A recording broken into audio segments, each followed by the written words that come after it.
It's Winter Series Sunday at the Circuito de Jerez. We are back with the GT, GT4 and Formula Winter Series with TCR Spain also taking part this weekend. It's a full schedule of races here at this 4.4 kilometer circuit. The Circuito de Jerez, still of course a World Championship home in motorcycles and previously Formula One as well.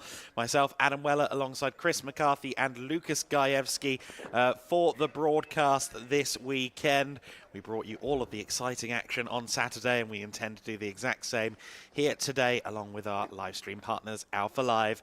4.428 kilometers is the exact length of the circuit, 15 turns.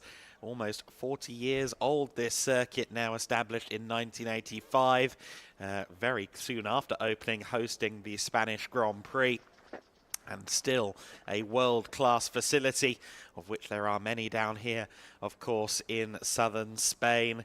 As you can see, the conditions maybe not optimistic as the day goes on. We are expecting perhaps a little bit of precipitation as we get into the afternoon here at the Circuito de Jerez. However, the drivers have had more than enough practice in the rain over the course of the last few days. Friday in particular was more or less a washout here in the paddock. A lot of drivers instead electing to get their headphones on and do some dancing in the trailers or something like that. Ask the Fassetti Motorsport guys. Yes, it's going to be a mixed weather day for certain. The sunshine, the heat that we had yesterday, I don't think it's going to be a factor on this occasion. If you were watching yesterday, you'll remember that Jamo Hartling in the GT3 race, he looked like he'd really been through it after the half-hour stint. Temperatures much lower around the circuit this morning. We have a full schedule of races for you today. It's going to be a packed schedule. All racing going forward on this Sunday, starting with the GT4 Winter Series cars, which you see out there on the circuit. We'll have 2 races from them, 2 races from the Formula Winter Series, and 2 races from the GTs as well. And then the TCR Spain pre-season will also have a race. Race 2, their second and final race of the weekend, a little bit after lunch break. We will be live with you all day. We'll get some insight from the paddock, from the pit lane during lunch break as well with Chris and Lucas. So it is going to be a full day of motorsport action here in mid-February, because who said motorsport had an off-season? Certainly not Giedlick Racing and the Winter Series crew. Cars already exiting the pit lane then, so we're not too far away from going racing in this one. Going to be a compelling race, this. We've got a very interesting grid. It's Mikey Porter starting from pole position in the GT4s. We look forward to seeing how he performs in this one. He's yet to get a win on his own. He's got a win with Jamie Day, but he has not yet won a race on his own in GT4 Winter Series, so let's see what he can do on this occasion. So many of these youngsters in the GT4s making their first steps in GT cars. When the Formula Winter Series comes out later on, of course, that is the same as well. It's 24 cars. Yes, 24 in the rookie class. That means 24 drivers who have not previously raced in Formula 4 competition. That is a huge number of new drivers within that class. And that means it is very impressive that yesterday in race 1 of the Formula Winter Series there were no safety cars, no major incidents to speak of. Of course, I know a lot of you will be tuning in to see the likes of Bianca Bustamante, Carrie Schreiner, and of course Leah Block, who are competing in F1 Academy during the summer.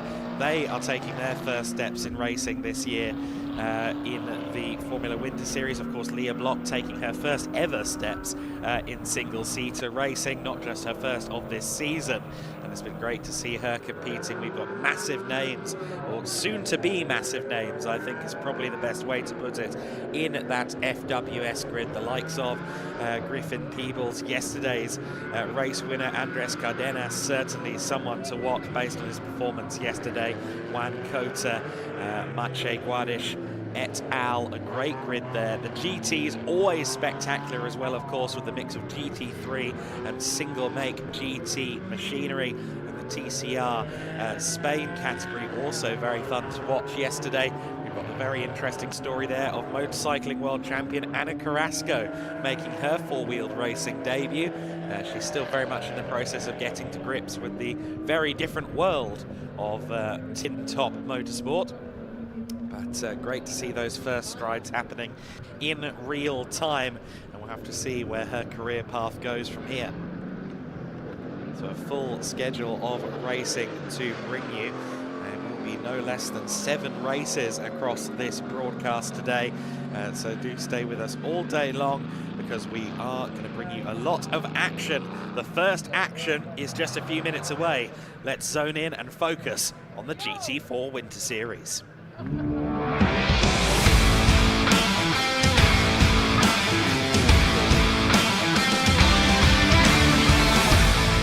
Thank you very much, Adam. Yes, welcome down to the grid as we get ready to go racing for the first time here on Sunday at the 3rd round of the GT Winter Series. My name's Chris McCarthy. Great to have you with us down on the grid. Not so sunny today, is it? But it's going to brighten up down on the grid very, very shortly. As you can see in the background, the cars are starting to make their way down. As you look up into the skies, Johnny, not so sunny up there.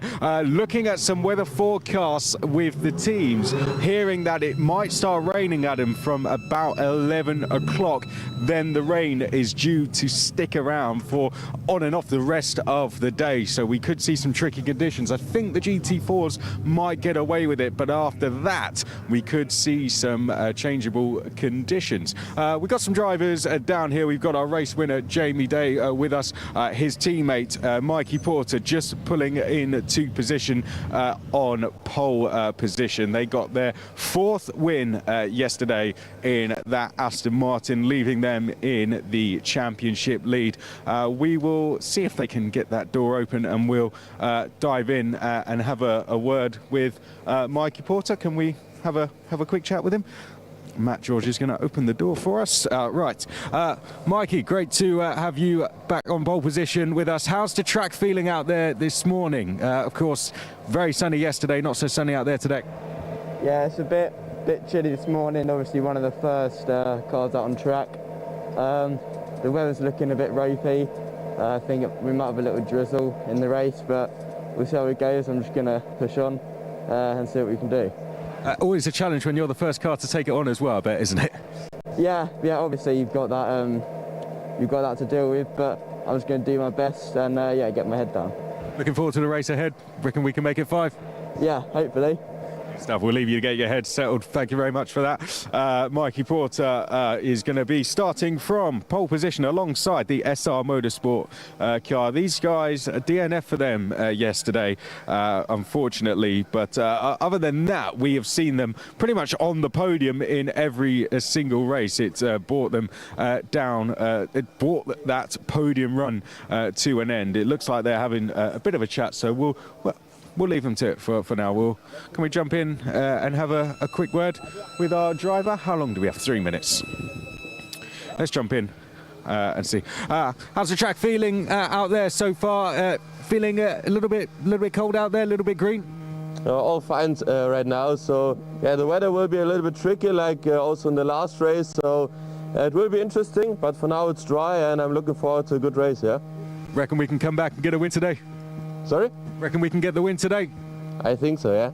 Good stuff. We'll see what it's going to be like going up to turn 1. It's going to be a great fight between these two up towards the first corner. Let's try and walk down and see some more cars because we're running out of time very, very quickly. So we've got the WNS Motorsport car here next. 6th place for them in race 1 yesterday. Very solid start to their campaign. And then alongside Tom Leben, who we spoke to on the grid yesterday. He was very pleased with how things went yesterday. Zach Meakin doing a great job in the car for them, put them 2nd in race 1, still chasing down that first win, but it doesn't feel so far away the way that team is progressing. And I was in their garage earlier and the team very happy with how it's going. They were a little bit frustrated with the drive-through penalty the 27 got over there, but let's see how they can go. They're going to be starting. Alex Dennin's going to be starting from row number 3. And now we come to the Muka Motorsport car. Looks absolutely fabulous. Feel free to have a walk around, Johnny. Don't be shy. Have a walk around it. It looks absolutely superb. Muka Motorsport car, huge team. This driver here, Matisse, Vice ADAC Junior Cup champion, having a bit of a word with an engineer, so we'll leave them to it. Then we've got our Cayman Trophy pair back here. We've got Enrique Forder, the 2SR Motorsport cars. The 111 car got the 3rd ST win, the car on your left yesterday. That is the cars being fired up. That's the 1 minute board, Johnny. So we're going to head up to you in commentary, Adam. Thank you very much, Chris. Yes, get out of the firing line because we are about to go racing in the GT4 Winter Series. Just a formation lap away from the action getting started. It was certainly a compelling day yesterday. Would we have had the Elite Motorsport car, the number 27, challenging for a win if it wasn't for a drive-through penalty? Certainly that could have been the case. Tom Emson in the car today. It was Alex Denning in the car yesterday. Started the race slightly out of formation and was given a drive-through as a result of that. So they'll be looking to rectify that wrong in this race. Of course, Mikey Porter again starting from pole position. Can he convert that into his first solo victory in GT4s? Also, keep an eye on Matis Pushkel. He lost out on 2nd place towards the end of the race yesterday. He'll be keen to maybe go 2nd or indeed one better over the course of this one. So the cars are rolling on our formation lap. You see there the 2 plain white Porsche Caymans. Those are the 2 Cayman Trophy cars that are slightly sub-GT4 spec, slightly smaller engine, slightly fewer revs, but they'll be getting in amongst it as well. Mikey Porter is our pole sitter though in the number 19 for SETI Motorsport Aston Martin. He starts from pole position alongside Marcel Marchevix. Marcel Marchevix in the number 11 Schnitzelau Mercedes AMG GT4. Tom Levin is next for Elite Motorsport in the number 78 Elite McLaren. Josef Knopp is in 4th place, his debut in GT4 Winter Series for this season. W&S Motorsport entering that Porsche Cayman. He will definitely be one to watch in this race. Tom Emson in the 2nd Elite McLaren, starting from 5th place, the number 27. Then it's Matis Pushkel in the number 8 car, the BWT Muka Motorsport, the pink Mercedes. Tim Neuser is next in the number 111 Cayman Trophy car. Next to him is Enrico Förderer in the number 110. Those two are definitely going to be very evenly matched within Cayman Trophy, and I expect them to make life difficult for some of the other cars around them as well. Alberto Di Martin starts from P9 in the NM Racing Team Mercedes AM class pole sitter. Emil Yerdrum in the Pro-Am CV Performance Group Mercedes AMG starting from 10th. Max Huber in the number 10 NM Racing Team Mercedes is on the final row of the grid, along with Florian Bauer in the number 99 East Racing Porsche, which was doing so well yesterday until unfortunately the radiator was damaged. He'll be looking to right those wrongs and try and go for the AM win over the course of the next 30 minutes. This 30-minute sprint race, we are of course going straight through, no pit stops, no driver changes, nothing of that nature, unless the heavens intervene, of course. We are expecting, of course, an hour-long enduro race number 3 of the weekend as well. So if that's more your flavour, we do have a pit stop race to come as well, with both drivers taking part where applicable. And look at that. Did you just see the number 11 car testing its wipers? I hope that was just testing the wipers. But yes, what is that spitting? I think it might be spitting rain, because look at the windscreen on this number 8 car of Pushkel. Yes, I think there is a spit of rain coming down as this race is getting ready to go. That is a huge twist in the tail then. We might be facing greasy conditions if this continues, but we are facing 30 minutes of racing action. For SETI Motorsports, Mikey Porter is your pole sitter. Marcel Marchevix will be looking to out-drag him on the run to the first corner. 2x2 formation in the GT4 Winter Series. Race number 2 begins now, and it's a good start from Mikey Porter. He will lead into the first turn. Marshavic's trying to figure out which way he wants to go. Elects to take the outside line, tries to go all the way around the outside of our race leader. Everyone hopefully gets through this first turn cleanly. Yes, they do. But is the Forsetti Aston Martin that leads it, or does it? Because look at Marshavic's full commitment around turn 2, and he leads by turn 3. Marshavic's carried so much speed through turn 2. That was incredible. Matis Plushkel under fire from one of the Cayman Trophy cars. I think that's Enrico Federer further back in the pack. There's the 78 of Tom Leben. Of course, GT4 convert, much like Mikey Porter, albeit from a very different background. He's up the inside. He's into second place. Here comes the WNS Motorsport car of Josef Knopp as well, challenging for third, maybe even second place. Matis Plushkel involved in that one as well. Are they 3 wide? It looked like they might have been going that way. Leben in second. I think Plushkel is up into third place then. In fact, no, my apologies. This is Josef Knopp. He's just got pink BWT colours on his race suit, which threw me off a little bit, but it is Josef Knopp in third place then. In the Paragon-backed WNS Motorsports Porsche in third place. We've got 1 pink suit and 1 pink car. We'll make note of that. But nonetheless, we can see that it has been spitting around the circuit. Doesn't look like it's bad enough at the moment to cause any significant reduction in grip, but maybe some are struggling. Mikey Porter from first to fourth on the first lap. Plushkel also looks like he's fighting a little bit for grip in the early stages in the Muka Motorsport Aston, under a lot of pressure, I believe, from Enrico Federer. Across the line they will come then to complete the first lap, and it is Marcel Marshavic's who leads the way. Here comes Josef Knopp though, the 19-year-old who's so experienced already in GT4s, particularly in Germany. Tom Leben significantly less experienced in GTs, but obviously has got a great single-seater background, but it's not enough to hold off Josef Knopp. Knopp makes that look fairly easy, gets through into second place ahead of Leben. Mikey Porter will be looking to try and get back into those podium places then on the Elite Motorsport McLaren. The AM class leader is Max Huber, the first of the 2 NM Racing Team Mercedes AMG GT4s. The AM class cars are in red on your screen. The blue cars are the Pro class cars. Black number boards on your graphics are the Pro-Ams. And then the Cayman Trophy cars are in green. Tom Leben goes defensive from the Aston that's at least partially in green. Around the outside goes Mikey Porter. Couldn't quite get the run out of the turn there to draw alongside, but he does have a look to the inside at turn 8.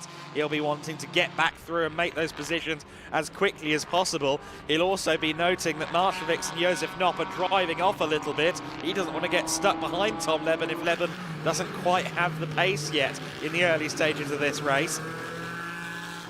Porter certainly looking like he's on the offensive right now. A couple of deep braking zones to come before the end of this lap. The first one is right here at the Senna chicane. No move made on this occasion, but a matter of inches between them, centimetres between them, as they run through the chicane, through the curve of Ferrari, and on to the final hairpin known as Lorenzo, and it's the Elite Motorsport cars sandwiching Mikey Porter at this point. Mikey Porter has just as much chance of passing an Elite McLaren as being passed by an Elite McLaren as this battle continues right now. Marshavic's and Knopp are breaking away then. These two will be familiar with each other for certain, the 2 cars at the front of the pack. And look at this. Oh, Tom Leben's got a really bad run out of turn 1, and that is the move from Mikey Porter. That was exactly what he needed. Leben just didn't seem to get the power down out of T1. But he's going to fire back now through 3 and 4. Can't quite get it done there. Up the hill now towards turn 5. There's only 18 metres of elevation change across this lap, of course, but this is the highest incline on the circuit, I would say. And dipping back down towards the hairpin at turn 6. Again, the wipers just occasionally being deployed by some out there on circuit. At least visually, I don't see any rain out of my commentary box window. It's clearly spitting out there as Tom Leben again trying to find a way back past Mikey Porter now. Porter not able to get the couple of car lengths he needed to maybe just focus on Marshavix and Knopp ahead of him. He's got to worry about the two elite motorsport McLarens making themselves very pronounced, wide and well known in the rear view mirrors of the Forsetti car. We ride on board with Mattis Plushgel. Plushgel in the BWT Muka Motorsport car just behind Enrico Ferderer, who again is doing a brilliant job in the leading Cayman Trophy car. This youngster has done very little in terms of GT racing compared to some of those around him, but did do some racing with J-Mo Hartling actually in GT4s last year, but just 16 years of age. Quite a successful German karter. And also did some GT Win Series last year as well. The Cayman Trophy car not up to GT4 specification, but look at him keeping up with the Pro Class cars fighting for 3rd, 4th and 5th. Ferderer has consistently impressed me this season. He is definitely one to watch. The AMG GT4s behind of Plushgel and Jerdrum losing a bit of time then to the plain white Porsche. Meanwhile, Josef Knopp, with what was a 3/4 of a second gap to the lead, is now less than 4/10. So certainly Josef Knopp seems confident in the car right now. The Pro-Am class leader won't be too worried about that in this race. His AM driver isn't getting in the car, so he can focus purely on the task at hand, and that is getting past Marshavix, and he has a look to the inside at turn 7. That was way too close for comfort, but I tell you what, the amount of precipitation on that windscreen to me suggests that it's getting harder out there. I think there might be a little bit more rain, at least on that end of the circuit, at turn 7 and 8. Into 9 and 10. You can see, I think, that they are a little bit slower around the corners than they were a couple of laps ago as well. Of course, tyre change in GT4 race isn't the easiest thing. These cars run 5-stud wheels and often aren't really outfitted for a quick tyre change. So if they do have to make a pit stop, it's going to be quite the scramble for our teams. Let's hope it doesn't get that far for their benefit. Certainly, I think Enrico Ferderer is thriving in these conditions. The Porsches in general tend to do well in the wet conditions. McLaren's being hounded by one of the Porsches, and here comes Enrico Ferderer up the inside of Tom Emson. Emson, though, uses the momentum to stay ahead of the Porsche just about. Mattis Plushgel now a bit closer to the back of them as well. It does seem as though that pack for 3rd, 4th and 5th is starting to break apart, and in the case of Tom Emson, he's instead being inherited by the cars behind him. Josef Knopp looking to get a good run here down the back straight. He does get a very tidy exit from the corner. Marshavix a little more heavy on the curbs. He goes defensive into turn 6. As we just briefly lose pictures there, but went deep into the corner. Very deep into the corner, and Josef Knopp couldn't get it done there. The 8 and the 85 are in tandem. So Emil Jerdrum, second in Pro-Am right now. Didn't get the best of qualifying sessions in, starting down in P10. We know he's quick, and he's right there on the back of Mattis Plushgel right now. It's very close through the order. Emil Jerdrum just trying to find his way past Mattis Plushgel now. Jerdrum, another very interesting young talent. He raced in GT4 Europe and GT4 Germany last year. I understand that down in the pits, the rain is starting to pick up, according to the amateur meteorologist Chris McCarthy, and I fully believe that he's correct on that, because you can see it just in the body language of the cars. I think that we're no longer facing a fully dry racetrack. The top 8, though, are separated by no more than 5.7 seconds, so the great equalizer doing its thing as ever. As it gets damp, everyone seems to be struggling in much the same way, at much the same speed. Very close field of cars, and Josef Not wants to be the leader of the train. Looked like Plushkel was getting out wide there. Did he end up in the gravel? Is he still ahead of Emil Jerdrum? Plushkel in the number 8 car, the Mercedes from Muka Motorsport, is still there in 7th place. Just saw that in the back of shot, but he was getting very, very loose coming out of turn 3. It's becoming more and more of a challenge for these drivers. The wipers are being more consistently deployed now. And Josef Not is still looking for any opportunity to get past Marcel Marcevic. He seems to have a few percent more confidence in that car than Marcevic does, but he isn't quite able to find his way past the distinctive Schnitzelam Racing Mercedes AMG GT4. They're side by side almost as they run through turns 9 and 10, and Marcevic goes wide there. It looks like it's at its worst down there at 7, 8, 9, 10 to me. This is getting harder and harder for our drivers. And look at Mikey Porter, he's getting involved in this as well, as are the elite McLarens. This is definitely now a 5-way scrap in mixed conditions. This is fabulous stuff. Air raising too, and here comes Josef Not, side by side through the penultimate corner. Mikey Porter with a 4-wheel drift as well. It's getting to the point where I'm not sure this is slick-worthy conditions. Mikey Porter up the inside, everyone drifting wide to some extent. It's still Marcevic that leads the way. 18 minutes of this to go. What is the weather going to do? This is going to be a hugely dramatic race for the remainder. It's already been spectacular. Josef Not around the outside. A little bit of close stuff between Mikey Porter and Tom Leben as well in 3rd and 4th. Here comes Leben to the outside at turn 2. Marcevic drifts far too wide at turn 2. Is it going to be the lead for Josef Not? No. Marcevic just about carries the momentum. They're still side by side.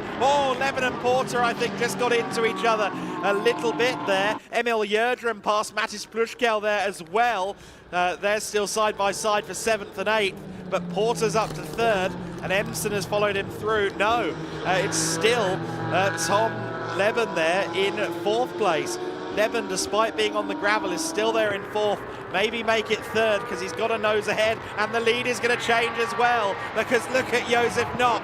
Not on the inside as they approach turn 6. Has he done enough?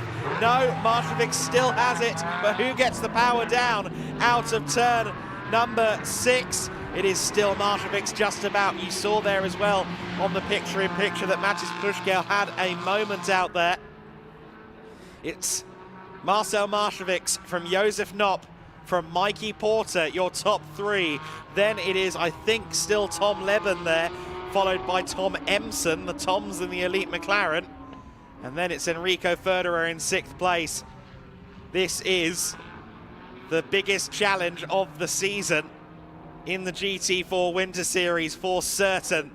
Of course, remember, Tom Leben has some experience in these kind of conditions. They started an hour-long endurance race on slicks in damp conditions, and he's using that to his advantage, maybe, trying to get around Mikey Porter. But yeah, at Estoril, the 78 Elite McLaren started on slicks. It never quite came to them.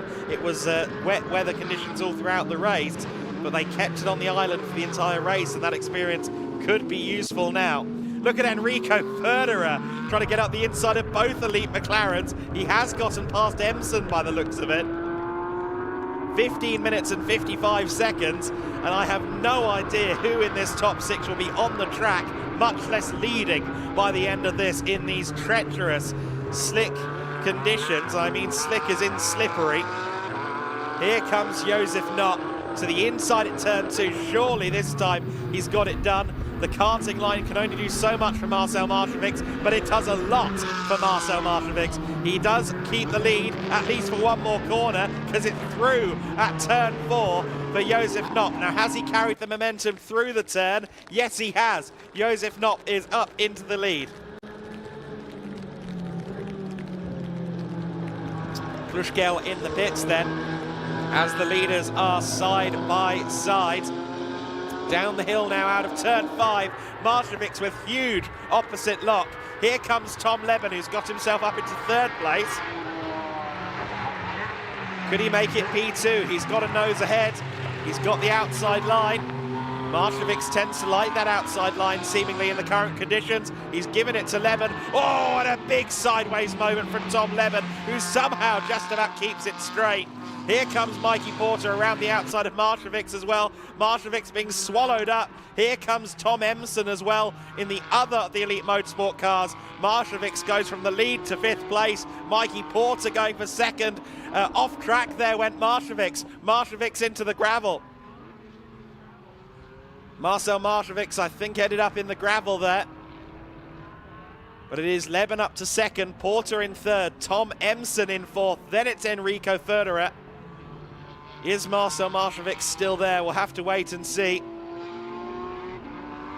Doesn't look like he is. He is still there, but he definitely took a trip to the gravel as Enrico Federer catches a big slide there at the centre chicane.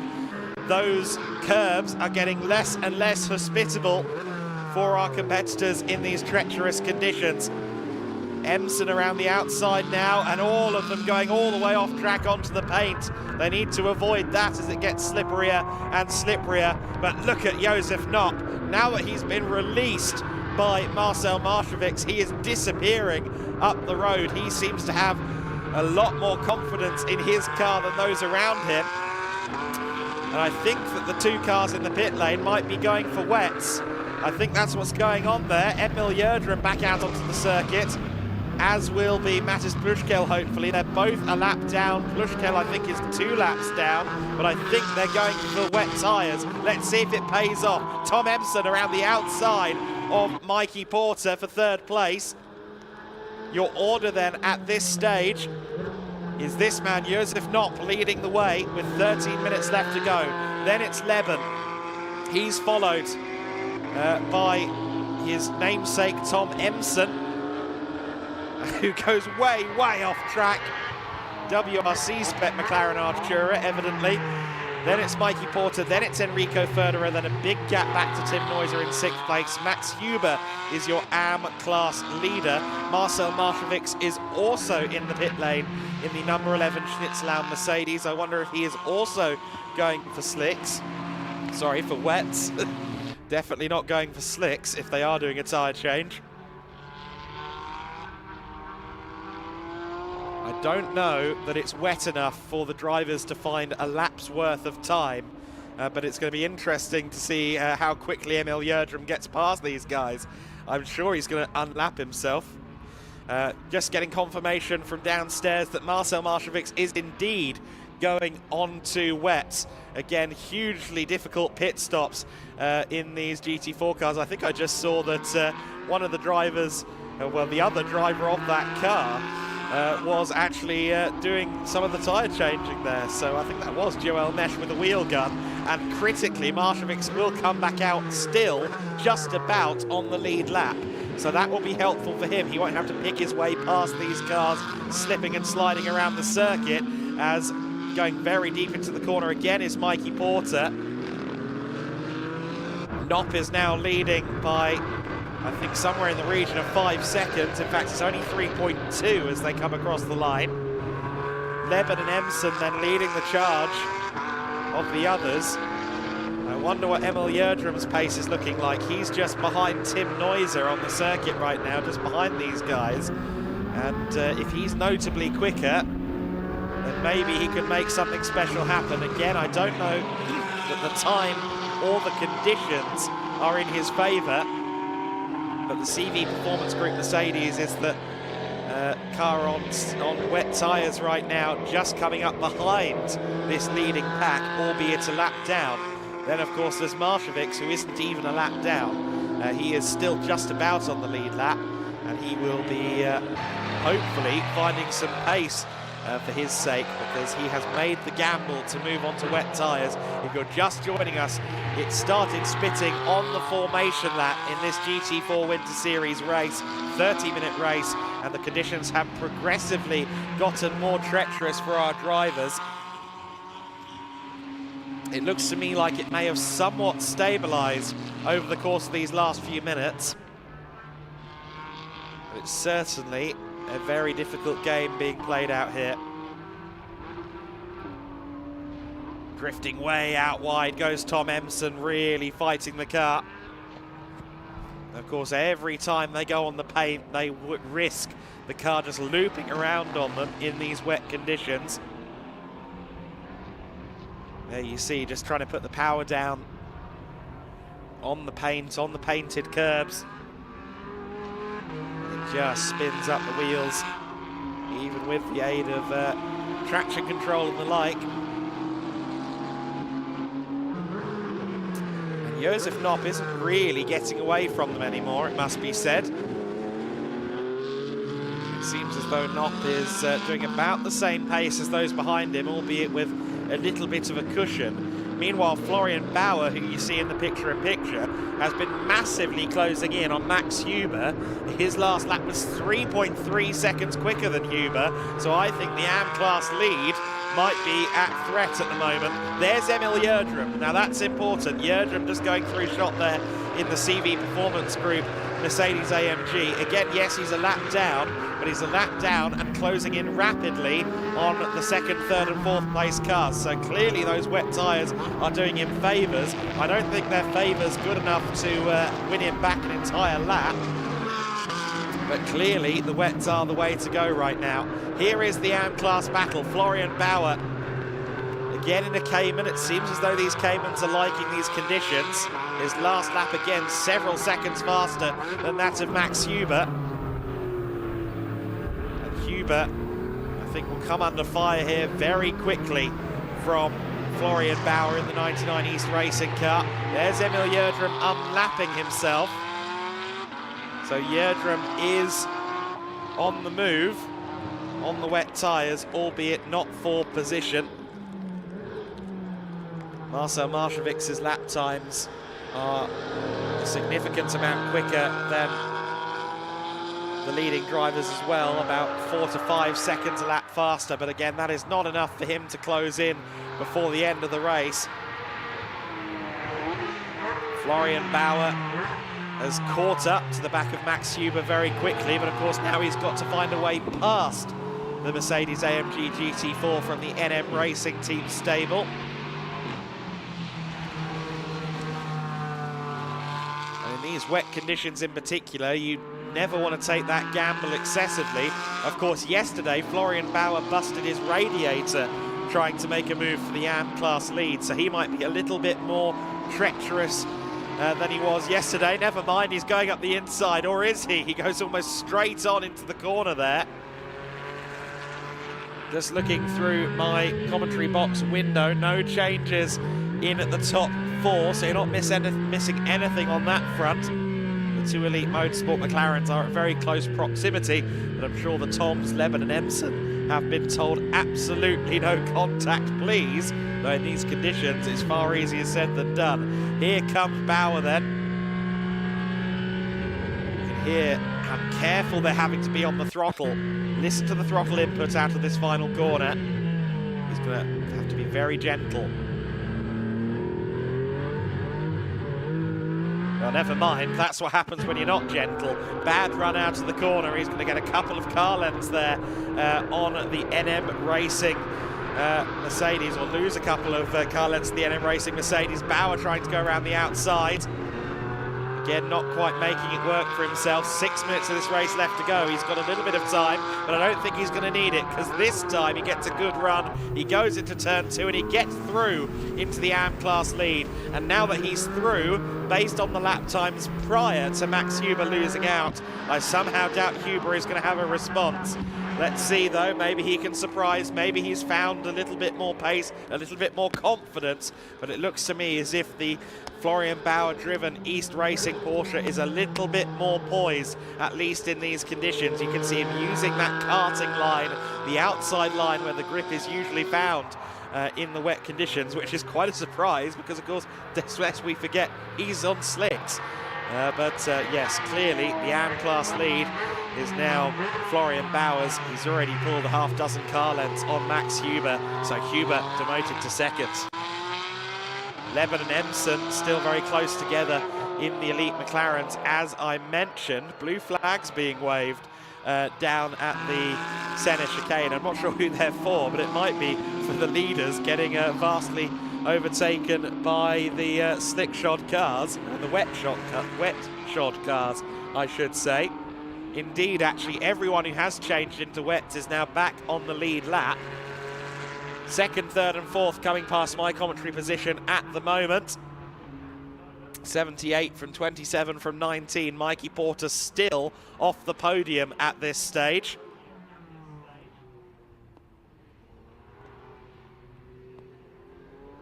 But he is within half a second of Tom Emson, so certainly I think Mikey is going to be on the move before long.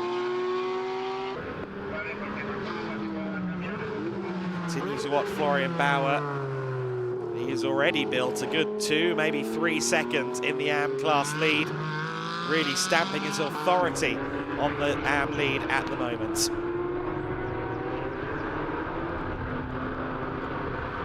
Josef Knopp is 2.5 seconds clear at the front of the order.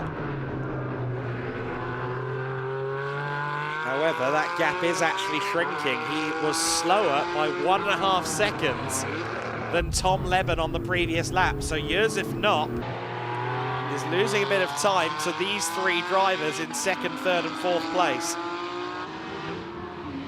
The elite McLarens and the Forsetti Aston, the Brit pack, if you will, are closing in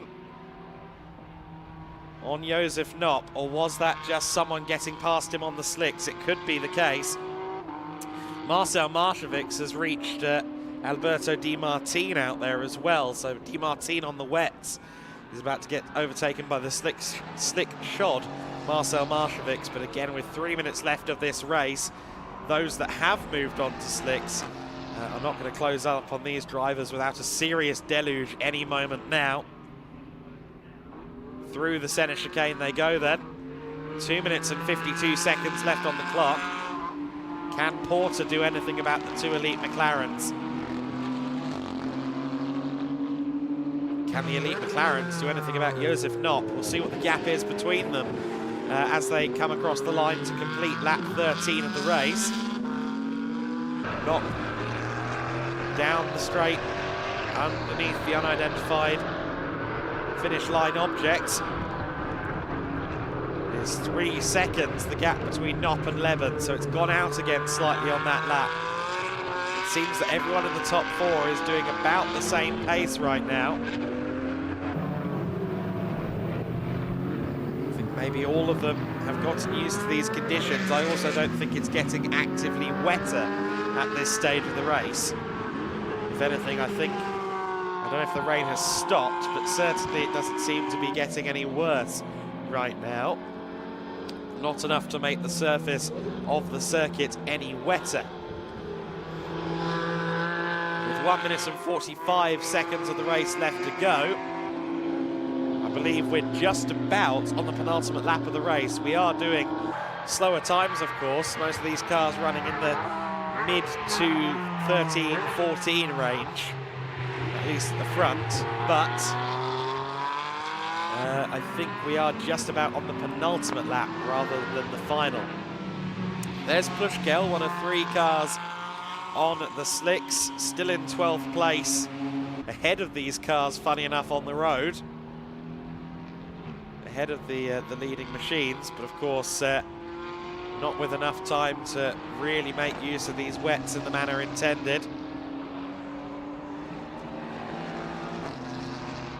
I wonder if the likes of Emil Yerdrum may be a little bit disappointed that they moved on to the wet tyres. We saw Plushkel have an issue, make an error. We saw Marcel Maršovics make an error, but it looked as though Yerdrum was rather enjoying those wet conditions. So I wonder if he'll be a little bit disappointed ultimately that the call was made to get him on the on the wets, because he was just about on the pace on the slick tyres in these greasy conditions.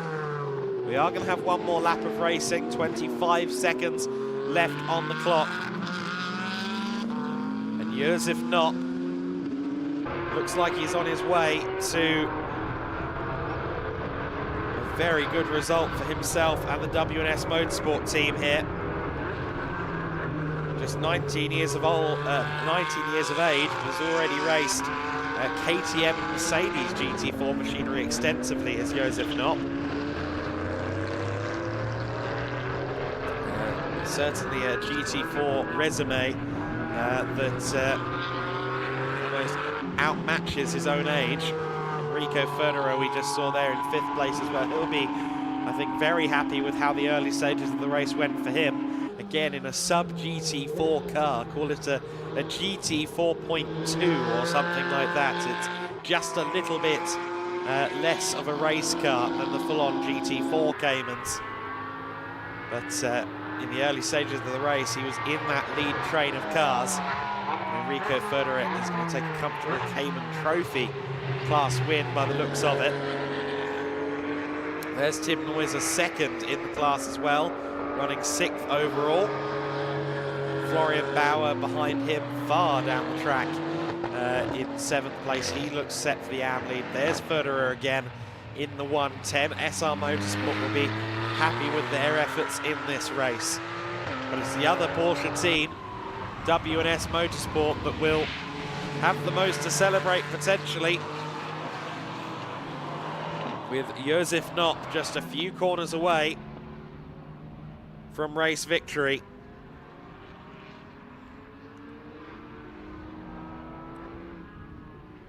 He will be just a couple of corners from home now. And in these treacherous conditions, everyone that has made it to the flag on slicks will have reason to be incredibly happy with themselves. Josef Knopp it is then, approaching the final corner, taking a wide berth out of the turn, getting that power down one more time. And Josef Knopp takes a well-deserved victory for W&S Motorsport in the Pro-Am Class Cayman. Knopp is our winner. Tom Leben takes 2nd place. Elite Motorsport's Tom Emson taking 3rd. Mikey Porter, our pole sitter, ultimately finishing 4th, but doing a very good job in these difficult conditions, the most difficult he will have faced in his fledgling GT career. Federer takes 5th place overall and the Cayman Trophy win ahead of Tim Neuser, who finishes in 6th place overall. Florian Bauer will be next across the line in about 25 seconds, I believe. Here he is, in fact. He's been closed in on by Marcel Marcevics. Marcevics on the wet tyres goes for 7th place at the very last corner, showing that the wets are just that much better, but unfortunately he didn't have time to properly utilise them. It is Marcel Marcevics then across the line in P7, ahead of Florian Bauer. Bauer will take a well-deserved AM win. Delighted to see him doing so well so early in his racing career. Max Huber didn't seem to quite have the confidence in the car in the wet. It seems as though the Mercedes weren't enjoying the greasy conditions more than any other car out there.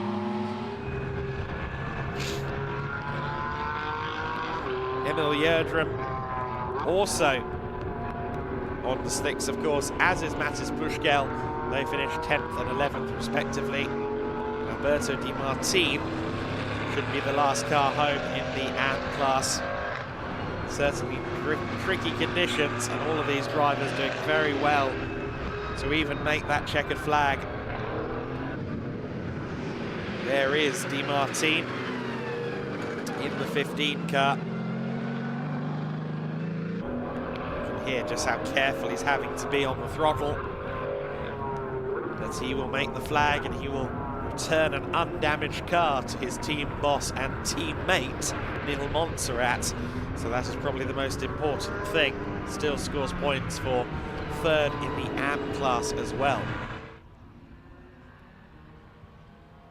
So then our results in that race, a very hair-raising affair in the GT4 Winter Series. Josef Knopp takes the win ahead of Tom Leben, who wins in the Pro class 2nd overall. Tom Emson in 3rd place. Mikey Porter takes P4. Enrico Federer in 5th place and winner of the Cayman Trophy. Tim Neuser is next in 6th, ahead of the first of the drivers that elected to move on to slicks. Marcel Marcevics didn't quite pay off for him, but still finished in 7th. Florian Bauer taking 8th place, Max Huber in P9, Emil Yerdrum in 10th place, in 2nd place in the Pro-Am class, Mattis Buschkel taking 11th, and Alberto Di Martin rounding out our order. Of course, Florian Bauer also our AM winner in addition to 8th overall.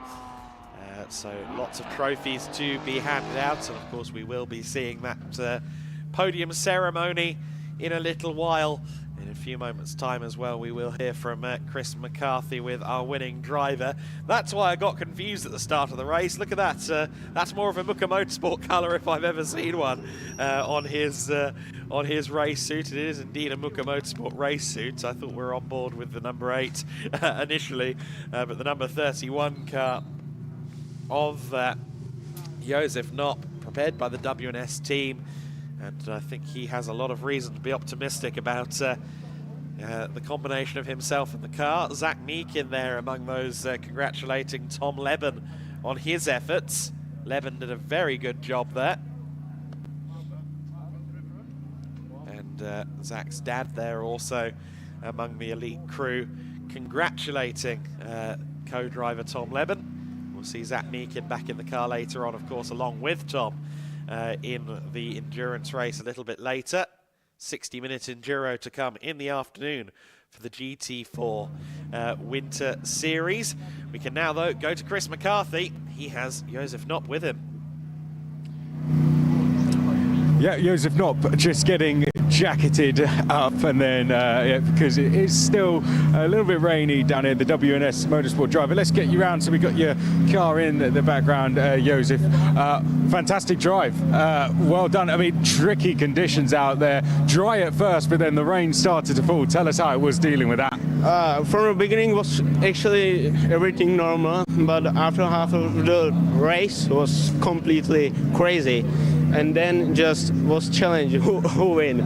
I think that goes down as one of the races of the season. I think it went up to 5-6 cars battling for the leads at times. I mean, how was it hanging on to these guys around you and all the cars around with the wet on slicks as well? It must have been such a challenge. Yeah, it was also first race in Porsche brand, so it was quite tricky and crazy. And I am still getting used to it, but it was just fantastic and I enjoy it. And it must have been a tough decision at times. We did have cars coming in to change onto the wet tyres, but of course it was a sprint race. Was that going through your mind at times, though, whether you were going to come in, or did you always know you were going to hang on to no, our team has planned like just don't come because the race is too short for changing tires and lost 2 minutes there. So yeah. But tell us how tough it was out there. How tricky did it get at times on those slick tyres? It was wet condition. On dry and slick. So crazy, eh? But I tell you what, it was great fun to watch. How fun was it out there driving? It looked great fun. Yeah, it was crazy. I was just getting some gap and then just controlling, but it was crazy. Every corner was a big slide and crazy stuff there. Josef, you've done a fantastic job. Who would you like to thank for the win? Yeah, thank you. Who would you like to thank? I'm sure you'd like to thank the team. For sure, new team, WBS, and my sponsors and my family. We'll let you go and celebrate on the podium with the rest of the guys. You've really earned that one. Congratulations. Josef Knopp there. I mean, Adam, I think that goes down as one of the best races of the season. I think now Adam has caught his breath back. We'll go back to him to summarise those highlights. I don't know how they've managed to trim those ones down. And then Lucas is going to be up there getting ready for the podium. Certainly we were given a deluxe portion of racing action then in the slippery conditions. As you said, Chris, great racing from the GT4 Winter Series. And yeah, no shortage of side-by-side action and drama over the course of that race. Let's take a look at some of the highlights. As we got underway, Mikey Porter was under fire from everyone around him after pole position. A little bit of a moment there with the highlights. We might go back to them in a minute. Here we go now. So Mikey Porter was our pole sitter, struggled early on. Marcel Marshevic's then our early leader. Tom Leben also getting through into second place. Josef Knopp following him through into third. And Knopp looked like the form man in the early stages of the race. Certainly one of the more experienced of these youngsters in the pro ranks. He would soon find his way into second place. Shortly thereafter, he'd be fighting for the lead. Mikey Porter wanted his podium positions back and was in a bit of an elite motorsport sandwich. Great battling between everybody all race long. Porter there getting a great run out of turn one, getting back to third place up the inside of Tom Leben. But Leben would fight back in the elite motorsport McLaren Artura. But Porter, for at least that moment in time, would remain in third place. The top 8 cars would soon be in one big train. Enrico Ferderer was trying to move up a few carriages in the leading Cayman Trophy car. The conditions got progressively worse, and Josef Knopp got progressively more confident than anyone else out there. Marshevic's going wide into turn 2, but carried the momentum through the corner and just about held on to it for at least a couple more turns. However, it was soon to be a race lead for Josef Knopp. Tom Leben, a burgeoning rallycross career at times for him. A couple of occasions he dipped a wheel or two onto the gravel. He would try for third place, while Josef Knopp was up the inside for the lead. But again, Marshevic's using the outside to his advantage as Porter continued to make the Aston as wide as humanly possible. This was all within the first 15 or so minutes of the race. It was so fast and frenetic in the early stages. And the top half dozen trying to share a very small amount of real estate among each other. And finally, Josef Knopp gets the outside line, gets the traction, and from there it all went wrong for Marcel Marshevik. He lost the lead, he lost second, third and fourth, and then we just see him at the bottom, a shot there going off circuit as well. He would elect to move on to slicks, would ultimately finish in P7. Tom Leben would hold on to P2, and through into third place would go his elite motorsport colleague Tom Emson. Mikey Porter ultimately finishing in fourth place, even if the elite motorsport McLarens were trying to pitch a rally program. The AM class lead went to Florian Bauer, the Porsche looking like one of the better cars in these greasy conditions on these slick tyres.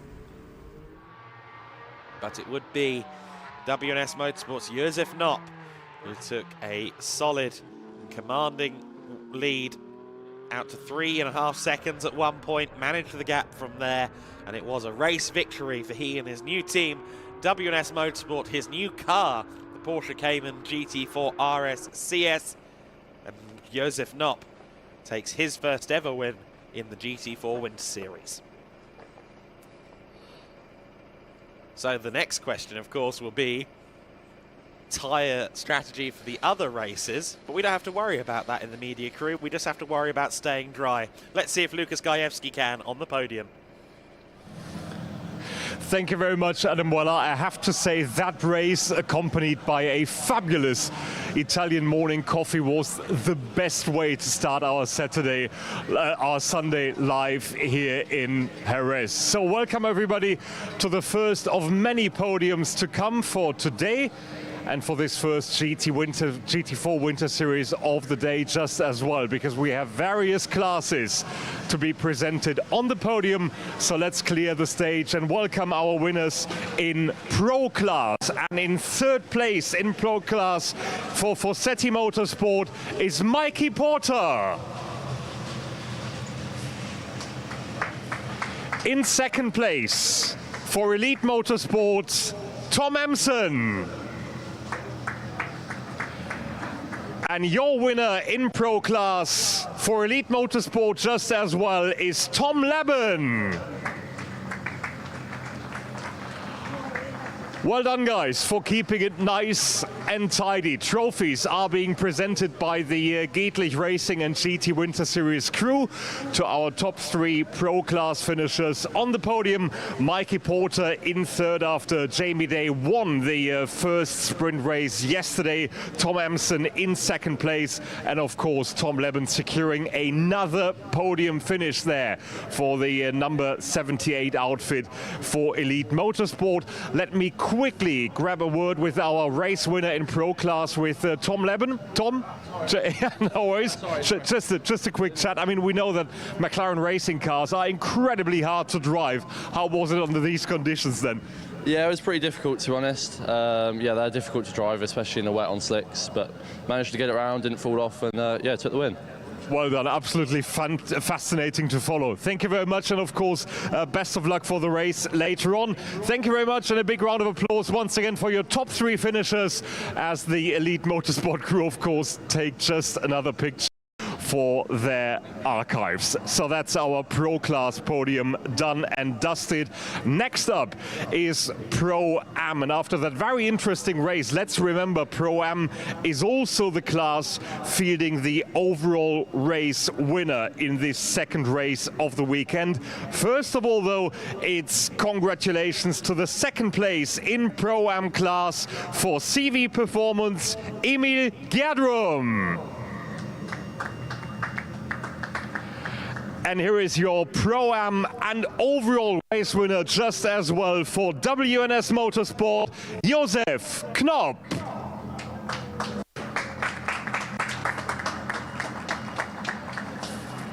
Emil and Josef on the 2 steps of the podium as Stefan Lehner and Markus Giedlich are handing over the trophies to Emil in P2 after Charles Dawson won the first sprint race in his number 85 CV Performance Mercedes yesterday, and Josef Knopp adding a victory to the WNS Motorsport campaign this weekend after Alexander Danzer was finishing second yesterday.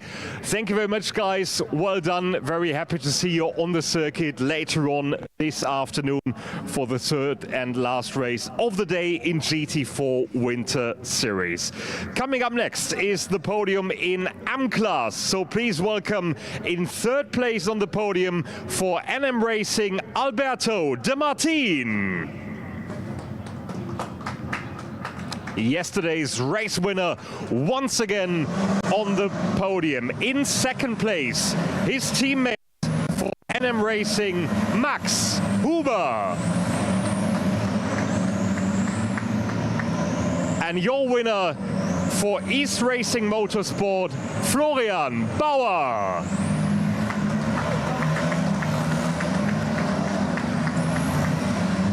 Trophies are being presented once again by our Giedlich Racing team to Alberto De Martin for the second time on the podium.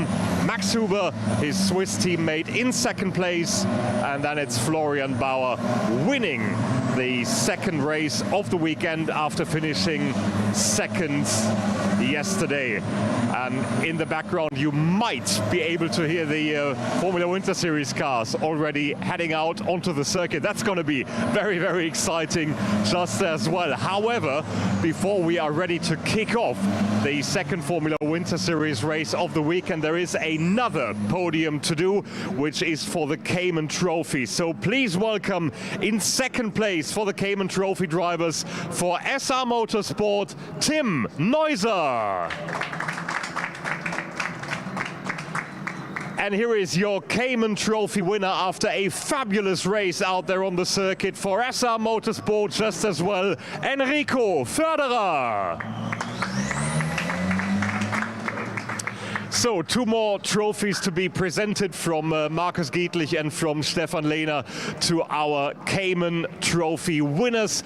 Now let me just grab a quick word with Enrico Förderer. Fabulous race there for Enrico. I can see you're very, very happy indeed. I mean, that was such an exciting race out there in these conditions, Enrico, and you're still so young.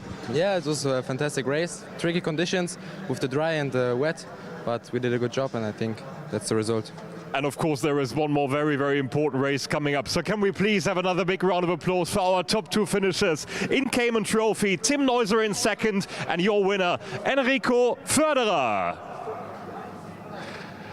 Thank you very much. One more set of pictures taken down there in the pits just as well. And as we've mentioned earlier, Formula Winter Series cars are already on their way from the pit lane onto the starting grid. I can see it getting very busy down there. And of course, the very, very interesting point is going to be the weather. From where I'm standing, it's looking quite okay-ish for now.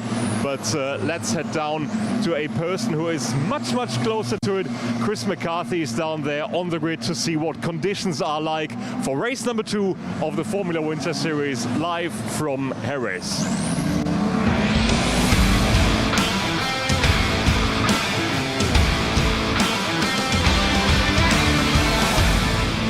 welcome down to the grid for the second race of the Formula Winter Series.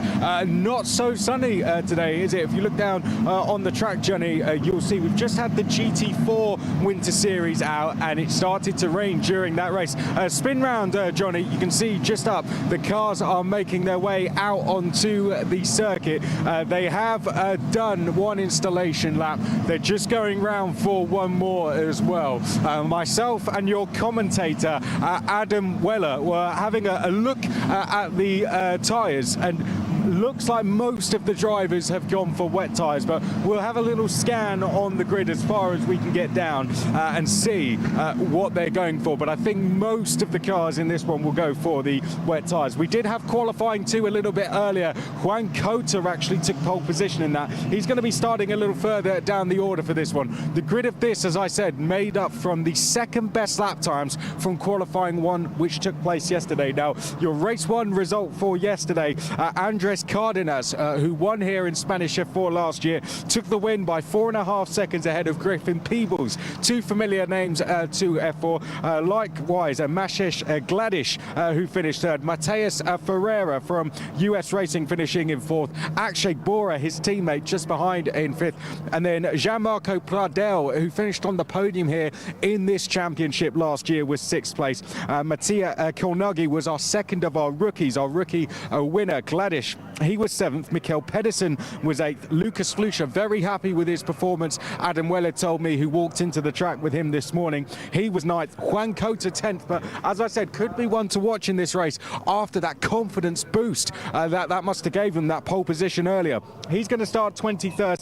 MP Motorsport stood down here at the front of the field. That's because they lock out the front row. 5-minute board goes up and the teams and drivers taking their time to come down to the grid in this one. That's because of the conditions. I'd say they want to get a couple installation laps in. Now we'll see what tyres they go for. Johnny, come over here and you'll see they do have the slicks on hand, ready to go. Tools are at the ready. Just stand back, Johnny, because the car's about to roll in. So if they want to change the tyres, they can do so. Here comes the number 3 car, Griffin Peebles, rolling in. Finished 2nd place yesterday. Let's have a roll round and look at the car. We'll go and chat to Griffin Peebles and ask him how the track is feeling out there. He's given the thumbs up to his engineer. Griffin, well, can we have a very quick chat to you? How's the track feeling out there? A bit wet. I think slicks might be an option towards the end, but I think everyone will be starting out wet, so it'll be an even playing field from the start.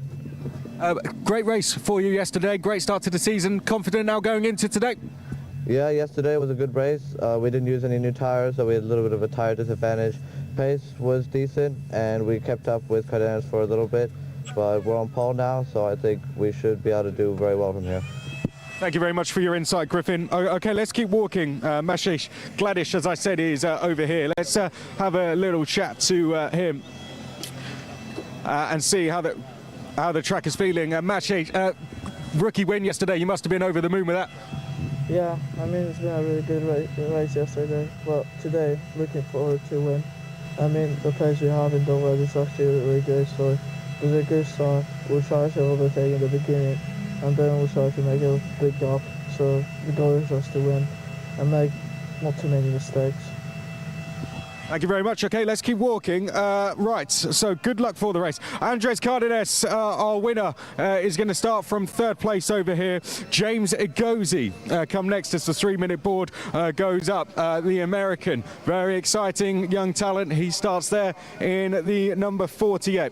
Here's Mateus Ferreira for the reigning champions US Racing. The young Brazilian driver will start from P5 in this race. Went very well in qualifying earlier as well, so will carry confidence from that. Pacone Weisenberger, the young Frenchman, will be alongside him next along. Then we have Thomas Strauven. We'll go through the top 10 for you. He starts 7th. Jean-Marco Pradel is missing next along, it seems, from row number 4. So not too sure what's happened there. He took a podium in the first race yesterday. Next comes Ernesto Rivera. Have a look at Ernesto. He got a really good result in qualifying earlier, so he's going to be carrying some great confidence from that. And we'll end with Akshay Bora, top 10 for him yesterday. He'll be looking for a repeat of that today. Akshay Bora, get in nice and close, Johnny, don't be shy. Akshay Bora looking to, I'm sure, repeat that result today for the US racing team,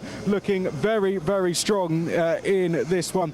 And then we will end by having one last look down the grid before we start making our way down, as we will be getting instructed to clear the grid. There we can see it goes a long way down, doesn't it? 38 of them on the grid, and as we spin back round, Johnny, that is the view to turn at number 1, and the view they make. Wet tyres, it seems, all around, Adam, but as we said, it might start drying as the race goes on. That's the challenge they're going to have to make. It's going to be a cracking race. We'll head up to you up in commentary. Thank you very much, Chris. Interesting that Gianmarco Pradel is not out there.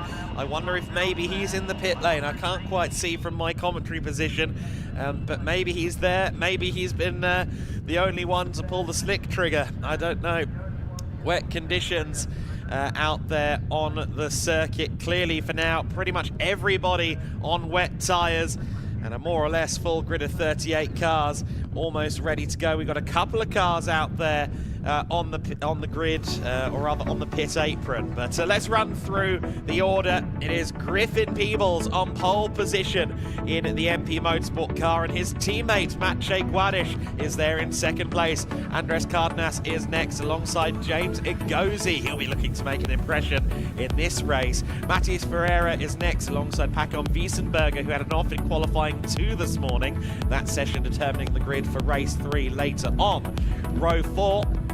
Thomas Strauven is alone because we know Gianmarco Pradel is not there.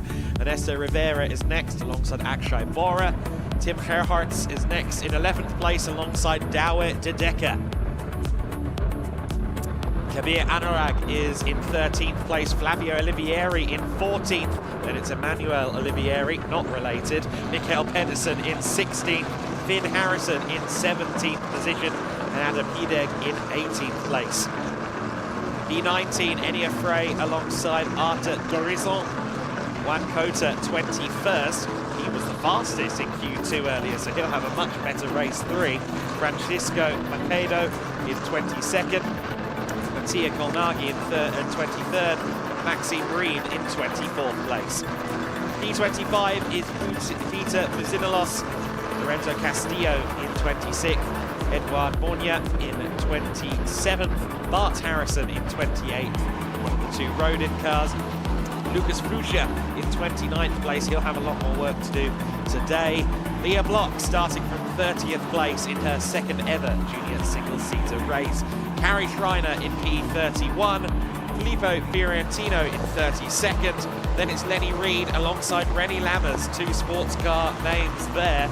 Alexander Savinkov and Victor Dobránský in 35th and 36th places. In the final row of the grid, Bianca Bustamante and Nathaniel Bereby rounding out our 38 car order. A couple of gaps across the grid, however, a huge pack of cars nonetheless, and I suspect we might see a couple of them rolling the dice on a set of slicks. I think that might be where a couple of our cars have gone missing. And, well, they're certainly bold. You can see that it's not dry out there. Drying, maybe, but I don't really see an established dry line as such. It's in that weird middle ground at the moment. So maybe, over the course of the 30 minutes plus 1 lap, we will see a few cars coming up through the order on slicks. There is the number 12 car. That is Gianmarco Pradel, and that's Gianmarco Pradel on wet tyres and being pushed back. Now, is there an issue with the car? This was the driver that was meant to start on the 4th row of the grid and wasn't there. I think Gianmarco Pradel may have a problem. Well, all attention turns to the cars that are lining up on the grid then. Griffin Peebles, who led briefly yesterday, wants to try and take a race win this time around. It's an all-MP Motorsport front row with the Orlan-backed Maciej Guadish in his first weekend in single-seaters. Just 15 years of age, he would love, to have a good run here.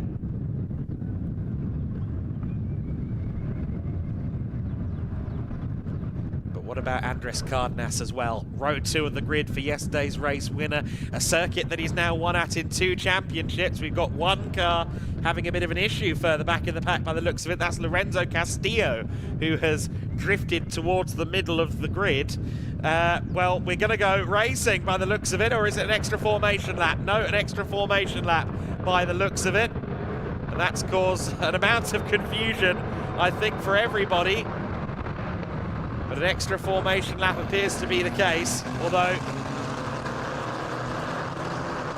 the clock has started on the race on the timing screen. So are we racing? Yes, we appear to be racing, but that was a very, very bizarre start. I think about 2/3 of the grid didn't know they were racing there. A very strange start to this race then. We are underway. And it is Griffin Peebles that leads the way. We are running, everybody tiptoeing through the first few corners, but the way that race got started was most peculiar. They're warming their tyres up as if the race hasn't begun. There's clearly some miscommunication somewhere. Are we racing or not? The number 3 car is your leader in what appears to be the start of the race. I guess we're going to have to see when everyone comes around the first lap whether there's a grid formation or not. Don't think there's been a bulletin on the timing screen to reflect anything. No, I think everyone is racing. But with the way Peebles was weaving his tyres there, it rather gave the impression that he didn't think he was.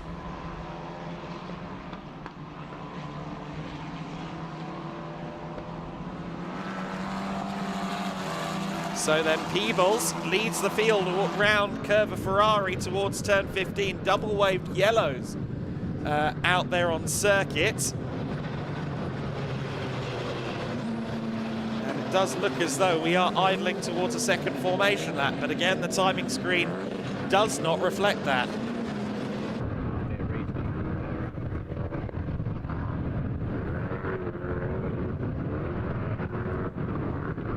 So this time, we hopefully get a full grid and we go racing again.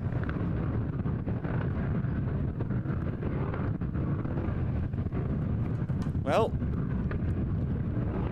slightly strange that the timing is rolling. Maybe this is something in the procedure that I'm hitherto unaware of. I will fully take responsibility if that is the case, but no, the clock has just reset to 30 minutes.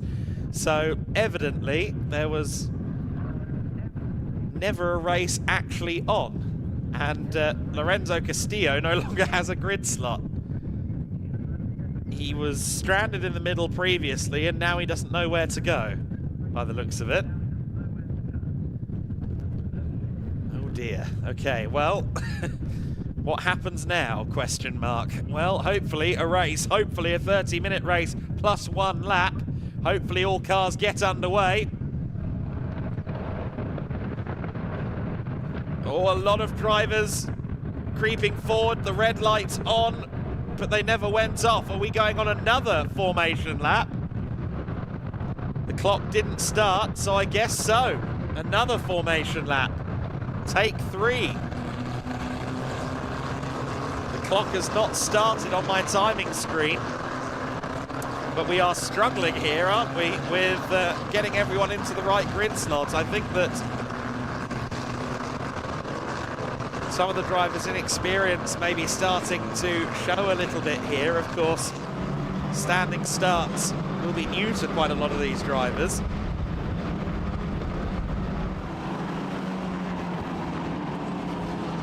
But certainly, this has not quite gone to plan for everybody so far. Sure, there is a lot of communication and miscommunication going on the radios.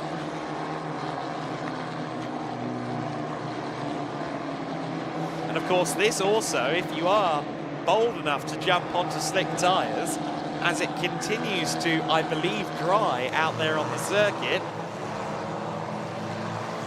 things may swing in your favour. Still certainly, I think, going to be a few seconds faster on the wets right now, but the longer we spend trying to start the race and having the track dry, the more chance potentially anyone trying for slicks might have of doing well. There you see René Lammers through shot in the distinctive orange, blue, black and white car. The black and white is a homage to the Racing for Holland dome that his father Jan Lammers raced at Le Mans so successfully, with a checkered flag livery and about 100 sponsors, if not more, on the car. It's a bit of a homage to that, which is great to see. So then, take 3, third time lucky, rule of 3s, all apply. Let's see whether we can go racing this time in the Formula Wind Series. Race number 2. Marshall's down there to try and usher people into their correct slots. I hope no one was too marginal on the amount of fuel they put in the car, because we've done rather more pre-grid laps of this circuit than we were anticipating. Still no Gianmarco Pradell on the 4th row of the grid, but Griffin Peebles and Maciej Guadish are the MP Motorsport duo on the front row, contrasting liveries, but the same team awning. Peebles, who led early on, will be looking to try and lead again today from pole rather than from second. Andres Cardenas, yesterday's winner, 3rd on the grid. And James Agozi, also from Campos, there in 4th place. A reduced race distance of 26 minutes begins now, and it is Griffin Peebles that leads the way as they approach the first corner. Peebles leads the way. Around the outside goes Cardenas in the 18. Is it Cardenas or is it Peebles that leads the way? We'll see as they go through turn 2. There's Leah Block in amongst the pack in the 57 car. It's Griffin Peebles in the lead. Then it is Cardenas. Then I think it's Gladish there in 3rd place. Everybody else 2, 3 wide. Some of them brave enough to go on the paint as they run through the first few corners. René Lammers on the outside there, further back in the field as well. 4th place for Agozi there by the looks of it. Then it's the first of the US racing cars. I believe that'll be Matthias Ferreira. Everybody streaming through the corners, 2, 3 wide, but everybody staying out of each other's way miraculously in these tricky conditions. One of the Cram Motorsport cars there being bounced across some of the rougher parts of the tarmac on the inside there. 38 cars scheduled to start this race. I think we're somewhere around 35 or 36 in reality, with a couple of holes in the grid. In fact, it was 37, the only non-starter being Gianmarco Pradell. Side by side for 4th place there as Matthias Ferreira is investigating James Agozi. There's Leah Block through shot, Bianca Bustamante in the similarly coloured car as well, down there outside the top 25. As everyone tries to find room in the centre chicane, the main bottleneck on the circuit. René Lammers up among the other MPs there. It's 3 MP cars all trying to find their way around Harrison. There's the 33 making a move. That's for, I believe, 9th place. So a very good start from Mikael Pedersen, who started in the teens, and he's up in the top 10 side by side for 8th place. Mikael Pedersen versus Akshay Bora. There's the fight for 2nd place after not quite getting as good of a start as Andres Cardenas. Maciej Guadish is now looking for his way to try and get through. Your order at the end of the first lap is Peebles in the lead, from Cardenas, from Guadish, from Agozi, from Ferreira, from Wiesenberger, Rivera in 7th place, Pedersen, Bora and Strauben, your top 10. In the mid-pack there, you see the 71 car.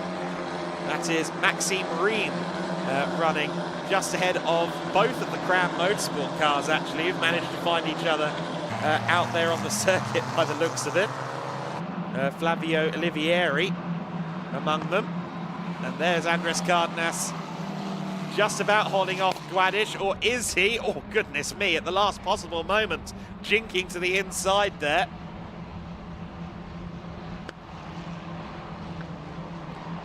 Look at the defensive driving there from yesterday's winner. Carrie Schreiner has come into pit lane. Now, has Carrie Schreiner come into the pits with the idea of going on slicks? If he has, very brave. Side by side, further back there with one of the US Racing cars.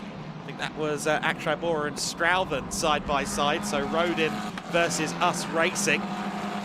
But this is the MP versus Campos battle for second place, even though Maciej Guadish's Orlan colours look distinctly Campos-esque. I assure you, he's in the MP Motorsport garage. Peebles, though, building an early lead, while Cardenas has to go defensive. Guadish, maybe unwittingly, is helping his MP Motorsport teammate by keeping Cardenas occupied. Egozi under pressure from Ferreira there for 4th and 5th place. There's Douwe de Decker, who had an engine issue yesterday. That's why he was dropping through the order in quite the manner he was in the pink BWT-backed machine from the GRS stable. So he'll be looking for better fortune in this race. Also understand that Bustamante had engine issues. She also lost her front wing yesterday on the first corner of the first lap, which is why she at one point was in pit lane. If Schreiner did in fact pit for wets, we'll have to keep an eye on slicks, sorry. We'll have to keep an eye on her performance, but I've just been informed that she is not on slicks. So Schreiner was in the pits, but not to change tyres. Battle second, getting very close there between Cardenas and Guadish. That feels like a matter of time. Mikael Pedersen working his way up the order. 7th place at the moment from outside the top 10, but there is the battle for P2. Cardenas and Guadish to the inside there at turn 9 of the lap.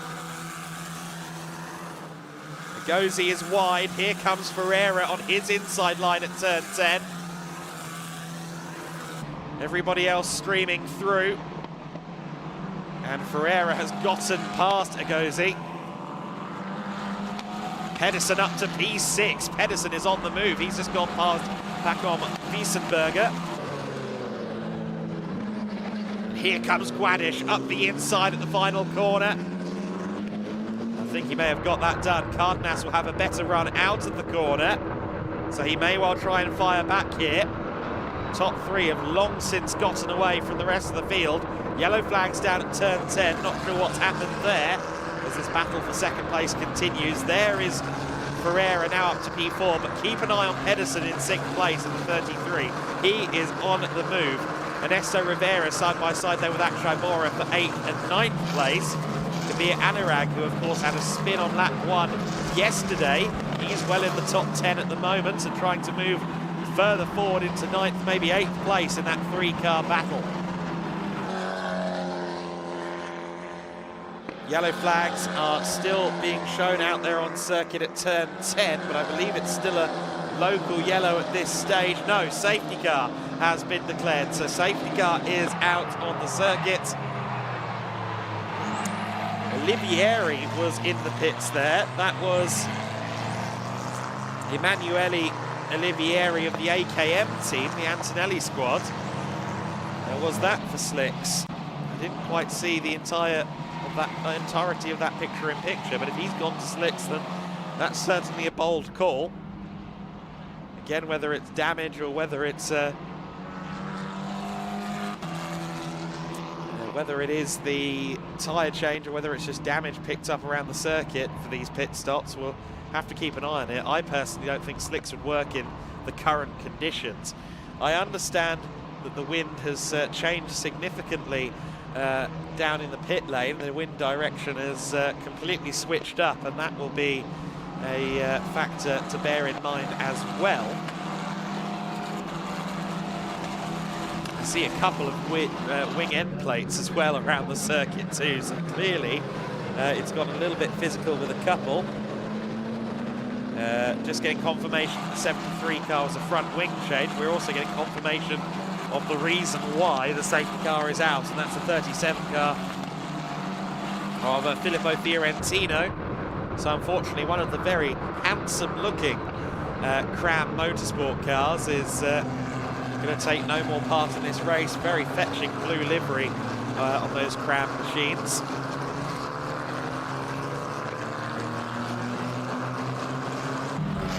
Griffin Peebles, who was doing a great job working his way through the pack, is unfortunately, well, not so much working through the pack as distancing himself from the pack, I should say. The gap that he had built himself is now completely eradicated as everybody piles in behind the safety car. We saw Lenny Reed in the pit lane as well in the Monlau competition, number 74 car. Gianmarco Pradella is also out there on the circuit, but he's a good 2 or 3 laps down, unfortunately, so he'll rejoin the queue, but sadly won't be able to do much, I think, in this race unless the tides turn in a significant fashion. Drivers just trying to keep those wets cool. You see them there peeling off towards the side of the circuit. They're just trying to find any moisture, because these wet tyres will be overheating, because frankly it's not quite wet enough for them, but it's also not quite dry enough for slicks. If we had intermediates, it would be intermediate weather. So everybody looking for a little bit of moisture to just try and keep those tyre temps down.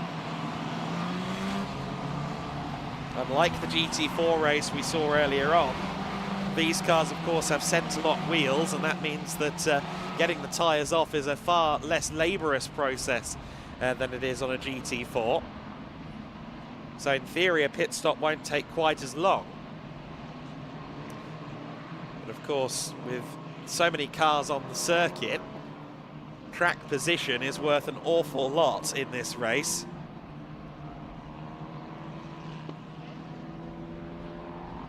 So I don't know that anybody, maybe with the exception of a couple out of position further back, I don't know that anybody is going to roll the dice in that fashion. One more lap then behind safety car for Griffin Peebles. Maciej Gładysz, of course, winning the rookie class yesterday. Finishing 3rd overall as well. Very strong on the international karting and indeed the national Polish karting scene. Has picked up that backing from Orlen. Andres Cardenas, of course, made his debut in F4 mid last year in Spanish F4, missed the first round of the season. Also took his first ever car racing win here at Jerez in Spanish F4 last year. He sits 3rd at the moment, ahead of Matías Ferreira, who last year was backed by the Alpine Academy. Ended his season in great fashion in Brazil, racing in the F4 races at Interlagos on the Grand Prix support package. And, took 2 wins that weekend, if I remember correctly. First attended the Brazilian Grand Prix when he was 11, Matías Ferreira, so I'm sure that was a thrill to step on that podium that he would have been watching in years previous. Safety car will be in this lap then. That's come through on the timing screen. So Griffin will soon be the man in charge. I just need to give a shout out as well to Finn Harrison. Finn Harrison, where did he start on the grid? He's currently 11th in this race. He started in 17th. So he has made up some great positions in another of the Campos cars. Finn Harrison, who is graduating from Ginettas this weekend into the world of Formula 4 racing. And I've seen Finn race and race very well in Ginetta Juniors. And I'm very impressed with the fact that he's on the verge of a top 10 right now in these tricky conditions. Of course, British youngsters are more likely to have faced these kind of conditions than most of our Southern European counterparts. So maybe that has its role to play as well. 13 minutes left to go. And the Cupra safety car will cross over into the pit lane.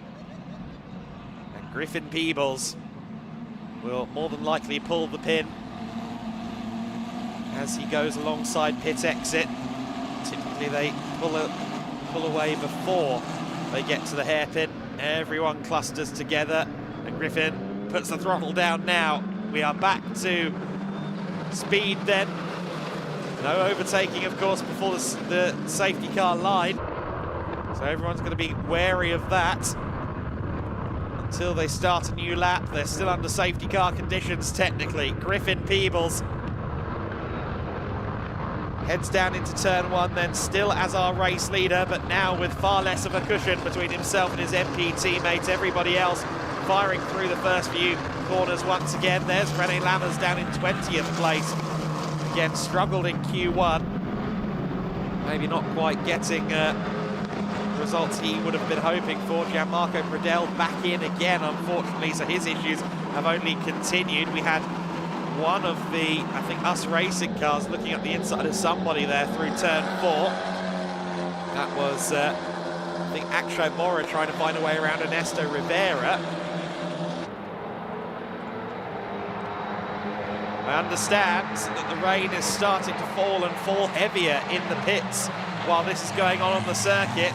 Here's the number 10 car around the outside then. Ferreira trying to take third place but gets hung out on the paint.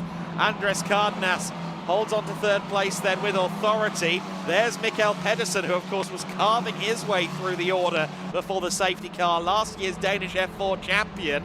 The 19 up the inside as well. Kabir Anurag trying to find his way past Ernesto Rivera, who has already lost out to Akshay Bora on this lap.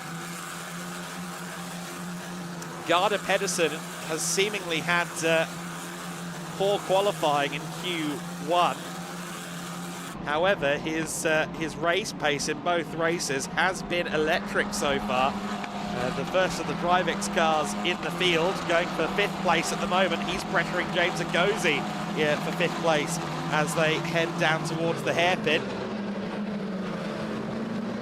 Oh, and look at that, a car fighting him every inch of the way. Here comes Pacon Weissenberger. Oh, a big drift, and he pushes Ngozi off into the gravel trap. Well, I don't think Weissenberger meant to do that by any means, but it's parted the seas nicely for Mikkel Pedersen. I also saw that Flavio Olivieri was falling through the order on the timing screen, but I think that might have been a telemetry issue because he seems to be about in the right position. Look at the lead two as well. Griffin Peebles and Maciej Guadic very close together as they run first and second, 2-3 wide. Further back in the pack, Akshay Mora up to 7th place now. Is that 6th place? Yes, it is. He's got himself ahead of Pacon Weissenberger. And Ngozi, after getting into it, of course, with his teammates, is under a lot of pressure from another of his teammates, Ernesto Rivera. Less than 10 minutes of this race to go. It is, of course, 30 minutes plus 1 lap. Oh, goodness me, and Pacon Weissenberger again drifting out wide there. He will get swallowed up by that pack of cars. Andres Cardenas being pressured for 3rd place, almost wheel to wheel there between Bora and Weissenberger as they go side by side for P6. Make that P7, of course, at this juncture because Egazi has gotten back past them. But Pedersen has firmly broken away from this pack of cars fighting for 6th back. I think it may well be an inevitability that he closes on Matthias Ferreira because he seems very comfortable in that car right now. Drivex versus Campos there. As Finn Harrison, I think, getting overtaken by Juan Cota, who is on the move. There's Juan Cota in the number 4 car, leading this train of cars, and Juan started well down the order in this race, but he's working his way back up there from 21st on the grid. He now sits in P10, so Juan Cota is on the move. Yellow flags at turn 11, that is the chicane. Meanwhile, Akshay Bora, Pacon Weissenberger and Ernesto Rivera I don't think all of them came off with all their body panels at the end of that. I think Rivera may have lost a wing end plate. Akshay Bora, though, just ahead of Pacom Weissenberger. There's the 21 car, which has clearly had a little bit of contact. It doesn't look like that front wing is quite at the angle it should be, but that car is off the track. One of the MP Motorsport machines in the hands of Lucas Frucha, of course. Here's Andres Cardenas then, he's still in third place, but not only is Matthias Ferreira behind him, but also Mikkel Pedersen. Pedersen, who has to be one of the quickest out there. In fact, yes, he's the only driver from third place back in the 57s, but the safety car has once again been declared. That is, of course, to free Lucas Frucha from his resting place there at the centre chicane. That car beached between the grass and the tarmac. Not much that he can do from his seat there. Of course, Griffin Peebles said earlier on, well, we might go on to slicks before the end of this race, but the rain has gotten heavier here. So our race leader and the rest of the field definitely staying on these wet tyres. 6 minutes and 35 seconds left on the clock. That should be a fairly straightforward recovery. It may even be a one-lap safety car. So I suspect that we will get 2 or 3 more laps of racing once the car is recovered.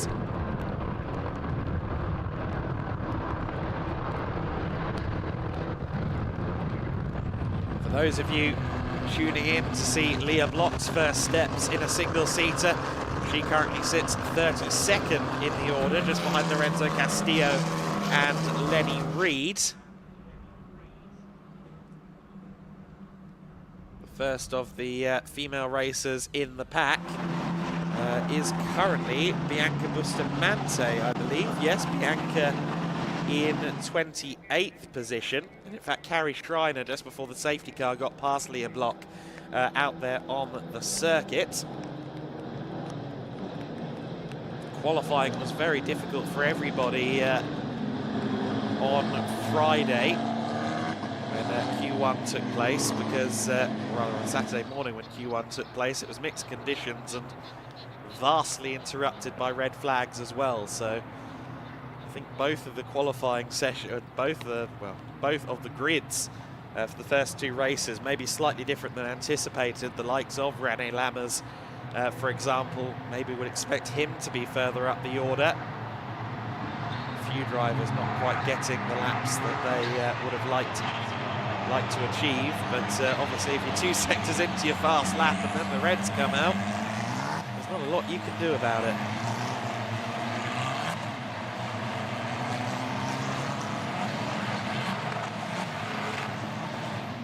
Drivers being told to keep on the left-hand side following the safety car as they come through turn 11, so that's to again avoid the recovery process of Lucas Frucha's car.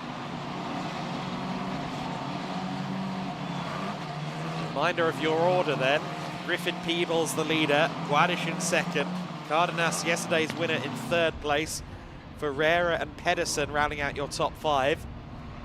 If I had to do my best forecasting, I would suggest that Pedersen could well be sniffing for a podium. He has been so fast so far.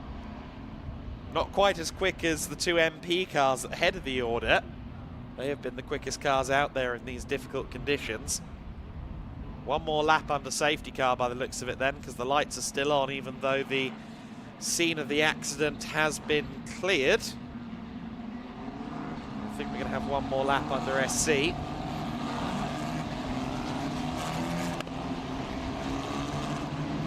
In fact, yes, we are going to have 1 more lap by the looks of it under safety car, so 3 minutes 25 left on the clock. Safety car laps seem to take somewhere in the region of 2 minutes 10. So I think we're going to end up with a 2-lap dash, so long as they do pull the safety car in this time around. So, in summary, strap in. It's going to be fast and frenetic when this race resumes. Race 2 of the season in the Formula Winter Series. Over the course of the next month, we will be racing, obviously, here at Jerez.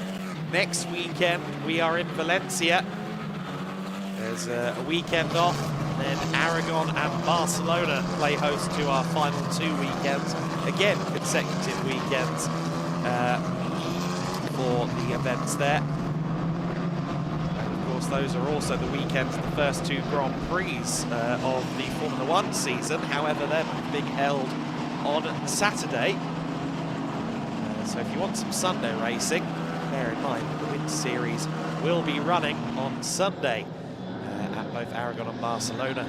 If you haven't quite scratched the itch by the time the flag falls on the F1. Safety car in this lap then, as anticipated. We will have somewhere in the region of a minute to go once Griffin Peebles breaks the timing beam. Since the race is 30 minutes plus 1 lap, that means we will have 2 more laps of action.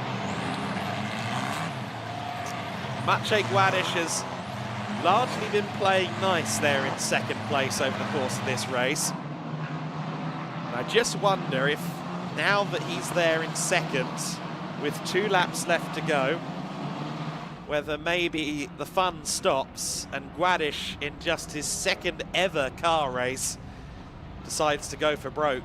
He's a 15-year-old in a racing car. His first win is just 1 car away. I wouldn't be surprised if he tries something here. And of course, Andres Cardenas loves this circuit. Not sure how he feels about this circuit with a smattering of greasy conditions in the mix, but you can't rule him out from 3rd place as well. Ferreira's racecraft is very good indeed, so he could be one to watch. And Pedersen has been carving his way through the order too. Any one of those in the top 5, if the cards fall in a certain way, could at the very least be on the podium. With 35 seconds left on the clock, I actually kind of want Griffin Peebles to get on with this to make sure we get that 1 extra lap. But we are hopefully going to get 1 more lap of racing. When will Peebles pull the pin? Pull the pin soon, please, because I want to see another lap. Maybe 2. 15 seconds left on the clock then. Now, if the timing beam is broken before 0, we will be on the penultimate lap. Let's see the start line so we can tell. Yes, we are going to have 2 more laps of racing then, in theory, unless the timing screen says otherwise. We are back to racing as the clock hits 0. I believe we're going to get 2 more laps. We've got a moment there for the 26 car. That is Enya Frey, who was doing very well up in 15th, but will have lost a couple of places there. Griffin Peebles is your leader then. Off track goes one of the, or almost off track goes one of the Campos machines further back. Mikael Gardner-Pedersen up the inside, potentially there, of James Agozi. In fact, no, it's Cardenas. Cardenas has fallen to 3rd place there. In fact, no, it was Agozi and Pedersen side by side for 5th and 6th. So Agozi has moved up into P5 in that 1st sector. Ferreira, the only black and white car among the white machines. And oh dear, the 44, Ernesto Rivera in a spin. Pascal Wiesenberger involved in that as well. Rivera should be okay to get the car rolling again, but he will fall to the very back of the grid from the top 10, and that will be a huge shame for the Campos racer. Cardenas falling off the back of the 2 MP Motorsport cars. It looks like 3rd is about the best he can do.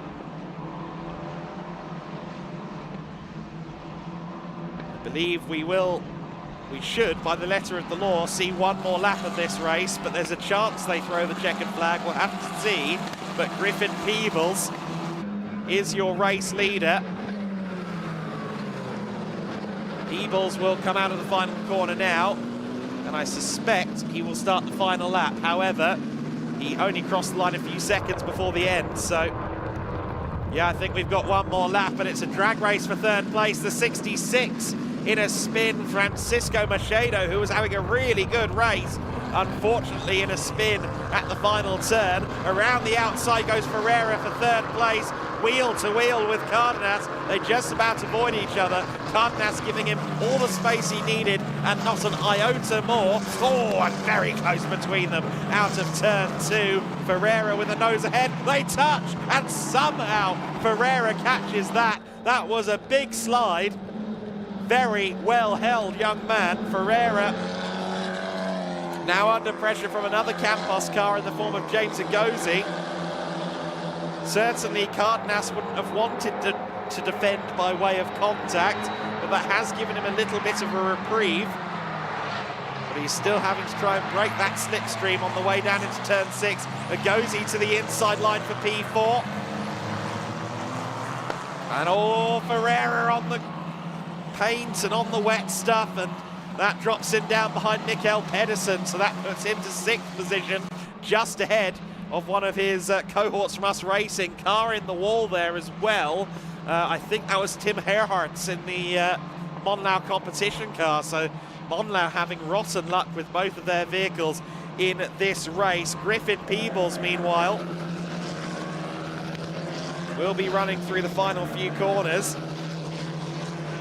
This is the final lap of the race for Griffin, and he's put every foot right over the course of this race. One car off, and it's the 48 of Agozi. Agozi went off the circuit there. He rejoins in P5, so Agozi there losing out to Mikael Pedersen. I don't know if it was all clean there, but what I do know is as the rain gets heavier, Griffin Peebles is your race winner. Peebles wins it. 2nd place for Guadish.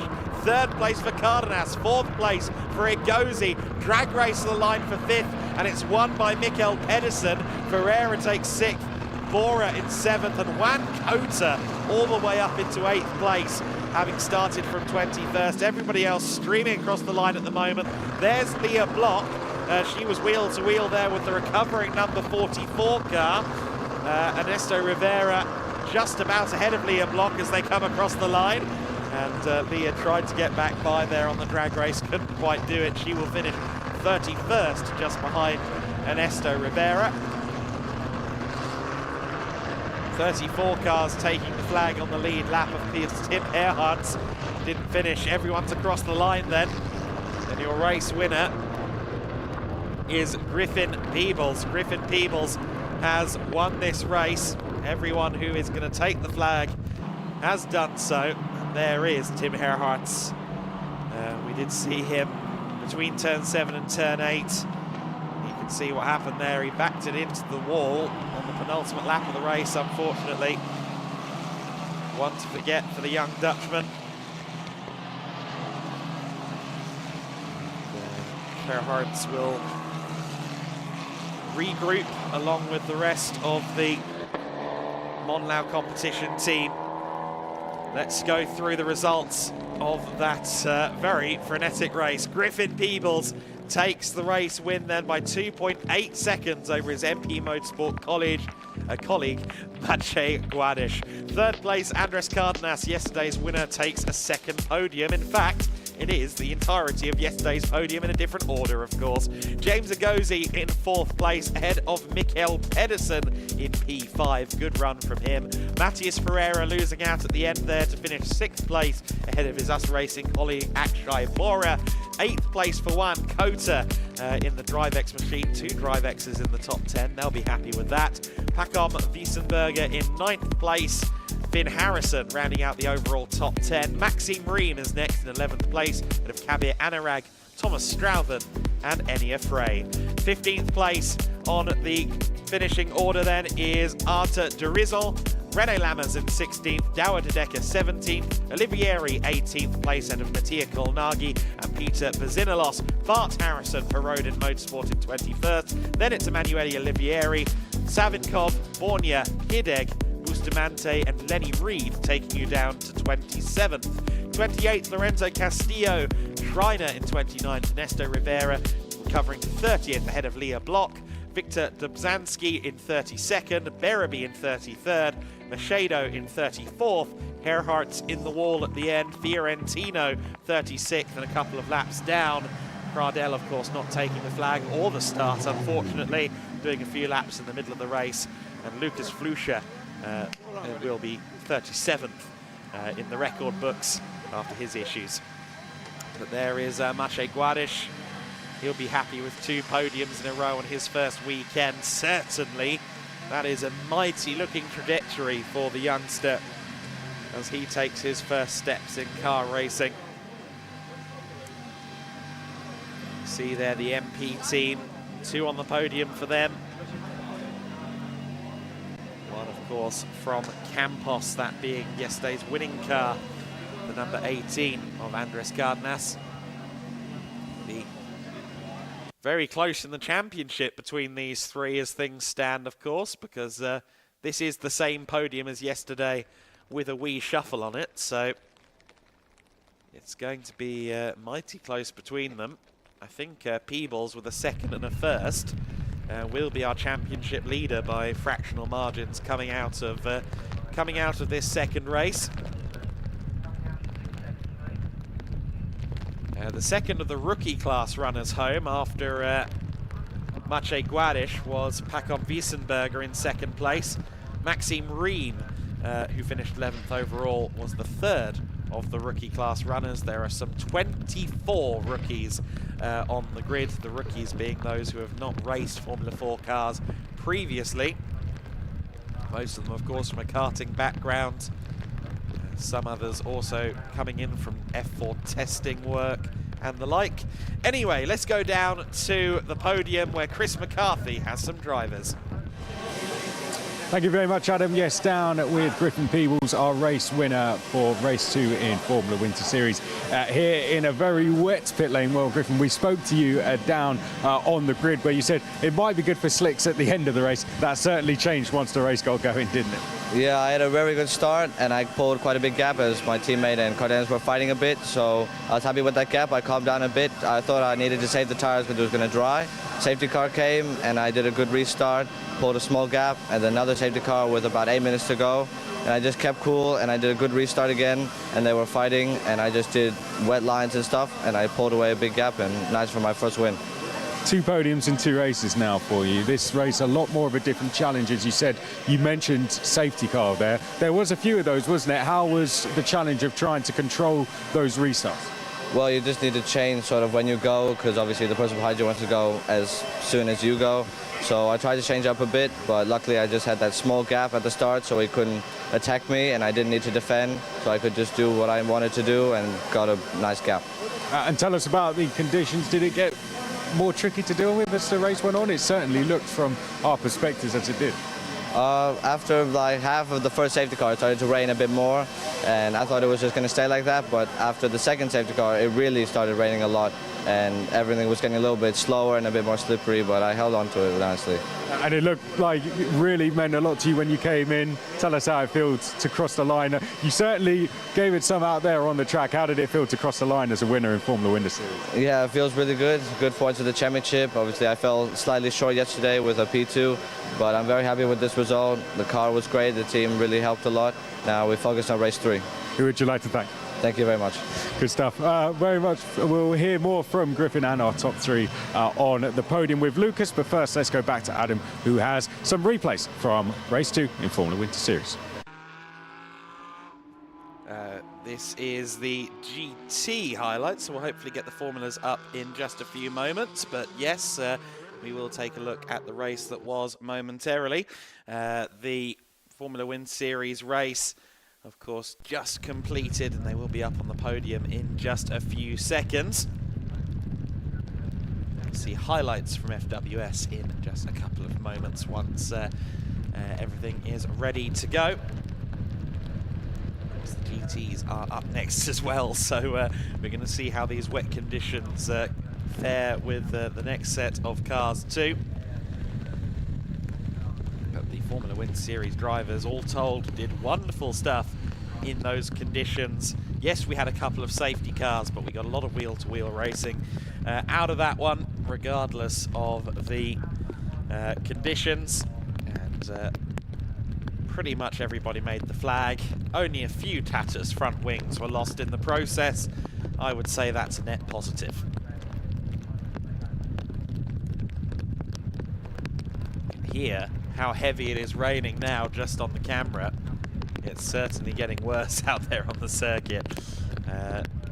The Alpha Live camera crew go through a lot on these weekends, because often we do get lovely sunshine during the Winter Series events here in Spain, but it is also still winter, and occasionally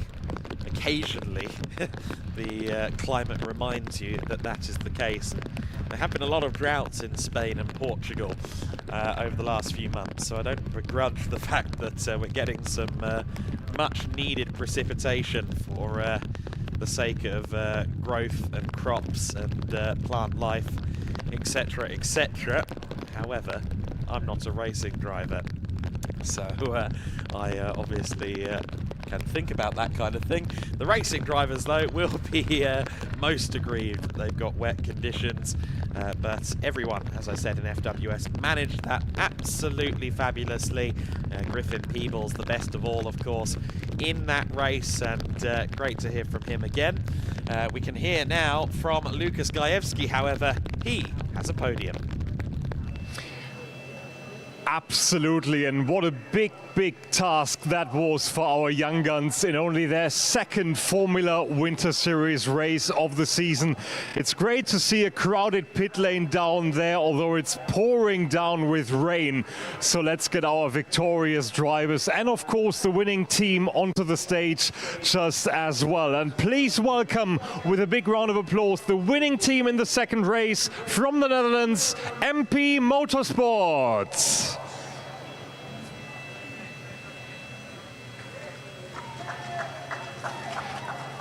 In third place, for Campos, it's Andres Cardenas. Yesterday's winner onto the podium once again. In second place, from MP Motorsport, Maciej Gladiš. And for the first time onto the top step of the podium, from MP Motorsport, Griffin Peebles. Now, Griffin, of course, being Australian, but racing under a Spanish license, so let's listen to the Spanish national anthem.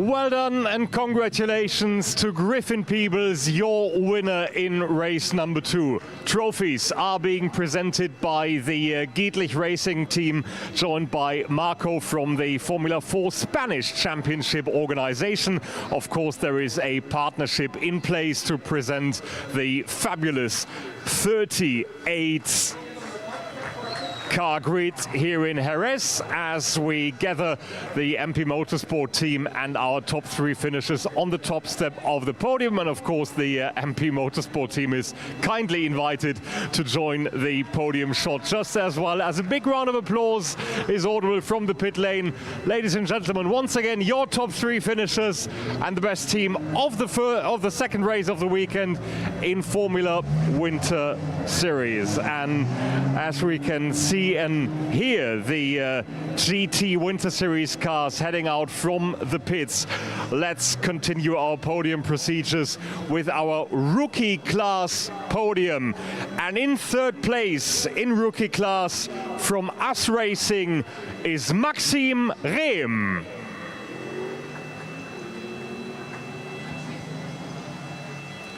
Maxim Rehm, third place in rookie class. Joined in second place from Campos by Pacom Weisenburger.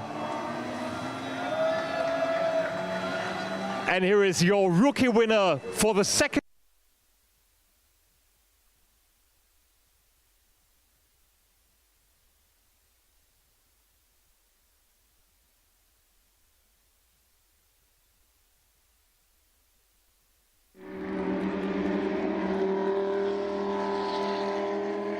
Seems as though the rain is interfering a little bit, unfortunately, with Lucas on the podium, but you saw there the conclusion of the junior podium there, of course. The young and very impressive Maciej on the top step of the junior podium. Maciej Guadish with a jolly good work once again, an overall podium as well as a junior class podium. The young Pole will be celebrating that along with MP Motorsport. The first of the female drivers home in that race was Bianca Bustamante, so I think she would have been up there as well. But we will now start to migrate away from the world of Formula Cars. We do have the GT Winter Series grid, as you saw through this shot, starting to get their way over to the grid, and we will now go and focus on GT Winter Series race number 2. Thank you very much, Adam. Yes, we are down here on the... Thank you very much, Adam. Yes, we're down here on the grid, ready to go for GT Winter Series. As you can see, for this grid walk, I'm in need of some assistance because the rain really heavy now. We're getting ready to go for GT Winter Series race number 2. Let's have a look down the grid for you then. We'll take you over to SR Motorsport first. Kenneth Heyer is going to be in the car. You can see J-Mo Hartling stood next to the car for them. Did a great job yesterday. Kenneth Heyer in the car for them today. Can we have a chat to Kenneth at all? Can we have a chat to Kenneth? No, maybe not. Is Kenneth in the car? Can we have a chat? Yeah, can we have a chat? Perfecto. Thank you. We will. I've got an umbrella too, don't worry. Kenneth, how are we doing? How's the track feeling out there? Very wet out there. But how's the conditions feeling? Yeah, first time the rain, so unexpected conditions. Yeah, we'll do my best to defend the Lambos in the first corner, and then I hope to can pass away with. Good stuff. Well, best of luck for you. Thanks very much for giving us that insight. Kenneth Heyer will start from pole position. We spoke to Martin Kazmarski yesterday, who has driven stuff like the Dakar Rally. All of this very new to him. Now, he was in the dry conditions yesterday. I want to see how he's enjoying the wet conditions so far. Martin Kazmarski, how's it feeling out there in the wet so far? I'm so happy because it can be really slippery, and kind of conditions for me are quite good because I know how to control the car and have a good car control. And I hope I will come to the finish in the one piece. We had that test day in the wet. You felt you learned a lot there to now tackle this race? To attack, you mean? Sorry. I mean, we had the test day in the wet. Do you think you've learned enough now there for this race? I think every race is not it's same on the wet. You need to focus on the braking points and don't crash the car. That's the most important. Good stuff. Thanks very much to Martin Kazmarski. Yes, focus on braking is one thing that he feels. Okay, let's keep walking down. We've got Adrian Lewandowski here in the Lamborghinis. We spoke about, or we heard from our pole sitter there, be careful of the two Lamborghinis, and here they are. The number 62 car alongside the DL Racing car did very well, got the Cup 4 win yesterday. These two are going to be fighting for that Cup 4 win. They were yesterday. It was very close, and they were fighting for an overall podium. I'm sure they will be doing the same today. Then we come to two of our Porsches. These are the two cars we're going to be seeing fight for the Cup 2 victory. We've got the 911 car over there, the Racar Motorsport car, and then on the other side, the PTT racing car. They were our Cup 2 winners yesterday. Let's see if they can go and take that again today, but 911 will be hoping to change that. A little bit further down, we've got this lovely gold Lamborghini. Let's see if we can have one very quick look at this before we clear the grid. Johnny, have a quick look at the Lamborghini. Here it is, the 177. Really nice BDR competition. Alfredo Hernandez in the car for them. Let's see how they go in this one, and then we will start making our way off the grid. It looks absolutely beautiful, doesn't it? The BDR competition car, Alfredo Hernandez in it, but you can see from the resistance my umbrella has given me and from the notes that I've got on my board that the rain is really starting to come down, Adam Weller, so you don't need me to give you too much else insight on the grid. The conditions really tricky. Focus on the braking zone, Martin Kazmarski says. I think we'll hand it back up to you now in commentary for what's going to be a very challenging sprint race. Hopefully some soft damping on the cars. Certainly a very damp Chris McCarthy during that grid walk. We are just a few moments away from rolling then on the formation lap. I believe the board that's just been displayed there by the marshal at the front of the grid will be the 1 minute. So in the next few moments, these cars will be rolling. We expect 14 starters in this race. We've already had a fabulous GT Winter Series race this weekend. Here's the grid for race number 2. Kenneth Heyer is your pole sitter in the number 11 SR Motorsport Mercedes AMG. Martin Kazmarski was not a million miles away from him in qualifying. He likes these wet conditions, so we could have a bit of Mercedes dogfight there. But rain is the great equaliser. And the less aerodynamic and more powerful cars, the Cup 4 entries on row 2 could be a factor. Ibrahim Badawi on row 2 alongside Andrzej Lewandowski, the father of Adrian, who raced yesterday. Andrzej has already won a race in the wet this year at Estoril overall, so expect him to be a factor in this one. Hubert Darmetko in 5th place alongside Leandro Martins as the cars will now start to roll. Row 4 of the grid is Uwe Lauer in the number 72. He's also won a race in the wet this year alongside Alfredo Hernandez, the aforementioned all-gold BDR competition Lamborghini that had a crash yesterday. John Dillon and Motoko Isozaki, the Cup 1 runners there, sharing row 5, the 2 Ferrari 488 Challenge Evo machines. Przemysław Bienkowski is next in the 11th place alongside Alessio Raffini on his second weekend in motorsports.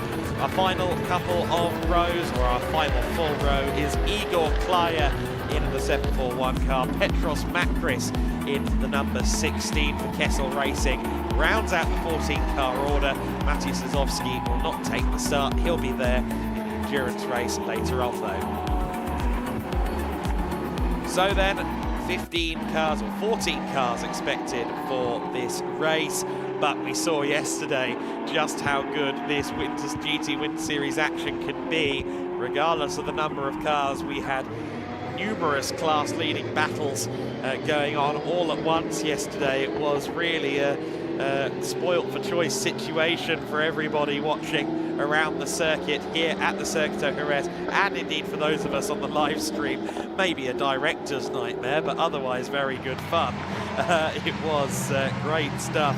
Of course, if you are liking what you're seeing here from the Winter Series package, do bear in mind that all of these events are free access, so those that are here today are getting to take in the sights and sounds of the Winter Series classes absolutely free of charge. Of course, they're not free of damp clothes, unfortunately. It's not the best weather right now here at the Circuito de Jerez.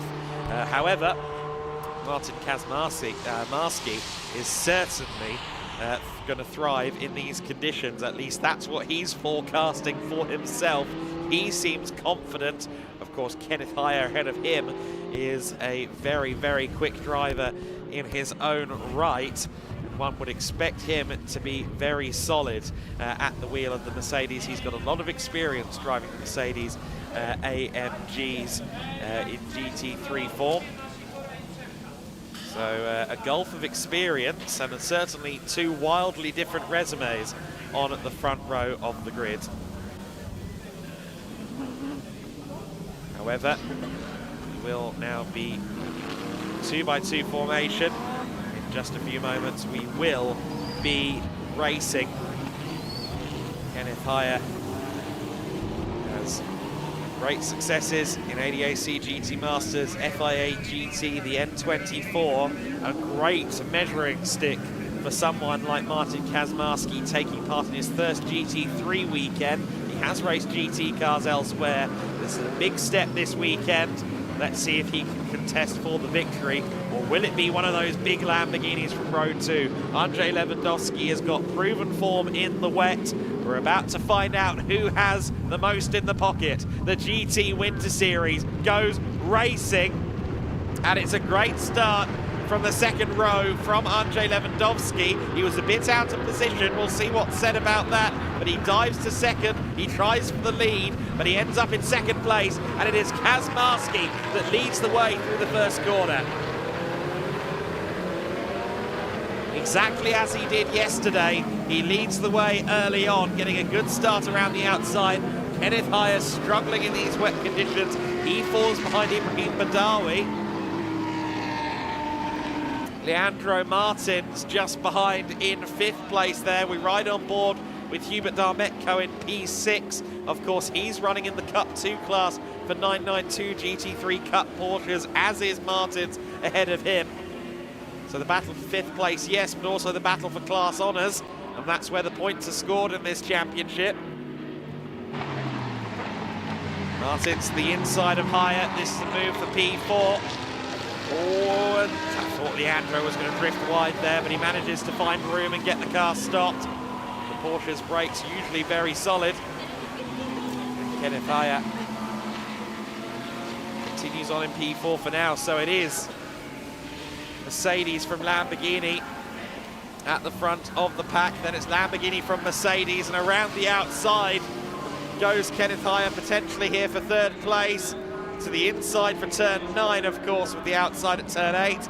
And he gets back up into 3rd, or does he? Because there goes Badawi trying to get back through, but he can't make that work for now at least. Here comes Leandro Martins around the outside as they go through the centre chicane. A couple of drivers deep into that corner. Darmetko getting a bit crossed up there on the apex, but continues on.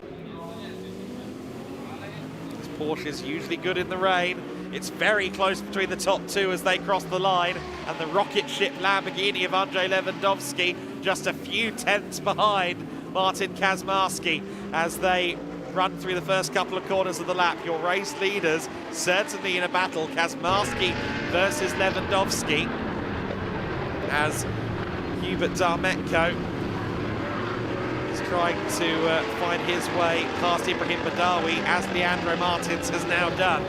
There are the PTT Racing Porsches further back in the pack. Darmetko around the outside of Badawi.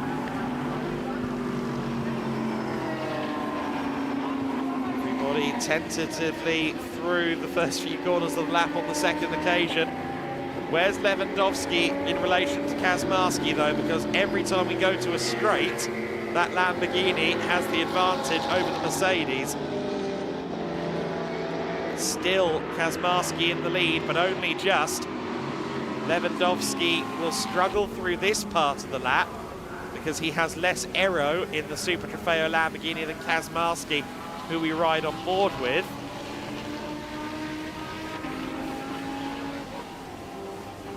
But it's the front straight and then the run from turn 5 to turn 6 where Lewandowski has the best chance of maybe challenging for a win. But if he nails these last few corners, he could set himself up nicely for a challenge down the main straight. More power and less aero in a Super Trofeo spec car means it's a rocket ship in the straight lines, but you have to fight it a bit more through the corners. However, the lack of grip is rather offset by the wet conditions at the moment.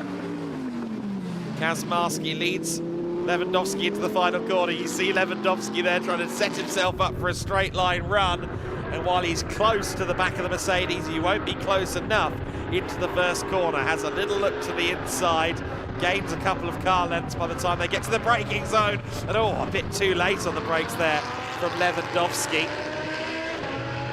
I think we may have lost Ibrahim Badawi. No, he's lost a position. Badawi down to 7th place, further back in the pack. The Egyptian racer struggling, but Lewandowski fighting very hard here with Kazmarski. Here's the other place.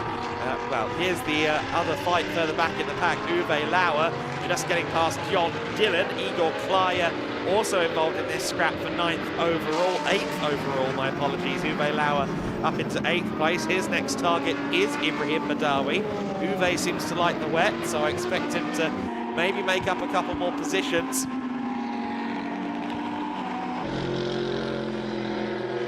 Meanwhile, go back to the lead scrap and 25 minutes left on the clock. We've got a long way to go, but something tells me Lewandowski will not be wanting to run around in second for too long. Andrei Lewandowski knows that he likes the rain. He told Chris McCarthy at Estoril before he won his race there. Yeah, I just love this rain. I reckon I can be good in the rain. And sure enough, he went to win the thing. It was the first race of the 2024 GT Winter Series. We ride on board there on the picture-in-picture as well with Hubert Darmetko, who's losing a bit of time now to Leandro Martins.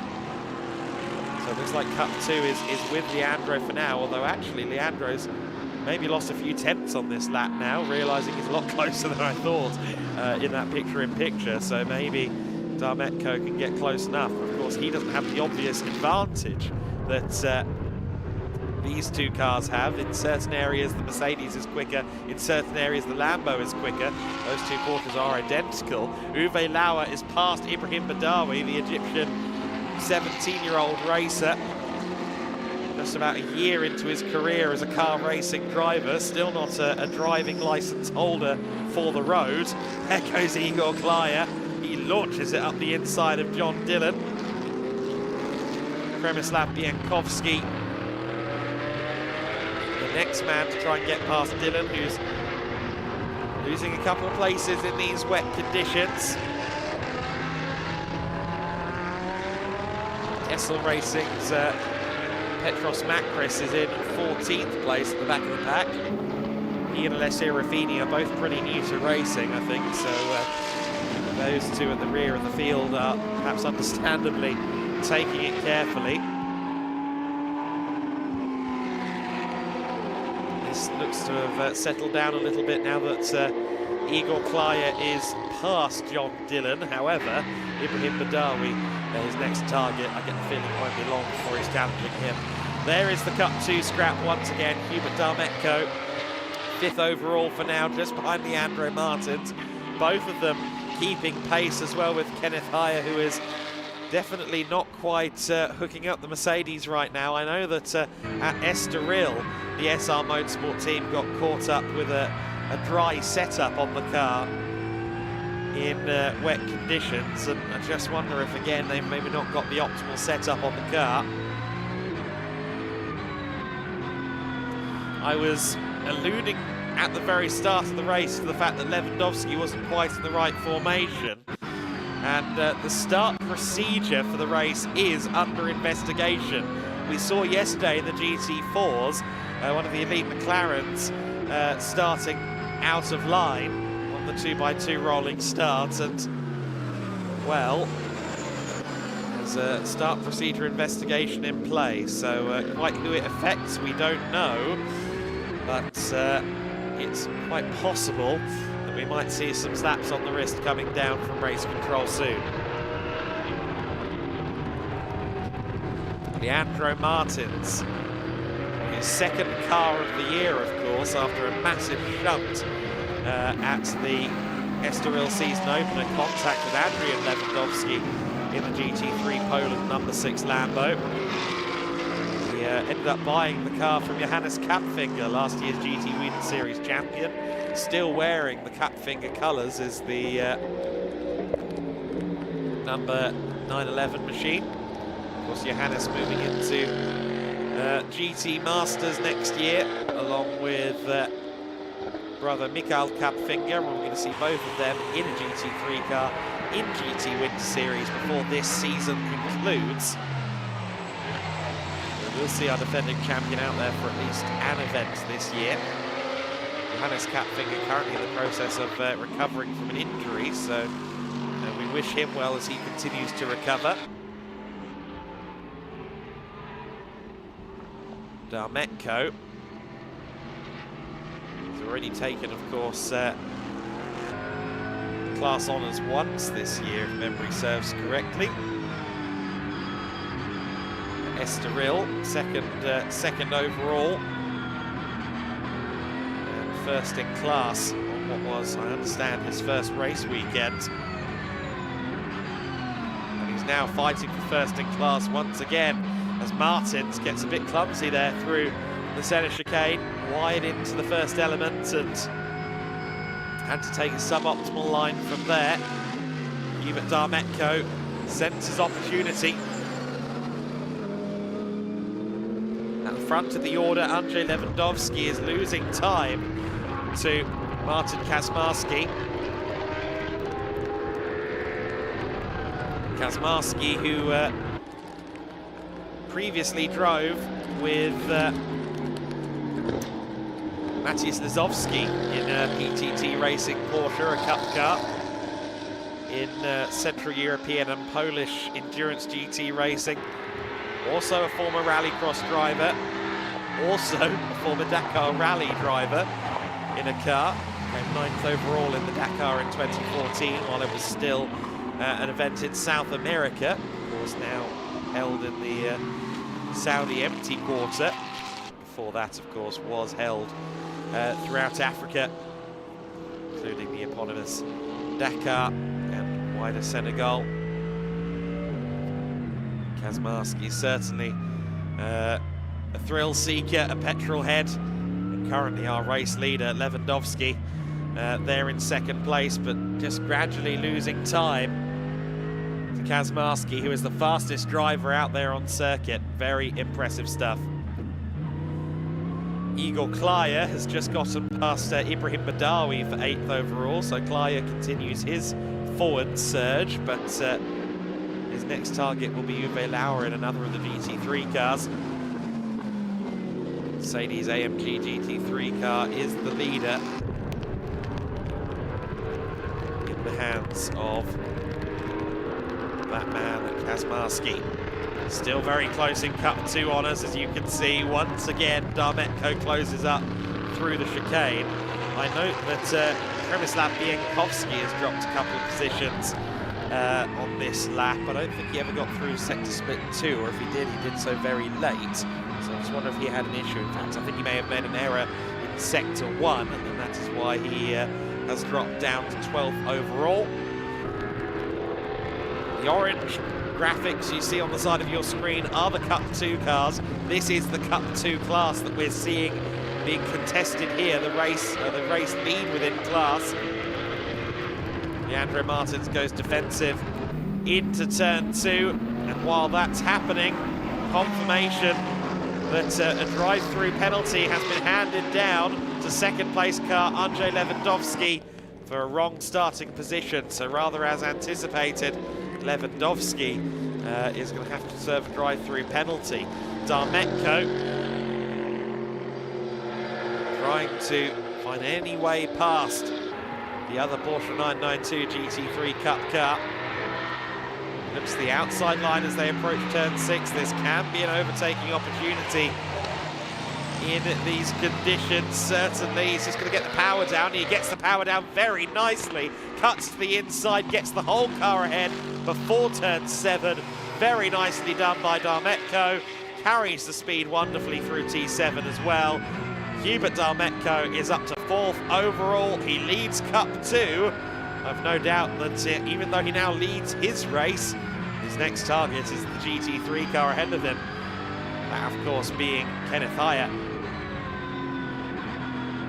Darmetko may or may not inherit 3rd place once Lewandowski serves his drive-through.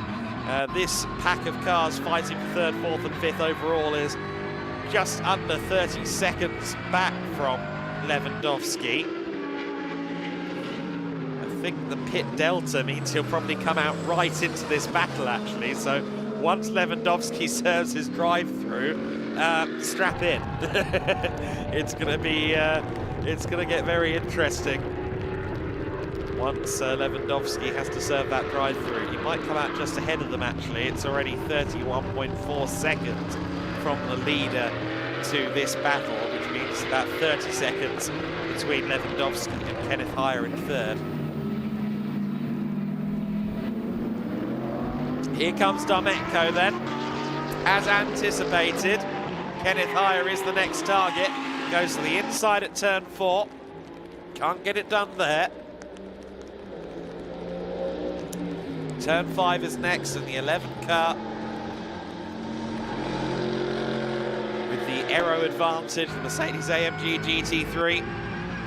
Oh, a little bit bold on the curbs there.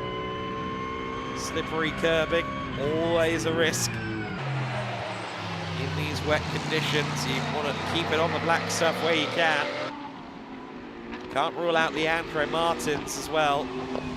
Every time Darmetko drops a 10th, suddenly it looks more like he's under threat than attacking. Will we see Andrzej Lewandowski serve his drive-through this time by? And if so, where will he feed out? He continues on for another lap, so Lewandowski crosses the line now just behind Kazmarski for another lap. He's actually closed in significantly on Kazmarski at the front. The gap is back down under a second. But of course, we know Lewandowski has to serve a penalty. Darmetko, meanwhile, trying to get this 3rd place away from Kenneth Heyer. And Martin's a factor in this one too. The 2 Porsche 992 Cup cars, more sure-footed seemingly in these wet conditions. Martin's to the inside of Darmetko, both to the inside of Heyer, and Heyer powers out of the corner, continuing to lead the battle for 3rd place. BDR competition car is in 6th overall, of course. That is Alfredo Hernandez. I don't think he's close enough to inherit a position from Andrzej Lewandowski when he serves that drive-through. In fact, I think Lewandowski will now come out ahead of this battle for 3rd place as well. There is Lewandowski. He may or may not come in next time. But Heyer under significant pressure from Darmetko and Martins, as we saw. And I think Lewandowski will be quite relieved to not end up in that battle pack when he serves that drive-through.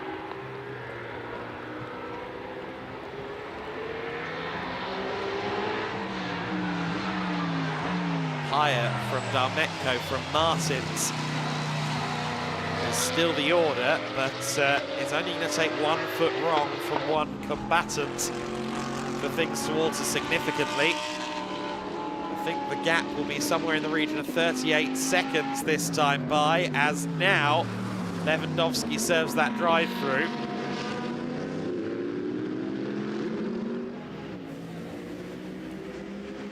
Sure enough, in comes the number 6 car. Let's see where it funnels back out. I think we're under 30 seconds on a pit delta here at Jerez, so I don't think he's going to lose any positions as it turns out, but he will lose his shot potentially at a victory unless Kazmarski falls foul of a problem.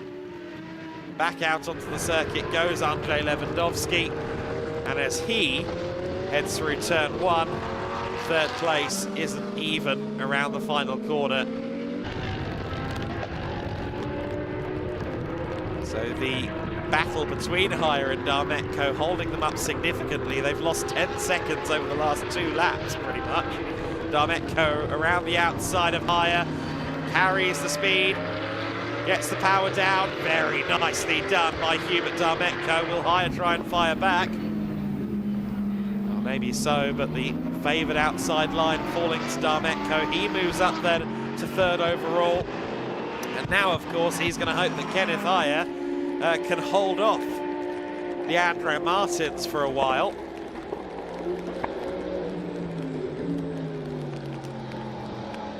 Because those two are Cup 2 class rivals, of course, Darmetko and Martins, and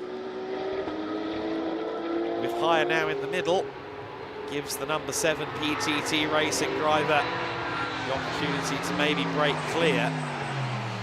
However, he's got to stay out of the firing line of the SR Motorsport Mercedes as well, of course. I thought he might have a few more tenths in the back pocket once he gets past Haya. I do believe that is the case, but it's still very much a situation where the smallest of mistakes will put him back down to 4th overall. 10 minutes and 15 seconds of this race left to run. All 14 cars that started the race are still out there, still on circuit. Wide through turn 11 they go. Both Haya and Martins taking a very long route through the chicane.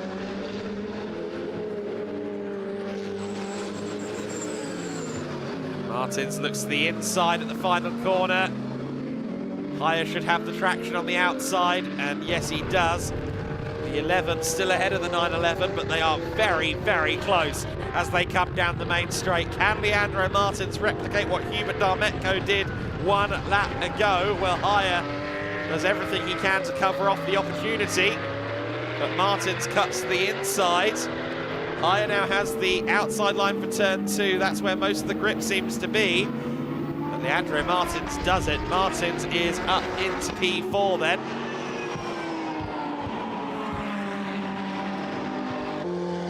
Kazmarski, we see him picture in picture there.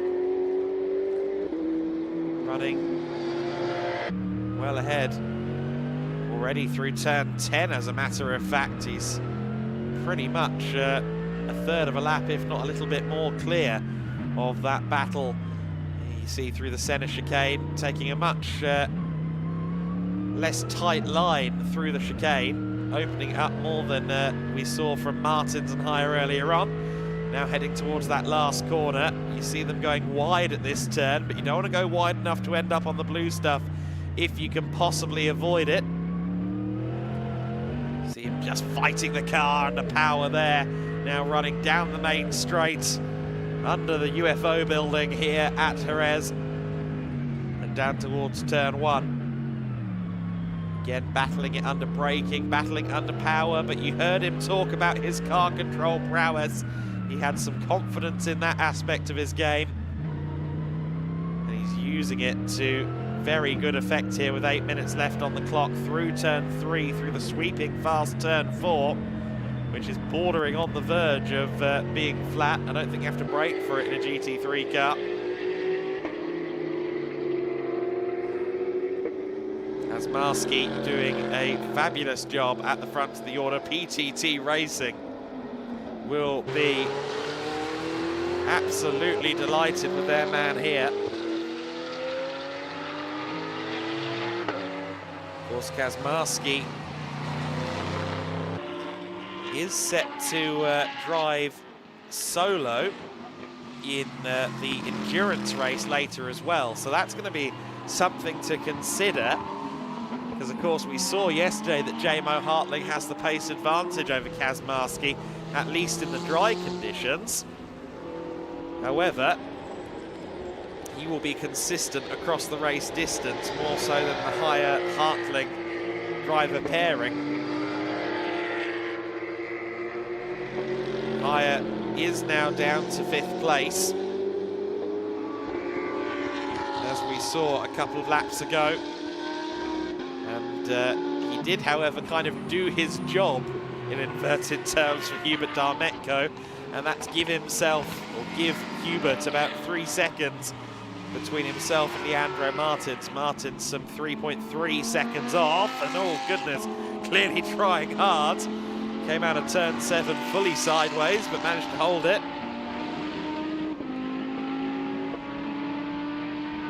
There are only 2 cars lapping under the 2-minute marker, and that is our top 2 in the race, Kazmarski and Lewandowski.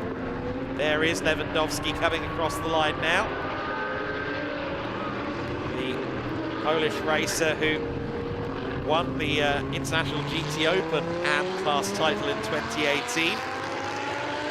We've seen him in GT Winter Series in previous years too. And in general has been competing in GTs for north of a decade at this point, and it's become something of a family affair, of course, sharing this car with his son Adrian Lewandowski. But I think the old man still has a couple of more tricks up his sleeve when push comes to shove, certainly in the wet conditions. Andrzej Lewandowski is a very, very good driver. His last lap was actually almost a second faster than our race leader Kaczmarski. So maybe he's driving a little bit frustrated at the moment, of course, because of that drive-through.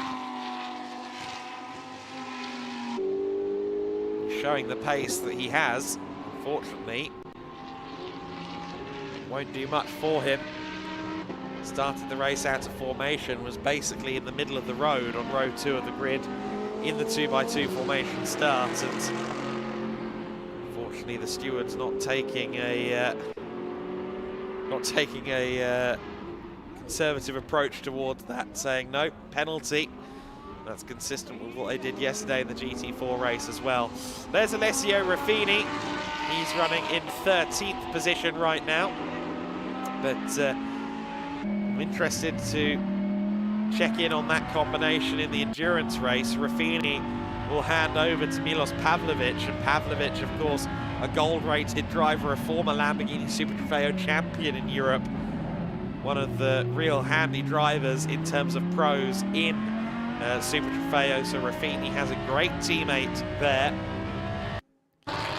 Alessio, in just his second weekend as a racing driver, only started preparing himself for a attempt at a racing career back in the summer.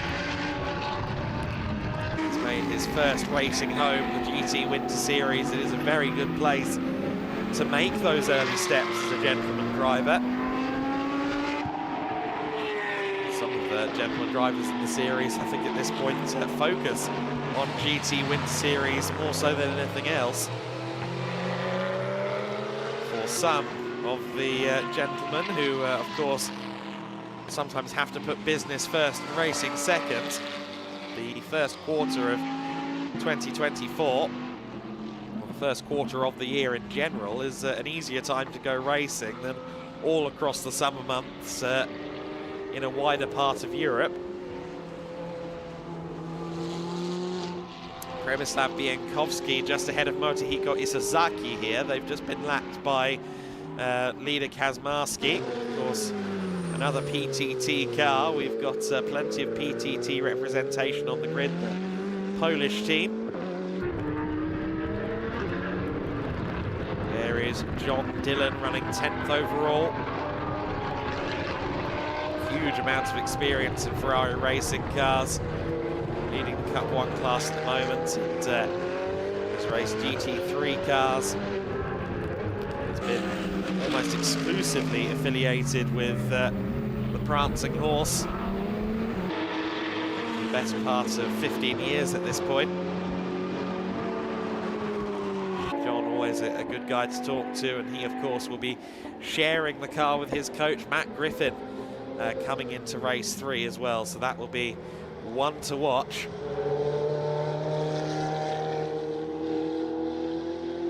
Powers out of turn 5 down towards turn 6 in the 488 Challenge Evo, the car that will be superseded in most of Europe for 2024 by the new 296, although the 488 Challenge Evo will still be the car in Ferrari Challenge UK next year. This year, sorry. A minute and 25 seconds then left on the clock. This is the penultimate lap of the race for Martin Kaczmarski.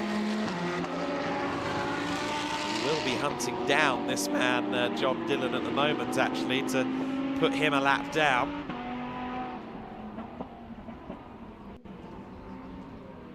as Dylan comes through the chicane and then exits the chicane. Kazmarski will not be too far behind. But Dylan won't worry about that. He enjoys the fun of racing in the winter. As he said, it means you don't have to stop racing, you can keep going. The race goes on, I suppose some may say.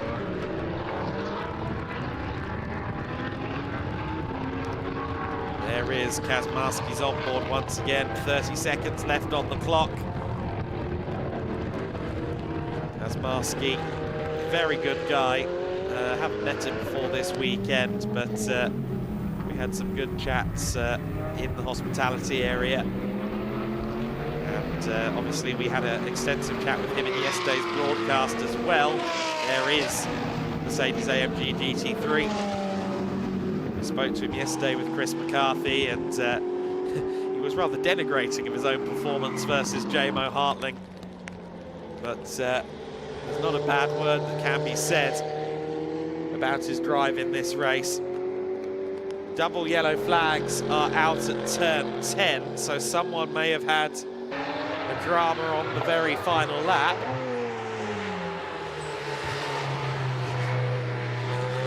As we continue to watch Kazmarski, I'm just counting the cars as they come by and seeing who might be missing. I think it's Alessio Ruffini, unfortunately, who has gone missing, but Kazmarski through 7 and 8. There is Alessio Ruffini. He has come to a halt somewhere in the number 30 Lamborghini Super Trofeo car. I think that's somewhere around the last couple of corners. So he will unfortunately be out of the race and not take the flag on this occasion, but heading toward the flag is the PTT Racing Mercedes-AMG GT3. First time we've seen the PTT crew running a GT3 this year in GT Winter Series. They've been bringing their fleet of Porsche Cup cars along, but Martin Kazmarski, in addition to the driver lineup, bringing the Mercedes-AMG GT3 Evo out to play for the first time, not the last time this year. And now adding a trophy to the collection for PTT and for himself is Martin Kazmarski, who crosses the line to win the race in the GT Winter Series. He is a winner in the series for the first time. Andrzej Lewandowski was closing in after that penalty, finishes 14 seconds back, gained about 5 seconds over the last few laps of the race. There is the Ruffini car. Stopped on the run towards turn 11, towards the last chicane. Third place car, Hubert Darmetko, coming through the final hairpin now. Powers out of the corner. Too composed to give us a slide coming out of the last turn. I was expecting him to give it a dab of Oppo, but that might be a little bit risky. He takes the Cup 2 win as well as third overall. Fourth place then to Leandro Martins. Fifth place just with Kenneth Hire, is it? It's a drag race to the line. And Hire does indeed hold on to it by half a tenth over Alfredo Hernandez, who was coming on strong at the end of that race. Sixth overall. And also second within Cup 4 after Andrzej Lewandowski. Uwe Lauer taking 7th place, or at least he should shortly. Oh, never mind. Igor Klyer diving up the inside at the very last opportunity. He gets past Uwe Lauer, and here comes Ibrahim Badawi. Badawi might just pip him. It's very close. No way. An exact tie almost. Exactly 1/100th of a second between Lauer and Badawi, but Lauer just about held on to 8th overall, but Igor Klyer rather rudely budging through into 7th overall at the end there. He will also take 3rd among the GT3s, but Uwe Lauer and Ibrahim Badawi dragging to the line there. John Dillon the last across the line. Everyone has now taken the flag. What a motor race. As always, the GT Winter Series delivers.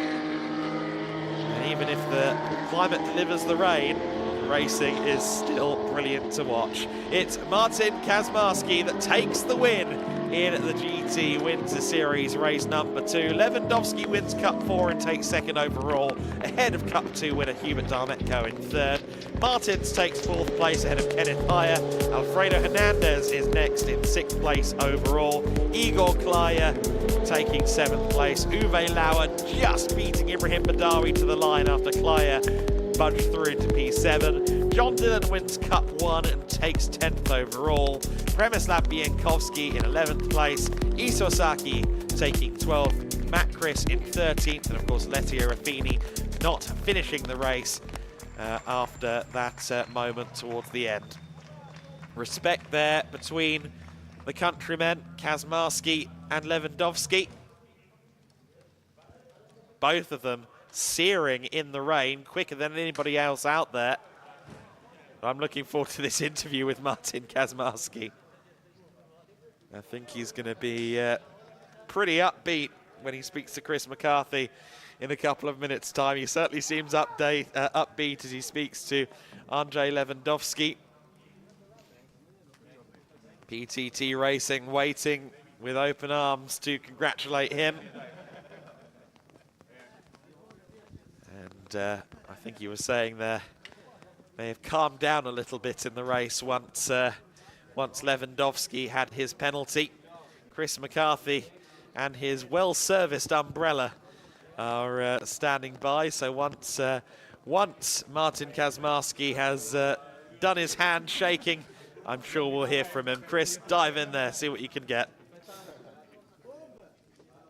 Thank you very much, Adam. Yes, down with our race winner, Martin Kazmarski. You can squeeze under here if you like. Martin, race winner in GT Winter Series. How does that feel? Boring. It was boring race for me because from the beginning I was leading, and in the beginning I was fighting with the Lamborghini. The driver is really fast there, but he had some penalty or something. He needs to go through the pit stop, and I was alone. And I tried to be all the time the same, similar, no crash the car, because the leaders can be a bit like higher than normally. And I'm okay. That's my second race. Yesterday was second place, today was first place, and then maybe today afternoon also first. Yeah, we try together. The conditions certainly weren't easy for you. Was it changeable throughout the race? How did you have to adapt through it throughout the race, the conditions? For me it was quite tricky because the rain was a bit lower and higher during the whole race, and I couldn't find a good pace in the corners. Wasn't easy because it changed a lot during the race, but when I was alone in the front, I could be a bit gentle for the car and safe driving. And what about when you get towards the end? I imagine, did the pressure grow on you a little bit, knowing that a race win was getting closer? No. I am professional driver since years, and I know that the pressure is not good for a driver, because when you have a pressure, you can easily go out from the circuit. Yeah, that's why. Of course, I am happy, but I know the guy from yesterday. He was something there. He is something there. If he would be a driver today, I would be second. Well, I tell you what, it's a very historic track. Was it fun driving out there in the wet in this car? Yeah, it certainly looked it. Yeah, it's fun to drive this car. It's fun to drive this circuit. I love this place, but to be honest, I am here for better weather. But today is not better weather than my home place. Looking forward to the next endurance race. Reckon we can get another win? We'll see. It depends who's gonna be a driver in the other cars. Yeah. So congratulations on the win. Well done. Thanks. Have a nice day, guys. Martin Kazmarski, well done on the win there. There we can see the car, Johnny, if you come round. That is the winning car of Martin Kazmarski, who takes the win here, Adam Weller. Everyone taking for cover very, very quickly as they get ready for the podium celebrations, which Lucas is preparing for. But for now, we'll head up to Adam in commentary. Thank you, Chris. Great to hear from Martin Kazmarski, fresh out of the Mercedes. Alessia Raffini being craned and trailered, unfortunately, the Autosport Racing Lamborghini there being recovered. We are, of course, now coming into the lunch break here at the circuit, so there is a little bit of breathing room for the spectators around the circuit to go grab something to eat or something of that nature. However, we will continue broadcasting all through lunchtime. I know that Chris and Lucas are going to go down there and get some observations from the pits. However, for now, let's take a look at the race that was. It was a controversial start for Andrzej Lewandowski. He took the centre stage of the second row, quite literally, moved himself up to second place, but would get a drive-through penalty for his efforts. Hubert Darmetko, from the very start of the race, was looming large behind Leandro Martins, who dove up the inside of Kenneth Heyer, trying to make up some places in the early stages. Ibrahim Badawi, who started on the second row, was running in third, fourth place early on. He started to drop through the order. In the meantime, Hubert Darmetko was continuing to make life very hard for Leandro Martins. Got a good run out of turn one, tried to go to the outside at turn two, eventually got past, and then started hunting for Heyer, Kenneth Heyer. And he would get past as well.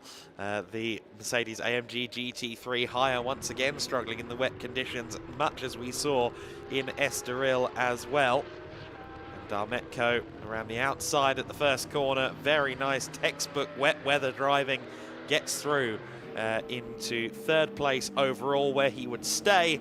And of course, by the time Leandro Martins followed him past Kenneth Heyer, the Cup 2 rival Darmetko had disappeared up the road. But Kazmarski took the flag, took a win, and, well, he said he found the race boring.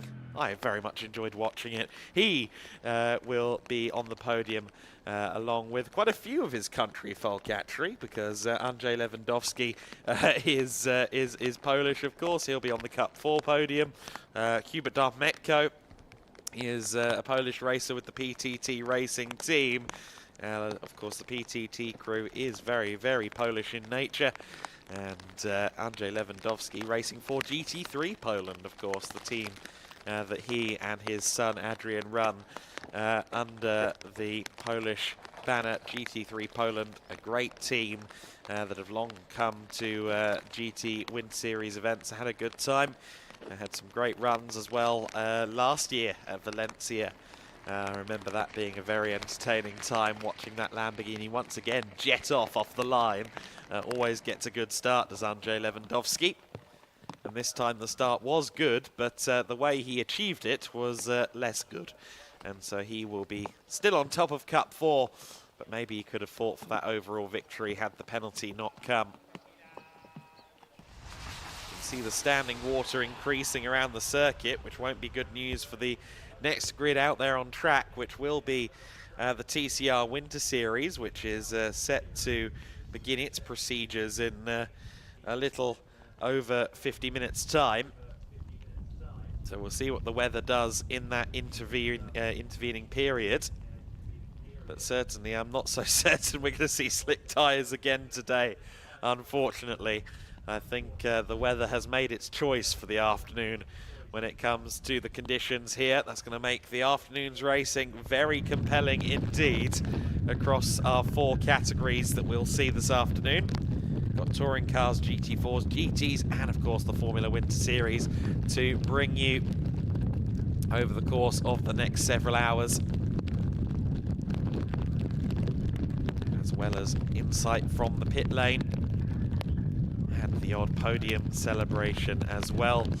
Of course, podium celebration is always a difficult thing to convince drivers to do. You'd think that silverware and the odd bottle of bubbly would be enough to coerce them, but sometimes we have to really work hard to get them all up there. The Giedlick Racing staff, Stefan Lehner and co, will be down there working on that. The Race Ready guys also working hard along with Giedlick, the Race Ready organisation behind the Iberian Supercars series.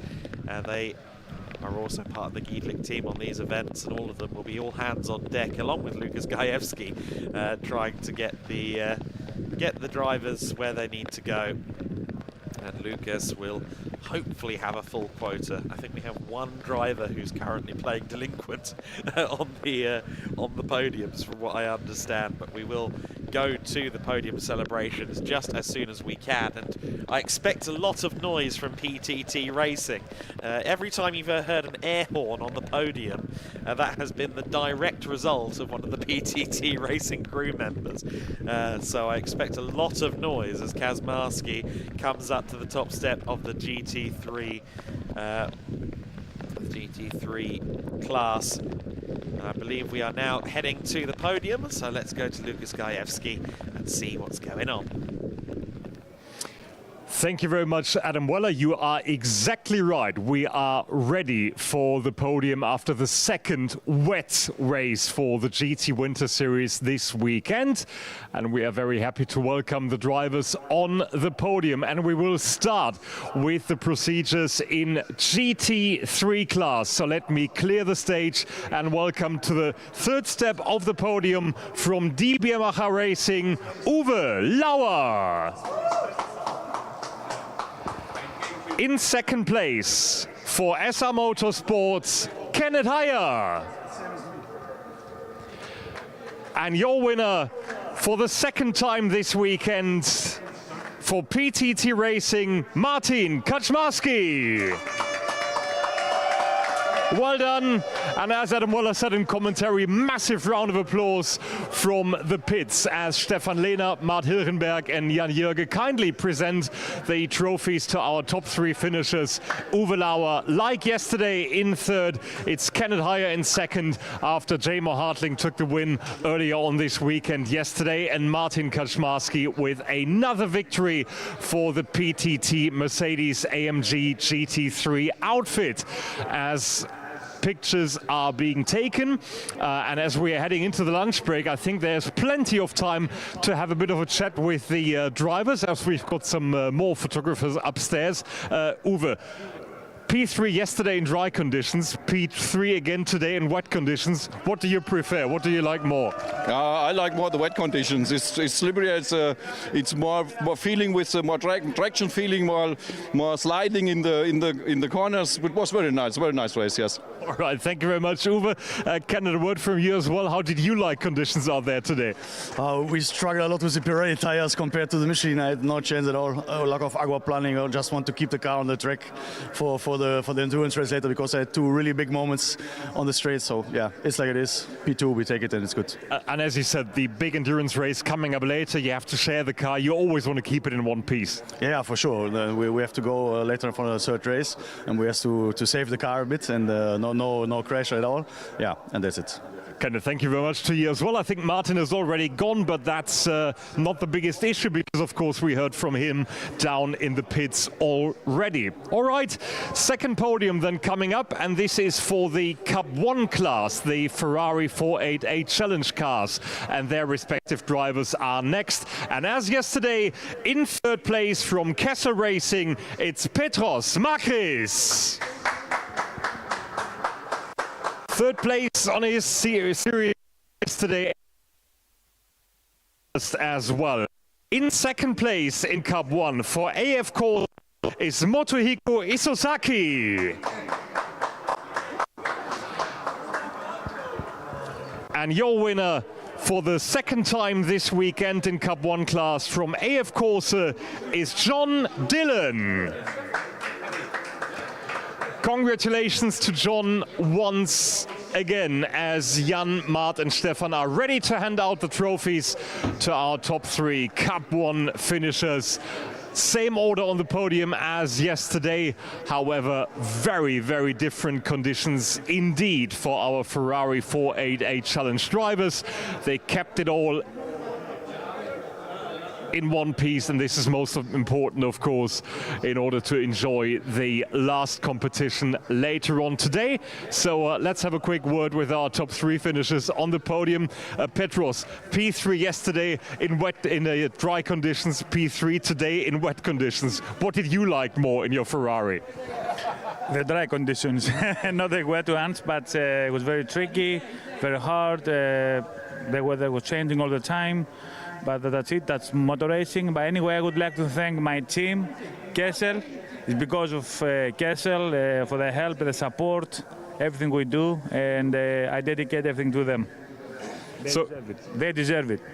So fingers crossed for you to get some more dry running later on this afternoon, although I have to say I'm not awfully optimistic there, but let's see. Second place, once again, completely different conditions. How did you like it on the circuit? I like rain, but not so much good driving, but lucky, second lucky. Mito Hiko-san, thank you very much. Thank you. And well done to P2 once again. John, as we said, dry conditions yesterday, completely wet conditions now. How did you like it on the circuit? Yeah, I like the wet. Don't forget I'm from England, yeah? So in England, you know, the first thing you think about is, yeah, this is going to be a great day. So, yeah, the wet is good for me. It was tricky. You know, I'm on the Pirelli tyres, which are not great in the wet. The front tyre's not always gripping up, you know, towards the end of the stint. But no, it was good. Yeah, I'm enjoying it, you know, and once again, a great championship and great organisation, you know, it's brilliant.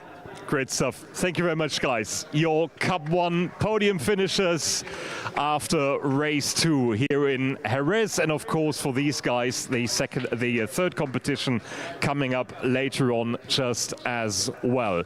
So then, next up is our third podium for Class Cup 2, which is our Porsche Carrera Cup class, and much as in Cup 1, it's exactly the same order as yesterday. So please welcome in third place for Cup 2 from PTT Racing, Igor Klaya. In second place for Raka Motorsport, Leandro Martins. And your winner for PTT Racing is Hubert Stametko. Huge cheer from the pit lane once again from the PTT Racing guys. Absolutely fabulous, although they are standing there in the pouring rain here in the Jerez pit lane as our Gietlich Racing organizers hand over the trophies to our top 3 finishers in Cup 2. Now we know, of course, that Porsche Cup cars, due to the engine in the back of the cars, are quite controllable in these weather conditions, but it was still very, very hard to manage for these guys, just as well as we are getting all the podium shots in. Let's have a quick word then with Igor Klaya in third place on the podium. Igor, how was the race for you today? It was very nice. The team is great, so congratulations and thanks to the team. And you know, my partner is driving like a dirty and wild cat, so I love him. Why has he left us? Where has he gone? I don't know. I call him. You know, he doesn't know what to do, what to say. So I can say that he wants to congratulate to the team, and we make a team, and he loves his wife. Thank you very much. She'll be very happy to hear that. So best regards to the wife. Is she here or is she at home? Him because we make a team. Thank you very much, Igor. Thank you. That's your third place finisher in Cup 2. And of course, we might be able to hear from Hubert and his PTT Racing teammates later on. One podium still coming up for Cup 4 and our Lamborghini Super Trofeo class. And in third place, it's yesterday's race winner from DL Racing, Ibrahim Badawi.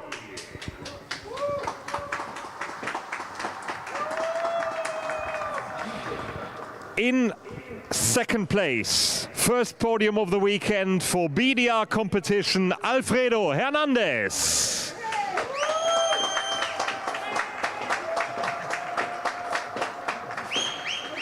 And here's your winner and second overall for GT3 Poland, Andrzej Lewandowski.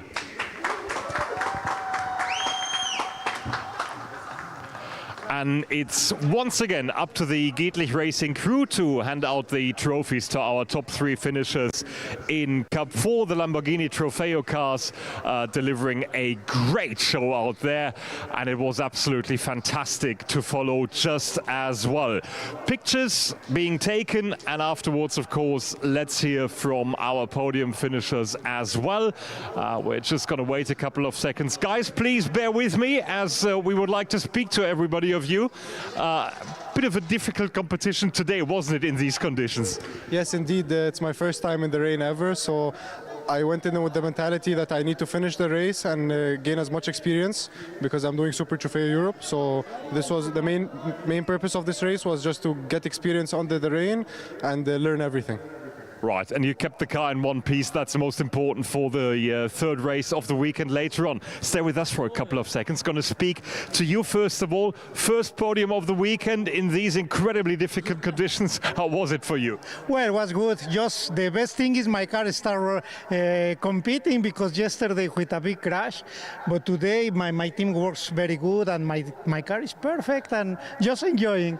We are very happy to see you smiling, Alfredo Hernandez. Thank you very much. And of course, Adrian Lewandowski, Andrzej, sorry, Adrian going to be taking over the wheel later on in race number 3. We need to speak about the start, don't we? It's always so hard to get exactly right, and I'm afraid you got done there by race control.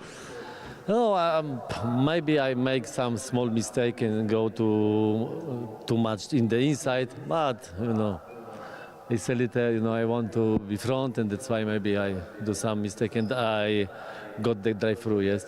But generally, I quickly catch the first car and I want to take over, but also I want to drive very polite, not take the risk, and that's why I like the rain and I have a lot of experience in the rain, and that's why I'm happy. The time is good. Andrzej Lewandowski, thank you very much and best of luck for the third race coming up later on today. However, coming up next, first of all, is our lunch break, which is not really a break at all, is it? Because, of course, our crew is down there in the pit lane to give you some insights and some backgrounds about the GT Winter Series. And, of course, this weekend, it's not only the Winter Series package, but we are also joined for the very first time by an external support series, so to say. TCR Spain is joining the Winter Series package this weekend with a sort of pre-season event here in Jerez. And let's head down to Chris McCarthy in the pits to get a bit more insight on TCR Spain. Chris.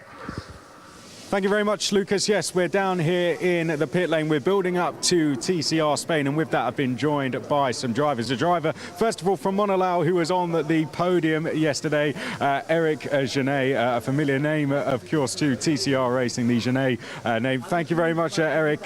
First of all, tell us, how was it finishing on the podium yesterday? Well, it was my debut here in the TCR Spain, very competitive championship, really. It was feeling great. I like it very much. We had very good battles during the race, but also learned a lot. It was my first race, and I think I did it quite good. But we still have to learn a lot. I know your father raced World Touring Car level TCR at 24 Hour Le Mans. It must have been great to follow in his footsteps and get on the podium in a TCR race. Yeah, it's my best friend in this moment. It's my idol. He showed me everything in this world. He showed me how to race, how to be on the track. So I have to say thank you to him, because he's one of the protagonists of my life. Very well said. Let's talk about the race today. We won't keep you too long because we're building up to it. You're starting at the back today, different conditions. Looking forward to taking it on in the wet? I think it will be a good race. We were testing on Friday here on the wet. We were very, very fast, so I'm with the head up. Still have to learn a bit in this tricky conditions with this special car, but I think it will be an interesting race to see, and we'll be focused on the race to try to win. Thank you very much, Eric Genet. We'll let you get off and we'll quickly getting our pole sitter for the race. Good luck for the race. Thank you very much. I know you guys have to get off and get ready. Anna Carrasco, we spoke to you on the grid yesterday, and of course, your first ever race in a car. How was it, first of all? Honestly, it was a good race. I had a lot of fun for my first time racing on cars, so yeah. I didn't have any expectation, but I really enjoyed the race on the TCR, so I'm happy with this experience, and let's see today if I can improve a little bit. And they're throwing everything at you this weekend. I suppose you could call it the perfect experience, because dry yesterday, now wet today, but you're telling us before we went live for this interview, you've never driven in the wet before.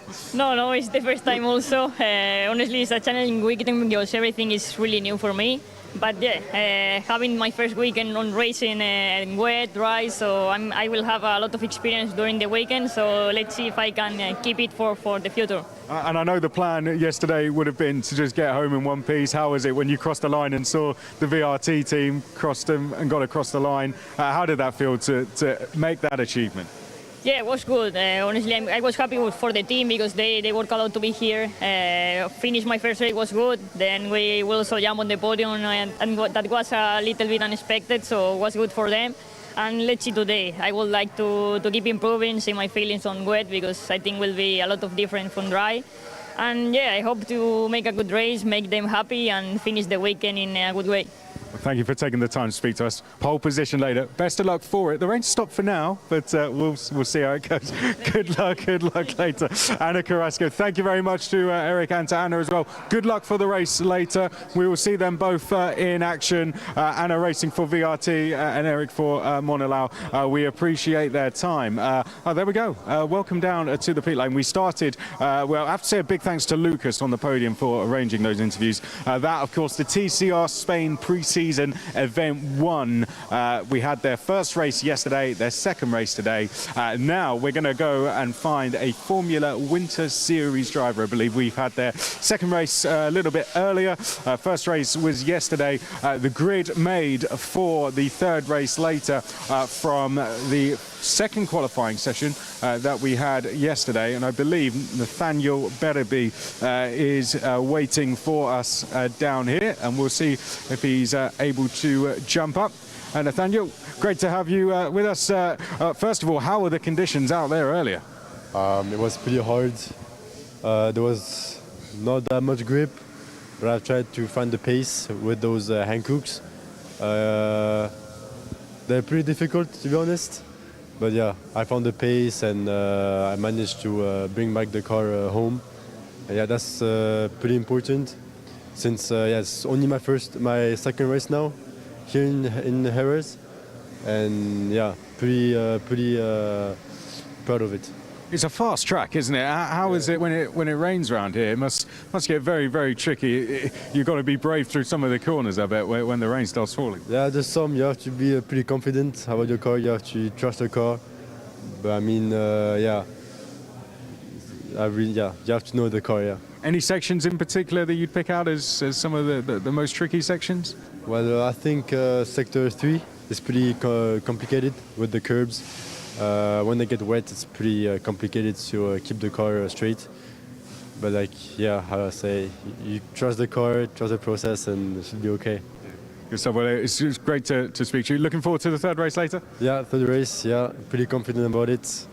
Let's see how it goes, and I wish myself all the best. We wish you all the best as well. Thank you very much for speaking to us, Nathaniel Bereby. Good luck. Have a look at the car, Johnny, as well. You can see, feel free to just dive in and have a look at the car. You can see him getting ready to go for that one, and we appreciate him taking the time to speak to us. Nathaniel Bereby talking us through that the third sector in particular looked to be the trickiest section.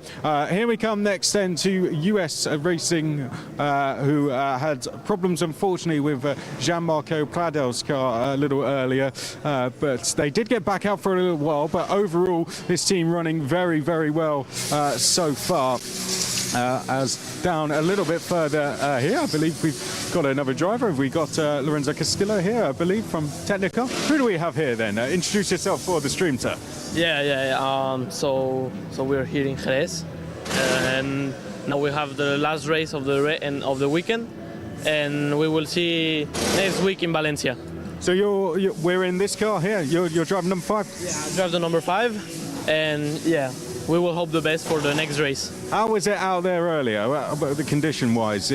Well, the conditions in the first race was very strange, because in the first stint of the race we had a lot of dry track, but we were with the wet tires, so it was very difficult because we couldn't see the wet parts for our tires. But now the track for the next race is fully wet, so it's going to be, for me, it's going to be easier because I prefer fully wet than dry and wet. So yeah, let's hope.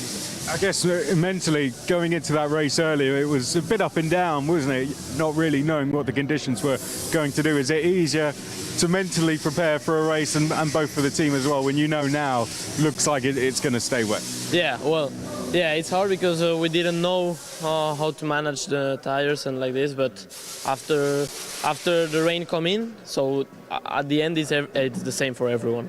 Tell us, and although it's a sprint race, does tyre management come into it in those situations as well? When you're at tyre management, was that coming into play a little earlier at times? Yeah, I think, yeah, but now in the next race also, yeah, a bit, because now our tires are a bit, are very, very old. So, no, also, like in the track, in the last conditions, the tires suffered a lot. So now we don't have good tires. So, yeah, we need to work on the management of the tires also.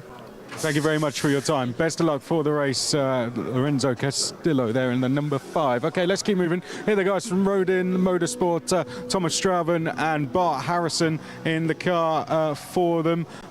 We see Thomas Straven's car, the number 8 Bart Harrison alongside in the 77, jumping up from karting, a 2-time vice British champion, Thomas Straven, alongside doing some great things in the international and European karting scene. And then MP Motorsport we come to next. You can see garages closed a little bit on them. Well, we're going to go and see if we can go and find some more drivers from you. In the meantime, one of the drivers in this category is Bianca Bustamante. We were hearing a little bit about the circuit from a couple of the other drivers just there. Here's what she had to say about the circuit a little bit earlier this week. We're very excited at the GRS team to welcome Bianca Bustamante into Formula Winter Series. Bianca, we're just talking, it's your first time at this circuit. It sounds like it's been interesting so far. It really has been, and you know, it's not a conventional circuit. It's very tight. There's little margin for errors because you're so close to the gravel every time. And you know, there's about 38 cars on the grid, so that definitely makes it a bit tougher. First time here at the circuit. I'm loving every bit of it. I mean, it's lovely to compete at such high competitiveness, you know, driving with the best teams, best cars. I mean, it's incredible. Really looking forward to it. And obviously you allude to that with the mix of drivers. You do have some who are fresh out of karting, albeit at a very high level, others who are second, third year potentially in Formula 4. I suppose that's a really good opportunity to kind of, you know, see where you're at going into the summer, isn't it? To see where you are in the pecking order.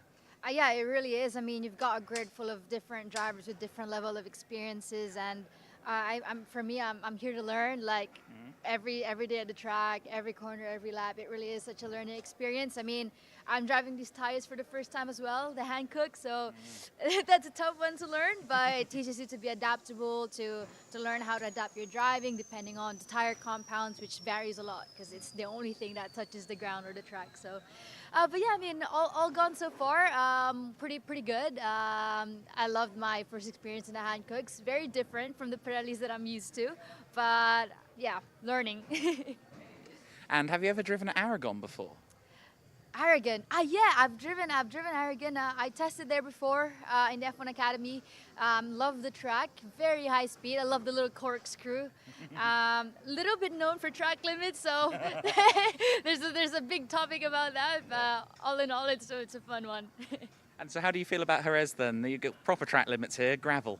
Yeah, gravel. I mean, the first session we had about like 3 red flags, so obviously not a good welcoming. It's hard to learn the track, at the same time learn the tires when you got barely any laps because of all the red flags, yellow flags, but it makes it even more tough, and you learn from the tough moments. And today, you know, we only got 2 sessions, 2 practice, but we already made a massive step, and I know the upcoming days is going to be tough, but I'm here for it. And obviously you've got some kind of a teammate who's going to become F1 Academy competition in Leah Block. She's coming in from quite a different background within motorsport. What do you think of her journey so far, moving into single-seaters? I mean, it's nice to see, you know, different level of just experience. You know, she's very competitive in rally and stuff like that, and me, I've always been grassroots into single-seater. So, I mean, obviously I know how hard it is to suddenly get into a different discipline of motorsport and having to relearn everything. And you know, we're teammates this year. We've done a lot of tests. We just came back from Barcelona from the F1 Academy. I mean, she's learning a lot. I mean, it's nice to see the progress, to see the growth, and to somehow, you know, help her as well as teammates, share data, share onboards. But yeah, really exciting. Well, it's very exciting to have you here. Great to see you on the timing sheets, and good luck this weekend. Thank you so much for having me. Great to hear from Bianca Bustamante there, speaking with Adam Weller a little bit earlier this week. We're down at Rodin Motorsport here. I'm with Thomas Strauven, who is racing for them this season. Just jumped out from karting. Thomas, you were racing in the FIA Karting Championships last year with the Kart Republic team, joining Rodin Motorsport for what is only your second weekend ever in a single-seater. Going pretty well so far, challenging for top 10s, qualifying in the top 10. You must be happy with that. Yeah, I'm quite happy. Just like the last race 2 wasn't a little bit of unfortunate, so I didn't really have the pace. So yeah, but we'll move on in race 3 and try to maximize the race. I always talk to car drivers about this. Tell us how you're adapting to jumping out of karting. Of course, that's a very intense timetable when you're in there, but a completely different to driving. How's the physicality of getting in one of these F4 cars? Well, the physicality is more, so you really have to gain some muscles, but at the same time, karting is more active, so like you have a session 30 minutes rest and you have another session, but well, here it's 4 hours almost, because now I have a very big break and then after we go again. So but it's nice because we have more rest time, but yeah, it's also a little bit of a shame that we don't drive that much, but I really like it. Want to get out in the car more, I love it. But I guess a lot of data to go through as well, isn't there? Plenty to work with, and you're with a great team here in Rodin Motorsport. Yeah, it's a really good team. Like also in karting, you did 50 maximum 10 minutes data, and now you're like almost 1 hour. So yeah, it's longer for the data and everything, but yeah, really happy with the team, and we're making the steps, and we will come there. You must be very happy with already challenging for top 10. You're in for a full season as well. I guess the plan is hopefully to get some good points on the board and maybe even push for some top 5s by the end of the season. Yeah, I hope I will get for sure some points and try to get some rookie podiums. I was close in race 1, got 4th rookie. Race 2 I got 5th. At a little bit at the end I was running in 3rd rookie, but then after got a little bit back, but yeah, we'll charge forward in the next race and hopefully have some podium. Good stuff. Thank you for speaking to us, Thomas. We'll let you go back to go and do that data, because I'm sure there's plenty to go through as we head down the pit lane. Thomas Strauven, very, very big name in the international karting scene. Great to have him in the paddock, as there's many, like I said in the build-up yesterday, many European international karting champions. Thomas raced with one of the biggest factory teams in international karting and is here with us with one of the biggest single-seater teams now in Rodin Motorsport as well. And speaking of European karting champions, one of them is on the grid this weekend, our reigning FIA Karting European champion in René Lammers, and Adam Weller caught up with him a little earlier this week. René Lammers is one of the most exciting youngsters making his debut in a Formula 4 car this weekend at Jerez. René, obviously you've had an incredible few months with the Ferrari Academy scouting and so on and so forth. How excited are you now to go racing in a Formula 4 car at last? Yeah, I'm very excited to get to racing. I've done a lot of test days already, so I feel like I'm prepared. I think the speed is there. So I think we should definitely be contesting for the win, obviously. That's the main goal. And yeah, I think we have the speed to do it, so I'm looking forward to it. And obviously MP Motorsport, very well-established team, a good bunch of people to work with. Yeah, I'm very happy to be here with MP. We're both Dutch as well, so that also gives us another connection, which is nice. And yeah, we feel really great. We have a great feeling with them, and I think they're a good team as well, which they manage their cars well, etc. So yeah, I'm very excited to get going with them. Obviously, for you, racing is a family business. Tell me, what's your first memory of motorsport? Do you remember kind of your first memories? Well, I don't really remember like my actual first memory, but yeah, I did grow up kind of in the racing world, obviously, with my dad being yeah, he used to race in the past. He was still racing when I was born, so I also kind of grew up on the track, you know, went with him a lot of times. So yeah, not like I really had another choice, you know, kind of grew up in the life and stick with it. Obviously, I think it's fair to say that your fellow Dutchman, Max Verstappen, maybe slightly eclipsed his father as a racing driver now. Jos Verstappen never won a world championship. Is it the same for you? Are you hoping to best your dad and have more trophies on the mantle than him? Yeah, definitely. I mean, he was in F1, but I think he's the first one to say that he only thought about getting into F1, not about staying into F1. Yeah. So his F1 career wasn't that long, and although in the LMPs and the prototypes, he did do a really good job. He won 24 hours per mile. So yeah, obviously my main goal will be Formula One. I think I will definitely go for the World Championships in Formula One. So in that point, I'm not really thinking about my dad. I'm just thinking about doing the best, which I also think he hopes I do the best. And obviously you grew up, you know, while he was still racing sports cars and things like that. So Formula One is your main goal, but would you be interested in that sports car world as well? Yeah, definitely. If I have if I end up being into Formula One, or if I end up just missing Formula One, I think prototypes and and IndyCar, all those cars are definitely something I'm looking into again. I think it's a nice car to drive. I think with some still some very good drivers, and yeah, obviously still again the main goal is Formula One, but we'll see how that goes. So. And obviously lots and lots of cars on this grid, 38 cars. Are you looking forward to getting into that pack, or do you think it might be a bit tricky? No, definitely looking forward. Obviously in the race everybody is packed up, so it doesn't really matter. But yeah, and definitely in quali it's gonna be a tight one. It's gonna be hard to manage with traffic. But luckily I've learned that in quali as well, in karting as well, which sometimes 110 people on the grid, so the groups were always really packed, and you always have to really be careful of traffic, tow, etc. So I really think I've already been trained quite a bit for that. So I think it's it's a good thing for me. Awesome. Well, thank you very much for joining us for this interview and indeed for this racing weekend. Good luck. Thank you very much.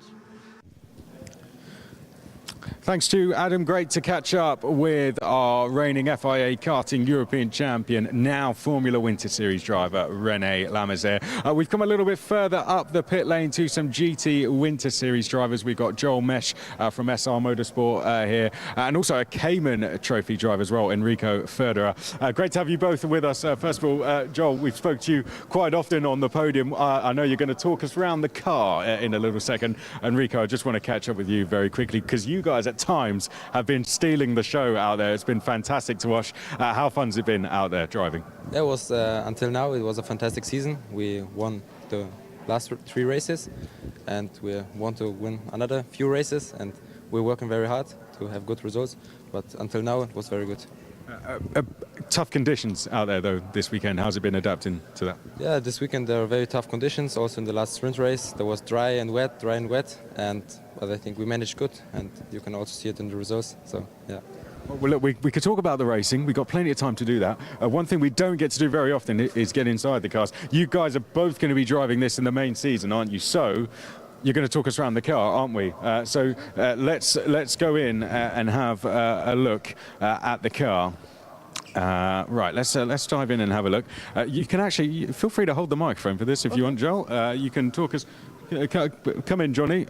We will see if you can, as far in as you can come, and see if we can get in there. There we can see. There's plenty going on in here. Joel, why don't you talk us through it? So first of all, I'm just gonna do the buttons in the middle, and Enrico's gonna do the buttons on the steering wheel. So I'm first of all explain you here in the middle the main and the ignition switch. Main is just for activating the main source of electricity, like having a radio already. Then after, if we turn on the ignition, we've also got the DDU working. And then the basic check we're doing is just an ABS reset. There's the button, also those buttons to spin. We can change the ABS from low to high settings, as well as the traction control on the right of it. Then we also got the reverse button in the middle. You don't see that quite often, I think, having a button for reverse gear. And also down here, the fuel pump. If we haven't activated this one, we're just gonna go run out of fuel probably after a few meters. Also the fire extinguisher, and on the middle up there we've got some light settings on the right, as well as the blinkers, brightness for the DDU, motor engine mapping for maybe saving some fuel or just full push. Fuel reset button, yeah, just some basic stuff, as well as the race logic, which is showing us how much time we've got left in the pits. So we're gonna go out the pits as tight as possible, having the best pit stop available. Yeah, and so my teammate's gonna do the steering wheel then. So hi guys, now I show you the Mercedes steering wheel, and I think we begin with the on the right top you see the flashlight. It's for the flash to get some driver annoyed. And then we have the pit limiter. You start it in the box that you only drive 60 kilometers per hour. Then you have the PG plus and PG minus. There you can switch the pages on the dashboard. Then you have the left and right blinker. Then you have the start button to start the engine. Then you have the full light, so all the lights going on. Then you have the wipers. You can put it 1, 3 and 2 times. It's going faster by every tap. Then you have the drink button, and on the left side you have the radio button to talk to your team. And yeah, that's the Mercedes car. Yeah, that's the steering wheel and the middle part of the car. Well, that was absolutely fantastic, guys. Let's come out of the garage a sec, so we can have a little look at the car. That was absolutely fantastic, guys. Fantastic job for all of you. They look great fun to drive. There's definitely a lot going on, isn't there? I mean, getting used to that all must take a little bit of time. Yeah, every racing driver needs to train a lot of time for driving these cars. And yeah, also, Joel and also me, I drove 10 years. I don't know how many years he drove kart, but also in karting you learn how to control a car, and that helps you very much to control a car like this. And is this where maybe stuff like sim work comes into play as well? Is getting used to everything going on as well as learning tracks? Yeah, for sure. Sim is the main source of getting experience in my case, because, you know, budget-wise it's just always quite hard getting that much experience. Also, when you're driving sim and got the steering wheel as close to the model we are using in the car, then you can just put the buttons on every perfect button, the meanings, and just learn it in memory, you know. Perfect. Well, thank you very much, guys. That was awesome. Good luck for the race. We're going to head down to our next interview. But yeah, on behalf of everyone watching, that was absolutely fantastic. Best of luck for the race later. What an insight there. I think I'm choosing to walk in the rain. This gives you a little bit of an idea, though. It really is the rain really not dropping off here as we are live in the pit lane now. Don't see it stopping any time soon. I think we're going to be speaking to Tim Gerhard's next, one of our Formula Winter Series drivers. Here he is. We can put that down there for a second. Thank you very much. Thank you very much for taking the time to speak to us. How's things been going so far for you this weekend? Yeah, from the beginning the speed was good in both dry and wet, but the races went a bit different because it's my first race in F4, so it's a bit different compared to karting. So the races went a little bit worse compared to the speed we have. But yeah, I enjoy it. The starts are a bit difficult, trying to get the slipping point at the clutch. It's a bit different to karting. But so far so good. Tell us, how is it going through a race start procedure for the first time, a safety car procedure for the first time? I mean, it's different to karting, isn't it? In karting, you got your rolling start and off you go. I mean, I imagine doing all of these things for the first time must be a real experience. Yeah. It's, as I said, it's different compared to karting. And in the beginning, before the first race yesterday, I was also quite nervous because maybe I stalled the engine or something, because I also didn't do a lot of practice starts in free practice. But yeah, everything went well in the start. So yeah. Enjoying it so far though? It must be a fantastic experience, even if the weather's not holding up for us. Yeah. I was coming into Spain thinking it will be nice weather, but it isn't, unfortunately. Yesterday it was. But yeah, the racing is really nice. I like it, yeah. Looking forward to the rest of the season as well. No, we're not quite done here yet, but we've got some fantastic tracks coming up. Yeah, this is just my first race, so everything is new. So we didn't expect that much. But yeah, the speed is actually really good compared to what we were thinking before the season. Only the racing we need to find a little bit more experience. So yeah, we will see this coming season. Yeah. Seems like you're doing a fantastic job. Great to have you with us. Well done so far, and best of luck for the rest of the weekend. Thank you for taking the time to speak to us. I imagine a very nerve-wracking experience jumping straight up from karting. Thank you very much, guys. That was superb to speak to there. Right, let's keep walking down. I believe we have someone waiting at Garage 7, which is going to be Max Huber. So I won't make you walk too fast, Johnny. Don't worry. I could see you were maybe having a little run there. So we're going down to speak to Max Huber, who is one of our GT racers from the NM Racing team. There we can see Lucas, who has been helping us get these sorted, is out as Forsetti Motorsport open their garage door. Here we can see Max Huber is at the end of his garage now from the GT4 Winter Series. Max, thank you very much for taking the time to speak to us. GT4's been entertaining so far this weekend. How was that second race? Yeah, it was messy. It was messy, not gonna lie.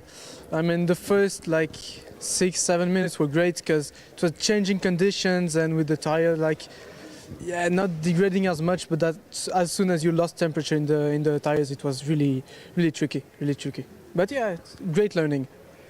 As you said, good learning experience and part of the Winter Series. I guess it's something we're here to do. Looks like it's going to be more of the same going into this afternoon, doesn't it? Yeah, it's going to be worse. It's going to be actually worse, but yeah, we'll be on wet tires for sure, so it's going to be easier. I said it will be easier because we were on dries, and yeah, race 2 was a mess. It's going to be great. I guess, was the decision ever going through your minds about coming in for wet tyres? Some teams made that decision. Yeah, but I mean, you had to do it so early for it to pay it off. So yeah, I think it was a great decision to stay on dries.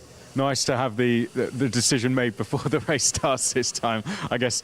Tell us a little bit about driving a GT4 car around here in the wet. I know you guys had some testing around here. Tell us how the track is. Is it a tricky one in the wet? Yeah, it's tricky, but I mean, I've driven here classic cars in the wet, so it's different, but I had the experience of running here in the wets, and yeah, when you lose basically the temperature, it's really hard to keep it on the track, and the gravel traps are hard to get out too. So yeah, it's hard. Not gonna lie, it's harder than Estoril at the start of the season. Yeah.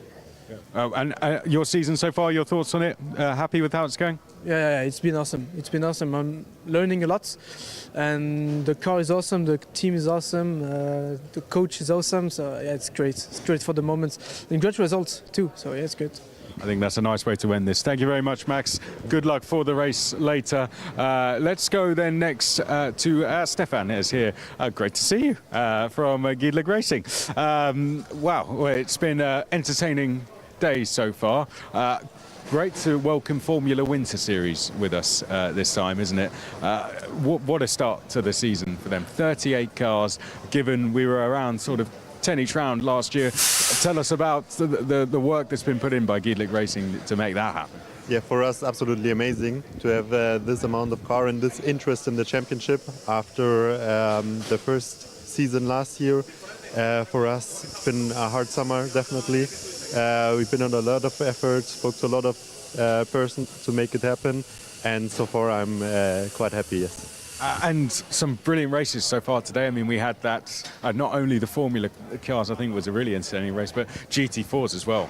We were all on the edge of our seat. I know when I came up to you guys, we couldn't take our eyes off the screens.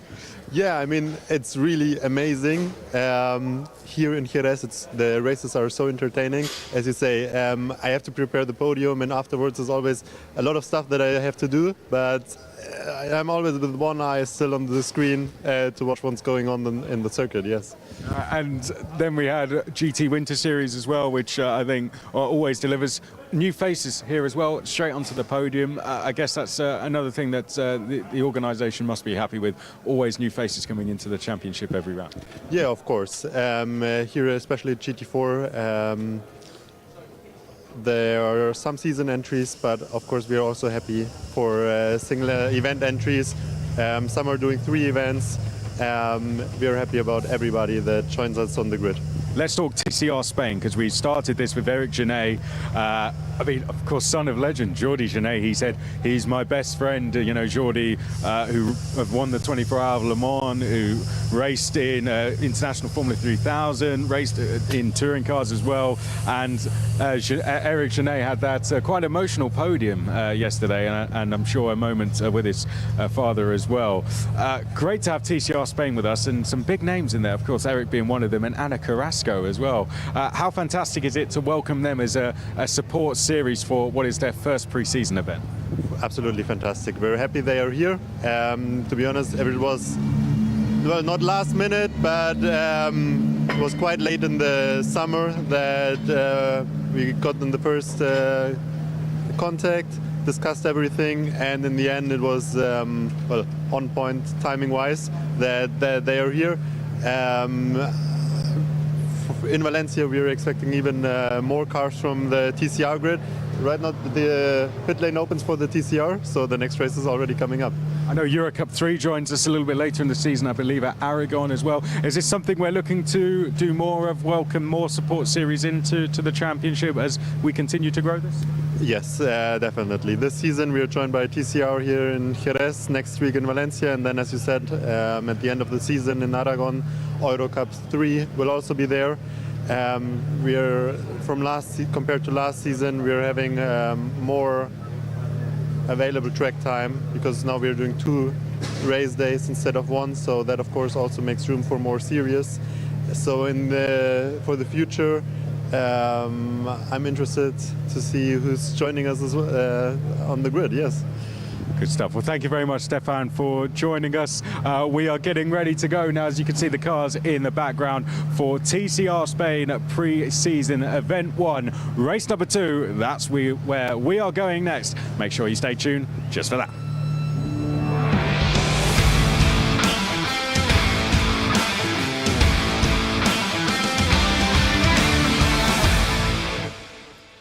TCR Spain pre-season events, then 2 of them to come, as alluded to there by Stefan Lerner, here and at Valencia, and the cars are rolling already away and onto the circuit. We will see them out there in not too long. Typically, there's a slightly complicated way of getting the grid formed in TCR Spain with the different qualifying sessions and so on and so forth.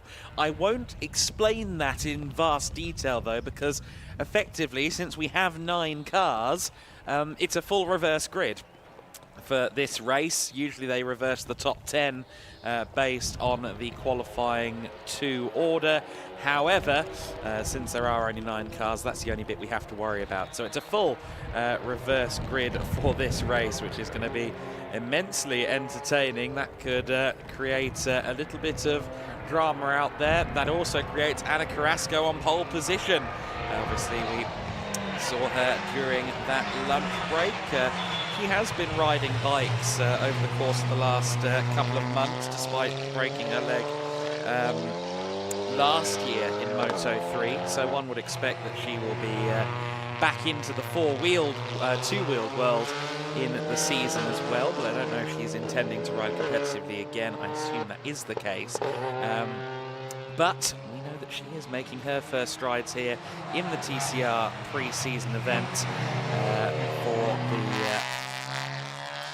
for the first time. First ever car track time here for her.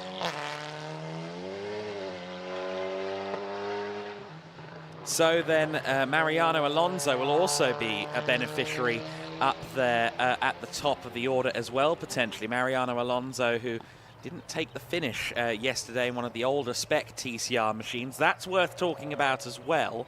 The TCR Cup class machinery is a whole other class. TCR Cup is basically a older generation class for cars of the first generation ilk. TCR came out into the racing world in 2015, so it's been around for a good long while now, as a matter of fact.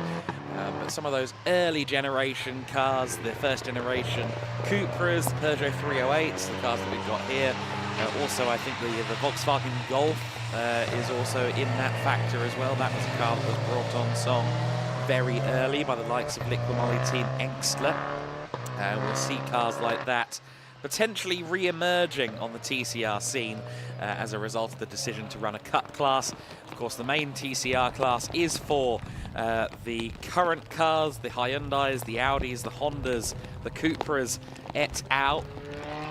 Obviously cars that we don't see here this weekend, like the Lincoln Co, for example. Also still very much current modern cars, and we'll see, I'm sure, more of them as well in the main TCR season. I think we are expecting a few more from the second pre-season event for TCR Spain at Valencia, but we've still got a very healthy grid. We had a very exciting race yesterday with Nacho Montenegro taking the win, but certainly not a win that was uncontested. Eric Genet, the son of Jordi Genet, had a very good run indeed to finish second place behind, and there's also the factor of Alvaro Garcia, the other of the two Civics, slightly older FK7 generation Civic, second generation TCR car. And he started from towards the back of the grid and ended up finishing in third place, battling his way through the field, getting past the likes of Marco Aguilera, Miguel Romero as well in their Valles entered Audi RS3 LMSs. We've got a good range of body shapes, a good range of vehicles out there on the circuit. Lots of variety to be had here in the TCR Spain pre-season event. Of course, the Circuito de Jerez, one of the historic circuits in Spain, and it makes a lot of sense for a category like this to be here at this circuit, the Circuit de Jerez in Angel Nieto. It's well liked, and a unique challenge compared to some of the other facilities that we go to during the Giedlick Winter Series package. So certainly it makes sense that we're here with the Winter Series categories. TCR Spain tagging along with their pre-season events as well.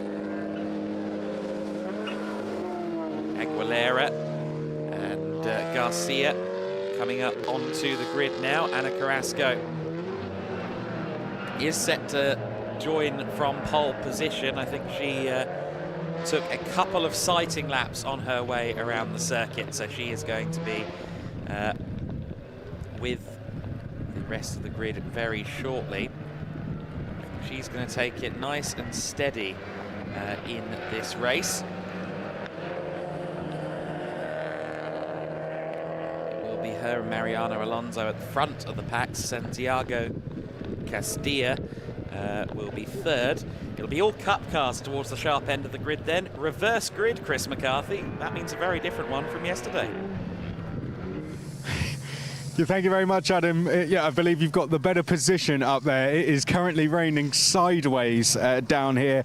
Just from that, I mean, yeah, go on, show it, Johnny. That pitwalk alone, you can see I'm absolutely covered. The cars are coming down on to the track now. If you have a look up, Johnny, I mean, from this view alone, you can just see how wet the braking zone is now going up towards turn number one. The conditions conditions really starting to get tricky. Let's go to Mariano Alonso then, who is the first car down to us here on the front row. They did bring him into the pit lane and had the bonnet open. That appears to be the case once more. I'm not sure if we have a problem here, Adam, or not. Of course, Mariano had the fire extinguishers go off in the car yesterday when he seemed to go over some curbs and had to come straight into pit lane. And I'm not too sure now if Mariano Alonso is suffering with some similar issues again. Here comes another car, right, our pole sitter now pulling into place. We spoke to her in the lunch break, Anna Carrasco, who has never driven a car before this weekend, never raced a race car before.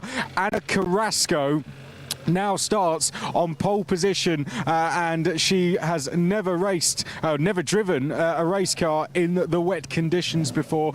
We spoke to her before she went out. We will see if we can. Well, we've had a chat to her. We'll leave her to. I'm sure she's going to be feeling very, very nervous. So let's see if we can go and speak to another driver that we haven't quite heard from yet, and see if we can find out about the conditions. We have Castilla there. Let's see. I don't know if we can have a chat. He's giving us the thumbs up. Don't know if we can get in and have a look at all. We'll keep walking for now. I want to see if we can hear from someone just how treacherous it is. I think they might have opened the door for us. Have they? Have these guys? Let's see. There we go. These guys are. Let's go around here. These guys are. Can we have a chat? Can we have a chat to the? Can we have a chat to the driver here? Let's have a look. We can see that number 33 is next along on the grid. I think everyone's trying to stay dry, to be honest, and I don't blame them. Let's go to Aguilera, who is next along in the number 4 car, just being spoken to before they get going. And we'll see if we can have a chat very, very quickly. How wet is it out there? How tricky are the conditions looking? Yeah, there is a lot of turns with a lot of rain, but we are going to go a little bit slowly, but always fast. Good stuff. Thank you very much for the insight there. Good to hear. So very, very tricky conditions is what we are hearing. Now, a complete reverse grid is what we have here, as Adam Weller would have been instructing to you. We'll see if we can have a chat with another driver. We've got Romero here. We spoke about, well, we know it's wet out there. Let's hear from Romero. Any sections of the circuit in particular that are looking tricky? Can you repeat, please? Any sections of the circuit that are looking tricky? I think the close turns will be more water in there. The fast, we wanna go with very precaution because it's very wet. Very, very wet. Thank you very much for keeping the door open there for us. I don't know how long we have left. We'll just take you up to have a little bit of a look on the grid. Eric Genet is here, who is next along. And then we have our winner, Nacho Montenegro. We'll see if we can... he's next along in the number 23. Let's have a look at his car. Just getting himself in the zone is Nacho Montenegro. Feel free to have a look around the car, Johnny, before we have to clear the grid. And then Eric Genet comes next after that. Did a fantastic job to go and take the win yesterday.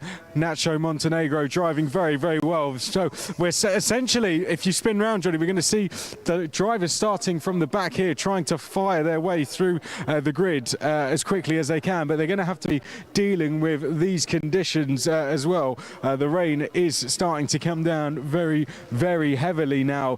Very, very windy as well. We've been hearing from the drivers just the sections that are the most trickiest. There's still three minutes to go, so a little bit of time for the drivers to get themselves in the zone, but with the rain falling as heavy as it is, I think like many of the teams we're going to take for cover, so I'll head up to a very dry Adam Weller. dry indeed. Yes, I do apologise. I did briefly go outside during the lunch break, if that's any consolation, Chris, and I did get wet. The TCR Spain pre-season then. 2 events with points being scored across 2 weekends, of course, those being here and Valencia, and you've got a full reverse grid almost for this race. You've got Q2 results being half reversed here. So let's run you through the order.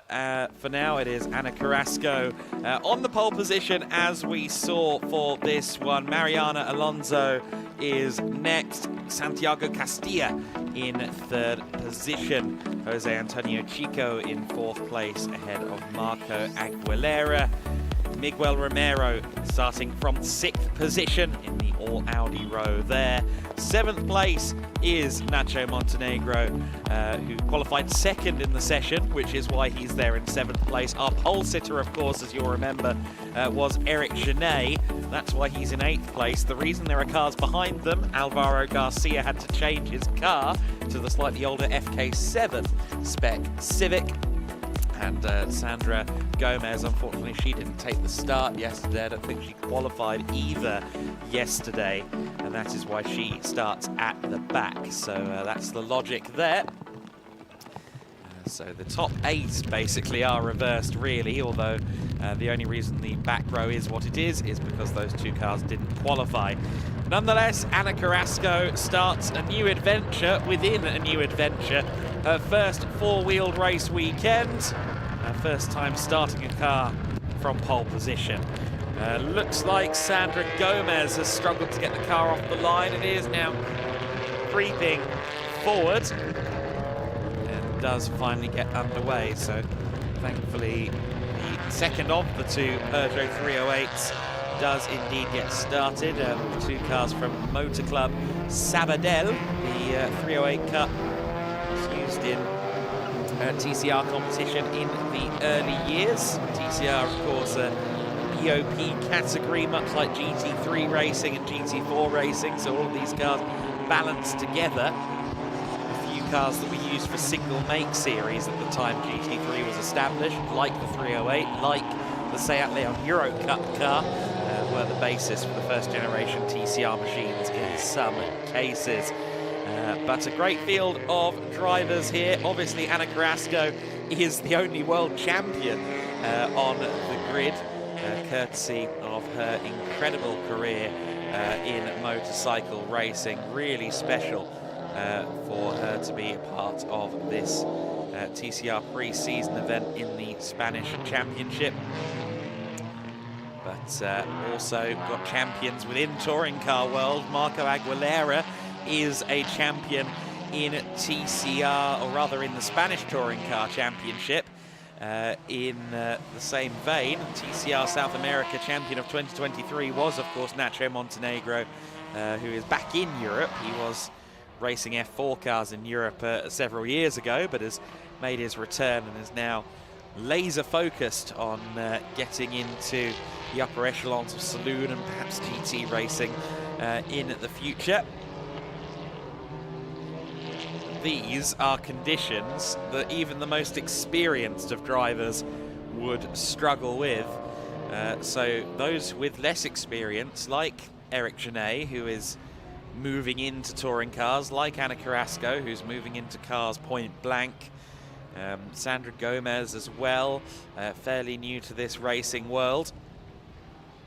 There's several drivers here who are going to have to really lean on experience that they don't have almost. They'll need to get an experience loan and pay it back in parts. The formation lap, though, is almost complete. I do wonder if they might have a pair because of the wet conditions, although they did race in the wet, they did test in the wet on Friday, so perhaps we will only have the one. There hasn't been any bulletins to suggest 2 formation laps of the TCR Spain pre-season, and the marshal is there ready to space them out into their grid slots. So we are going to line up and go racing this time. The standing water on the main straight compared to what we had a couple of years ago a couple of years ago, a couple of hours ago, is certainly notable. It's gotten a lot wetter out there on the circuit. We have lost, no we haven't, one driver just didn't find his grid slot. Jose Antonio Chico lining up on the 3rd row. Someone's politely informed him, you're on row 2. Let's see what the Hyundai can do. He could be a favourite in this race, didn't get to finish the race because of an electrical fault in yesterday's race. A 50-euro-cent piece was the issue. 25 minutes plus 1 lap then ahead of us for the TCR Spain pre-season. Red lights on and red lights off. Who gets the best start on the front row? I'll tell you what, Ana Carrasco got a pretty good launch. She will potentially lead into the first corner, although Castilla is on the inside line. Carrasco very generously giving track space there, and it is going to be Castilla that leads the way. Everybody through the first few corners, and a little bit of a drift there from the number 70. Already up into 2nd place has gone Nacho Montenegro, and by the next corner, yes, he's alongside to try and get the lead. Let's see if Castilla can hold him off. It's side by side as they go to turn 5. Montenegro with the outside line much later on the brakes. He has all the confidence in the world, and almost immediately he gets himself to the front. Only 5 corners between himself and the race lead. Now Castilla, the first of the Cup class cars, has to worry about the new spec Audi RS3 behind him. That is Marco Aguilera looking for 2nd place in the Auto Club RC2 entry. Moves up to 2nd place. Genet didn't quite get the run through the field that Montenegro got, so he's now just trying to get into 3rd place. Gets past the older spec Cupra in his latest spec machine from Monlau competition. That's 3rd place then for young Eric Genet.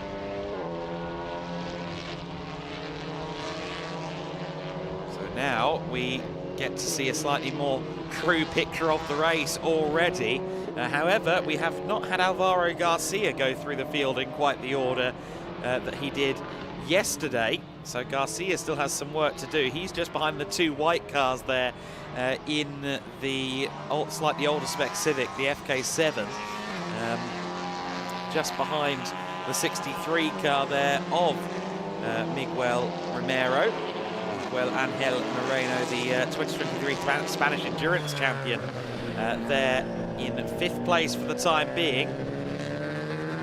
Castilla doing a good job of fighting here as Garcia goes to the inside line for 5th place, gets past Romero.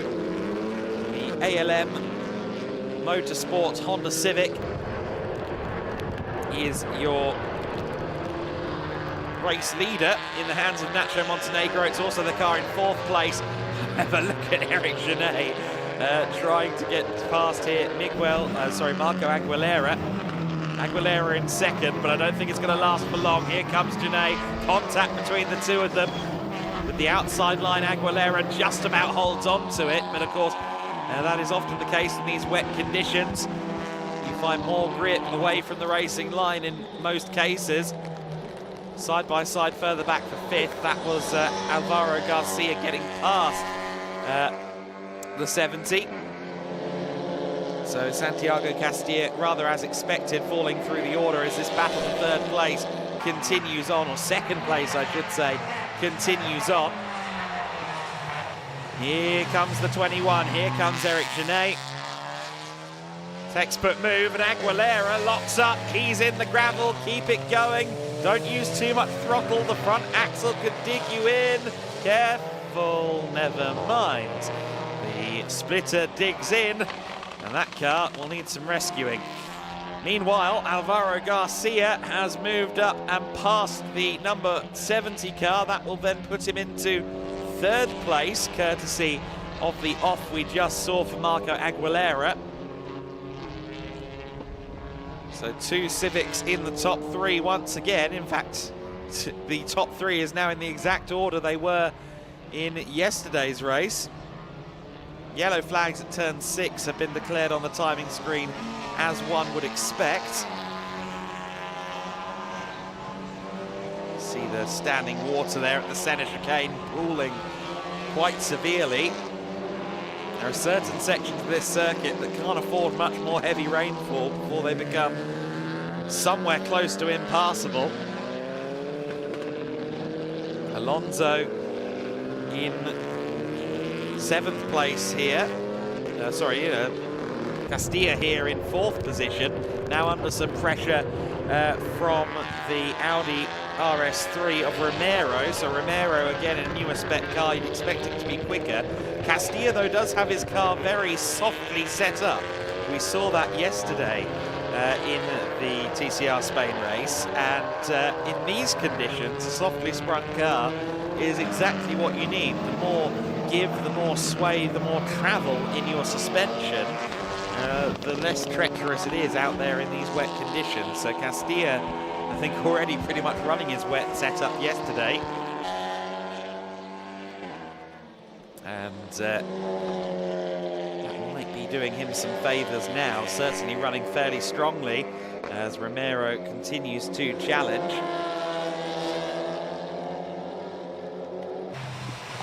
The case of Santi Castilla.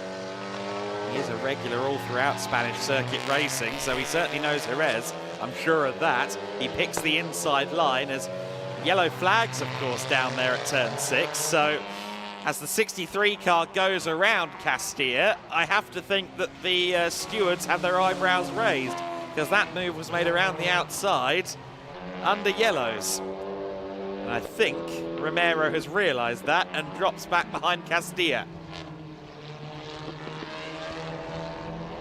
So self-policing there. I don't know whether the stewards will now look fondly upon him or not, but sometimes if you know you've done something wrong and you redress, you can avoid a penalty. Nonetheless, he has to do it all again then. He has to get back past Santiago Castilla, the leader in the Cup class, currently running 4th overall. The next car in the Cup class is Mariano Alonso in 7th place, who's about 5 seconds down the road, so doesn't have to worry too hard about the Cup classification right now. Can focus on the task at hand. That is the battle for 4th place. Alvaro Garcia in the ALM Motorsport Honda, powering out of the first corner and definitely closing in on Eric Genet, I would suggest. In fact, definitely. The last lap time for Genet, a 2:13. The last time for Garcia, a 2-minute 10.6. Both of them in the 0.6s, exactly 3 seconds between them in terms of last lap time. So I would expect that Alvaro Garcia is soon going to find his way past. However, we've already seen that Eric Genet has some good racecraft under his belt, courtesy of his years in Formula 4 and karting. Still double wave yellows down here at turn 6, so no move can be made around these parts. And Marshall's trying to dig Aguilera out of the sandbox.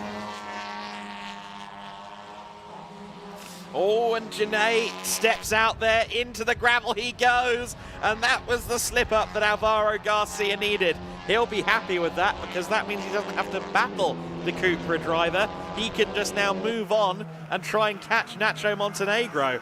And I tell you what, I think he's capable of it, because not only was he 3 seconds a lap faster than Genet, he was also 2 seconds a lap faster than Montenegro. Now maybe Nacho is just driving carefully here to avoid any excess risk, but he's going to have to step the pace up now to hold off Alvaro Garcia, who's through into 2nd place and charging.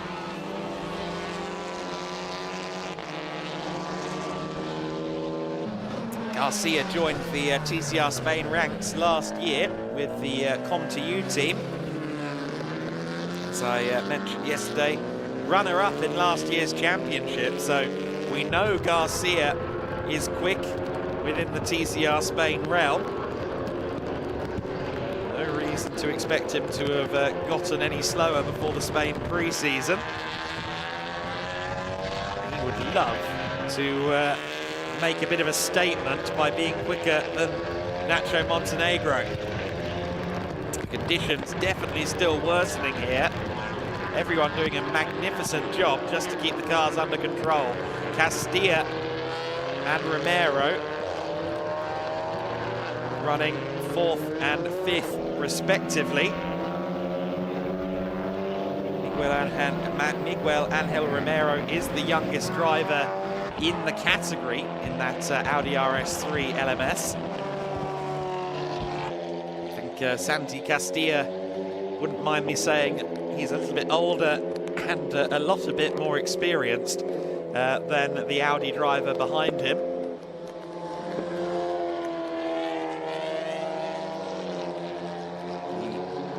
The Scuderia Baix Importer team running the Cupra, running both of the first generation Cupras in the field. So Castilla and Mariano Alonso. As the recovery continues on the Audi.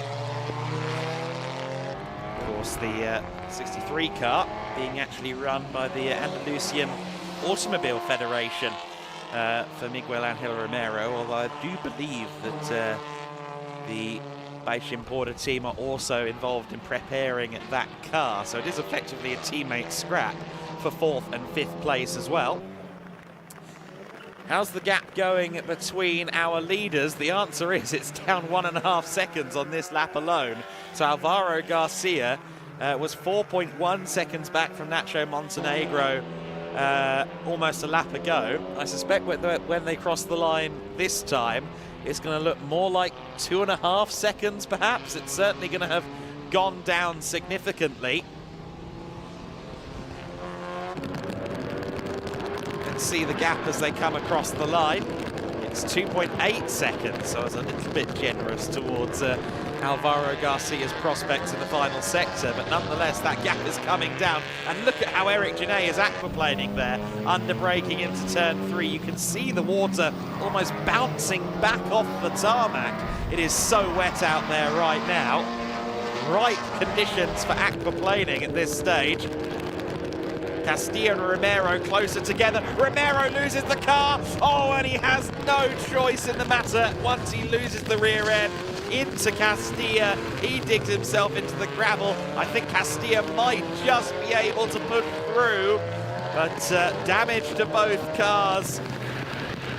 Not for the first time within the Giedrich Winter Series schedule. We see a car aquaplane off at turn 1 in conditions much like these. Of course, last time it was a prototype at Estoril, now in the TCR Spain pre-season. We see a collision.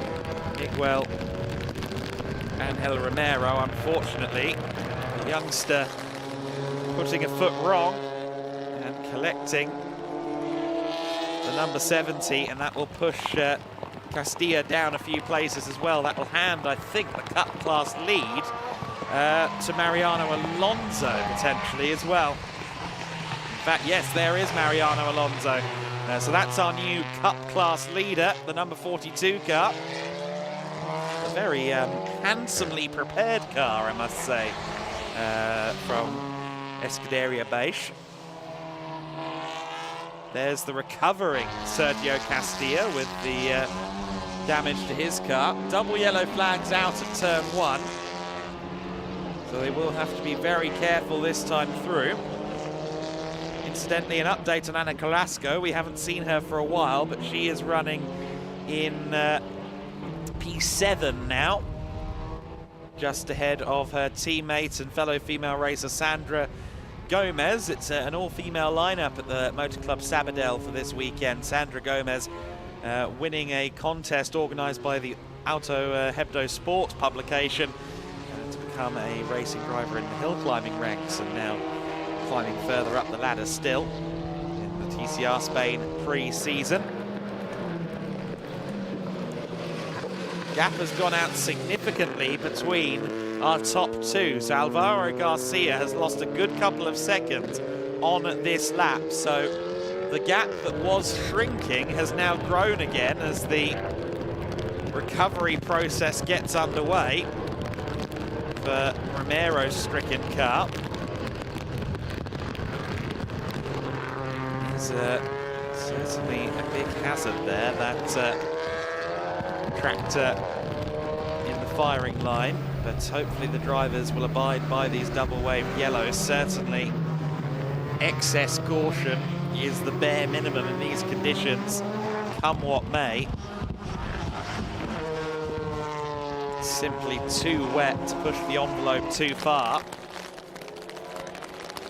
Very difficult beginning to the racing career of Anna Carrasco, for sure, in four-wheeled world at least. She may be a two-wheel world champion, but diving into something so opposite in conditions like these is no mean feat. You see there the number 33 car. This is the car running 4th overall now because of that collision previously. That is Jose Antonio Chico, who has done some karting, also raced in the Spanish Endurance Championship. So another one of the drivers that is on the younger side of the spectrum.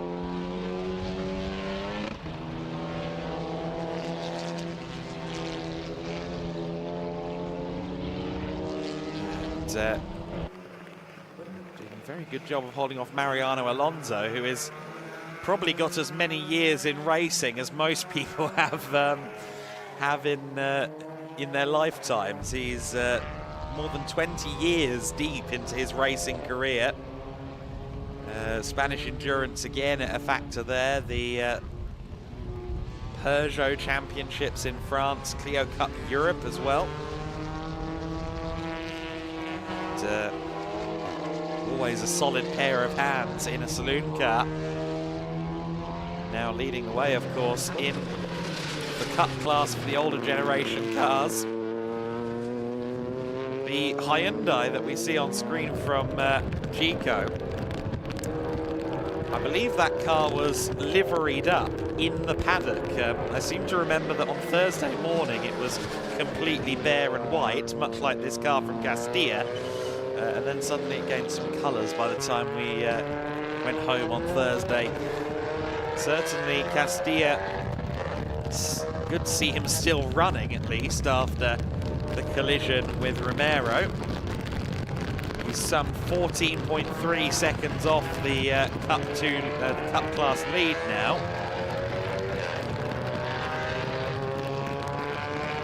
Quicker is he? Well, the answer is he's not quicker at all, as a matter of fact. His last lap at 2:26. The last lap for Mariano Alonso at 2:23. Maybe that is partially down to some damage on that car. You may see behind him Marco Aguilera. Now, Marco's been in the pit lane. Apologies, I didn't pick up on that at the time, but Aguilera has visited the pit lane during this race. Not quite sure. Of course, the car was in the gravel, wasn't it? It's not a pit lane visit. The car was at the gravel trap. Apologies, my memory is failing me. But yes, down here at turn 6, the car was embedded in the gravel trap for a little while. But good to see them still running. I don't think he actually did visit the pit lane, which is quite rare for someone who gets stuck in the gravel. But no, he's going to make the most of the track time, keep going.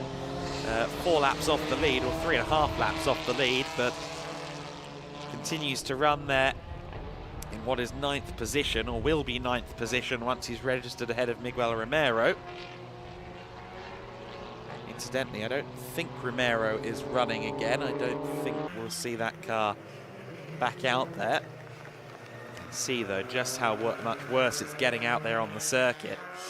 The likes of Nacho Montenegro are still lapping in the 2:13s. Montenegro and Garcia both still lapping in the 13s. Eric Genet is in the 2:14 bracket. Everybody else is somewhere between 6 and 10 seconds slower than they were at the start of the race, which is simply an indictment of how little confidence one can find in conditions such as these if you're anything other than a true professional like Montenegro, like Garcia. Montenegro still leading the way. It's far from a picturesque day at this point, but there is a good picture to be taken here for ALM Motorsport. The Honda Civic. FL5 leading the FK7. That's certainly the way that Honda's offices in Japan would want it to be. The new car ahead of the older car. The FL5, the latest and greatest generation of the Civics. The road-going Type R Civics, the performance-enhanced models, the last couple of generations have been developed more closely with the performance departments. I think those who tinker with the Type Rs have had a more profound effect on the direction of the last couple of generations of Civic, which means a more sporty feel, a more driving forward feel to the car than some of the previous generations. I still aspire to an EP3 from the early 2000s personally, but very impressed by the newer turbocharged cars as well. Montenegro though, certainly impressing as well from TCR South America over to mainland Europe and really showcasing what he can do. But equally, this man Alvaro Garcia has been setting the touring car landscape alight a little bit in Spain recently. Runner-up in TCR Spain last year, as I said, and obviously trying to get his eye in to go one better. Montenegro, I believe, is potentially looking beyond Spain for his summer campaign, but he could well end up doing a dual campaign. I'm sure ALM Motorsport would be very keen to see more of this from Nacho after these two pre-season events are complete. He's just closing up now on the pair of Motor Club Sabadell 308, so closing in on Sandra Gomez.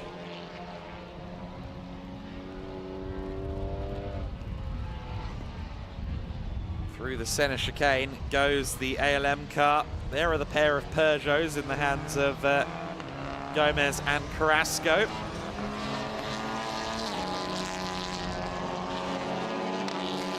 Two minutes and 55 left to go, plus one lap, so I think it's 3 to go this time. My incredibly rudimentary commentator maths is close to the ball. Carrasco will, as we saw at the start of the race, no doubt make it fairly simple. Doesn't want to, I think, get her nose stuck into stuff that she can't quite handle just yet. New to the four-wheeled world. Now that she's, of course, under blue flag, she abides very nicely and allows them through. Garcia has had a better run of it, though, through the traffic, it must be said. He's back down under 3 seconds to Montenegro now. And that might give Nacho the hurry up a little bit. That being if he can actually see out of the rearview mirror, which, given the conditions, is a big if.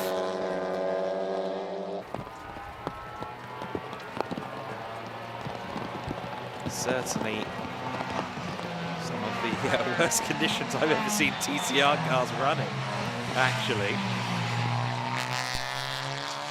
It's certainly the wettest I've ever seen the Jerez circuit. We're blessed with some very picturesque weather today, but today is a little more challenging, let's say. There are still a lot of spectators here at the circuit. There's a wonderful view from the balcony of the last few corners of the lap, the balcony that actually my commentary box window, or my commentary box itself, leads out into. And it is full of fans who are still here, still watching the action. It's not often you get to come and see such a variety of motorsport free of charge, especially in February. And a lot of the local fans taking advantage. Of course, we're not too far away from the the city of Jerez itself, Jerez de la Frontera. There is our TCR Cup leader, Mariano Alonso, then. Just a couple of laps from home and looking very much in control of the situation here. Is maybe slightly closer to 4th overall than previously, but Jose Antonio Chico seems to be controlling it nicely there from 4th position. Been something in the region of 2 to 3 seconds between them for much of the race, and I'm sure Alonso, as experienced as he is, was aware that his Cup class rival Santiago Castilla was the one working his way through the gravel after that collision at turn 1 a few laps ago, and may well be deciding to follow Chico home rather than attempting to get into a battle in these kind of conditions with a driver he's not actually fighting for Cup class honours with. But great proof in the pudding that the older cars, some of which have been racing for 9 years, are still competitive within TCR Spain and the TCR package generally.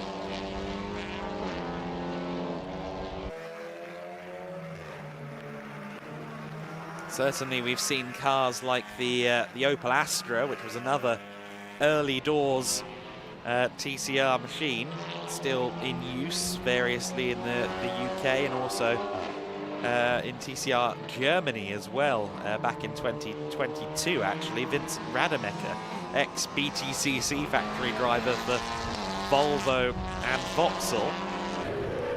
Volvo Vauxhall Vincent, he was driving an Opel in TCR Germany in 2022, often some very good results, got a few podiums out of the deal. So then this time by, Montenegro should begin at the final lap of the race. Garcia just set a fastest second sector of the race, which seems utterly bonkers because, again, I am convinced that it's far worse out there than it was at the start of the race, but Garcia is still pressing on. That said, we saw on the timing screens that he dropped a couple of seconds at one point, possibly while lapping, and that may have cost him the opportunity to properly close in on Nacho Montenegro.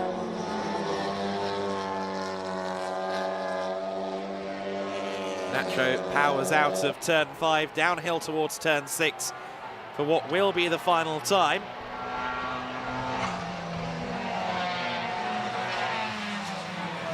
He is just a few corners away from taking a second consecutive win here at Jerez. And ALM Motorsport are just a few seconds away, a few corners away from having a double celebration. P1, P2, 1-2 finish, about as good as it gets in the world of motorsport. There's Santiago Castilla as well, still second in Cup. He's just gone a lap down.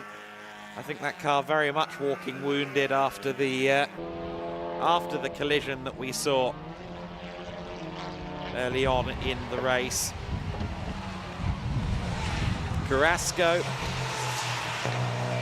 and Gomez running in tandem towards the back of the order, but running in tandem at the front, the pair of Honda Civics.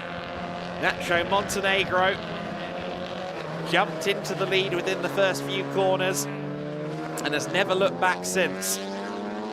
Nacho Montenegro hasn't put a foot wrong. He's done absolutely everything right, and it's a well-deserved second win of the weekend in the TCR Spain pre-season event number 1 here at Jerez. You only have to wait 6 days as well to try and do it all again at Valencia. Eric Genet will come across the line third. He's flashing the headlights there as Castilla crosses the line to take second in Cup, just ahead of him.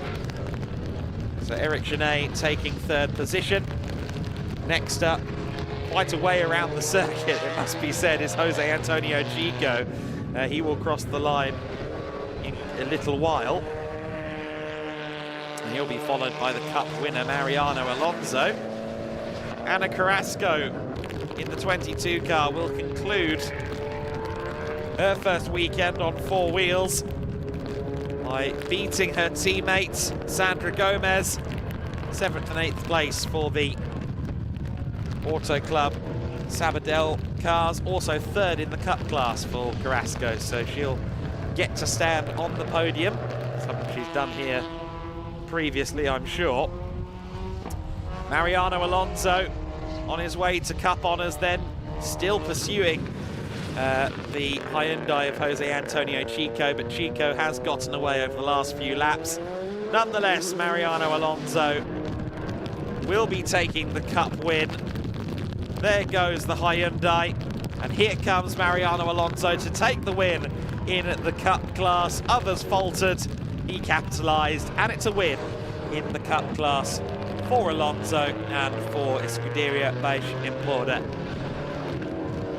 Also across the line there, the recovering Marco Aguilera, of course, after his off-track moments in the early going of the race. He crosses the line in 9th. So then let's go through the order again. Nacho Montenegro finishing in first place. Alvaro Garcia taking P2. 3rd place for Eric Genet Casanovas. Jose Antonio Chico taking P4. 5th place for Mariano Alonso. 6th place for Santiago Castilla.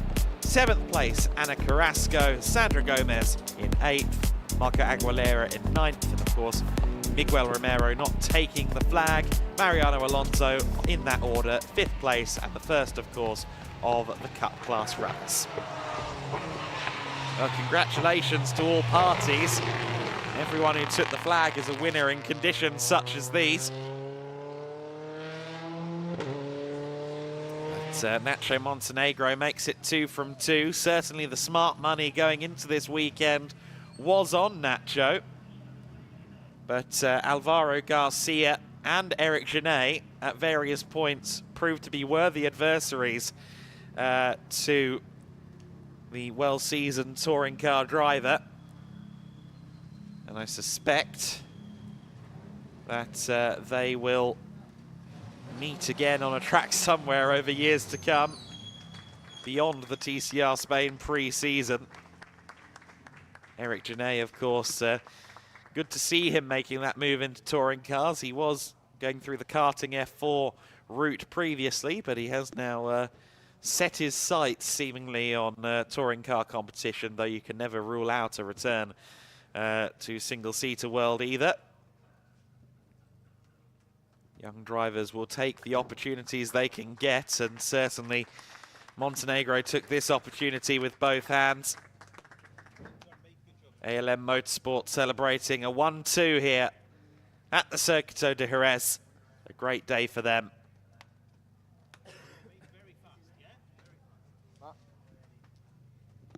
And family also getting attention there from Montenegro. The TCR coordination and communication team, Maria and Laura are down there as well. They'll be herding their drivers where they need to go, which is a much easier thing to say than do. I see that Chris is down there. He'll grab Nacho once he's rehydrated and umbrellaed. And we'll get some insight from the TCR Spain drivers, who've certainly been in the most tricky race of the weekend because of these weather conditions, but 9 of them made the flag. And Montenegro never let up that pace, and nor did Garcia. Garcia was homing in at various points in that race. I thought he might get to the back of the other ALM Civic. I think ALM Motorsport might be quite happy that they didn't go wheel to wheel. That would have been perhaps a slight blood pressure raiser. Chris McCarthy, though, matching umbrellas down there. Let's chat to Nacho. Yes, yes, indeed. Nacho Montenegro, 2 out of 2 wins. Perfect start to the season and perfect weekend in this pre-season event. Yeah, mega show all weekend. We are so happy about it. Well, today was really tough, you know. Low visibility for us. First time in this car with rain here in Europe. So, yeah, we did a mega job with the new Honda car. So, yeah, very happy with that. And very, very tricky conditions out there. I mean, I think that's probably the toughest we've had all weekend. How was it to deal with on circuit? Yeah, for sure. In the middle of the days, it was really, really tough because the rain started to be like harder and harder. But yeah, all the race, it was in the first and second corner. You know, we did a mega job in the start. I passed the 7 to second, and then another corner I passed to P1. You know, so yeah, I think the whole race was there. I know at times, you know, the lead was there, but I guess even up until the last few corners, at any time you could have thrown the car off in that race. It was that wet out there, wasn't it? Yeah, it was so wet and very tricky, you know, for the cars. It's too easy to lock up the front tires here with a lot of rain. For a moment, as I say, you know, it was harder than others, but we really managed it very well, you know, all the lap times, all the parts of the race. So yeah, we did a good job, not only for me, engineers as well with the information. So yeah, we are really happy both of them. Perfect start to the season, perfect weekend in this pre-season event. Who would you like to thank for this? Same as I said yesterday, you know, all ALM, Martin, all the people who is in TCR Spain. They give me a lot of support here. My family, Dave, Elvis, and also my all Argentinian sponsor, you know. They are like living my dream, no? They are like all my dreams are trying to be successful. So yeah, very happy with them. Congratulations, Nacho Montenegro. We'll let you get out of the rain with the other drivers there. There you can see, Johnny, if you look to your right, the winning car just over there. Drivers are getting ready to go up onto the podium. There's Nacho Montenegro's car over there, Eric Jerez's car, who finished in third as well. 2 out of 2 podiums for him as well. We'll get a proper chat with him. He's just jumped in. We'll have a very quick chat with him. Very tricky up there, wasn't it? Yeah. For me, it was one of the most difficult races I did in my life, for sure. Yeah, most tricky parts of the race, I guess it was just keeping it on the track, I imagine. Yeah, I was thinking about that. Important thing was keeping it on the track. I was P3, I was on the podium. Not bad for me. As I said before, it was my debut. It's perfect for me racing in these conditions because during the year we will have some tricky conditions like this. So experience is the best thing for the race. You've done a fantastic job on your debut. 2 out of 2 podiums. Congratulations. We'll let you go and celebrate now on the podium. And Adam, I think we'll pass back to you to do some reflections on that race as Lucas prepares upstairs for the podium. Okay, Chris, thank you very much for those conversations. Well, I mean, that picture tells the story of a race in the sense, doesn't it? It was a pretty wet race for the TCR Spain drivers. Was a reverse grid, of course, so Ana Carrasco started from pole position, but she was quite quick to, I think, just allow that door open and say, no, go through. Castillo would lead briefly, but Nacho Montenegro surged forward from 7th on the grid to the lead by halfway through the first lap. He was being followed by Castillo and then Aguilera, who got through. Jerez also making his way through on the first lap of the race up to P3. And unfortunately for the Audi, the number 4, of course, we know that race did not quite go to plan. Alvaro Garcia didn't make his way through the order as quickly as some of the top runners around him. What could he have done with a better start? That's a thought, certainly. Jerez and the Audi got into it a little bit here. Aguilera getting a little bit of Monlau competition paint for his troubles, but then unfortunately would just lock up the brakes. Nothing, and then into the gravel, skidding straight on, and then unfortunately digging himself into the gravel trap. Romero in the 63 car would make his way around the outside of Castilla, and then realised, I think, quite promptly that he did it under yellow flags and gave the position back. Meanwhile, Alvaro Rivera closed in on the back of Eric Jerez, and Jerez crumbled, unfortunately, under the pressure. Castillo was leading in the Cup class, Miguel Angel Romero was closing in on him, though, in the battle for what at the time was 4th position. And then, unfortunately, Romero loses it, pushes Castilla into the gravel. Castilla's confidence knocked by that, his car knocked as well, and he would ultimately lose that cup win. That would, of course, go to Mariano Alonso. Garcia was closing in on Nacho Montenegro by the end of the race. However, he didn't get close enough to challenge. Alonso drove nicely to 5th overall, just behind the Hyundai. And Nacho Montenegro claimed a 2nd consecutive win in the TCR Spain pre-season, just ahead of Garcia in the other ALM Civic. So ALM will be packing down the awning with smiles on faces, I believe, in spite of the conditions, heading to Valencia with some good momentum, potentially heading into the main TCR Spain season with good momentum too. Lukas Gajewski is ready on the podium, though, so let's continue the momentum of the broadcast by going to him.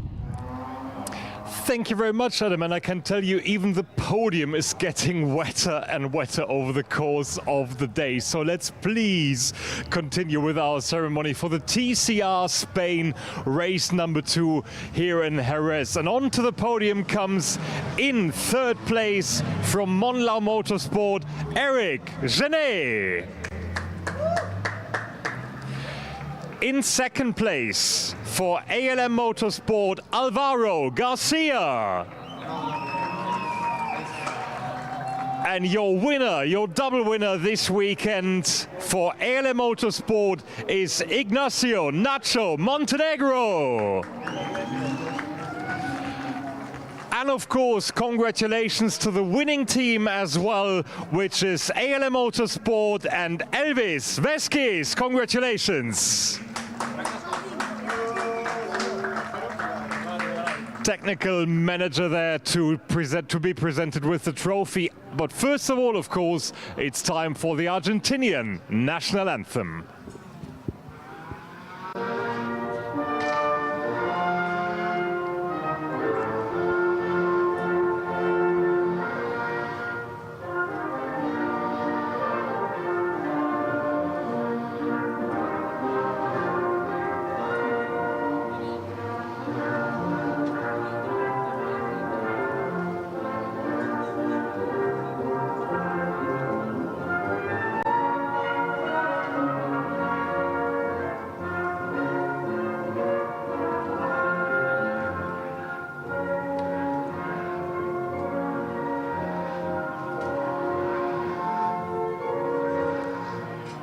Big round of applause. Your double winner this weekend here in Jerez is Ignacio Nacho Montenegro. So here we have the presentation of the trophies done by Felipe McGuff, who is the TCR South America promoter, to present the trophy to the 3rd place driver. First of all, congratulations to Eric Genet.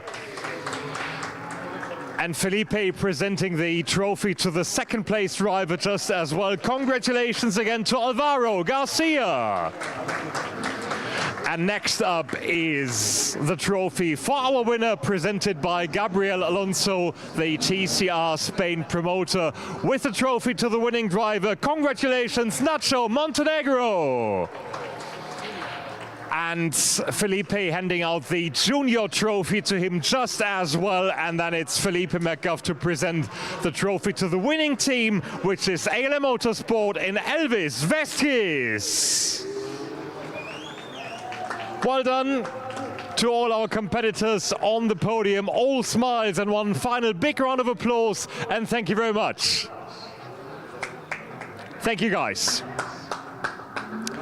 And of course, in TCR Spain, there is a 2nd podium coming up, which is prepared right now and will be ready in just a couple of moments, which is the TCR Cup podium for the previous generation of TCR machinery. So let's bring onto the stage, in 3rd place in TCR Cup, in her first ever race in the rain for Motor Club Sabadell, Ana Carrasco.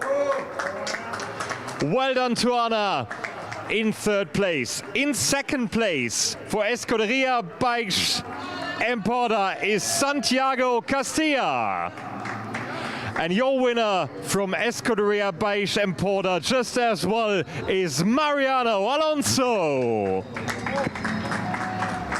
Well done to Mariano just as well. So here we have the presentation of the trophies, and first of all it's Gabriel Alonso, the TCR Spain promoter, to present another trophy. Once again on the podium, Ana Carrasco. Second place trophy presented by Felipe Alonso just as well to Santiago Castilla. And Felipe Merkaf, the TCR South America promoter, with the trophy for the winning driver today. Congratulations to Mariano Alonso. What an exciting competition for TCR Cup as well. Thank you very much. Pleasure to see you once again next week in Valencia, as it's going to be the case, of course, with the GT4 Winter Series, and it's their third and last race of the weekend coming up. Cars are already downstairs on the grid, and so is Chris McCarthy to bring you all the info you need for the last competition of the weekend in GT4 Winter Series.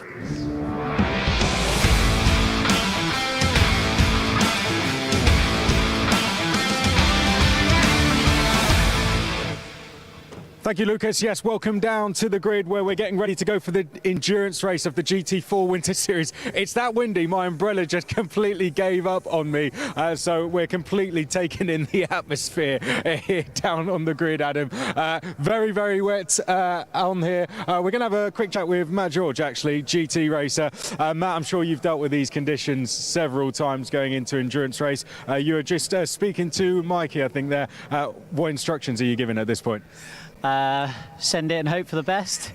No, just about being smart in conditions like this. Obviously, Jamie being off pole, hopefully will be the first, will be starting under safety car, so will be the first person to stumble across all these conditions. So, about being clever. It's not a long race, but it's plenty long enough, and hopefully it doesn't get any worse because it's absolutely horrible. And I guess when you're Mikey then on the sidelines, it's just seeing how it changes throughout the race. Yeah, obviously we work together really strongly as a team, so Jamie will give us loads of feedback. We'll keep a good eye on everything that's going on, and hopefully when he gets in the car he's as clued up as he possibly can be to hopefully achieve something a bit brighter than this weather.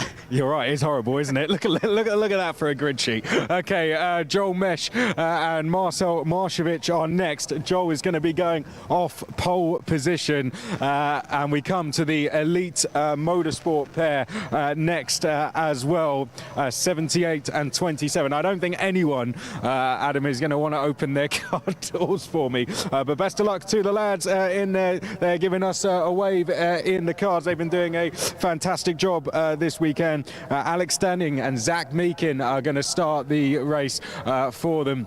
And we come to 85, a CV Performance. We heard from the CV Performance youngster a little bit earlier in the weekend when we caught up with Charles Dawson in the pit lane. Then we come to the beautiful Muka Motorsport number 8 car next here, BWT Muka Motorsport. Take a look down at the grid. We're not going to leave it much longer. I think my GT4 shower is coming to an end. We need to go in search of another umbrella, Johnny, I think. But that's your look down the grid. It's going to be a 60-minute endurance race, GT4 Winter Series, race number 3. That's a look down the grid. Adam, I think we're going to run for cover, try and find some more shelter for the next grid walk.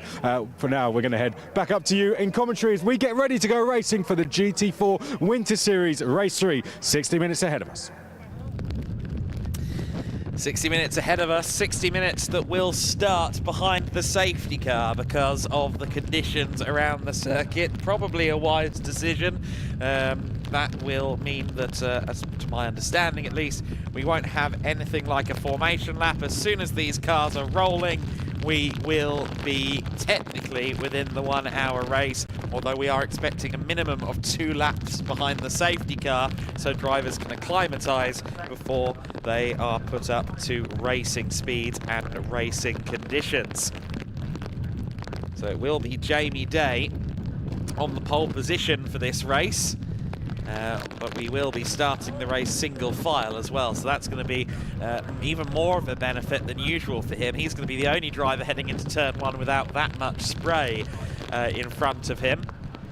So the pole will be a big get for Setti Motorsport, as it turns out. He and Mikey Porter going for yet another win together if they possibly can.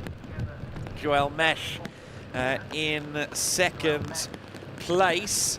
The third place is Zach Meekin, Alex Denning.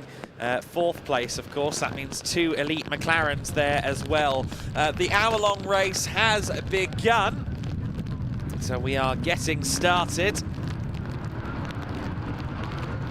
And the race does begin. So let's quickly run you through the grid in full while we do that. Jamie Day on the pole position for this one. Joel Mesh in second place with Lindslam Racing. He'll be handing over later on to Marcel Marshevics.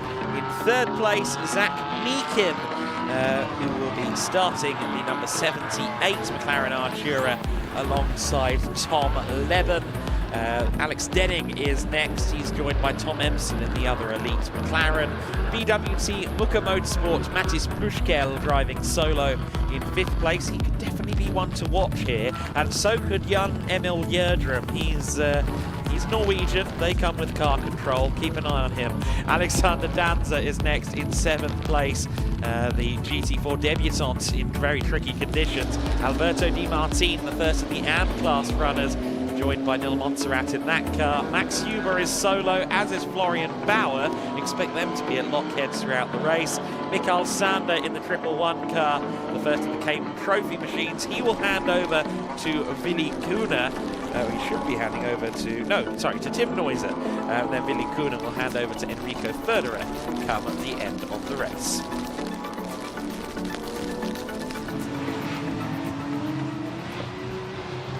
So then the race is officially on the way, or officially underway, I should say. Again, a minimum of 2 laps under safety car. And let's see how this one unfolds then once we do go racing. And I must say, this is going to be a big challenge for everybody. We did see earlier on in the second race of the day, when it was greasy, most of the field on slick tyres, it looked as though the Mercedes AMGs were the cars that were struggling the most in the greasy conditions. Now, does that translate to the wet weather? There shouldn't be too much of a drivability difference, really, between the Aston Martin and the Mercedes, because the Aston Martin and the Mercedes both share a turbocharged 4-litre unit produced by AMG, albeit Aston Martin do some fettling of their own. So the engine shouldn't be too different from a drivability standpoint. The McLarens, of course, are a very different kettle of fish entirely. Safety car is coming in, and we're going racing at the end of the first lap. Okay, well that goes against the bulletin that was put out there, but it looks as though we are going to go racing. Okay, so single file start. Jamie Day under control a little bit earlier than advertised, and we do go racing now. If in green flag conditions, the 2 elite McLarens are very close together. Here comes Alex Denning. He looks to the inside of Zach Meekin. Meekin can't do anything about the Mercedes ahead, but he staves off the elite motorsport McLaren in his rear view mirror. There we are, riding on board with the BWT Muka Motorsport machine, the number 8 car of Mattis Prushkel. Prushkel in 5th position, Emil Gjerdrum in P6, and Alexander Danza in 7th place. Gjerdrum and Danza are the Pro-Am runners. Gjerdrum is the pro of the outfit, although Charles Dawson isn't far behind him in terms of pace. It's a very strong lineup overall. Danza is firmly the AM driver in the 31 lineup, so we'll see how it plays out. But Jamie Day, with a big snake under braking into turn 6, leads the way overall and in the pro class. Looks as though Alberto Di Martin continues to lead in the AM class also. Then Huber, then Bauer. Those two are, or those three are the entirety of the AM class, but three very evenly matched teams, so I expect them to be a compelling watch over the course of this race. You can see just how bad the conditions are getting here. The spray is immense, the challenge is immense as well.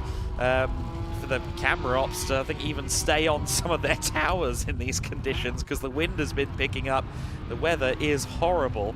Everybody from drivers to crew members to media having to fight this weather here today at Jerez. And for now, Joel Mesh is going to have to fight Zach Meakin because Meakin is all over the back of Mesh. Oh, and look at that, losing it almost in a straight line, Joel Mesh. The conditions here are horrifying. Such bad weather right now. The 78 car is also wobbling in a straight line. It is very, very, very hard work for these drivers. Joel Mesh is always so confident, so buoyant when we speak to him.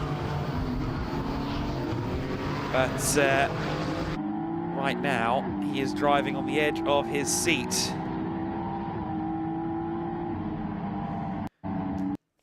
Here they come then, through turns 4 and 5. 53 minutes, 55 seconds left to go in this race.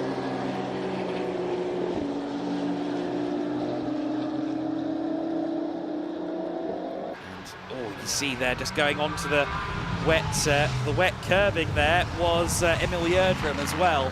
So Jerdrum has to be very careful with his situation too. Everyone has to avoid those painted curbs now. Plushkel under pressure from Alex Denning.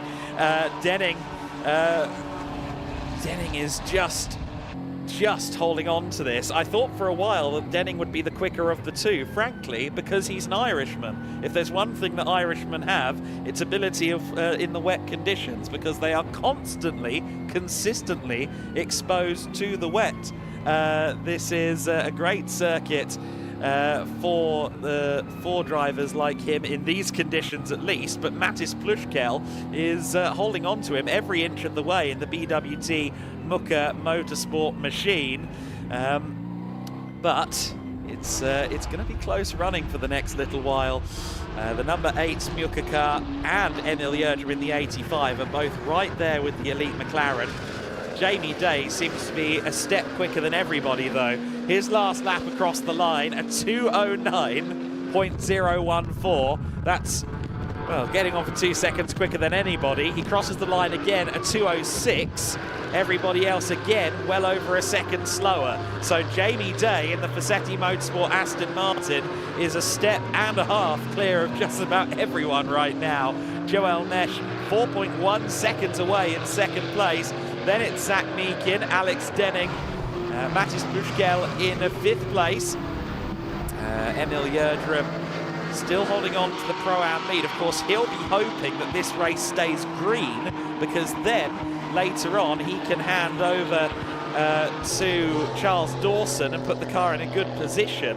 Of course, the number 31 car in 7th place will soon be taken over by Yusuf Knott, and we know how good he is because we saw him win earlier on. Jamie Day is doing an absolutely fabulous job though at the front of the order for now. As I said, so much quicker than everybody else. In fact, both he and Joel Mesh now seem to have found a little bit more than the others around him. About 1.2 seconds between Joel Mesh's fastest lap of 2:08.001 versus everybody else who is at 2:09s or further back than that as well. 78 and the 8, the 27 and the 8 have switched places though. Alex Denning is through, so Alex Denning for now at least is still there. He was actually ahead the whole time. I am making things up in my old age, but Alex Denning is just ahead of Plushkel still. But I get the feeling Plushkel is now through with his scouting mission. He's seen where the McLaren is slow, he's seen where the McLaren is quick, and potentially now he can ramp up an offensive manoeuvre. These Mercedes are certainly doing better in these full wet conditions than they were in the greasy conditions earlier on. In the greasy conditions, they looked a bit of a handful, but it was certainly very tricky for everybody when we didn't know whether to be on slicks or wets. We definitely know it's wets now. I don't know, though, who's going to be in second place before long, because Joel Mesh is under pressure from Meekin. Equally, Plushkel is under pressure from Alex Denning. Denning still just about making the Artura wide enough. Here comes Plushkel around the outside. No, can't quite do it there. Turn 3, fairly easy for him there. Turn 4 is next. Incline now up the hill through turn 5 and then descending down again into turn 6. We've already seen cars lock up and find the gravel trap there. Power fed back on now. Just listen. Now putting the throttle on. Usually he would be wide open while still going through the corner as they go back onto the straight, but just has to be so careful, so cautious on the throttle, because if you spin up these wheels even a little, you're probably finding a barrier, at the very least a gravel trap. Jamie Day is 5.2 seconds clear at the front of the pack now, so he continues to just disappear up the road.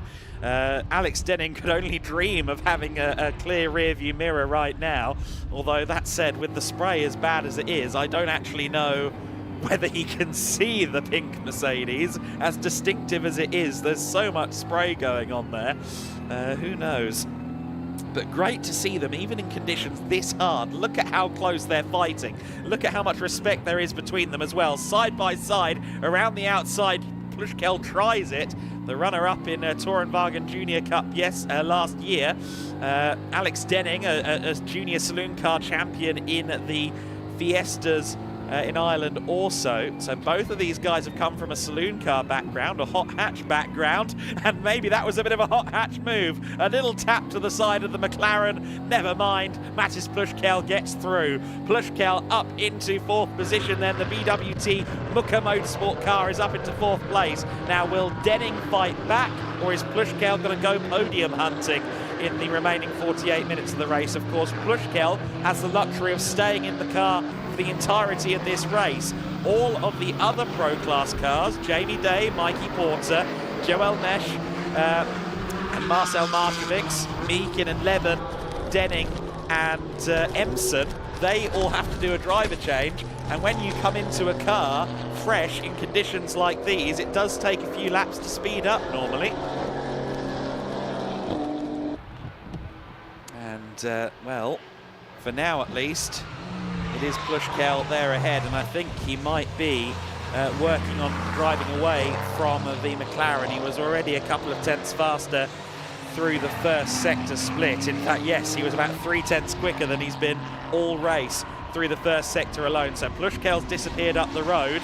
Meanwhile, Joel Mesh is under even more pressure from Zach Meekin now. So can Meekin find a way through? I understand we might have a car stop somewhere towards no, not car stopping, rain stopping, I'm being told, actually. So our marshals are also, sorry, our cameramen are also weathermen sometimes, and I'm understanding turn 1 the rain is stopping. That's not going to have an effect on this race. If anyone tries to put it on slicks now, they'll aquaplane straight into a hedge. But potentially, before the end of the day, it might dry out at least a little if the rain is stopping on a permanent basis. I'm not so sure about that myself. Jamie Day would want the rain to last forever based on the pace that he's got right now. The question is, who's going to be behind him in second place after a little while? Mesh and Meekin are at exceedingly close quarters right now. And every time I think Meekin is close enough for a move, Mesh just seems to find a little bit more speed. That Mercedes, I think, is slightly stronger in a straight line than the McLaren. it's only ever fractional with the BOP system, but it does seem as though the straight line speed advantage is with the Mercedes. Obviously the mid-engine McLaren is always going to be a bit more poised, a bit more strong. And the 11 and the 78 line astern.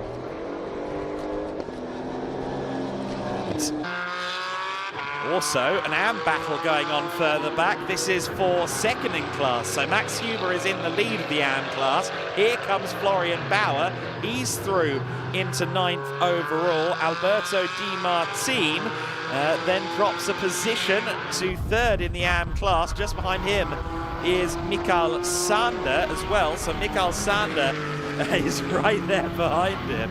And these Cayman Trophy cars again getting in amongst it. Zach Meekin, as they approach turn 8, is appearing once again large in the rearview mirrors under that rear wing of the Mercedes AMG GT4. And Mattis Plushkel appears to be closing in on them fractionally as well. All of the top 4 are now in the 206s, low mid 206s, so all of them on good pace. But the number 11 car is certainly a little bit slower than the Mercedes behind in 4th place. So I just wonder if Plushkel, before the pit window, might start to get involved in this 2nd place battle.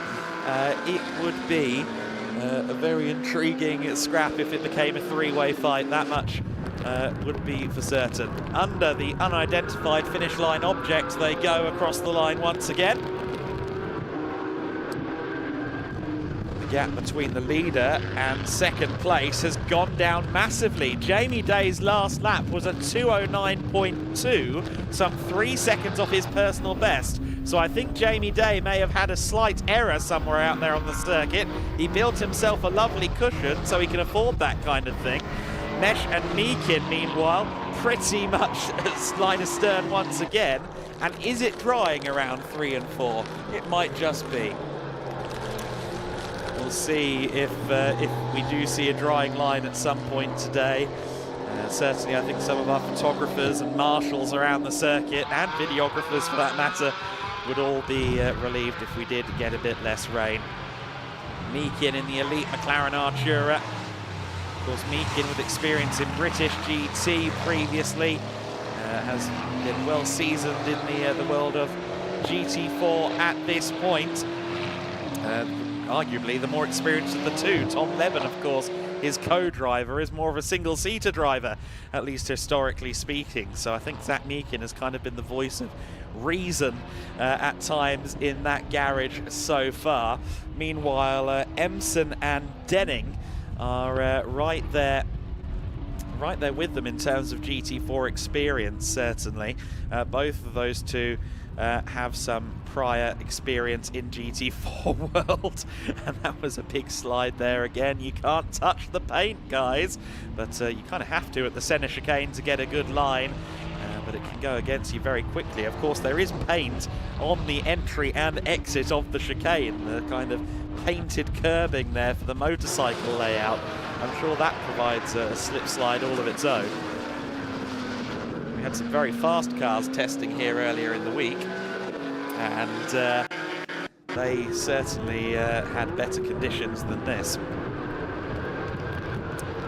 Top 2, or rather the 2nd and 3rd place battle goes across the line. We have Florian Bauer on board there as well, still 2nd in class. How's he doing in AM versus Max Huber? Well, the answer, frankly, is that Huber is about 3 seconds a lap quicker. So I think now that Bauer has gotten past Alberto Di Martin, he's going to have to work very hard to get anywhere near Max Huber. Of course, we can't rule out Alberto Di Martin's car in the AM class scrap, because Nil Montserrat, who is a bronze driver, is very quick indeed, as well as being the team boss of NM Racing Team. So one could expect him to move on forward. Mesh still holding on to Meekin then. Very amused by a conversation I had with Joel Mesh earlier in the week. I asked him if he was impressed by Mikey Porter's first steps in a GT4 car, and he was like, not really, because I've done it too. Popped straight in and been quick. So battle lines drawing potentially between Fassetti and Schnitzelaum. It was Fassetti Motorsport leading the championship coming into this weekend, and that is going to be the case by the looks of it at the end of the weekend as well, especially after shock absorber issues took Joel Mesh out of the race on Saturday.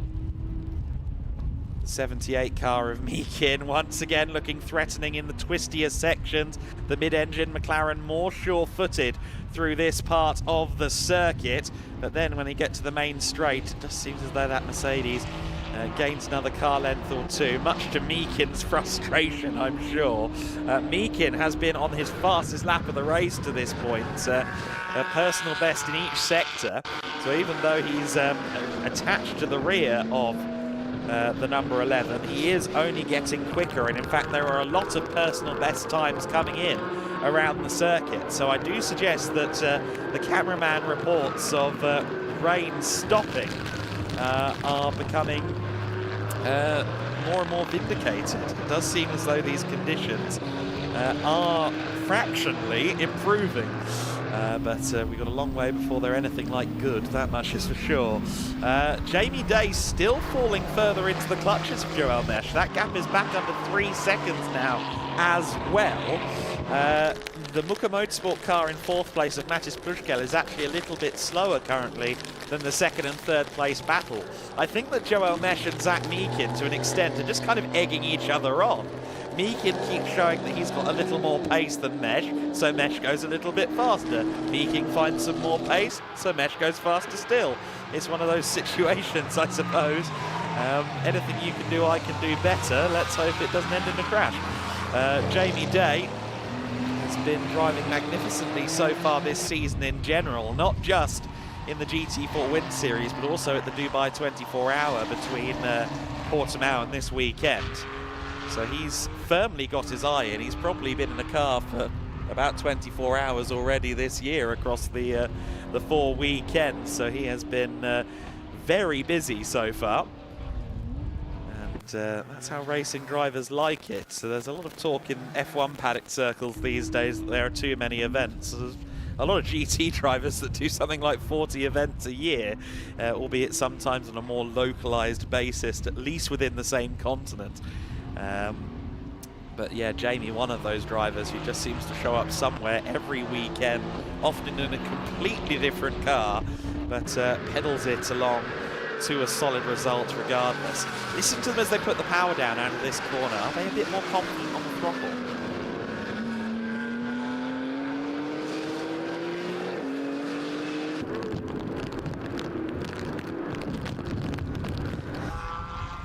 So then there's the 85 car, Emil Yerdrum, Pro-Am class leader. 6th place right now, and how far ahead of Danza is he? 20 seconds, which is a hefty margin, but actually Danza is doing a really good job as Emil Yerdrum goes drifting. And Yerdrum has rather lost touch with the top 5. He's a little way back from them, but you must remember that Yerdrum is himself pretty new to this game of GT4 racing. Has done some Nordic single-seaters. The old Formula Renault 1.6 cars are still raced out there, and he did some racing in that. Yerdrum will hand over to Charles Dawson as well. Look forward to seeing how Charles progresses.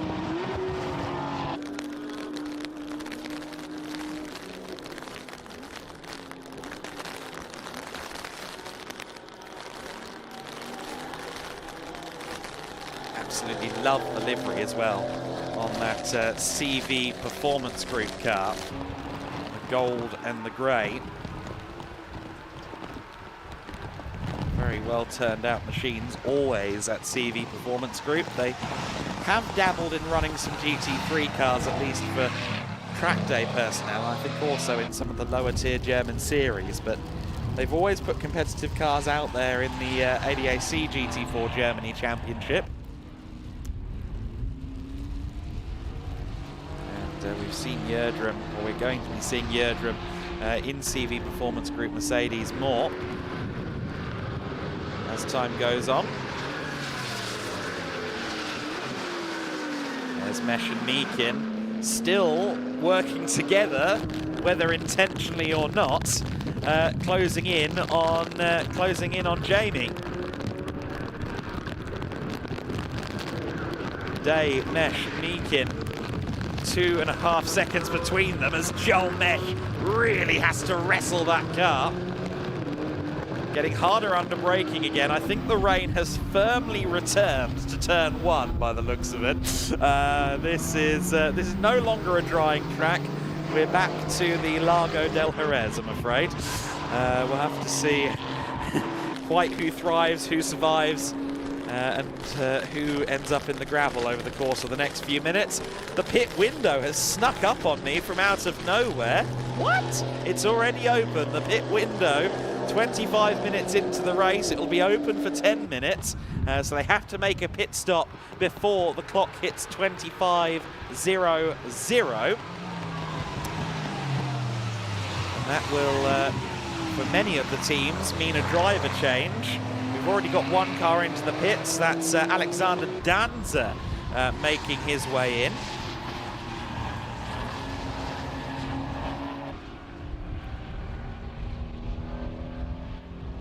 And also coming in, Florian Bauer and Mikael Sander. So quite a few drivers getting in there. Oh dear, Alberto Di Martin. No, that's Max Huber. Okay, that's a really big story. So Max Huber, the AM class leader, ends up off the circuit there, and some of that nice big cushion he's given himself over the likes of Alberto Di Martin and Florian Bauer is suddenly thrown in the bin. He's going to be frustrated with himself, and he's got to calm himself down because he can't just par the car off to somebody else now. He's got to do the second half of the race. He's a solo driver. Florian Bauer is also a solo driver. Mattis Plushkel is a solo driver. Everybody else has a driver change coming. When will Jamie Day pit? I ask myself as he pits. The top two are in. Zach Meakin is our new race leader in the 78 car. Jamie Day pits then. Joel Mesh also. Plushkel pitting too. So I think that means the two McLarens are the only ones in the top 5 that stay out there. Yes, so everyone else wants out as soon as possible. I feel like that's a nasty prank on your co-driver in conditions like these. I'm going to go and sit in the back of the truck, mate. I'll see how you do on the TV. Alex Denning about 7.6 seconds back from his Elite Motorsport cohort, Zach Meakin. They'll be looking for a clean pit stop in this race. They have fallen foul, as a few teams have, of pit lane speeding so far this year. There's Max Huber, very, very gingerly through the center chicane. It's interesting to see who attacks it and who just barely prods it with a stick going through that corner. You see how close they were coming out of the pit lane, side by side coming out of the pits. Jamie Day returns to the circuit, or I should say Mikey Porter returns to the circuit just ahead of Marcel Markovic. That was very close indeed. I would dare suggest a little closer than it was coming into the pits. So hopefully both pit stops are regulation compliant. I believe it's an 80-second stop. Sorry, a 70-second stop required here. And I think both of them are within that window, so that's okay. But now this is effectively the battle for the lead between Mikey Porter and Marcel Markovic. Joel Mesh is still listed in the car, but I'm sure that will update in due course. Mikey Porter, who came from the world of Ginetta Juniors, ergo knows his way around a wet circuit. He will maybe quite like these conditions. He did pretty well for himself in the wet weather at Mallory Park back in Cadwell Park, my apologies, I'm mixing my parks. He did very well at Cadwell Park in the Ginetta Juniors, so That was a very wet weekend last year. Potentially, in these conditions, he should thrive. But Marcel Maršovics, a substantially experienced GT driver at this point of his career, has raced with Schnitzelalm extensively, is actually a champion, of course, in the GT Winter Series, along with Mikael Sander in the 2021-2022 season. Is also a regular in the Schnitzelalm GT3 car at the Nordschleife. Alex Denning has pitted, as you can see on picture-in-picture. Oh, got to shut that door, mate. There we go. Second time lucky. Denning then hands over to Tom Empson. He should come out a few seconds behind the two effective leading cars. There go the Forsetti and Schnitzelalm machines. When does the Elite McLaren go? It goes now. More than likely come back into the race about 10 seconds off the lead, and also critically behind Matis Prushkel as well. So Prushkel is ahead of the Elite McLaren once more. So the only one of the front runners left who owes us a visit to pit lane is Zach Meakin, and he is more than likely going to be through next time by, I would think. I think the Elite McLaren crew will do them in pretty swift order now that the 27 car has had its service. There's the 110, that's Enrico Ferderer, who's taken over the Cayman. He is always lightning fast, so expect this car to move up the timing sheets in the next few moments. Zach Meakin, meanwhile, just coming down the main straight to start another lap. I actually thought he would pit, to be honest with you, but no, not yet, not yet. Give it another lap or two, potentially. Of course, he's got another 4 minutes of the window.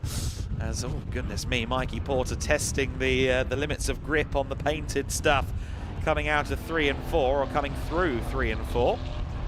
In fact, no, that's 7 and 8. Going into turn 9 now. Marcel Maršovics just studying the youngster, seeing what happens next, seeing how he's doing corner to corner. Of course, both he and Mikey have just gotten in the car. Both of them will have been doing some wet weather driving, though. It was torrential here on Friday in the morning. So they're all very aware of how the wet conditions feel. Another driver who knows just how bad it is out there is Jamie Day, and he's with Chris McCarthy. Thank you very much, Adam. Yes, so down here with Jamie Day. Well, first of all, give us an insight, I guess, into how tricky it is out there. Yeah, it's really tricky at the moment. A lot of standing water around on the circuit. So, yeah, it's really testing us at the moment. But I think we're in a good place. We have the lead at the moment, and we just hope to keep it all the way to the end. Yeah, so far, so good, as you said, got that lead at the moment. Being the first to hit it, though, as well, that's got to be always one of the biggest challenges. Yeah, it's hard, especially when you're the first to hit it. You're almost the blind person leading it. So it's a bit easier in the pack once following. But, yeah, I just got my head down and just found where the grip was, and we slowly eked out a gap until we stopped then. We spoke to Matt George, who was out there, of course, who works with you before the race, and I guess instructions would have been get it home for Mikey, and now job is for his to bring it home and get another win on the board. Yeah, exactly.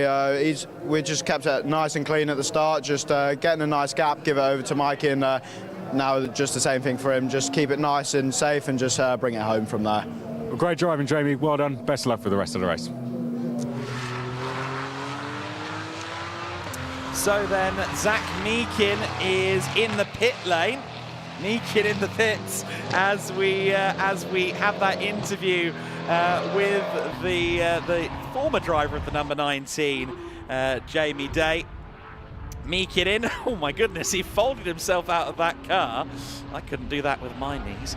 Zach Meakin, Tom Leben getting in now then, since Zach has removed himself from the car. And of course, this is really the big one. Where does Meakin come out relative to Mikey Porter? This is going to be the critical piece of information for Elite Motorsport at the very least. They continue to hold the car for now. Sideways for all of them going through Senna chicane at this point. It's only getting worse. There was a lull in the rain earlier on, but it seems to have come back in force. Out of the pits then comes Zach Meakin. He's rolling. He's going to be leading or Tom Leben, I should say, is going to be leading this race. Or will he? Where is the Forsetti car relative? I think the McLaren is just about going to be in the lead of this race. There's Mikey Porter. So yes, it is Tom Leben who comes back out there in the car he's inherited from Meakin, and he is the race leader. Tom Leben and Elite Motorsport have done a very good job there. And just looking at the pit stop, it was legal. It was above the 70-second minimum, so they're all good to go on that front.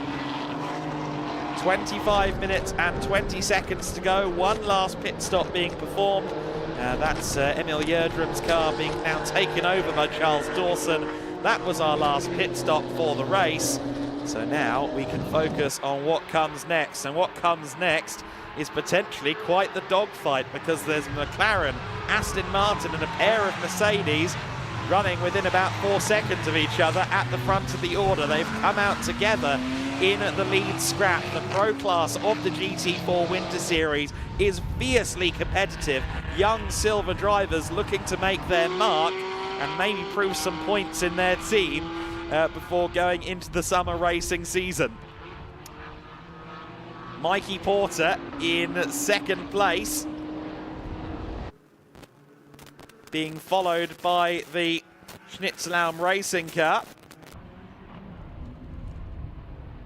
Marcel Marcevics will be getting cheered on, of course, by Joel Mesch. Great to hear from Joel Mesch earlier on, along with Enrico Ferderer, talking us through that number 11 Mercedes-AMG GT4 during the lunch break.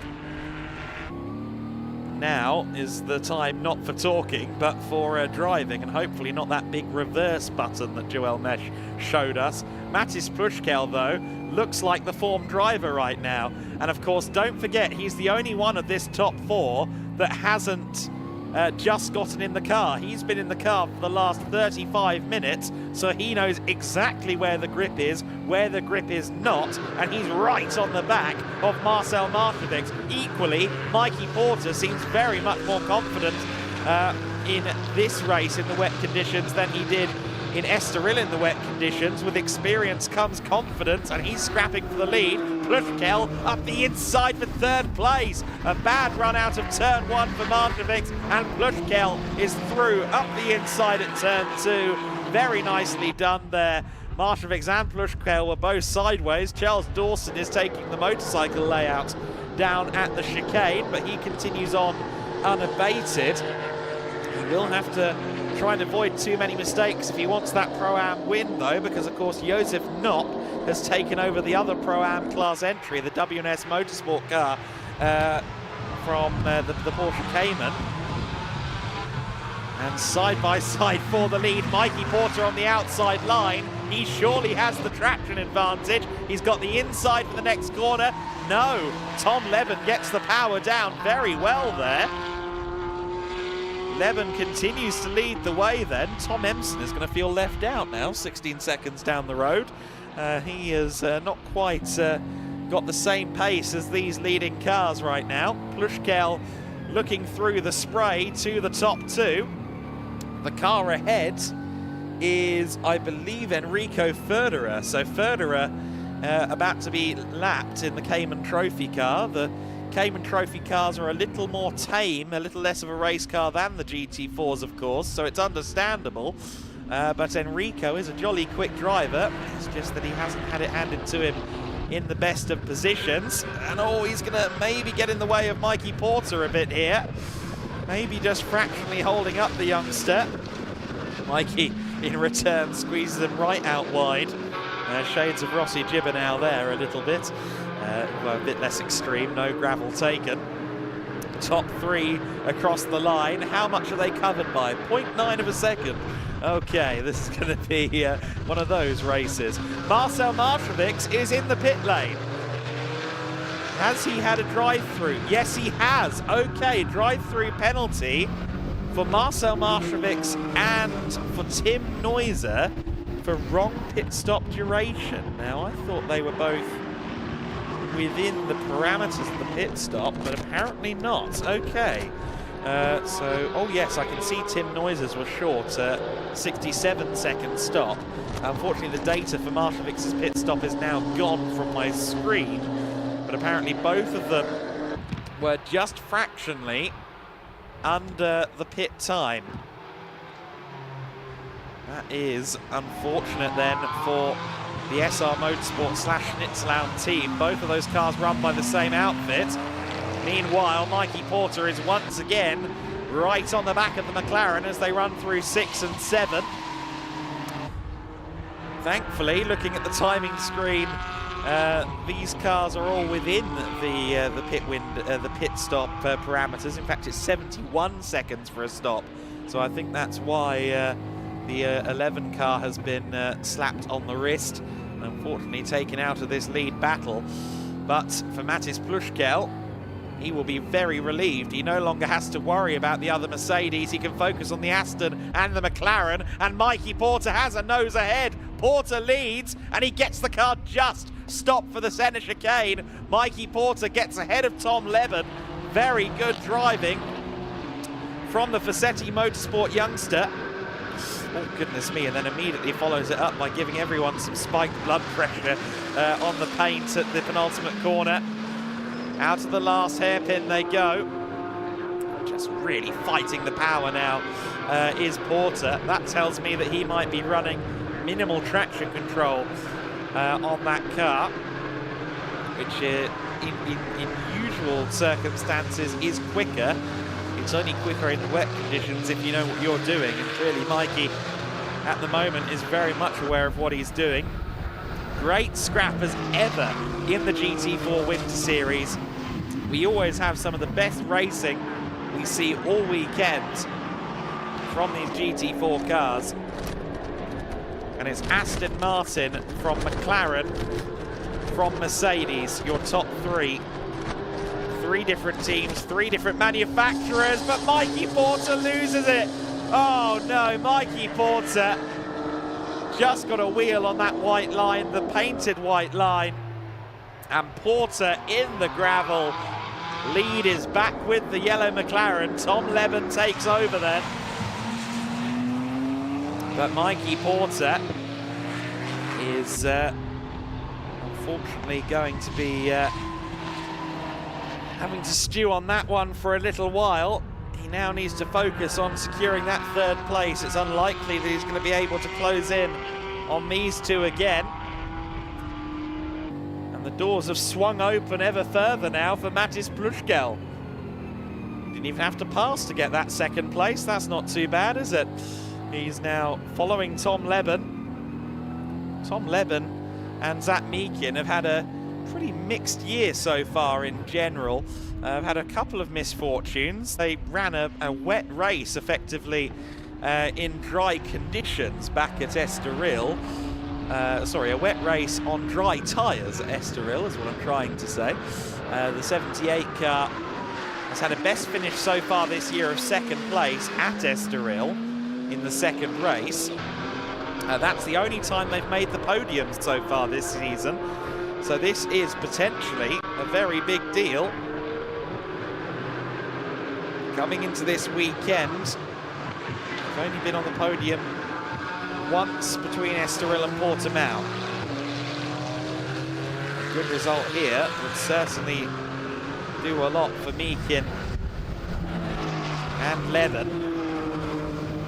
Pluschkel still stalking in 2nd place. I don't know, something tells me that Mattis Pluschkel has a little bit in the pocket here. He seems really good at these wet conditions. German drivers, again, much like British drivers, are probably more predisposed to wet weather conditions than others. Good battle going on there, I think, for 10th overall. That's Tim Neuser, who's just received his, or just served his drive-through penalty. He leads in Cayman Trophy. However, the 3rd place man in AM, Nil Montserrat, is right on his tail. Tim Neuser is a big part of running the operation at Schnitzlaum Racing. Nil Montserrat, NM, is the NM in the team name. He's the team boss at NM Racing Team. So we've got a battle of the upper management out on circuit, I suppose you could say. Let's see if Nil Montserrat can find his way past. He's driver with a lot of racing experience, particularly here in Iberia. 35 years old, took a bit of a sabbatical from racing for a few years. Raced in Formula 3 Open for a number of years in the late 2000s into the early 2010s, and even did a one-off weekend in Formula Renault 3.5 in the mid-2000s as well. Very much enjoyed his time in single-seaters, but is now plying his trade in GTs alongside Alberto Di Martin. You see on the onboard there, Plushkel following the leader. There is Josef Knopp, who I believe, yes, is through, isn't he, in the Pro-Am class battle. Well picked up by our director there. We have had a change for the Pro-Am lead. Charles Dawson has lost out then to Josef Knopp. The 31 car in the class lead once again, of course, took the overall win in the hands of this man, Josef, at the earlier race this morning. And he and Alexander Danza make quite a strong pairing, if you ask me. They have been pretty impressive thus far in this race. And indeed across the weekend, especially given it is Alexander Danza's racing debut in GT4 machinery at the very least. I don't think he's done terribly much prior to that either. But some drivers just come into it and seem to have a feel for it almost immediately. 14 minutes and 5 seconds left on the clock, so still time for Plushkel here. But in the last couple of sectors, it's been Meakin that's, it's been Leben that's been quicker. So Tom Leben in the 78 car has been just opening the taps a bit more, but the same also applies to Max Huber, who is second in the AM fight. This is the AM class leader, Florian Bauer. So Bauer in the 99 car. What was his last lap time? It was a 2:08.8, and actually Huber was a couple of tenths slower last time, which is quite a surprise actually, because Huber is very strong. But Bauer for now leading the AM class by about 2.5 seconds. Huber will be looking to change that before the end of this race. Leben and Plushkel 0.9 of a second apart last time across the line.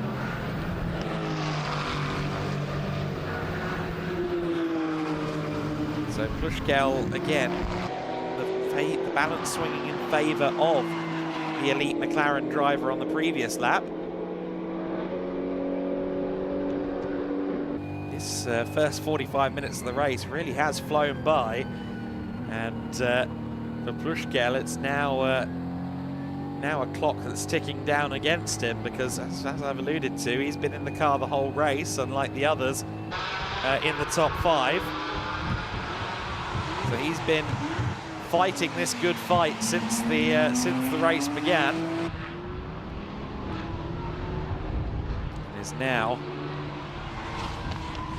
maybe just starting to fall out of favour here. It seems as though, as maybe the rain is easing up a little bit again, things are falling back towards the McLaren. The Mercedes again didn't like the greasy intermediate conditions this morning. Maybe Plushkel is starting to struggle. About even on this lap though, so maybe Plushkel just made a slight error on the previous run through.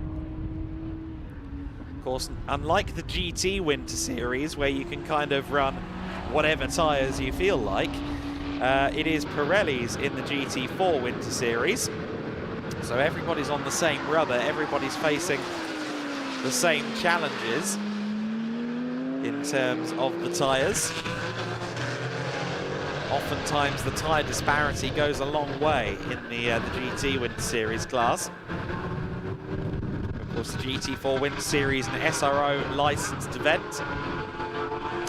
And the tyres, the BOP, all in line with the SRO specifications.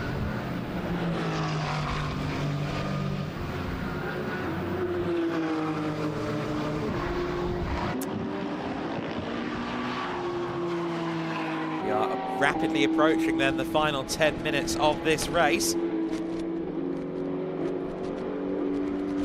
And just to touch base again on that battle for the AM class lead, Max Huber is now going quicker again. His last lap at 2:08.408. So that is at 2 seconds almost exactly the battle between Bauer and Huber in the AM class as well. So two very close battles on the circuit. There is Florian Bauer. He will be glancing on the straights into the mirrors to see what's going on with his rival within that race.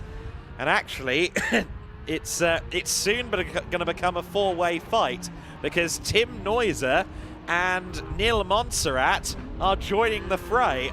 Okay, this is going to get interesting. Tim Neuser and Nil, arguably the pro drivers of their respective lineups, even though one is in Cayman Trophy and one is in AM. These four cars then, all in a scrap for 8th, 9th, 10th and 11th. Neuser and Montserrat have been setting 206s. The two cars ahead have been setting 208s. So I think this is potentially going to go the way of Neuser and Montserrat, but they have to try and find a way past yet. Huber has been very impressive in the GT4 Winter Series so far this year. Had a great battle with Nil Montserrat at the Estoril endurance race at the very start of the season. So he's proven that he can defend well. He's now got to do it though against not just the team boss, but also that Cayman from Tim Neuser. 3.8 litre version of the Cayman as opposed to the 4 litre engine in the GT4 car. But in these wet conditions, the shortcomings of the Cayman Trophy spec cars maybe not quite as evident. Look at Nil Montserrat, aggressive around the outside. Got to have a lot of faith in the tyres actually finding some grip to go that deep into the corner in these conditions. Again, looking around the outside, every possibility he can. He will have been watching the races earlier on and seen exactly how to get through. He dives to the inside, though, at turn 8. Oh, and Florian Bauer spins. Florian Bauer in a spin. The number 99 car of Florian Bauer. He will have been watching through that mirror. He will have been very aware of the cars behind him. And unfortunately, as he well knows, he just threw away an AM class win. A potential AM class win anyway, because everyone was closing in on him. And I think, frankly, the pressure may have got to Florian Bauer. That car is positioned very closely to the circuit in that gravel trap as well. You see the heavy machinery en route to try and salvage the car. We did see some recoveries going on under double yellows earlier on in the day in TCR Spain.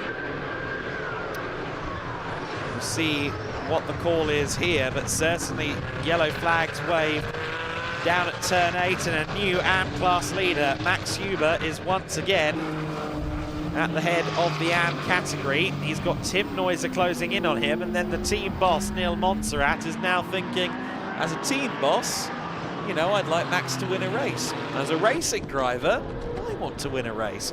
So we'll see which side of Nil Montserrat is at the wheel right now.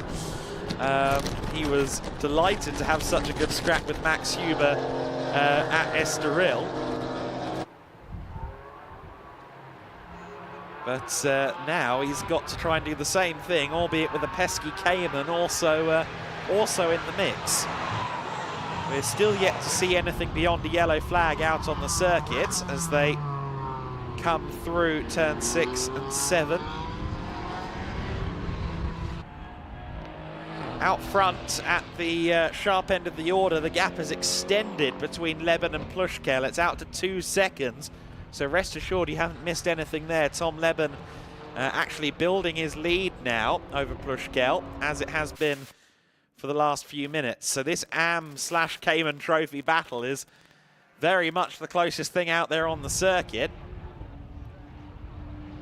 Funny enough, I think Leben is closing in on them as well, so I don't think he's going to get to lap them before the end of the race, but he'll be potentially watching the battle unfold with all of us in 2 or 3 laps. There you see the lead 2 cars in the back of shot, so they're all very close together, but the safety car is out with 5 minutes and 25 minutes to go, 5 minutes and 25 seconds to go.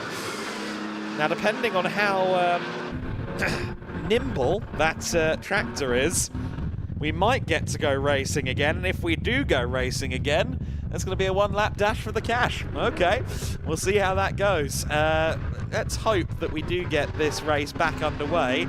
We've had some brilliant scrapping so far, and it just felt like things were starting to reach their apex in a couple of the battles. Of course, Huber, Neuser and Montserrat will not go a lap down as a result of this. My concern is, however, that with how far spread the field was, it's going to take a little while before the safety crews are given the go-ahead to go and recover the car, as it were. But maybe they will find a gap in the traffic and get it done. In fact, they're already underway. Look at that, efficiency personified. Interesting little system they've got there. It looks like they're going to just fully lift the car off its wheels with the JCB and plonk it back on the circuit. Everyone goes about it a different way. Safety crews, depending on the facilities available to them. In fact, no, okay, it's that type of hoisting system that we sometimes see. And we did have one of the drivers being hoisted along with his car in the Formula Winter Series race earlier on. And can you guess which end of the Porsche the engine is in? Yes, it is indeed rear engined. Always starts tipping wherever the engine goes. Of course, the mid-engine cars are a little bit better from a weight distribution perspective, but the car is now slowly maneuvered back onto the circuit, and I do feel horrible for Florian Bauer. He had been doing a really good job, and unfortunately he will more than likely continue the race, but he will also be all too aware of the mistake and what it has cost. The other very interesting thing that's just come to mind is that Josef Knopp is going to be back in this, the overall winner from earlier on, the Pro-Am leader at present. He's going to feel fairly secure in that Pro-Am lead.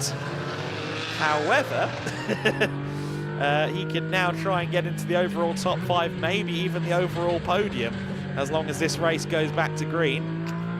And with the crack safety crew already getting this car rolling, we are indeed going to go back to racing. 2 minutes and 25 seconds left on the clock. Where is the safety car right now? Heading to the chicane. So we are going to go back to racing for 2 minutes, roughly speaking. Yep, this is going to be a 1-lap dash. Okay, 2 minutes and 8 seconds left on the clock in this 60-minute race. There is no +1 lap here. So as the clock ticks down under 2 minutes, we are on for a 1-lap sprint. Tom Leben is going to have a lot of pressure on his shoulders. Plushkel will be feeling feisty. Mikey Porter gets the chance to avenge his mistake from earlier on.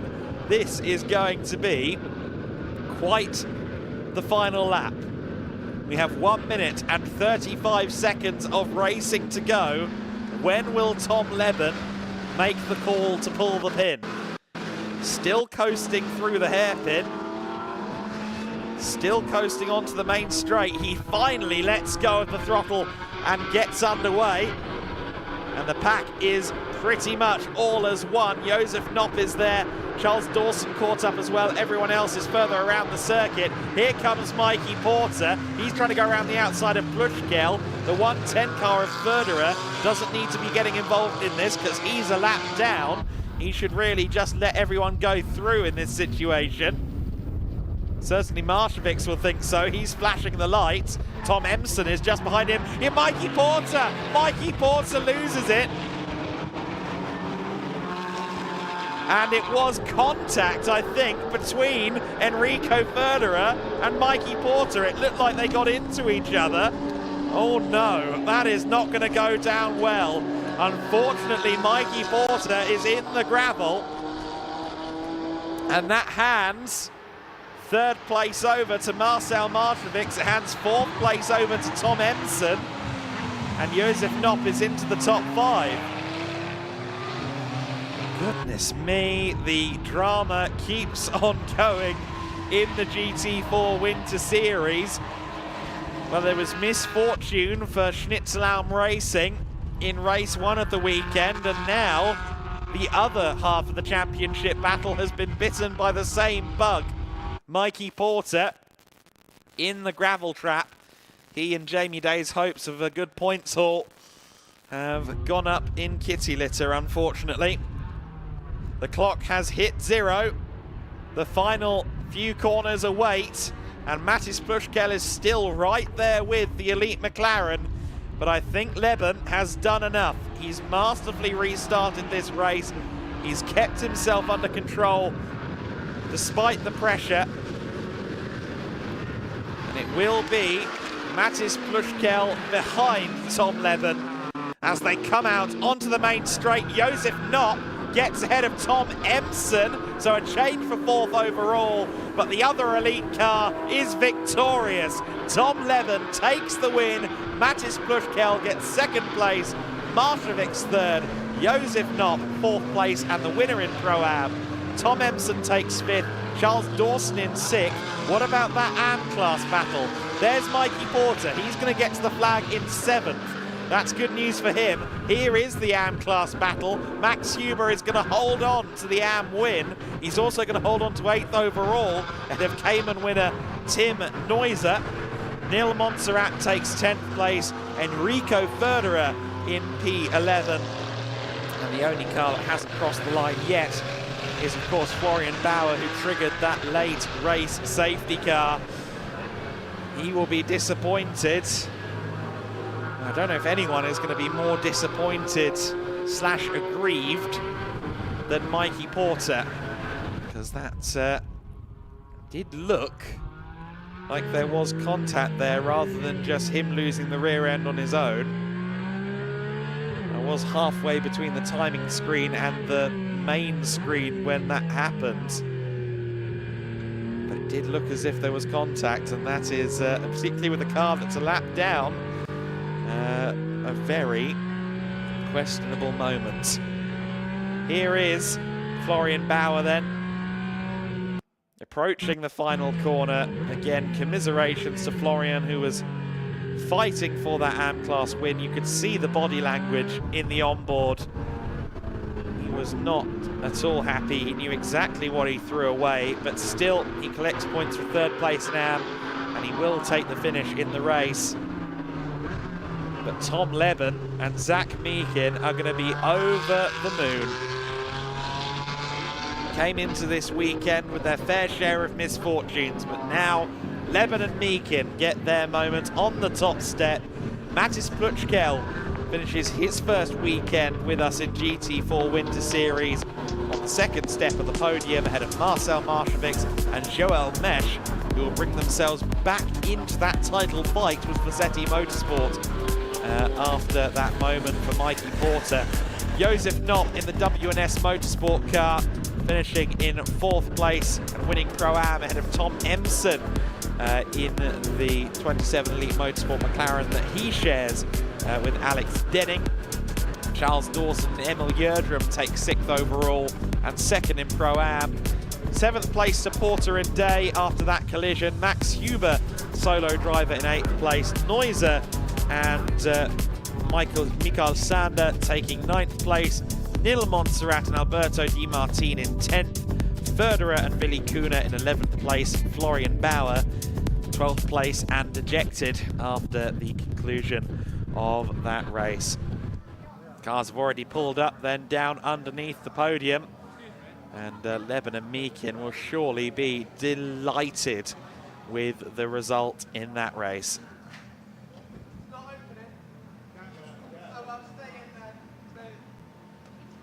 And I'm just hearing there in the background that the door isn't opening on the elite McLaren. So Chris McCarthy has been enlisted to open the door for our winning driver.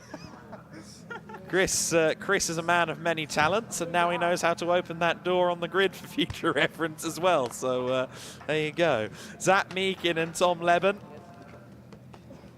embracing, and hearty congratulations to Leben, converting from the world of single-seaters, of course. A long-time driver with Elite Motorsport in British competition.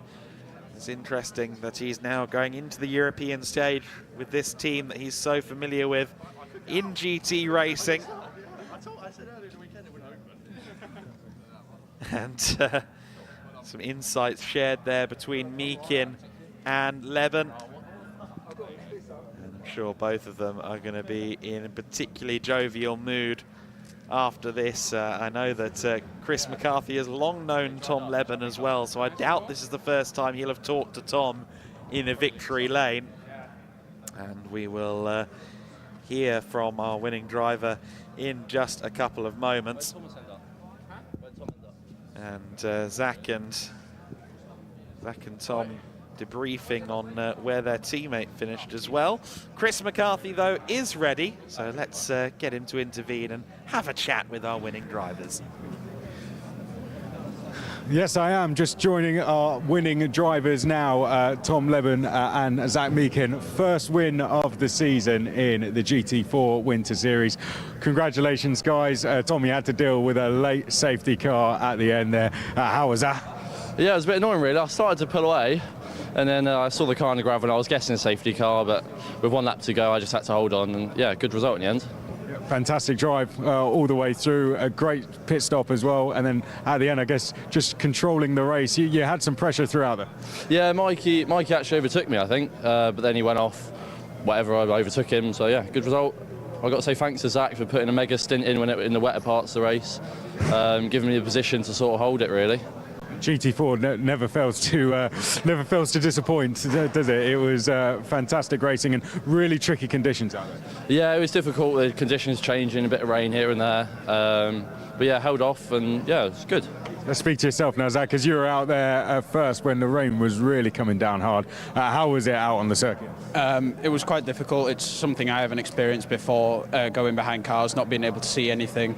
I could have done with an anti-fog wipe, but besides that, it's all good. I was nice and quick. As soon as I got my fresh air, managed to settle in and go, and thankfully that managed to get us a bit further ahead.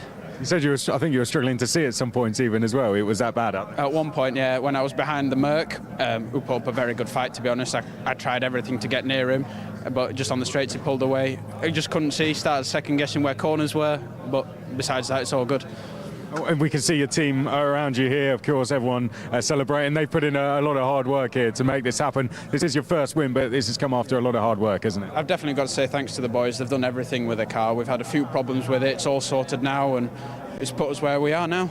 And we'll bring Tom back in again for a sec. Zach, probably, first of all, I mean, you had the very nervous job of waiting there at the end. How was it when you found out? I was with you when the news came out about the safety car. How was it watching those final few moments? Well, I was very happy about the safety car first because I thought it was going to end. But then it came in and Tom just did a mega job on keeping out of any trouble. I got nervous on the first corner because I thought he spun and I was about to kill him, but he didn't, so it's all good. We caught the emotions of you on the pit wall. How are the emotions in the car? Yeah, I was a bit excited, if that's the word. Yeah, I was a bit happy over the radio, you could say. But yeah, a good result. The safety car was a bit nerve-wracking. We struggled a bit in the straight, so I had to sort of do the best I could, but managed to hold them off, and yeah, it was a good result. We can push on here now, get some more. Yeah, I hope so. Fingers crossed. Congratulations, get some well-deserved celebrations in Elite Motorsport. Taking the win here is the winning car in its finery. There, Johnny, if you spin back round, is your winning team as they go and celebrate Tom Leben and Zach Meakin. A fantastic drive from the pair. They will now celebrate with their team. We were stood with them throughout the race. Very nervous was the team watching on, but Tom Leben in the end bringing it home after Zach Meakin put in a fantastic stint, and they take the deserved win in the GT4 Winter Series endurance race here at Jerez. Let's go and reflect some more on that with Adam Weller before we go up to our podium with Lucas. Thank you, Chris. Great to hear from the Elite Motorsport team, the winning duo, Tom Leben and Zach Meakin. That was a very exciting hour of GT4 Winter Series action. Then most 60-minute races, they never do disappoint, do they? Let's go then to some highlights, some replays of that hour-long race. At the start of the race, it was a real close dogfight for second place. Jamie Day, of course, disappeared up the road in the early stages. It was Joel Mesh and Zach Meakin fighting for second place, while Mattis Plushkel was investigating the back of Alex Denning for fourth position. Emil Yerdrum was also involved in the scrap at the front of the order in the early stages in the Pro-Am leading Mercedes-AMG GT4. Zach Meakin was really making life difficult for Joel Mesh throughout the first stint, but never quite found a way to get past. And as for Plushkel, he spent most of the race staring at one elite McLaren, whether it was the 27 or the 78. He seemed to be stuck behind them for most of the race. He managed to get past Alex Denning, though, with a nice move at the final corner. That was a move for P4. Meanwhile, the AM class battle started to unfold between Max Huber and Florian Bauer. Bauer on the outside there in the East Racing Porsche Cayman managed to get through. Of course, he would lead that AM class all the way until he found the gravel trap, of course. Marcel Marshevix would take over the number 11 car. Max Huber in the NM Racing Team Mercedes, he had his off-track excursions. I think pretty much everybody had some scare of some form. Marcel Marshevix would rejoin the race suspiciously close to the back of the Aston Martin. It would later turn out that the Schnitzelaum car was just a little bit too short on its pit stop, and that would go against the regulations and cause a drive-through penalty for Marshevix, and that would allow Mattis Plushkel to finally get past the number 11 car. Meanwhile, Zach Meakin, Tom Leben, as it was at this point, took the lead away from Mikey Porter. These two were scrapping for the lead, with Mattis Plushkel keeping an eye on the situation. Porter would dive to the inside, dive to the front of the pack, would be leading. But then, just a few minutes later, just a few seconds later, onto that paint, too much speed into the corner, he would end up in the gravel. So, unfortunately, permanently, would Florian Bauer, stuck in the gravel, safety car out, car craned back onto the tarmac, and then we were treated to a one-lap dash at the conclusion of the race. And Tom Leben would hold on despite the pressure from behind. Mikey Porter trying to go around the outside of Mattis Plushkel, and then we get a second look at it. Yes, definitely contact between Federer and Porter, and unfortunately Mikey Porter's race almost coming to an end. He did do very well to keep the car rolling in the gravel, and then eventually got home in P7. Leben winning the race then for Elite Motorsport, ahead of Mattis Plushkel and Marcel Marshevix, whose drive-through was rather cancelled out by that safety car, and that allows he and Joel Mesh to take a overall podium and of course a pro class podium with it as well. And down at the podiums, I understand Lucas has all of our drivers. So let's go down there now. Absolutely. Thank you very much, Adam. And I've just seen, although very shortly, I need to admit, but a bit of sunshine over the pit lane here in Jerez. So there is a bit of hope for some nice weather conditions for the remainder of the day. However, first of all, it's the last podium of the weekend for the GT4 Winter Series. Let's bring on the winners of race 3 and restart with P3 in Pro Class. First podium of the weekend for Schnitzelalm Racing, Joel Mesch and Marcel Marschewitz.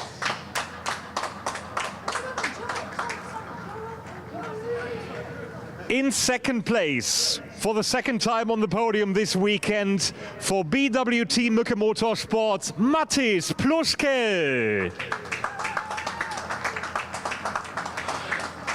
And now, your winners for Elite Motorsports, Zach Meakin and Tom Leben. Well done, guys. Congratulations. Zach Meakin already scoring P2 in race 1 yesterday. And of course, Tom Leben winning the race 2 earlier on today. Now there is another set of trophies for the winning Elite Motorsport team being presented by the Gietlich Racing organization. Coming up on the podium with the trophies and of course, hands being shaken just as well. So in third place, it's Joel Mesch and Marcel Marschewitz. First podium of the weekend. Mattis Pluschkel on his GT4 Winter Series debut in P2 and on the top step of the podium for the second time this weekend, Tom Leben alongside Zach Meakin. So let's please have another big round of applause. Our top 3 in Pro Class. Guys, here's your champagne.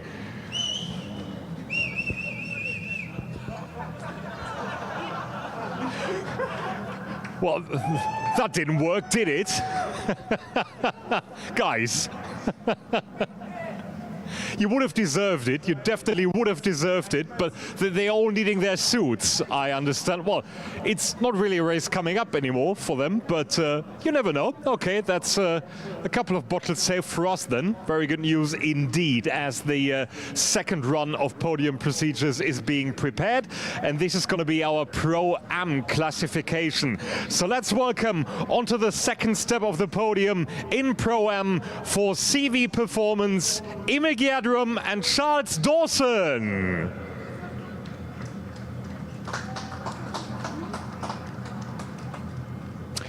Here they are. Welcome on the podium. And same, of course, for the winners in Pro-Am. Congratulations, WNS Motorsport, Alexander Danzer and Josef Knopp.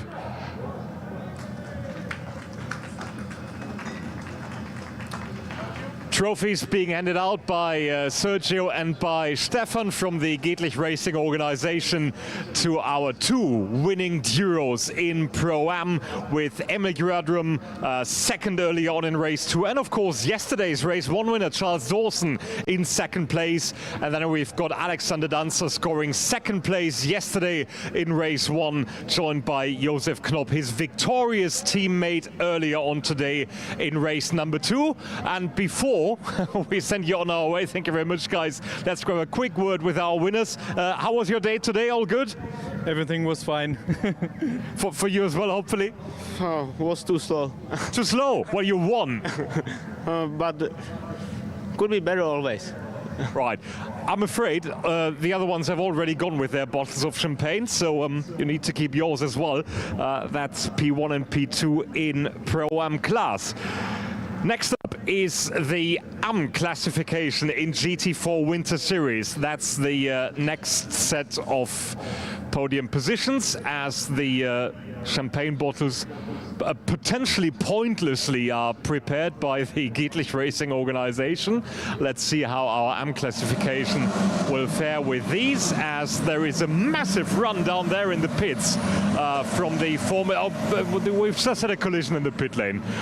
Everything's fine down there. Nobody's hurt, but there was a bit of carbon going amiss there, as we are bringing the AM class finishers onto our podium. No reason to get distracted there. In third place in the AM class for East Racing Motorsport is Florian Bauer. In second place for NM Racing, Alberto De Martin and Neil Montserrat. And with his first win of the weekend for NM Racing, Max Huber.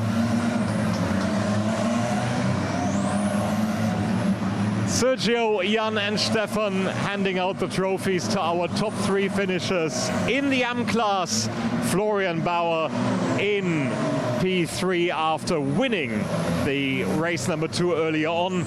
Alberto De Martin now joined by his teammate and team boss essentially, Neil Montserrat, and Max Huber after 2 podium positions earlier on this weekend, now with top spots as a couple of more photos are being collected. Big round of applause once again, our podium in the AM class. Thank you very much. And one more podium still to come for the GT4 Winter Series this weekend here in Jerez, which is the Cayman Trophy. That's our 4th class within the GT4 Winter Series. 2 driver pairings coming up onto the stage now. And in second place, please welcome for SR Motorsport, Willi Kühne and Enrico Förderer. And your winners for SR Motorsport just as well, Michael Sander and Tim Neuser. Thank you. Trophies are being presented by Sergio and by Jan from the Gedlich Racing organization to the winners, Michael Sander and Tim Neuser. Of course, Michael already winning his race yesterday, Tim scoring 2nd earlier on today, and now another victory for him this weekend, joined by teammates from SR Motorsport, Willi Kühne and Enrico Förderer, rounding out his weekend with another spot on the podium. Thank you very much to the SR Motorsport team up here on stage. Another very successful day. Please enjoy the champagne down in the pits together with the SR Motorsports team. Now there is a bit of some topics to sort out, I think, with a bit of carnage already in the pits as the Formula Winter Series cars were heading out onto the grid, where Chris McCarthy is for you to get some latest information on the 3rd and last race of the Formula Winter Series live from Jerez.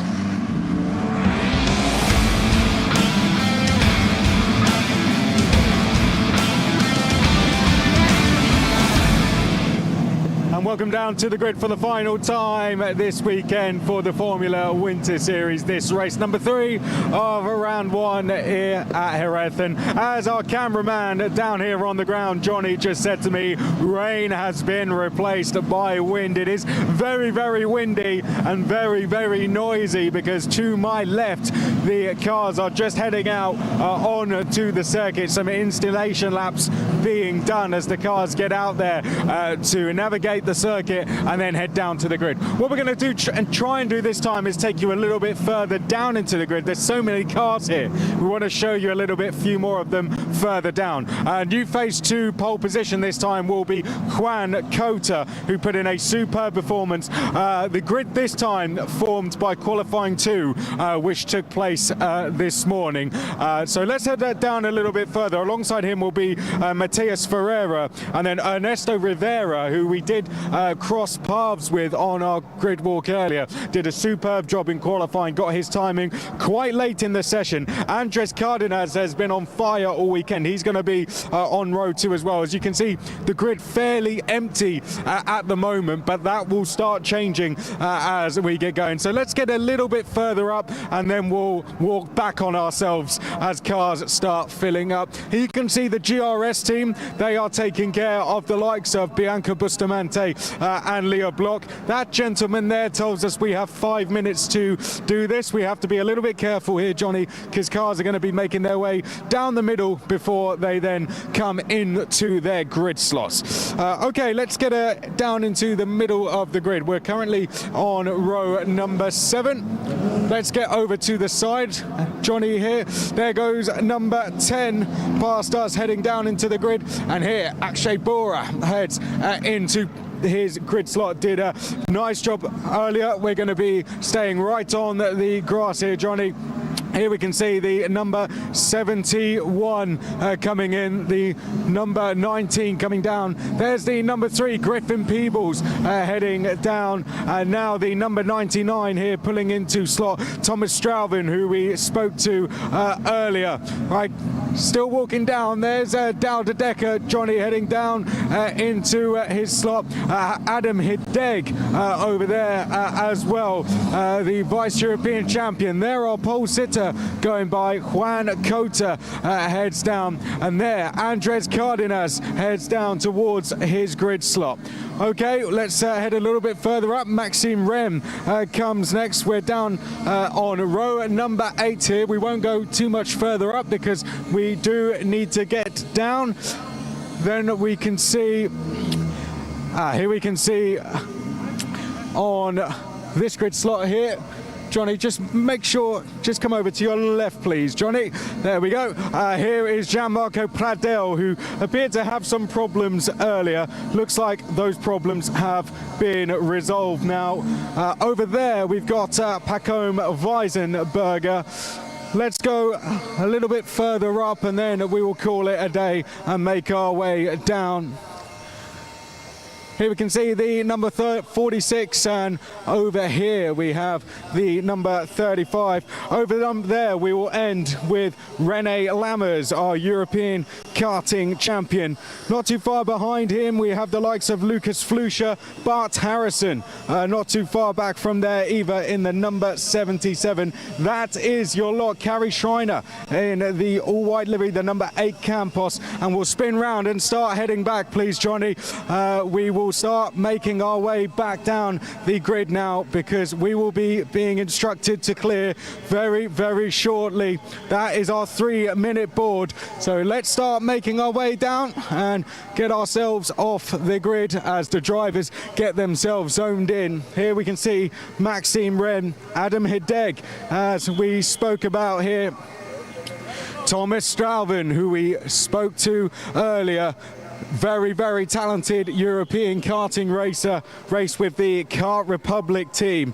Then we come here to the number 19 car next, Akshay Bora from US Racing. His brother Nikhil Racing over in the Middle East at the moment. Nikhil as well. Here we come next to Mattia Kolnagi, starting in the number 87 for Maciej Guadish. Has been driving superb this weekend. We've been seeing him take rookie wins and also overall podiums. Don't forget, the drivers out there are looking for not just overall podiums but rookie podiums as well. Dow de Decker is here in the number 28. And we will end by looking at the number 28. That is going to be a lot down on the grid. Good to give you a sight of a few more of the cars, Adam. The track now being cleared. That's 1 minute to go before we fire up for the final time for round 1 of the Formula Winter Series. So then race 3 of the weekend has already had its share of drama. Rene Lammers was the driver that Lukas Gajewski referred to as making contact in the pit lane and needing a new front wing as a result of it. So Rene Lammers with a new wing installed onto the car on the pre-grid. We've also had bulletins while we were talking through that grid walk regarding the start of the race. There will be no There will be no formation laps for this one. It will start behind the safety car. So as soon as they're rolling, we are racing effectively. Minimum 2 laps behind the safety car. We will quickly run through the grid then as this race gets formally started in the next few moments. We will go through the grid graphics. Here we are now then. Juan Cota on pole position after a great result in qualifying 2 earlier on. Racing for DriveX, as I mentioned. Matias Ferreira is next for us racing. Then it's Ernesto Rivera in the 44 Campos machine. Andres Cardenas is on row 2. Then it's Griffin Peebles, the winner from the earlier race today. He starts behind yesterday's winner, of course. 6th place, Mikael Pedersen, as we move further down the grid. 7th place, James Agozi in the 48, Dawid Adeka in the pink 28 machine in 8th. Then it's Gladish in 9th place in the number 7, Mattia Kolnagi in P10, Akshay Bora in 11th, and Kabir Anurag in 12th place. Moving on then to 13th place, Thomas Strauven. Adam Hideg is next in 14th, Maxime Reen ahead of Paco Weissenberger on row 8. Row 9, Gianmarco Pradel, thankfully is on the grid this time. He's alongside Peter Bazinalos. Row 10 off the grid, Flavio Olivieri and René Lammers with a new nose cone in 20th place. Emmanuel Olivieri, no relation, and Tim Gerhardt in the number 50 in 22nd. Lucas Fruscia in 23rd place alongside Enya Frey. Row 13, Bart Harrison and Finn Harrison, again, no relation, on row 13. Gary Schreiner and Arthur Dorizon in 27th and 28th. Then it's Bianca Bustamante and Edouard Mornia in the remainder of the top 30 positions. But there's more cars, a full 38. Lenny Reed and Filippo Fiorentino next. Then it's Leah Block and Alexander Savinkov, Francisco Macedo and Victor Dobzhansky in 35th and 36th place. Our last row of the grid, Lorenzo Castillo and Nathaniel Beremy. We did have one car a little bit slow away from the grid as this race has gotten started, and it was the number 52 of Alexander Savinkov. Now, he fell to the very back of the field, but then surged back past the others to take his original spot. But the race had already started and we're under safety car conditions. So I get the feeling that the number 52 car might be already in some trouble, the AKM 52, because technically speaking that was, to my understanding of the regulations, overtaking under safety car. And that is a no-no. So then this race is already technically underway. The clock is ticking. And I expect that at the end of the next lap they will go racing. However, last time they said 2 laps under safety car, they did 1. So I'm just braced for that, but no, the safety car is there and it's still going across the line with everyone else in tow. So I suspect that we will go racing with somewhere around 24 minutes left to go. Of course, this is a little bit of pressure off for Juan Cota in the DriveX car. He won't have to try and perfect a start from pole position on this occasion. He will, however, have to really watch the rear view mirrors. Mateus Ferrier has been on very, very good form so far this weekend. Rivera and Cardenas also have been very impressive. Rivera moving through the field in the race earlier. Cardenas, of course, winning the first race of the weekend. And doing a good job in race 2 as well. Griffin Peebles will be one to watch. And Mikael Pedersen, I feel like finally has a representative time on the board. He started well down the order for both of the first 2 races. He now starts in P6. And given he's made his way into the top 10 from well outside it in both of the previous races, I wouldn't mind betting that the Danish F4 champ might circumnavigate his way a little further up the board if he possibly can. I mentioned that Danish F4 statistic. He was also a runner-up in the German ADAC karting and also in the BNL series, the Benelux series in 2022. So he's got an impressive resume over the last couple of years, does Mikael Pedersen. This time, I expect those safety car lights to go out. It was a minimum of 2 laps, but the safety car is indeed coming in on this lap. So we will finally go racing in the Formula Wind Series for the 3rd and final time this weekend. Races 1, 2, and 3 of the 12 total taking place this weekend. And this one is going to be in conditions about equally as tricky as those that we had a little earlier on today. Circuit is now firmly drying again.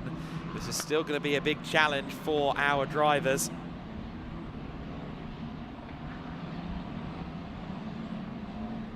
And the Senna chicane. Oh, we've already had another collision, I think, there. That was one of the Jenser cars into the back of one of the Rodin cars. That was Strauven into Hideg there that we just saw at the Senna chicane. So already under safety car, a little bit of contact.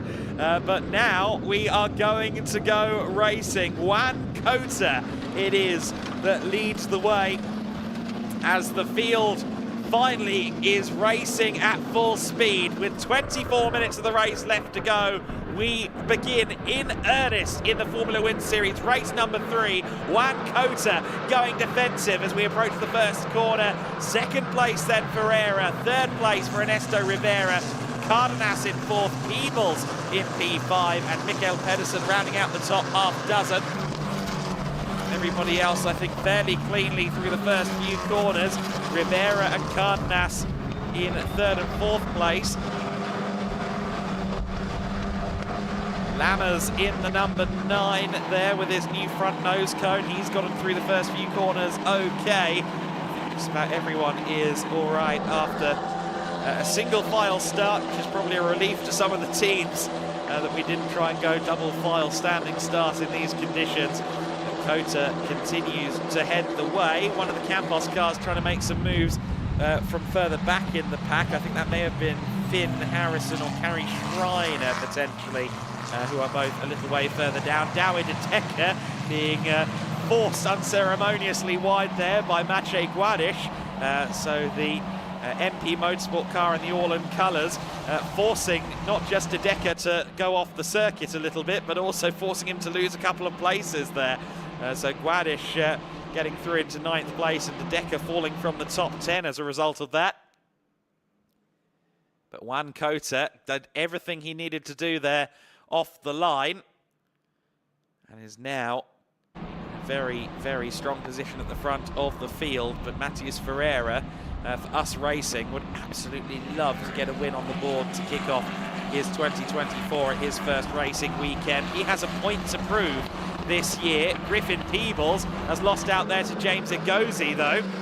So Egozi has moved up to 5th place at the expense of the driver who won the race earlier on, and Peebles looks like he might be struggling because he's also under some pressure from Pedersen now as well. Pedersen, who's lost a place since the start of the race. It's Juan Cota that leads by 2nd as they come across the line. Then it's Ferreira, then it's Rivera and Cardenas in 4th place. And there goes Peebles. Well, there goes Pedersen actually going wide. Guadish goes through, and did Peebles pull aside there? No, he went defensive to try and hold off Guadish. The 2 MP cars side by side then, and through goes Maciej Guadish, and that was very close for comfort there as they went through turn 3. The 48 car of James Egozi we see in 5th place there. What's going on behind him? It is Guadish through, then it's Peebles, then it's Pedersen, and then behind them is the 87 car of Kolnagi in the Richard Mille Academy colours. But the Orlan Racing number 7 taking the defensive high ground. Here comes Pedersen trying to get up the inside line on Peebles. Peebles, who appears to be racing under a Spanish licence, but is obviously Australian flagged even on his race suit.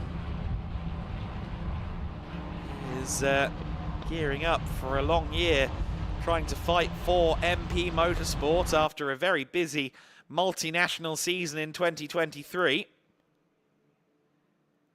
And just sandwiched between the two white cars. One of them is his teammate, that's the car in front of him.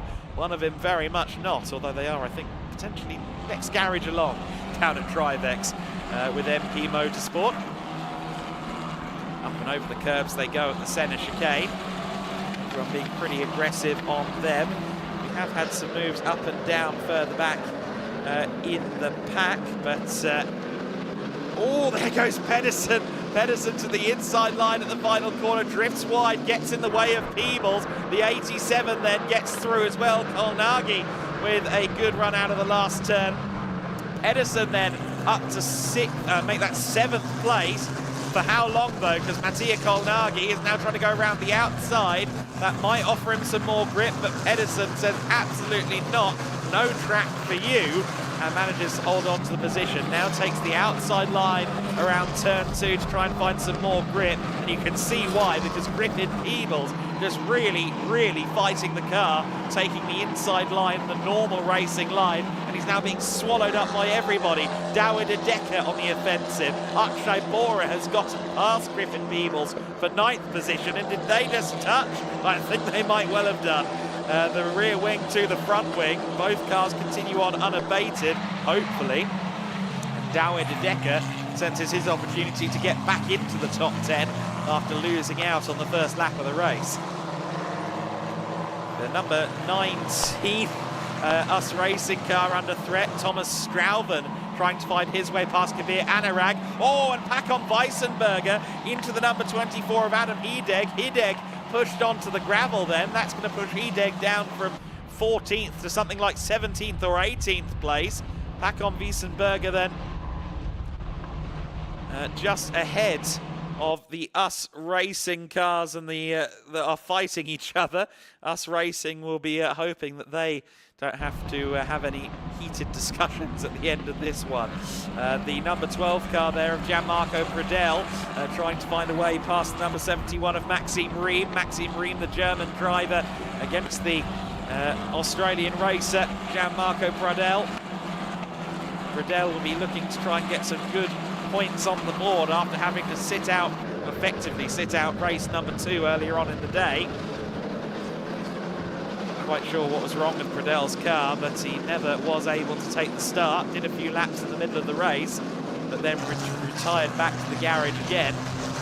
Side by side between Strauven in the number 99 and the 19 car. So that's Kabir Anurag for 12th place there, trying to get around Thomas Strauven, but I think Strauven has that for now. The two Campos cars are fighting for 3rd place. Rivera and Cardenas are going at it, and it is Cardenas who loses out there. So Cardenas has still got Rivera there in 3rd position. I thought that Cardenas had gotten through, but Rivera remains in 3rd place. We've got 17 minutes of this race left to go. It is Juan Cota that leads the way. Matias Ferreira, 1.2 seconds back in 2nd. Then it's this battle between Ernesto Rivera and Andres Cardenas in 3rd and 4th. James Agozi in 5th place. Never mind. Oh, yes, he is still in 5th place, but Mikael Pedersen is in 6th now. So he has gotten ahead of Maciej Guadish. That happened down at turn 6. Leah Block has made a visit to the pits. Front wing change for Leah. You see her back out there. So she's had her first real incident in an F4 car. She's had a clean weekend to this point. But heads now back out onto the circuit. I also understand the 52 car was in and retired. So that was Alexander Savinkov deciding to withdraw from the race there. A few cars under investigation for start procedure, or safety car start procedure. The number 5 and the number 14. So Lorenzo Castillo and Victor Dobzhansky also being investigated, but that of course are cars, those of course are cars further back in the pack. The MP Motorsport cars are going at it with some of the Cram drivers. The 46 getting past there, so that is the Peter Buzinilos car moving up into what position would that be? I'm not sure. René Lammers has a nose ahead of the 73 as well. René Lammers into P20 then, with Emanuele Olivieri in that Cram machine. Just behind them is Tim Gerhardt in the number 50 Monlau competition car. So René Lammers in 20th in the orange, blue, white and black car. And then all the battles going on for sub-20 positions there further back. Harry Schreiner in amongst that queue of cars as well. He's 27th, and the first of our drivers who will later be migrating over to F1 Academy. Of course, Bianca Bustamante and the previously seen Leah Block, both running for the GRS team, whereas Harry is driving for Campos. There's the number 99 around the outside. Thomas Strauben trying to find his way past Howard De Decker, and De Decker finally gets his opportunity to lean on someone else. He's been getting leaned on a lot this weekend, but on this occasion it was the BWT car that did the offensive move, and that was to preserve 11th place. Griffin Peebles won't be best pleased with how his race is going. He sits there in 10th place, of course, having won the race earlier on in the day, but these conditions seemingly not quite suiting the young Aussie. There's De Decker, still just holding off the Rodin cars, the MP cars that are queuing up behind him. Also in amongst that queue is, of course, Campos's Pacon Weissenberger in his uniquely dark black car, rather than the usual Campos white. He's going to the inside as they go through the final corner. Meanwhile, for second place, Ernesto Rivera looking around the outside of Matias Ferreira. Ferreira holds on for the time being, but the US Racing driver is rather outnumbered. The two Campos machines of Rivera and Cardenas are right with him, and a third Campos car, James Ngozi, is there in 5th place. None of this, of course, matters to Juan Cota, who is leading, clearing off, and I think might be already halfway home to Seville in the number 4 car, 3 seconds clear at the front of the order. I say home in Seville, I don't know where he lives, but I imagine he might get a plane from there at some point. Ferreira in 2nd position then, but for how much longer? He's going to have to do some serious defending. Debris on track on the straight, and that is an end plate from the car of Bart Harrison, I'm afraid to say. And it's rather obvious, isn't it, unfortunately, when you lose the front wing end plate. But how did he lose it exactly is a jolly good question, and one that we'll hope to answer. Hopefully that can be collected or removed without need for a safety car, but that is a rather prominent piece of bodywork to have sitting in the circuit like that. Everybody going through turns 9 and 10 at the moment. Akshay Bora there just going through shot ahead of Griffin Peebles. There is the ever-growing queue of Campos behind Matias Ferreira. The yellow flag has been withdrawn from the start-finish straight, so I think the 77's missing bodywork has been collected and returned to its owner. René Lammers now queuing behind the other MP car just ahead of him of Bazinalos. Flavio Olivieri is just ahead of them, so another Cram car being pursued. I did say Cram earlier on for Emanuele Olivieri, but of course he's racing for AKM. Now that is a unique aero setup on Bart Harrison. It wasn't the end plate, it was the whole front wing. How on earth did that happen? They were fiddling with the 77 on the grid, actually, just thinking about it. The rear wing of that car was being investigated on the grid earlier on, so maybe they already had concerns that Bart Harrison would have some sort of damage, and maybe he was the other half of the collision with René Lammers. I never quite ascertained who René Lammers collected in the pit lane. But somehow Bart Harrison, with his low drag setup, is actually doing rather well. This could be a rule loophole that needs closing if they're going quicker with the rear wing missing. We'll have to see how that one goes. Juan Cota 4 seconds clear on Ernesto Rivera. Matias Ferrer in 3rd place now then, so Rivera has gotten up into 2nd place and the 46 car is getting through as well. So that's Bazinalos getting past the 35 of Olivieri, but Olivieri in the Cram car holds it around the outside. Very nicely done. Cram Motorsport will be happy with that. We were looking at their wall of champions in the garage, myself and Chris McCarthy, a couple of days ago. Among them, one bloke called Felipe Massa, might have heard of him. There's Bazinalos taking the inside line. That very scarcely works in these conditions. He's desperate to try and get himself some clear air. Bazinalos, rather Olivieri, really fighting to try and get the power down. Through the centre chicane they go in a 3-car tandem train. René Lammers has already been through one front wing, but he seemingly doesn't care. He's still right on the gearbox of his teammate. Matias Ferreira has gotten back through into second place. We really need to see that battle. There it is, just going through shot. Ferreira and Rivera. Let's see where they are as they come through this camera. Yes, still side by side. Rivera on the outside, on the inside, sorry, pushing Ferreira to the outside line and just managing to defend his way into retaining second place. Here comes Cardenas, though, trying to find a way around the US Racing car. Can't do it.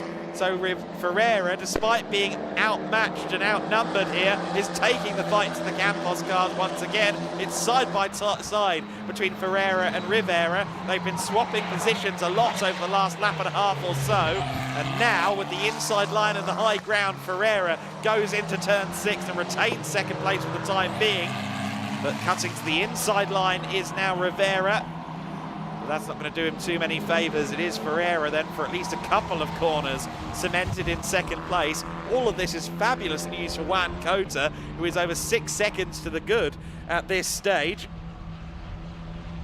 These two cars were about 0.8 of a second slower in the first sector alone than our race leader. So Juan Cota is just getting the job done at the front of the order and disappearing off into the distance.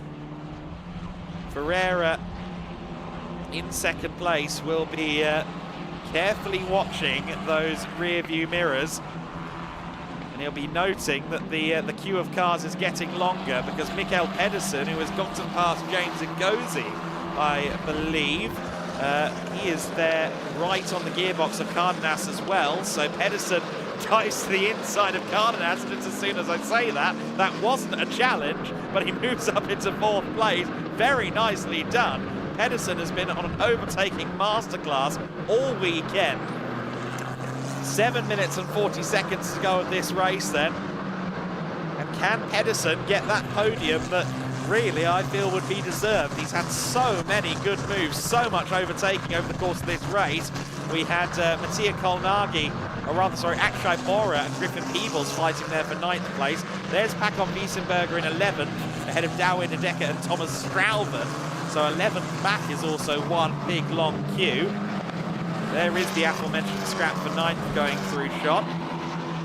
Bora and Peebles. Peebles has just been hung to dry on the back of that rear wing of the US Racing car for most of this race and is now trying to salvage a few more points after a very strong start to the weekend.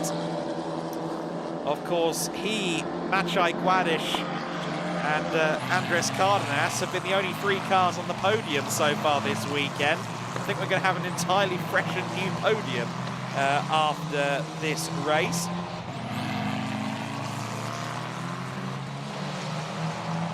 And into the pits comes Bart Harrison. So the low drag setup has been withdrawn from the race. That is a shame for Bart Harrison, a shame for Roden Motorsport as well. They haven't had a particularly easygoing weekend, really. They've been in that mid-pack vortex, firmly getting sucked up into all of the chaos that comes with it. And Mikael Pedersen, while I was looking at a timing screen, he's got up into 3rd place. I didn't see quite where that happened, but Mikael Pedersen has moved up into P3. If you saw that, I apologise that I wasn't quite looking at the right screen at the right moment. Pedersen then up into 3rd place ahead of the 2 Campos cars. Pedersen is on a mission here. We're talking about 3rd place. It may well be 2nd before too long. Not quite sure what happened to Cardenas there. Ernesto Rivera now to the inside line. Cannot quite find a way past his Campos teammate. Pedersen then has got that podium that he's so been wanting. It is currently set to be an entirely different podium, an entirely new podium. Ernesto Rivera has fallen from third to fifth on that lap. So clearly Rivera must have put a foot wrong or something. Well, either the cameras were pointed elsewhere or my head was pointed elsewhere. Either way is possible in the commentary box with me, I'm afraid. But Pedersen for DriveX then has been doing an absolutely stellar job. And I'll tell you what, Maciej Guadiš, he could still get into the top 5 in the suspiciously Campos-coloured MP Motorsport car. I keep thinking it's another one of the many Campos machines. But it is, of course, an MP Motorsport car in the Orlen colours. The young Polish racer, a coveted young prospect. He's been the fastest of the rookie drivers for much of this weekend. He is, however, currently second in the rookie standings to Ernesto Rivera. So not only is there a 5th place battle developing, but it's also a rookie class lead battle developing. There's Strouven in the 99, still with Kabir Anurag and others for company. Gianmarco Predella's been on the move. He's up to 14th position now. Here is the battle for P2.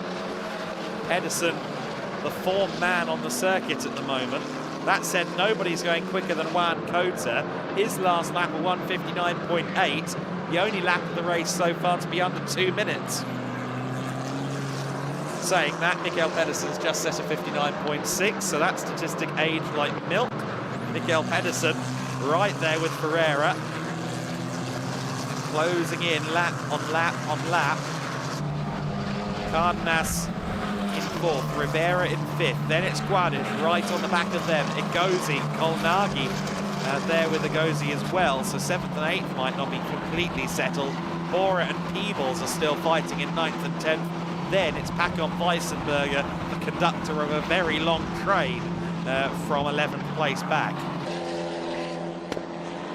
There is Peebles once again. You saw that 4-wheel drift out of turn 3. That was very majestic from the driver of the number 3. But oh, the 26 in a spin. That is Enia Frey, unfortunately. The Swiss was having a pretty good race up to that point, but spinning out of 23rd, having just gained the position. And through goes Peebles for all of 2 seconds. Back through goes Akshay Bora, diving up the inside went Peebles, but couldn't quite get the car stopped in time to block the inside line. He gets a great run through 7th though, inside line for 8, but that's going to convert to the outside for turn 9, but even before they get to turn 9, Peebles just finds an absolute lack of grip. It's AKM versus Cram there further back in the pack as well. Battles all through the order in the Formula Winter Series grid. Hopping over the curbs in that battle for 9th place. We have 1 minute and 50 seconds of the race left to go, and Juan Cota has just crossed the line. So this means it's the penultimate lap, and Mikael Pedersen is through into 2nd place. Pedersen through into P2. He gets it done at his favourite spot of all. That is the hairpin, the final corner of the lap. He once again dives up the inside. And what could he have done if he'd started on the front row with Juan Cota? Because he's the only driver other than Juan Cota to set a sub-2 minute lap time, and he has been on fire over the course of this race. Mikael Pedersen has secured himself P2, at least provisionally. There's still some running to do, of course. The Campos battle isn't easing up anytime soon either. Campos featuring Mattia Kolnagi. Kolnagi in the 87 MP car, another MP Motorsport car that tricks you into thinking it might not be the Dutch outfit. Their eponymous orange colours, or their infamous orange colours, I should say. Lock up to the front axle there from Maciej Guadiš. Now he's gotten past Ernesto Rivera, but he very nearly went straight on there at turn 6. So Guadish on the last lap moved ahead of Rivera, but very nearly threw that away there. He's got him past Rivera, but he hasn't particularly gotten away from Rivera. Orlan back number 7. Up into the top 5 once again then, and that of course is the rookie class lead as well. So Guadish, as it stands, is on for another top step of the podium within the rookie class. He's thinking overall wins though, I'm certain of it. His future is at the top step of the podium as far as he's concerned. Final lap of the race begins now as Juan Cota crosses the line. Juan Cota and DriveX set to make it 3 drivers, 3 teams taking to the Jerez top step. Just got about 3.8 kilometers from turn 2 to the finish line between himself and the end of this race. 4.4 kilometers in total of this Jerez circuit. Look at how he's fighting the car, but he's perfectly in control. Seems to be right on the limit without stepping too far above it. And of course it will be a DriveX 1-2 as it stands as well. What a day for them. Rene Lammers has been making some good progress. He's going around the outside here of Thomas Strauven. That puts Strauven down to 17th. Rene Lammers brings himself up into P16. So Lammers has been on the move to an extent, although it's not been the greatest race for him, unfortunately. Started from 20th place. He's going to be hoping for some far better qualifying sessions at Valencia, because his qualifying is what's let him down here today and over the weekend. Akshay Bora has now lost out to Griffin Peebles, but once again, who knows what order they're going to be in by the time they come across the line. Those two have been fighting all race long. There they are, and I think Peebles may just have it under control. So Peebles potentially on his way to 9th place, but little consolation after the first 2 races and how well they went. Juan Cota, meanwhile, could scarcely have had a race that's gone better. Juan Cota in the number 4 car, a driver who made his single-seater racing debut in Formula Winter Series almost exactly a year ago, finally takes his first win in Formula Winter Series for DriveX. It's Juan Cota across the line to take the win, and it's a DriveX 1-2. Oh, and Maciej Guadish getting into it there with Rivera for the rookie class win. Drag race to the line. Who's it going to be? Just Maciej Guadish, according to the timing screen.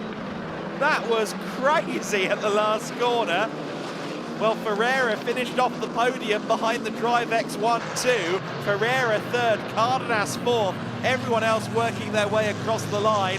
Drag race as well between Jenza and the Douwe de Decker machine. So Adam Hideg just failing to beat Douwe de Decker across the line for 14th there. But my goodness, right until the last corner, this one has been a bit of a spectacular. There's Carrie Schreiner across the line, 25th and first among the female racers. 27 car, of course, on the recovery drive. Edouard Bornia, he had a couple of issues during the race. He's got a drag race partner as well. Everyone gets a drag race, and Mogner just about beats Subzanski to the line. Leah Block will be the last one to cross the line after she had her front wing change. And, well, 36 cars, I think, ultimately taking the flag in this race. Nathaniel Berraby has already crossed the line. He was the only driver to go a lap down. Leah Block, for the final time this weekend, rounds the final corner. And the ARA Rally Champion can come out of this weekend with a lot of positives. This race hasn't quite gone to plan. I'm sure we're going to see a progression curve over the next few weeks in the Formula Winter Series for the driver of the number 57. Great effort from Leah Block this weekend. Great effort from all of our drivers. Largely clean races in the Formula Winter Series, which is more than a little bit surprising around this Jerez circuit. Juan Cota is in the top of the podium, though. Mikel Pedersen making a 1-2 for DriveX. Matthias Ferreira in third. Cardenas takes fourth on a weekend where he claimed a race win. He'll be the championship leader too, provisional maths. Maciej Guadesh in 5th place. Ernesto Rivera in 6th. Mattia Kolnagi 7th. James Egozi in 8th place. Griffin Peebles 9th ahead of Akshay Bora. Hakon Weissenberger continued to lead the big train of cars. Maxime Riem in 12th ahead of his teammates Gianmarco Pradel and Dawe De Decker. 15th back. Well, there was a lot of cars fighting in that pack. It was Adam Hideg ahead of René Lammers, Thomas Strauben, Kabir Anurag in 18th, Bezinlos and Flusha rounding out the top 20 ahead of Herharts, Harrison, Olivieri, Golizon, Schreiner, Lenny Reed and Flavio Olivieri. Filippo Fiorentino taking 28th, Macedo in 29th, Bustamante rounding out the top 30, Frey taking 31st, Lorenzo Castillo taking 32nd, Fournier, Dobzhansky in 33rd, 34th, Leah Block, Nathaniel Beraby rounding out your finishers. Already though, down at the podium is the winning team, DriveX, celebrating their victory. Juan Cota will be very happy. I'm actually very interested to hear how that interview goes with Juan Cota. He is going to be elated with that result, I'm sure. And everyone at DriveX works very hard. Certainly not the biggest team on the grid in terms of personnel size, but they have performed admirably this weekend, and they have two very promising youngsters in their ranks in the form of Juan Cota and Mikel Pedersen.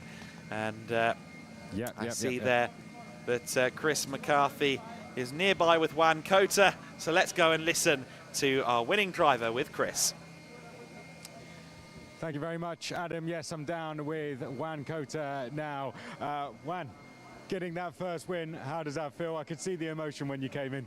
Well, it feels amazing. Hard work with all my team all the weekend, and the past year we have all hard work, and we have this weekend a good speed. On first qualifying we have some problems, but today we managed to have a good speed and take the victory. And you mentioned the team there. Fantastic result for the team all round, a 1-2. It's been superb all round for the team, hasn't it? Yeah, also feels fantastic to be 1-2 for the team, and this is going to help us to get more motivated for the Spanish Championship and for the championship. And tell us about the track as well. I mean, the conditions seemed like they were changing a little bit throughout the race. How was that to deal with out front? I mean, it looked like you were able to still establish a gap despite that. Well, the track, it's come changing all by lap by lap. So we get better and better all the lap and get more good. So, well, we managed good and we can do the victory. And being a Spanish driver as well, I mean, you mentioned a first win. It must feel very special to get it at a track like here, like Jerez. Yeah, it feels also amazing. I'm one of the only drivers in Formula 4 to win, so it's too good to be Spanish and win here in Spain. Who would you like to thank? All to my team, my family also, my family that stay with me all this career, and my team that we work so hard, and every day, every lap, working so hard. So thank you so much to all. I had to catch you to get up to the podium. Yeah. You can now go there. Juan Cota, who was in a hurry to get up to the podium because the celebrations are going to get underway very quickly here, Adam Weller. There you can see the cars in the background. DriveX 1-2. They were pursued very hard by Matthias Ferreira, but it's the Spanish driver on the top step.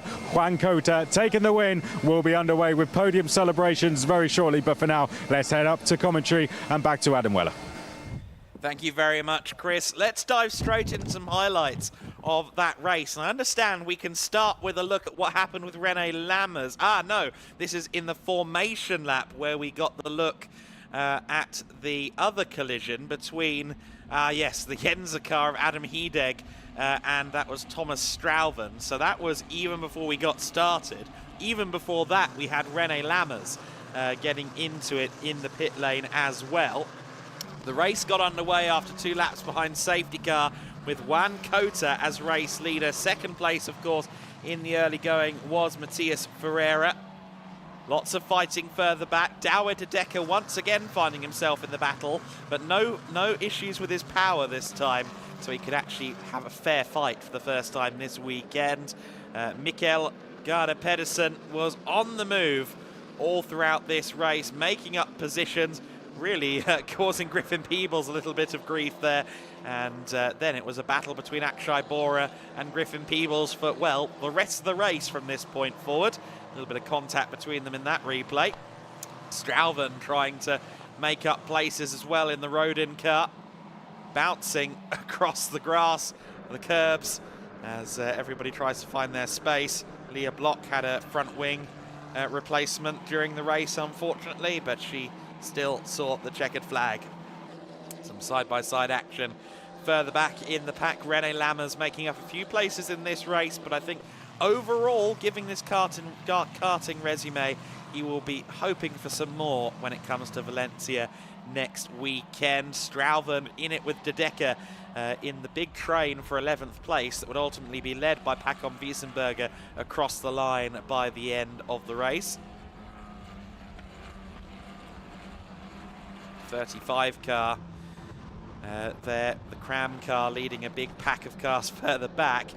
Meanwhile, we had Ernesto Rivera trying to scrap for second place with Matias Ferreira. Ferreira would hold on to P2 with the two Campos cars and Pedersen behind, and this is where Pedersen would start picking them off. The 18 car, Cardenas, getting dispatched for fourth position, and then shortly thereafter, third place would go to Pedersen as well.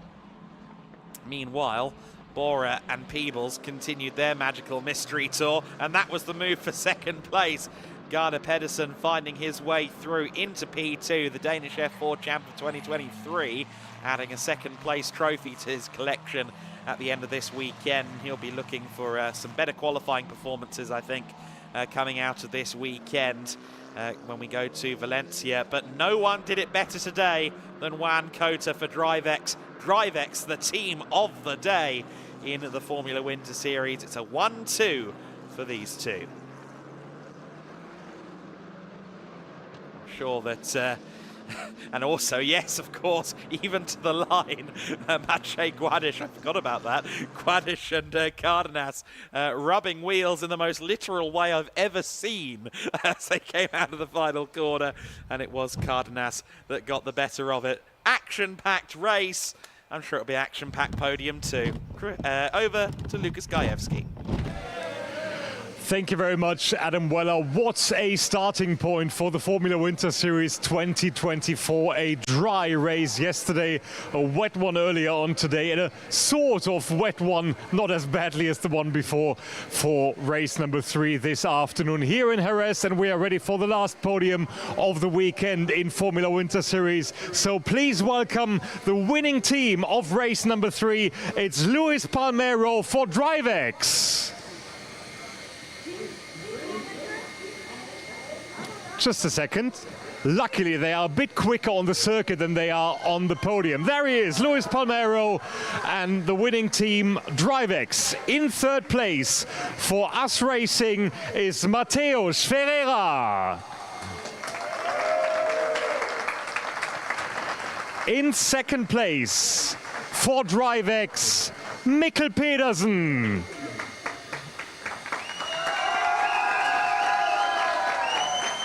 And for the first time on the top step in Formula Winter Series, from DriveX, Juan Cota. Juan Cota, your winner here in Jerez. And for the winner, let's listen to the Spanish national anthem.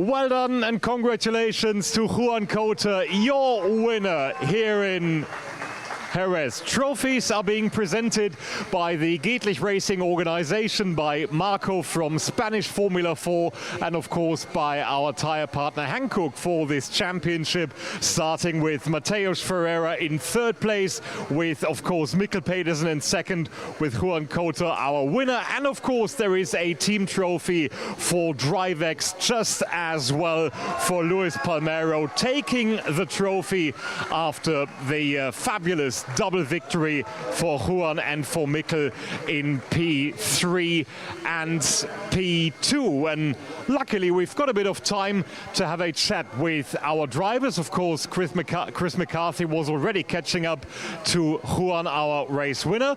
We'll wait a couple of seconds to for the teams to take some pictures as well. And then of course, let's hear from our drivers. Mateusz, P3 after a very, very tough race, especially the last bit of the race. Very entertaining, wasn't it? It was a really hard race, you know. This conditions is not easy. I was just trying to manage the tires, so I have some pace on the end, but it was really, really hard. They two were too fast, so yeah. I just managed to finish the race in the podium, and I'm really happy. Mateusz, thank you very much, and good to see you next week in Valencia. So there you go, there is Mateusz in third place, Mikkel second place after a fabulous, fabulous end to the race. That was so brilliant to watch. Yeah, I had a bad start, and then I got some warm in the rain tires, and then it was just an overtaking. And you had a fabulous pace towards the end of the race. Your car and you yourself, you went properly fast there.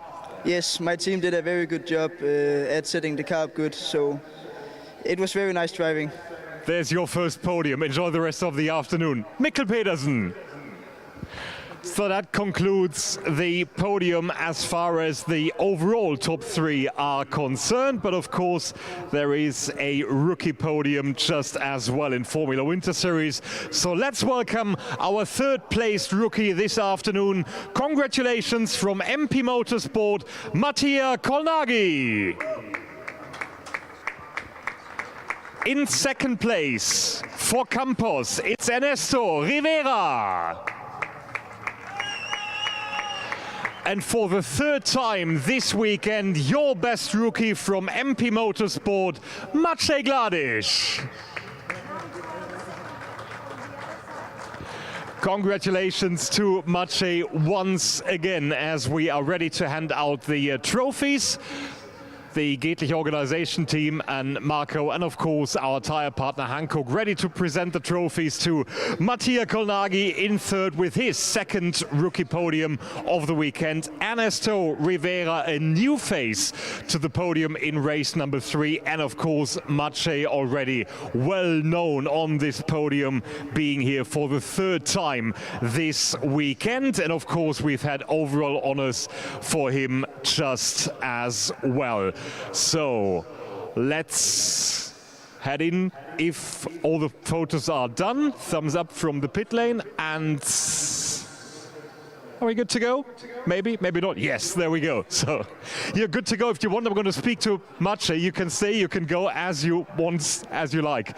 Maciej, what an interesting weekend racing in the wet, in the dry, in the sort of wet. 3 podiums in rookie class. Hope you're happy with it.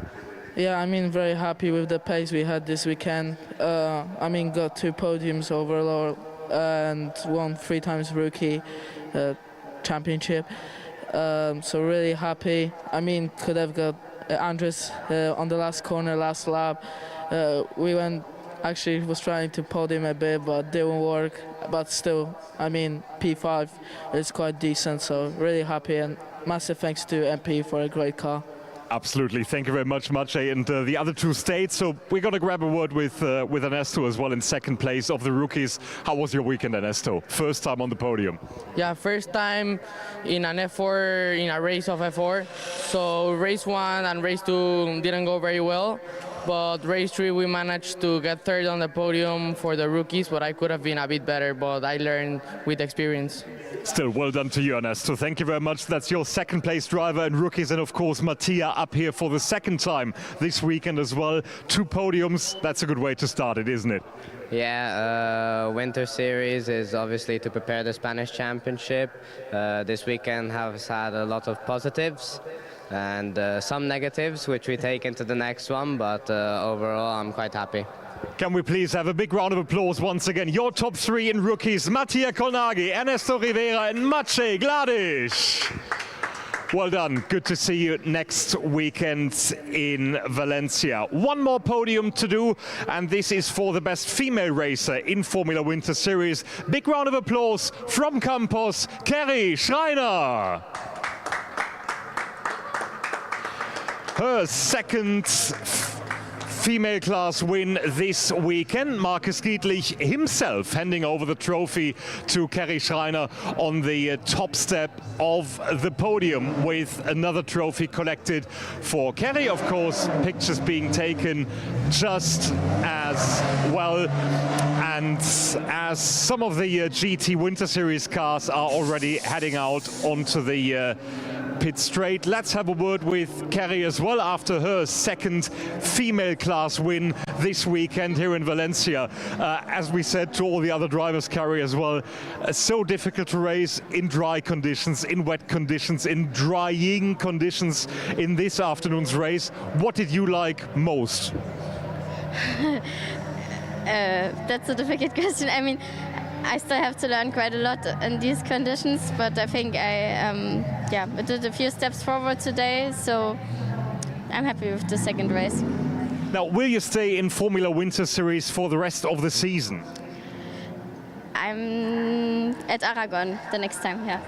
So we won't have you in Valencia next week? Unfortunately not, yeah. Right, so it's definitely good to have you back in Aragon in a couple of weeks' time. That concludes our podium. Thank you very much. Round of applause down there. Thanks for staying. That's the campus guys applauding for Kerry Schreiner, your female class winner here in Valencia. And that concludes our Formula Winter Series podium for now and for this weekend here in Valencia, just here in Jerez just as well. We'll be back in Valencia in a week's time. However, there is one more race to go this afternoon, and it's the Enduro one, the longest one for the GT Winter Series. Cars are heading out from the pit lane onto the grid, and Chris McCarthy is ready to talk you through.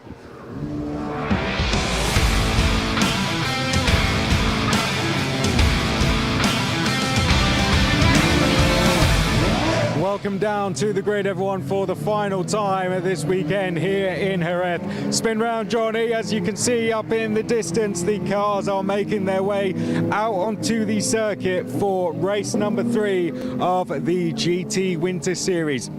The endurance race, of course, and that means with the track drying, it doesn't look so dry in places up there, but I tell you what, a dry line could be forming. Adam Weller up in his commentary box and our camera crew, who I tell you what have done a fantastic job, as of Johnny behind the camera here, who have done a fantastic job around the circuit in what has been very treacherous conditions. Now though, we could see a dry line start to form if the rain holds off, but looking at the clouds around and speaking to Johnny before, seems some of the teams are expecting a thunderstorm due in very, very shortly. So who knows? Will we see anyone gambling with tyres? Who knows? We will find out. Just on cue, I think we're going to see some of our lead cars rolling in to position up the front. On pole position, we will see the SR Motorsport number 11 of Kenneth Heyer and the 147 of PTT Racing, Martin Kazmarski.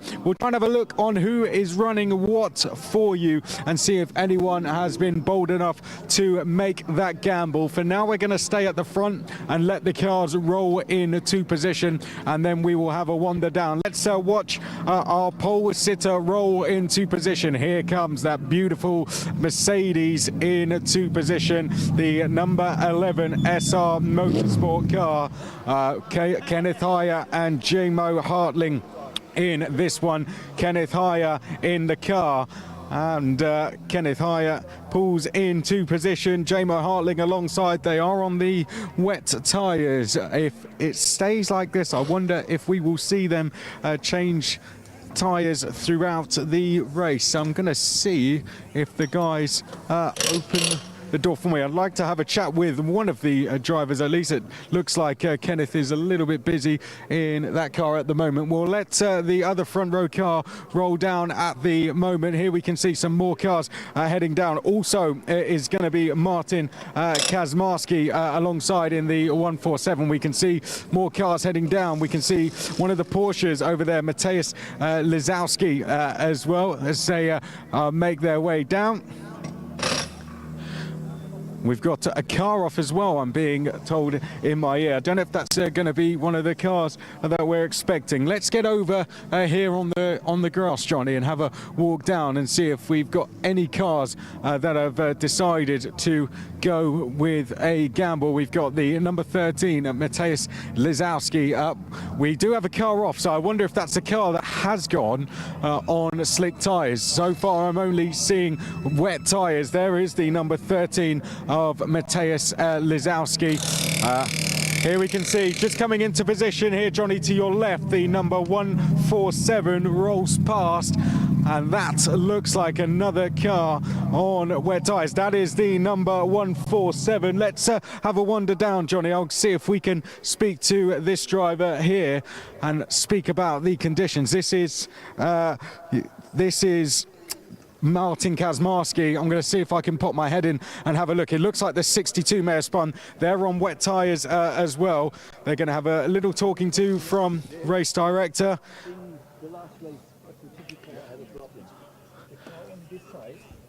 It looks like they might be a bit busy with race direction at the moment, so we'll keep walking back for now and see if we can find another driver. Let's keep walking back for now. We'll find another driver instead. So the 62 appears to have spun. Mateusz Lizowski, as we've spoken about. That car that did spin is apparently on its way. Johnny, are you with me? There you are. All right, let's keep walking. Let's have a walk down the grid. We'll stay to the right-hand side of it. There we can see the Racar 911, beautiful livery on that car. Starting in this one is going to be Leandro Martins. I'll see if I can speak to Leandro very, very quickly. Being spoken to alongside we've got the Lewandowski pair, Adrian and Andre. A big fan of the wet conditions. Adrian will be alongside. We've spoken to Adrian many times throughout. I'm going to see if I can quickly poke my head in and have a quick chat to Adrian. Adrian, how are the conditions out there? Well, I'm afraid that the track is drying for now, and in like half hour the line might be a little bit dry, so we will see how the rain tires will last. I'm not sure, but it's too wet for the slick, I think, at the moment, so we have to start on the dry, I believe. I think this could be one where we could see some changes then. Sorry, again? We could see some tyre changes then. I'm not sure, but during the race you can't really change the tires because there is like a long like a penalty or something, 2 minutes or something.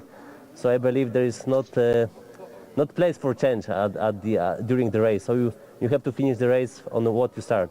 Good stuff. Well, there we go. Decisions have been made. As we saw earlier in the season, teams were making those decisions and sticking with them because of those penalties that come with them. I'm going to do a very quick look for Adam Weller and see if anyone has gambled. It looks like we're both wet tyres here, and then I'm going to make a very quick dash. I can see Lucas is up there having a look for those tyres, so we will spin round and start heading back towards the grid exit. There we can see the number 741 and the number 151 of John Dillon. I'm going to have a very quick chat to John Dillon. John, how is it out there? Yeah, I mean, it's very greasy and it's taken quite a while to dry. I mean, there's a bit of an ambient temperature increase, I think, from this afternoon. But I think there could be a chance of rain. There's a bit coming across on the back of the circuit in sector 3, but yeah, it's going to be tricky. I think we just got to feel the grip on the first lap when we're up to a bit of speed and see where it goes. That's all you can do. Thank you very much, John. Okay, let's start heading towards the grid exit. Good luck for the race. Thank you very much for that great insight. I think we're going to leave it there. Spin round, Johnny. We can see that's the view of everyone on the grid. That is the 1 minute sign. That's our signal to clear. Adam, we're going to head up to you. Thank you. And while you were talking through that, Chris, we've had the 62 car in. It was on slicks. They did, or are they making the gamble now? Is that a car going onto slicks? Lucas Gajewski is there. I think that slick tyres going on the car, but Lucas will confirm for me in a few seconds. I'm not sure if it was coming onto or off of slick tyres. Potentially that way around. Maybe they've finally realised maybe not time to put the car on slicks. We'll have to see. And I now understand it's on wets. Okay, so it's now going on to wet tyres, but it definitely was some slick tyres down there on the pit apron, so maybe that explains why Badawi spun on the outlap.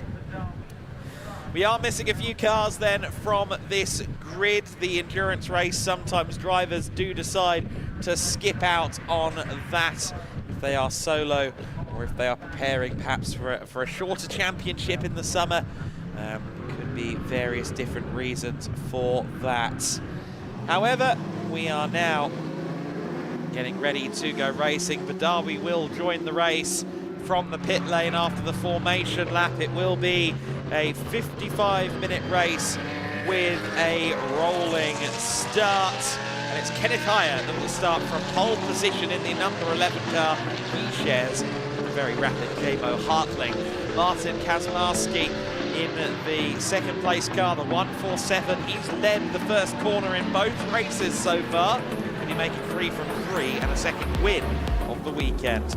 Ibrahim Badawi was meant to start from third, but we know that he is now in the pit lane. Maciej Sazowski is going to be there for this one. He will be one to watch from P3, a former teammate of Martin Kazmarski, so that could be interesting.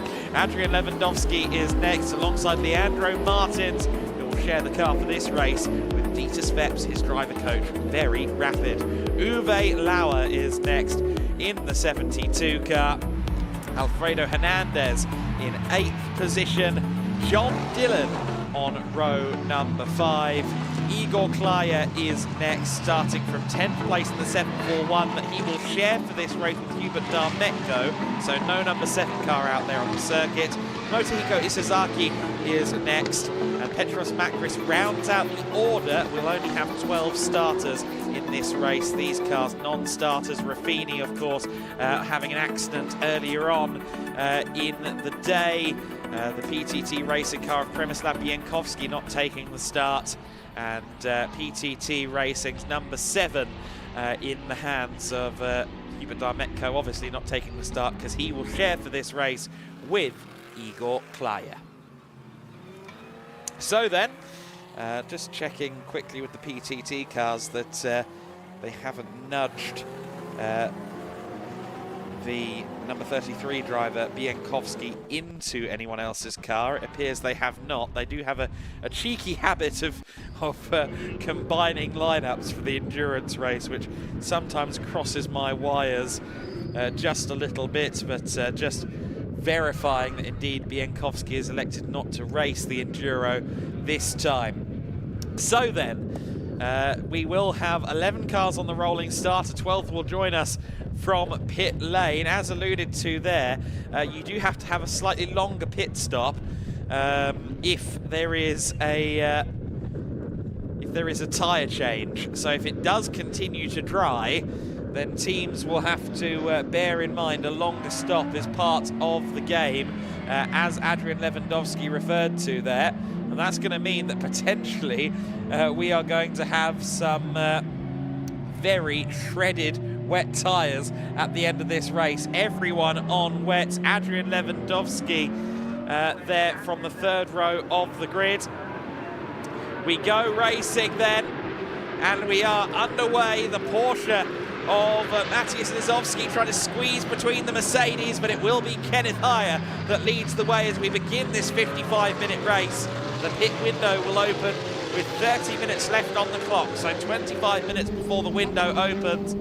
Kenneth Heyer leads the way. Lizowski, though, around the outside. Lizowski leads. Amazing stuff from Matthias Lizowski. He takes the lead of the race then. Can the GT3 cars fight back? I know they're quicker on paper, but Lizowski is a very talented driver. He's effectively the PTT driver coach, as I understand it. He comes out to play in the endurance race, and he leads in the endurance race. It is Lizowski from the two Mercedes GT3s, from Adrian Lewandowski in P4, Kenneth Heyer in second. Third place is Martin Kazmarski in the immaculately prepared PTT Racing Mercedes AMG GT3 Evo. Two Ferraris further back there. Isozaki being led by John Dillon in Cup 1, the Cup 2 lead, of course, with Matthias Lizowski, as he is our overall leader. The first of the Cup 4 cars is Adrian Lewandowski. We have had the Ibrahim Badawi car join us on the circuit as well, so we do have the Lamborghini of the Egyptian racer Badawi on the track. I was a little bit worried that they might not get the car out there in time to get started, but it is underway and it is rolling.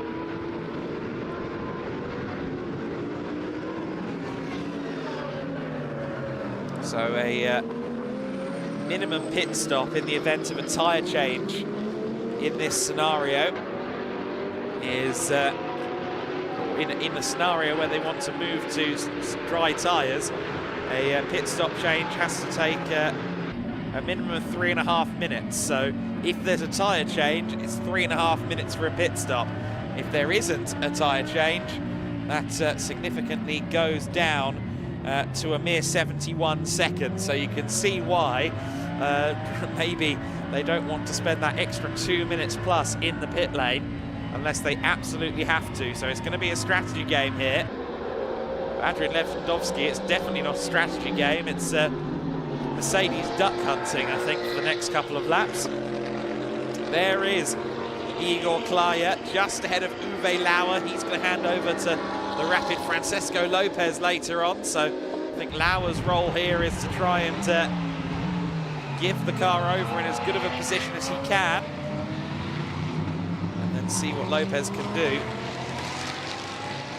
There is Alfredo Hernandez behind as well. The golden BDR competition Lamborghini.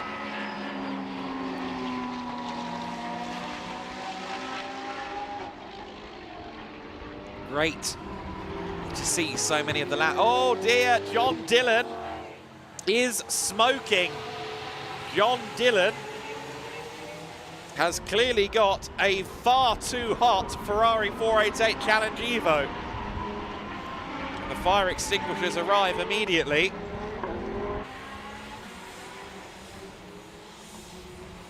And they don't seem to think there's a fire. John Dillon's directing them not to use the extinguisher.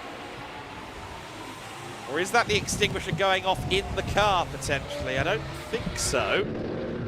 But whatever it is enough to warrant a safety car. The safety car is out. Matthias Lizowski will lead the field around behind the safety car. Heyer, Kazmarski and Lewandowski, your top four. Of course, this works into the hands of drivers who are handing over to a pro later on. It also brings Ibrahim Badawi back into the pack after he had to start the race from the pits. I think the drivers it benefits, potentially Leandro Martin, since he has Dieter Sveps waiting in the wings. Kenneth Heyer as well, to be honest with you, because Heyer, as quick as he is, he's certainly been outpaced this weekend by J-Mo Hartling. I would suggest also the Uwe Lauer car, of course, because of Francesco Lopez waiting there. Of course, Matt Griffin would have been one of the hot shoes taking over, but John Dillon's car, unfortunately, a little bit too warm to play ball. And the other driver that we should mention is Marco Bononomi. Marco Bononomi was added to the entry list very late, from what I gather, and I understand that he is going to be in Petros Makris's Kessel car after the pit stops. And the Kessel Ferrari at the back of the order, we've hardly seen the number 16. It will come through shot in a moment at the very back of the pack.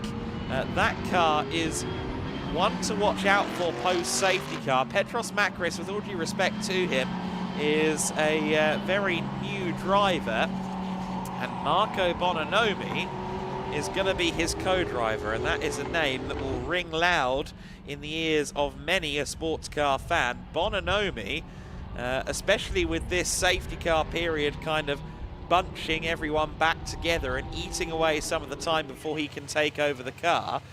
I mean, he is a driver who has done just about everything from GP2 to WEC, obviously all through the junior single-seater ladder.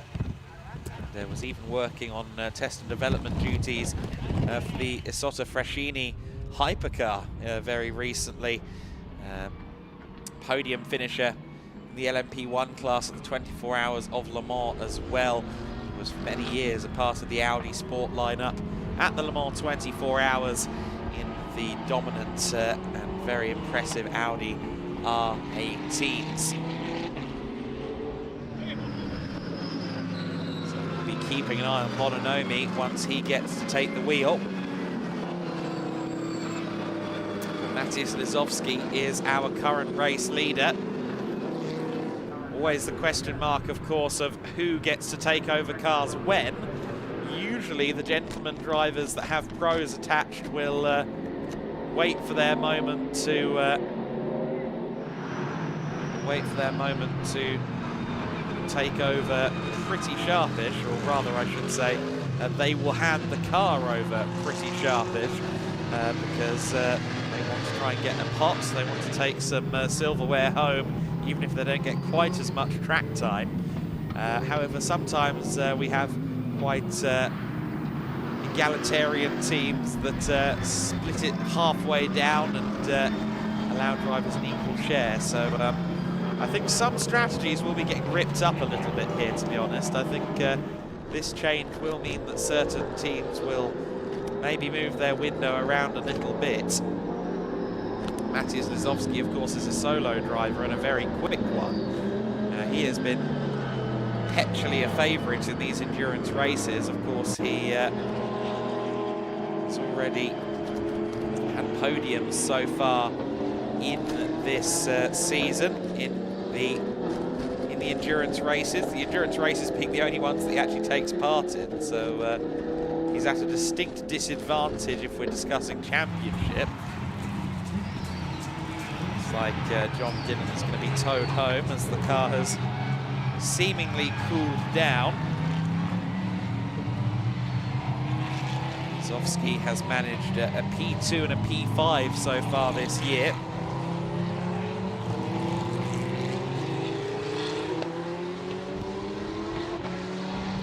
On both of those occasions, also won the Cup 2 class. The Toyota truck pulls the car away then. That should mean a fairly quick return to racing. Maybe one more lap behind safety car. Although they might pull the trigger very quickly to get the safety car in now, but the car has not been fully removed from circuit yet, so I suspect one more lap under safety car here. Will the GT3s find their way back past Lizowski in the Cup car? As a rule, the Cup car should definitely be a little bit slower than the GT3s, as we well know, but again, wet conditions are an equaliser. Also, Lizowski, a very, very quick pro driver.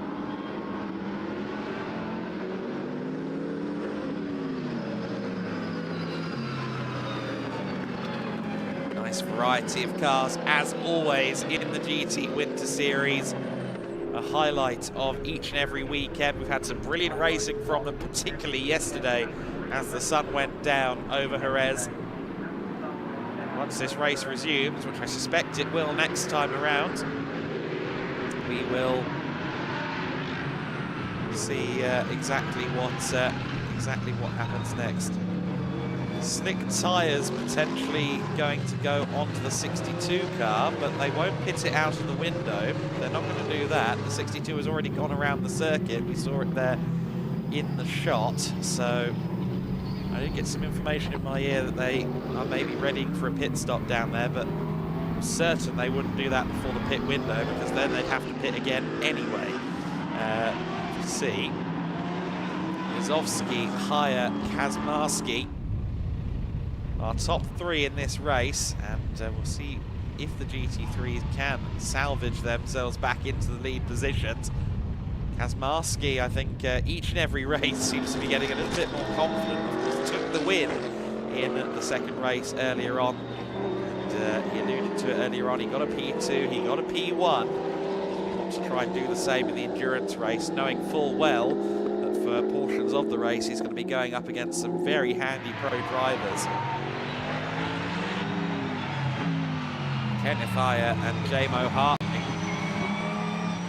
of course, being one of the more consistent and strong lineups out there. Jamo Hartling has been a couple seconds quicker than Haya at most junctures this weekend, so we'll have to see quite where that car is when they do the handover. And then there's the car at the back of Petros Makris, as we saw there. That will eventually have Marco Bononomi at the wheel. Milos Pavlovic will also, well actually, sorry, my apologies, of course, Alessio Ruffini not taking the start because of that crash earlier on. We were going to have Milos Pavlovic in the race as well, Lamborghini Super Trofeo champion, but unfortunately his number 30 car not taking the start after Ruffini had an incident earlier in the day. So then, safety car will be in this time by. We have 42 minutes and 20 seconds of this race remaining. 12 minutes until the window opens. 12 minutes for some to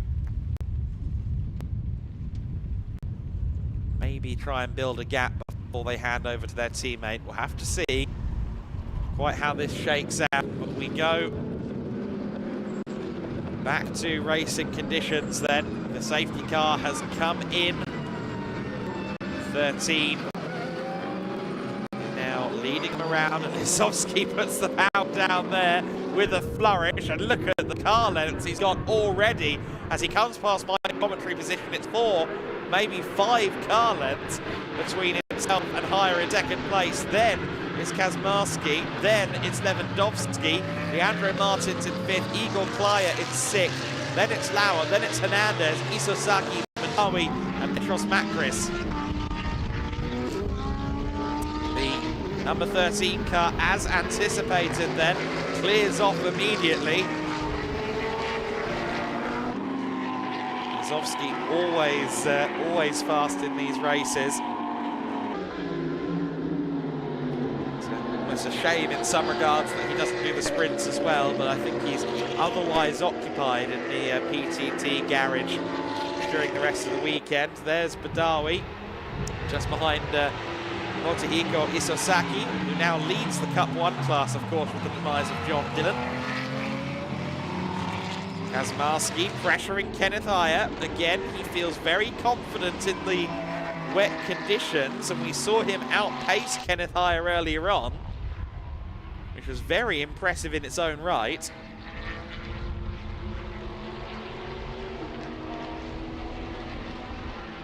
Haya has raced pretty much every major GT category you could name at a high level. Kazmarski, the litany of different experiences in his repertoire. We've spoken at length about that Dakar Rally experience, FIA European Rallycross Championship also. He's been doing a lot of circuit racing lately. Decided to make his GT3 debut here this weekend in GT Winter Series. Haya drifts out wide onto the painted stuff, and Kazmarski That was very easy indeed. Kenneth Haya, I think, was trying to take the wide line and square up the corner exit, but then he got onto the paint and went a little bit further into the corner than anticipated.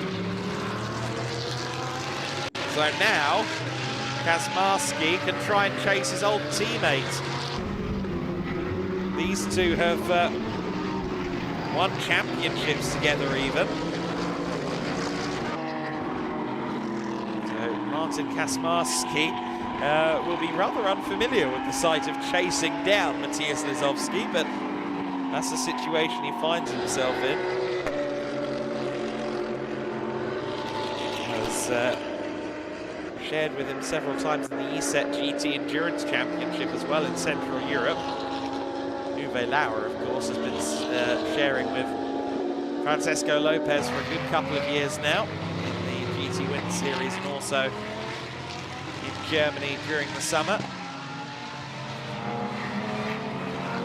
Lauer following the Cup to second place battle as Igor Klaya seems to be pressuring Leandro Martins. Look at Kaczmarski, he's closing in on Lisowski very quickly.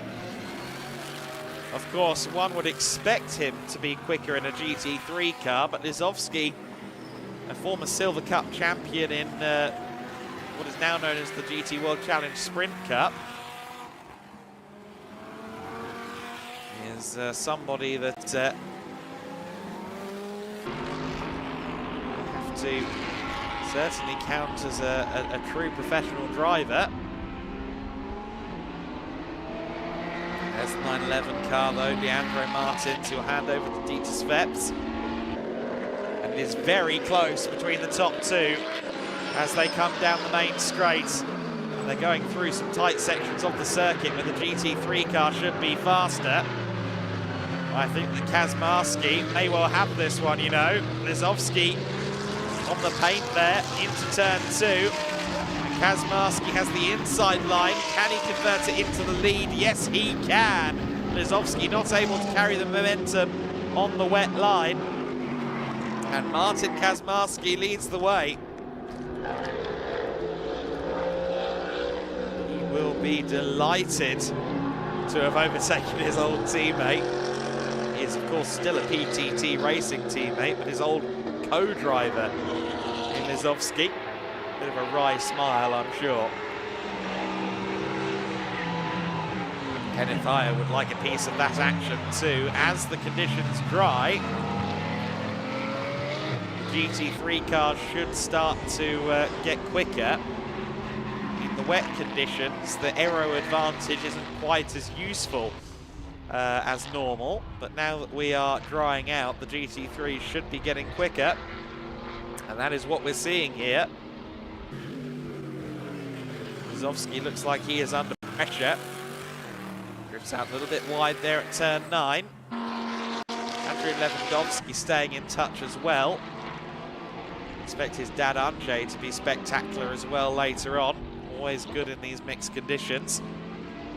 He could well be contesting for an overall podium if Adrian hands the car over in a strong position. Mercedes from Porsche, from Mercedes, from Lamborghini. Kaczmarski comes across the line. 35 minutes and 48 seconds left to go. 1.5 seconds the gap between Kaczmarski and Lisowski. Kenneth Haya in third place, Lewandowski in fourth position, Leandro Martins in fifth place, and Igor Klaya in sixth. In fact, Uwe Lauer has taken sixth place, so Igor Klaya has lost out there, and you might have to worry about Hernandez behind him as well. 6th, 7th and 8th just heading to turn 2 at the moment as Kaczmarski continues to establish his lead.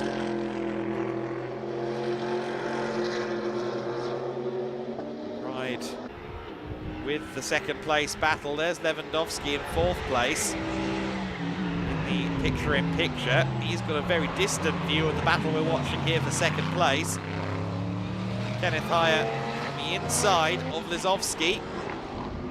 Very nicely done. I thought he was actually going to lose out in that exchange to Lazowski, but Lazowski not able to get the power down quite as I anticipated, so Kenneth Haya is through into second place. Now, can he go chasing Kaczmarski? The next lap and a half or so will be critical in trying to see what to expect in the next few minutes of this race. Of course, Haya had to get past the Porsche on that lap, but now that he's released, where will his lap times be relative to Kaczmarski? Kaczmarski the fastest out there on circuit, setting 1:57s. Let's see if Kenneth Haya can now match or surpass that as he begins his first lap in some clean air.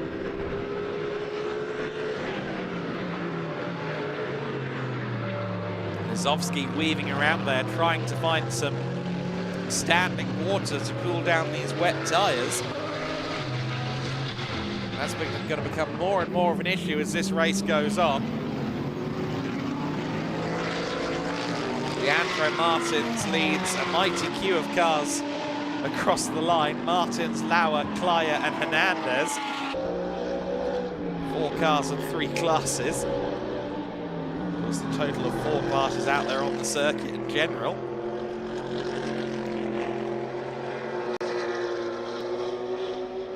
There goes Lazowski out wide.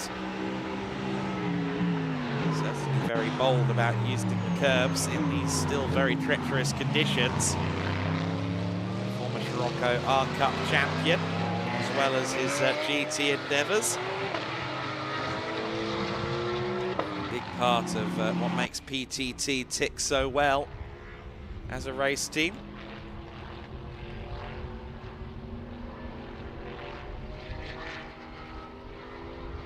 And it looks to me as though Haya is slightly closing in on Kaczmarski to me. Yes, indeed, actually. A couple of tenths taken out of Kaczmarski in the middle sector. So Haya, now that he's free of Lazowski, is matching and ever so slightly surpassing the pace of Kaczmarski ahead. Meanwhile, Ibrahim Badawi has gotten past the Cup 1 lead battle, which we see on screen now. Motohiko Isosaki and Petros Makris. Isosaki not quite as quick as he was earlier on in the day, I don't think. He was fighting with John Dillon in the earlier races, although maybe Makris is just getting more used to racing now. He's, I think, making his first racing appearance this weekend, if I'm not mistaken, the Greek driver.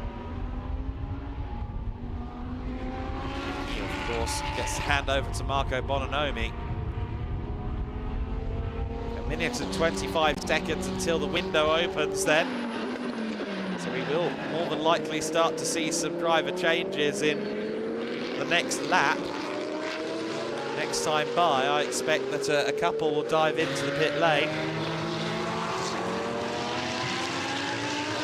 The gap went down by 2 tenths at the front of the order then. Indeed, Kaczmarski is being closed in slightly by Kenneth Haya, but if you are Kaczmarski, the real issue comes with Jamo Hartling getting in the car. We saw the searing pace that Hartling set in the dry conditions on Saturday. Some 30 seconds clear of Marski by the end of the race. Kaczmarski, I think, was a bit disappointed at how he matched up to Jamo Hartling, but he shouldn't be, because Kaczmarski, a very well-seasoned, or rather I should say Jamo Hartling, a very well-seasoned racer in general, albeit not much in a GT car. Jamo Hartling debuted in GT3 cars, in racing conditions at least, at Estoril with us last month. But Hartling has been a quick force in GT4 cars for a long time.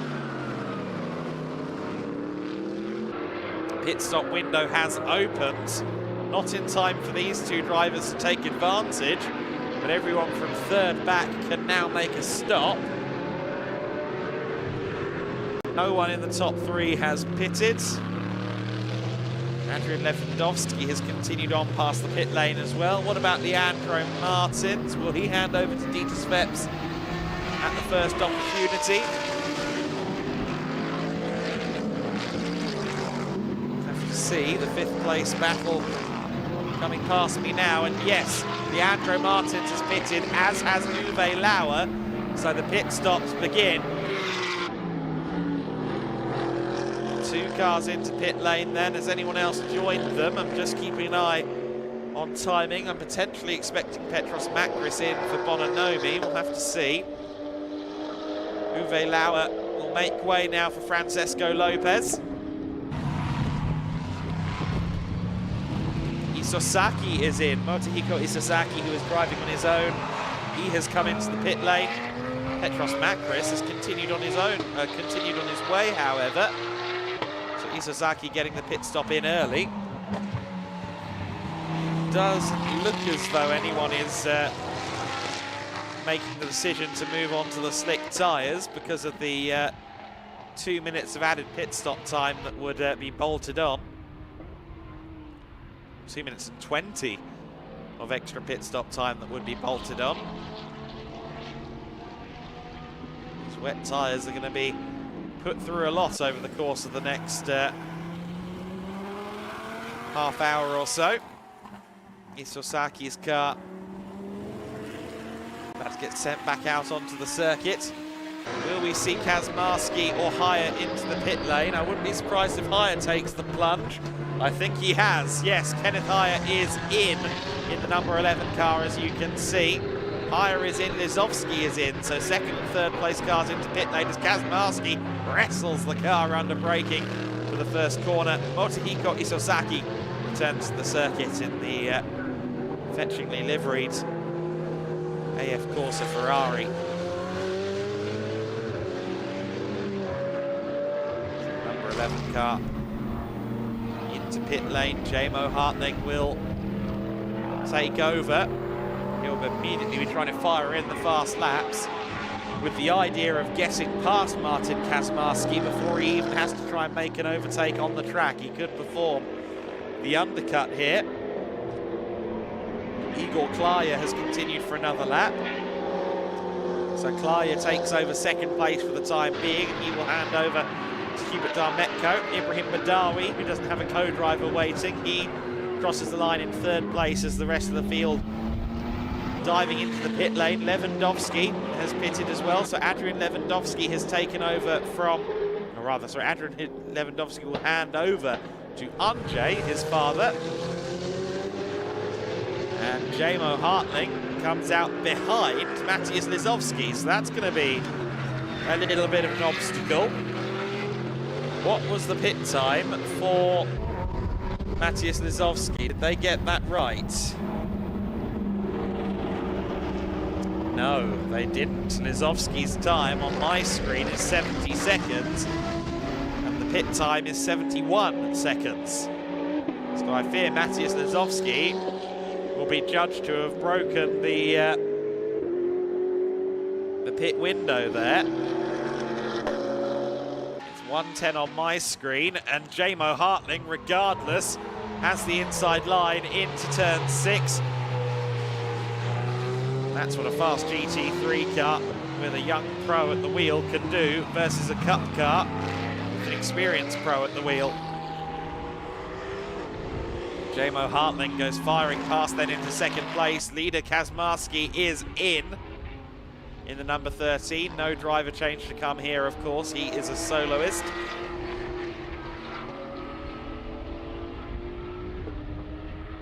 See there just ahead of the 2nd and 3rd, or rather what will be the 2nd and 3rd place cars once the pit stops are cycled. Just ahead of them is Petros Makris, who I'm rather surprised hasn't pitted yet, but he might well make way for Marco Bononomi shortly. Bononomi was on my entry list, the most recent version. To see whether he does take over. Kazmarski exits pit lane then, and I think he will inherit the race lead once again.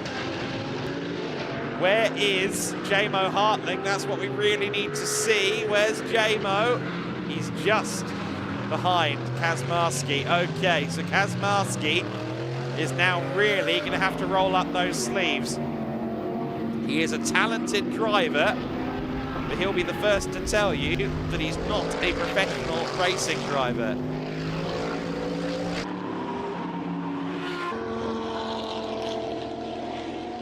He is going to have to really roll up the sleeves and make an effort here to try and hold off Jamo Hartling. Ibrahim Badawi, meanwhile, leads the race, but that's because he is yet to pit.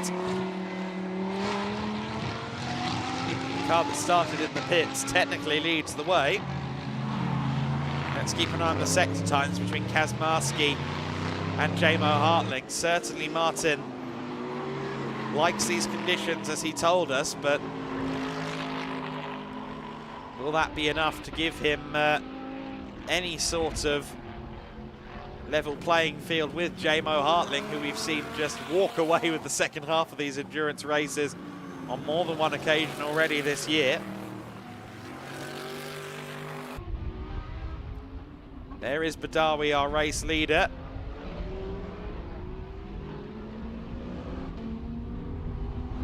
Young teenager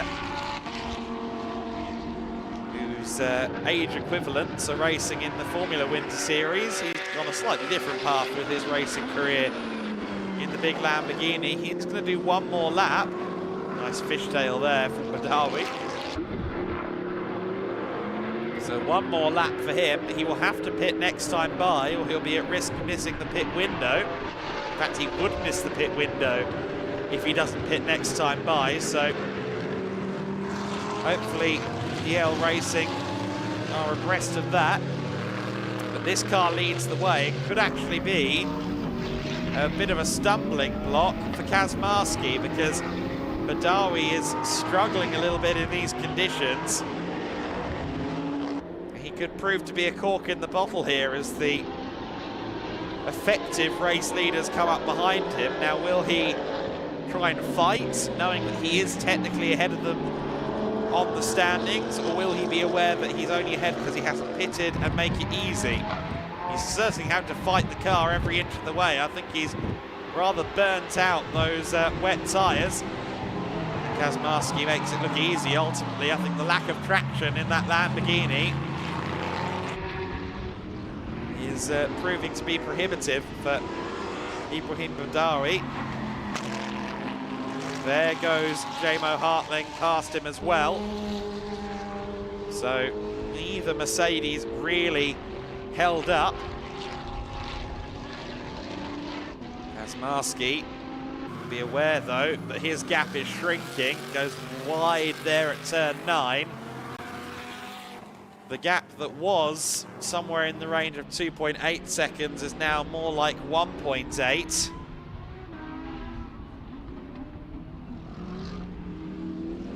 Undeniably, that gap is shrinking. There's your top two. Jamo Hartling is within a second. Kazmarski is now going to have to try and perform 21 minutes of aggressive defending. Ah, no, okay. Well, that's rather ruined that. He's indicating, he's saying, no, go past me. Okay, well, Kazmarski then deciding to not try and fight it. Instead electing to follow in the wheel tracks of Jamo Hartling, maybe see what he can learn, which could be a good long game strategy as he prepares to jump into GT3 competition full time. Personally, I would have been interested to see how Kazmarski would have done trying to position the car in a fight with Jamo Hartling. Nonetheless, he continues on in second place. Lizovsky is now in third as the pit cycles come to an end. Ibrahim Badawi there, as you see, in the pits. Lizovsky, of course, still lapping slower than Kazmarski, so unless Kazmarski starts to slow down, I don't expect to see Lizowski challenging for second place.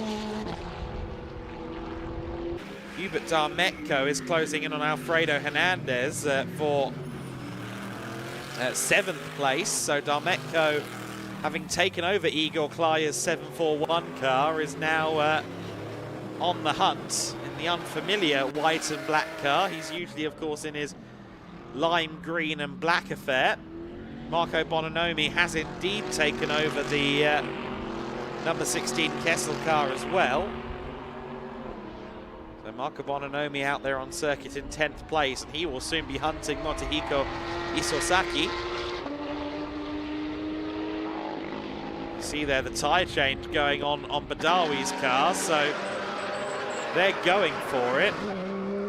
However, he's now got to wait a jolly long time to go out there on the circuit. Although I'm not sure they know that, because the car has been sent away and the minimum pit stop time in the event of a change of tyre is 3.5 minutes.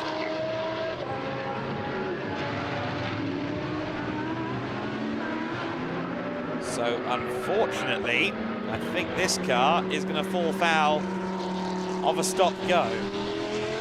I'll quote Article 46 of the regulations. The minimum time for the change of tyres, and authorised by the race director, is 3 minutes and 30 seconds for all of the events.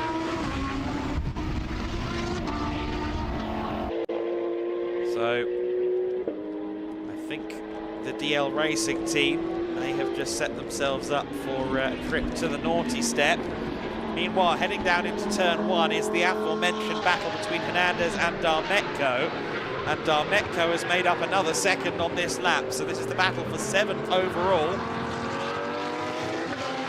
Hernandez, who races, I believe, Ultimate Cup as well as in some Super Trofeo competition, very familiar with his Lamborghini. Darmetko, very good in that Porsche. Of course, we've seen him in the green and black car all weekend. He's now sharing with Igor Klajer in this Enduro. And well, not only did Ibrahim Badawi have a very short pit stop for a tyre change per the regulations, apparently it's also starting to rain again. So that is a double blow if it is indeed raining again. And you can see the the wipers going again on the 177 car. Drive-through penalty, pit stop time infringement for car number 13, Maciej Lizowski. We did say that earlier on, that the pit stop was fractionally too short on Maciej Lizowski, and that has now proven to be the case, so he was correct about that. And unfortunately, that means that that car's chances of an overall podium will take a dent, although I think Lizowski will still come out ahead of Andrzej Lewandowski, so he should still be there in 3rd, but Lewandowski will be a lot closer. Lewandowski, however, has been lapping a bit slower, so Lizowski might still be safe with 3rd.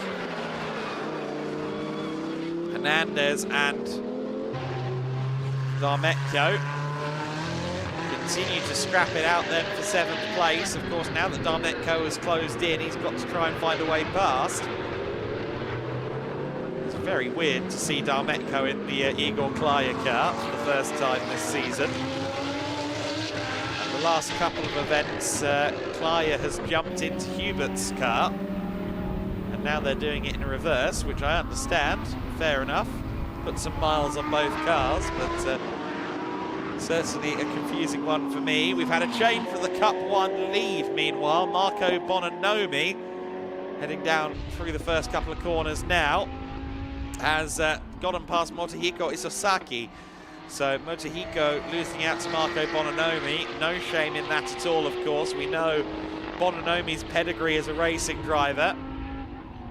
There goes Lizowski into the pits. There is the aforementioned Cup 1 battle.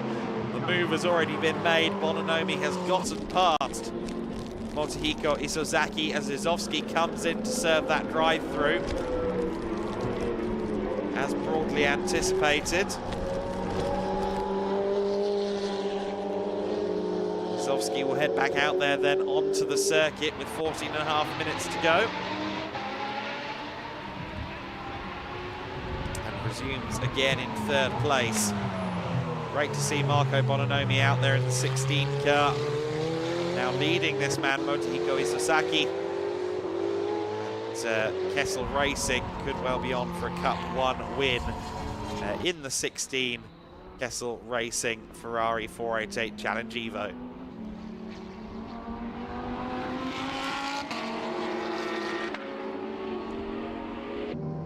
Francesco Lopez, of course, has taken over the 6th place car, the Ferrari 488 GT3. He is closing in on Dieter Sveps as well, slowly but surely, so we could have a battle for 5th before the end of the race. We ride on board with Isozaki. You see his rear view camera there. No 20th century solutions such as the mirror to be found in a Ferrari 488 Challenge Evo. Be unsurprised to hear that Car 62's pit stop is under investigation. So Ibrahim Badawi under investigation rather as anticipated.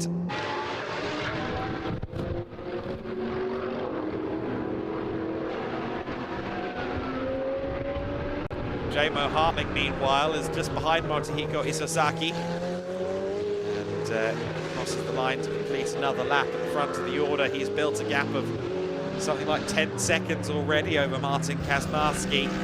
8.5 seconds is now the gap. J-Mo Hartling continue to build that gap as long as he continues unabated at the front of the order without any issue. There is Isozaki in the sole remaining AF Corsa Ferrari. Look at those brake discs lighting up. Very cool car, the 488 Challenge Evo. On its way out to pasture, of course, as the 296 comes in to replace it throughout more and more of the global Ferrari Challenge categories. But, as with all the Ferrari Challenge cars, they'll more than likely make a formidable choice in national level racing and other competitions for a good few years yet. What's the gap between Sveps and Lopez then? It was somewhere around 6 seconds. It is actually still around that marker. Lopez not much quicker at the moment than Dieter Sveps, so Francesco Lopez not quite on the same pace as Sveps right now. They're very close together in terms of lap time, but I thought Lopez would be closing in a little quicker. There is your race leader then closing in on Motohiko Isozaki. Interestingly, Hubert Darmetko is starting to lap a little bit slower than Alfredo Hernandez as well in that battle for 7th between the Golden Lamborghini and the PTT car. So Darmetko might be struggling a little bit with something. I don't know exactly what.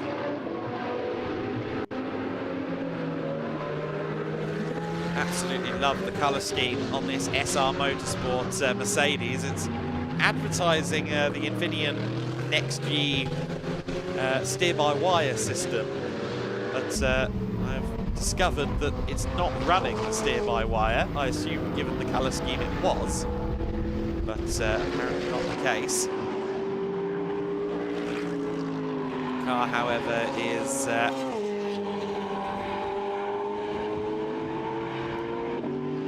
very impressive. The Mercedes GT3 project now entering almost 15 years at this point. So the first cars raced at the tail end of 2010 in VLN. Oh dear. And Andrzej Lewandowski at the final corner, I believe that is, has found his way into the gravel trap. That car is firmly beached and might need some rescuing, and that could be bad news if you're in the presence of a cushion between yourself and a rival. That cushion could soon be stripped away. That could mean a few different scenarios. Yes, safety car is out. Safety car is out. And that will bring a lot of interesting battles closer together. Particularly Cup 2, where Maciej Lizowski is suddenly going to have to deal with Porsche Maestro Dieter Sveps. We've got 9 minutes and 10 seconds of this race to go.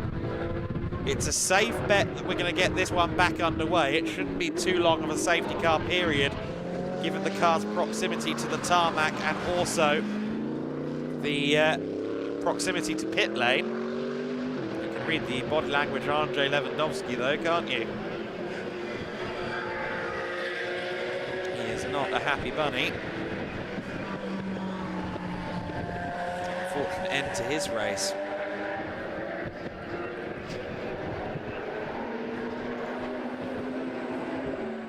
So Jamo Hartling will have Kazmarski all over his back as they restart, but of course we've already seen Kazmarski kind of not really try and fight Jamo Hartling, so I'd be surprised if he tried to launch one up the inside once we're back to green flag. Francesco Lopez is very much now a contender for an overall podium. In fact, that battle for second, third, fourth and fifth in general is going to become very exciting indeed. Hernandez, Darmetko, Bononomi could all potentially get involved in that too. This safety car is going to create some interesting scenarios. Although actually I'm not convinced that Bononomi is on the lead lap, so that's going to be one less battle to consider. In fact, we know Bononomi. Oh, Bononomi is on the lead lap because Isosaki is behind the safety car and a lap down, so Bononomi had just about avoided being lapped, and he can now drive around and rejoin the back of the queue. The Lamborghini is being freed from the shackles, quite literally. Will be allowed back out onto the circuit.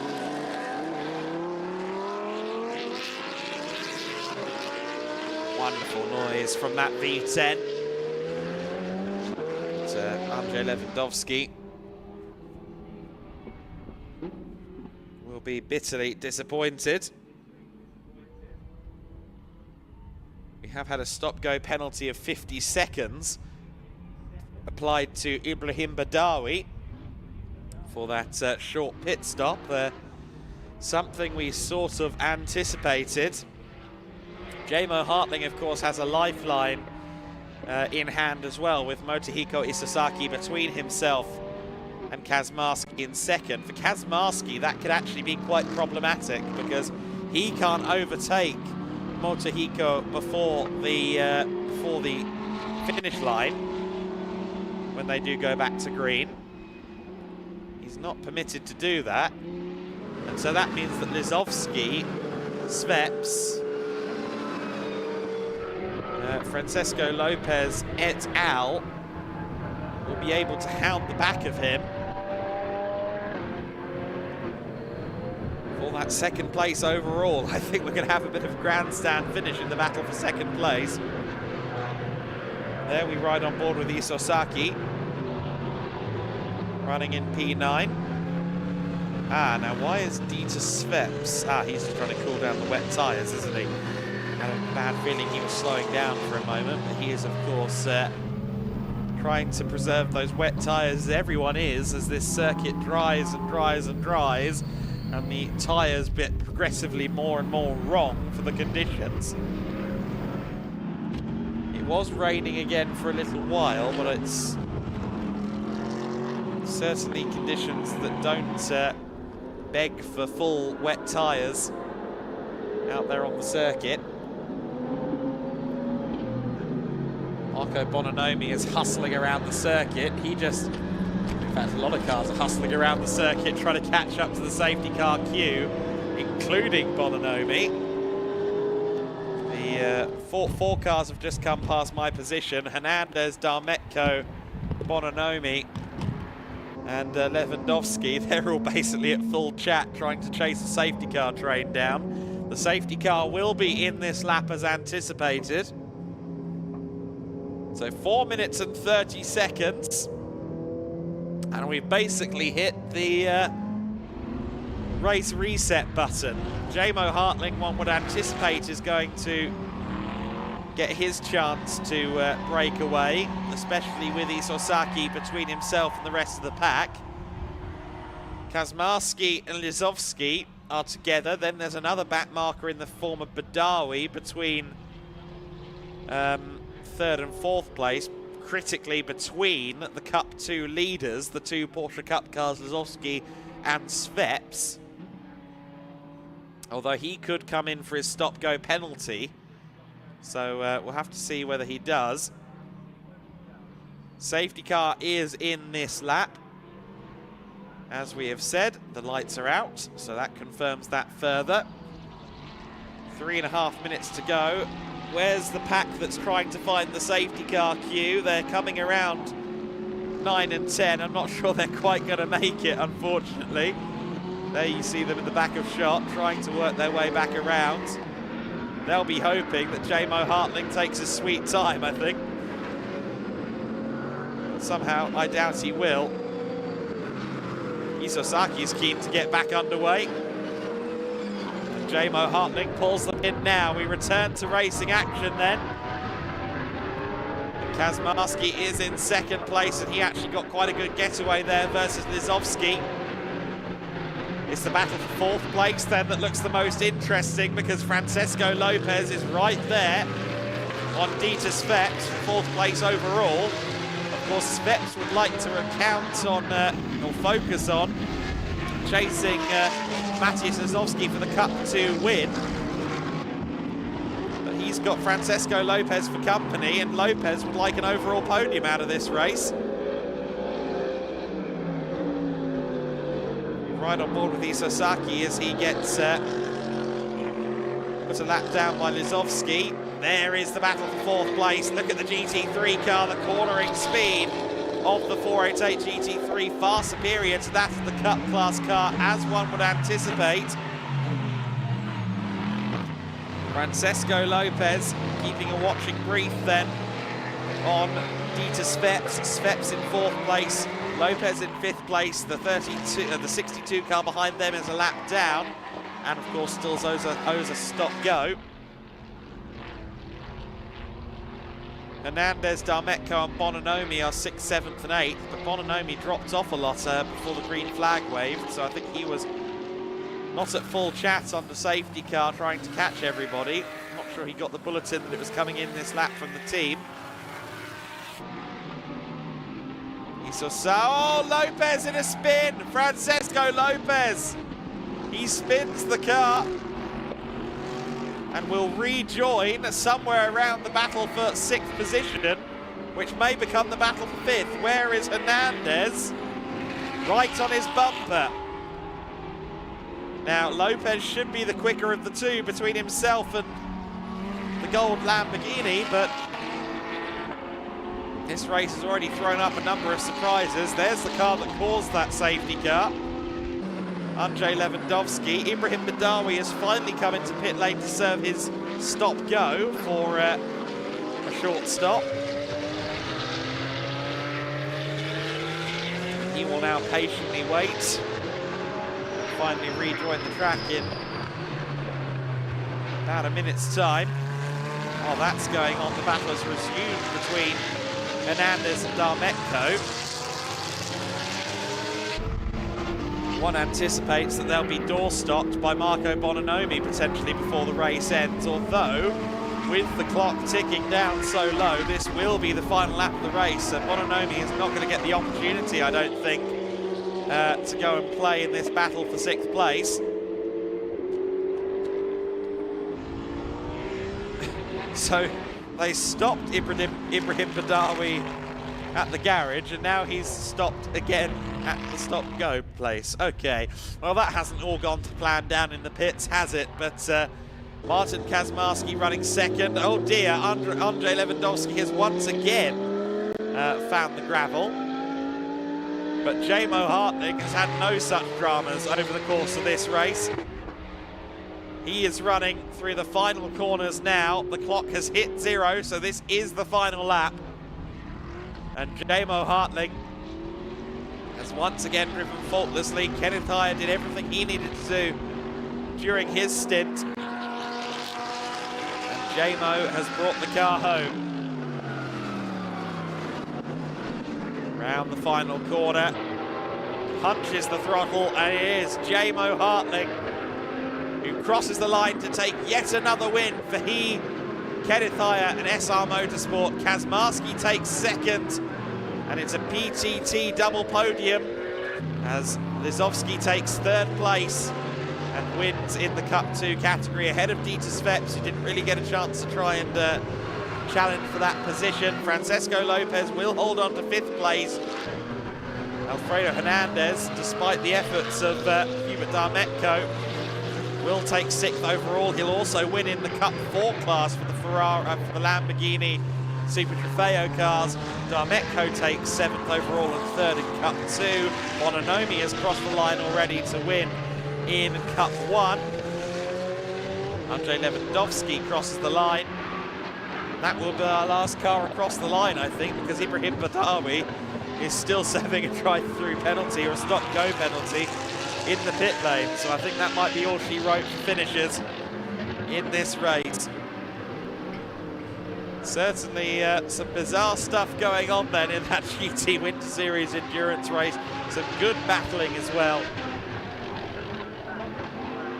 And Jamo Hartling, along with Kenneth Heyer, will lift yet another P1 trophy. Jamo's second of the weekend, of course, after winning race number 1 in convincing fashion on Saturday.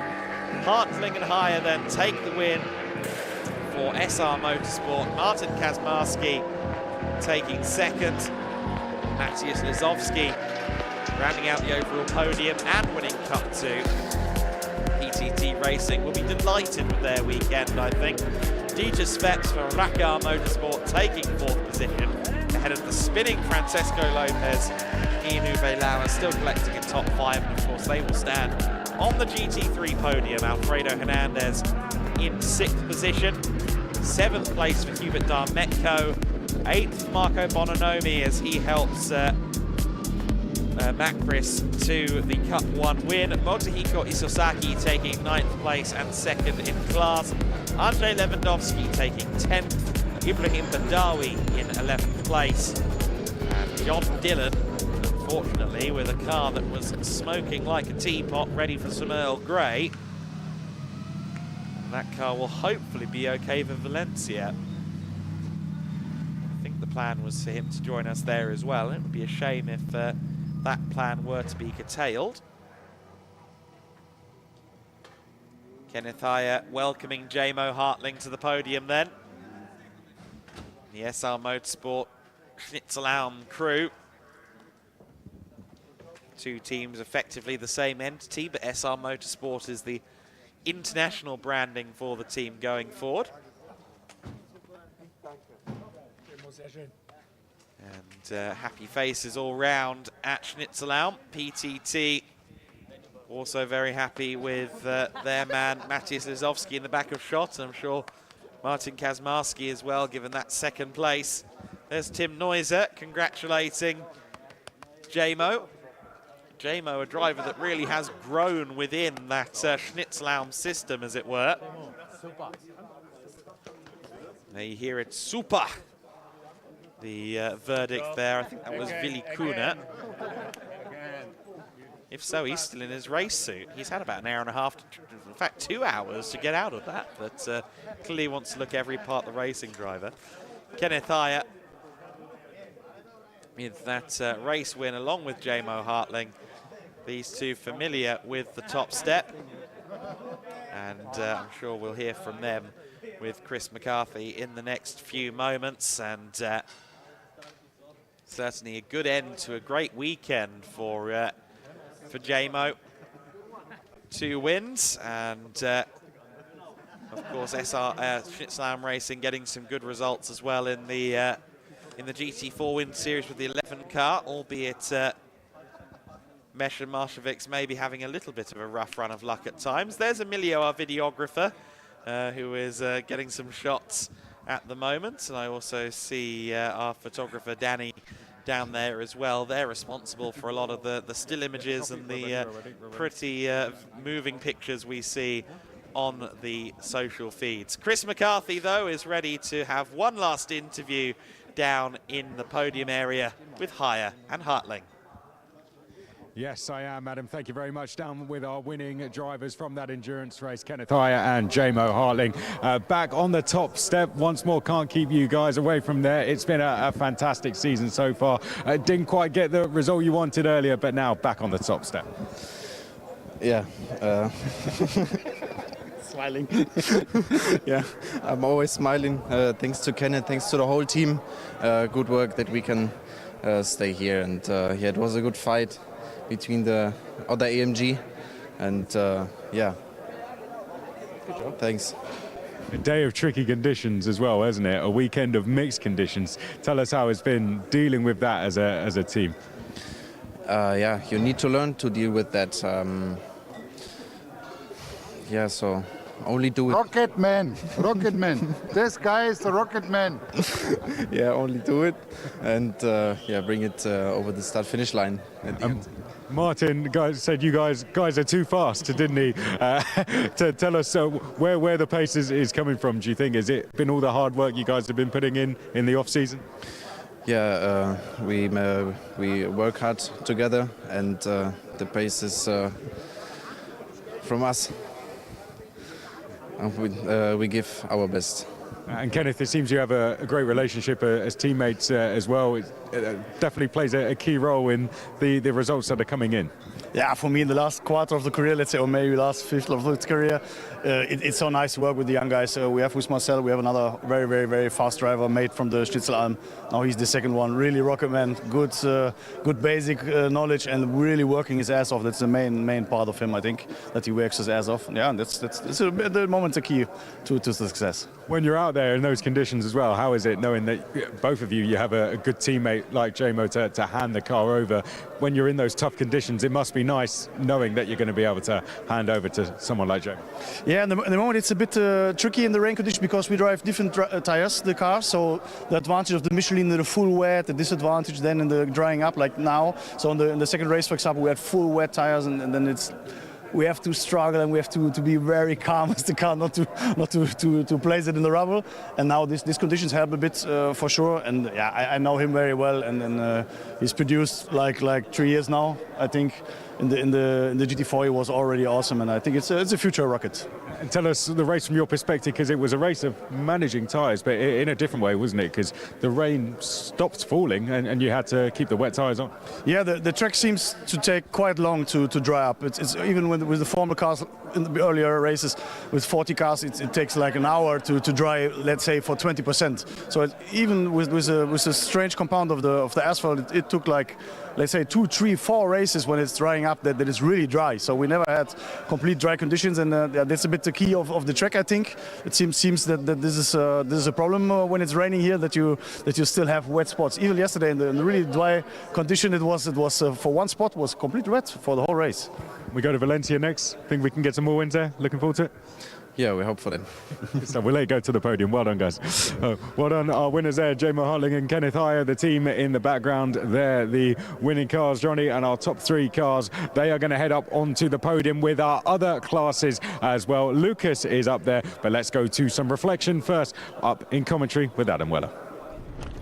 Thank you, Chris. Yes, for one last time this weekend, we can take a look at some of the action that was in the race we just saw. Of course, the podium is in just a few minutes. We're not quite done with the show yet, but we will show you some highlights in just a moment of GT Winter Series race number 3.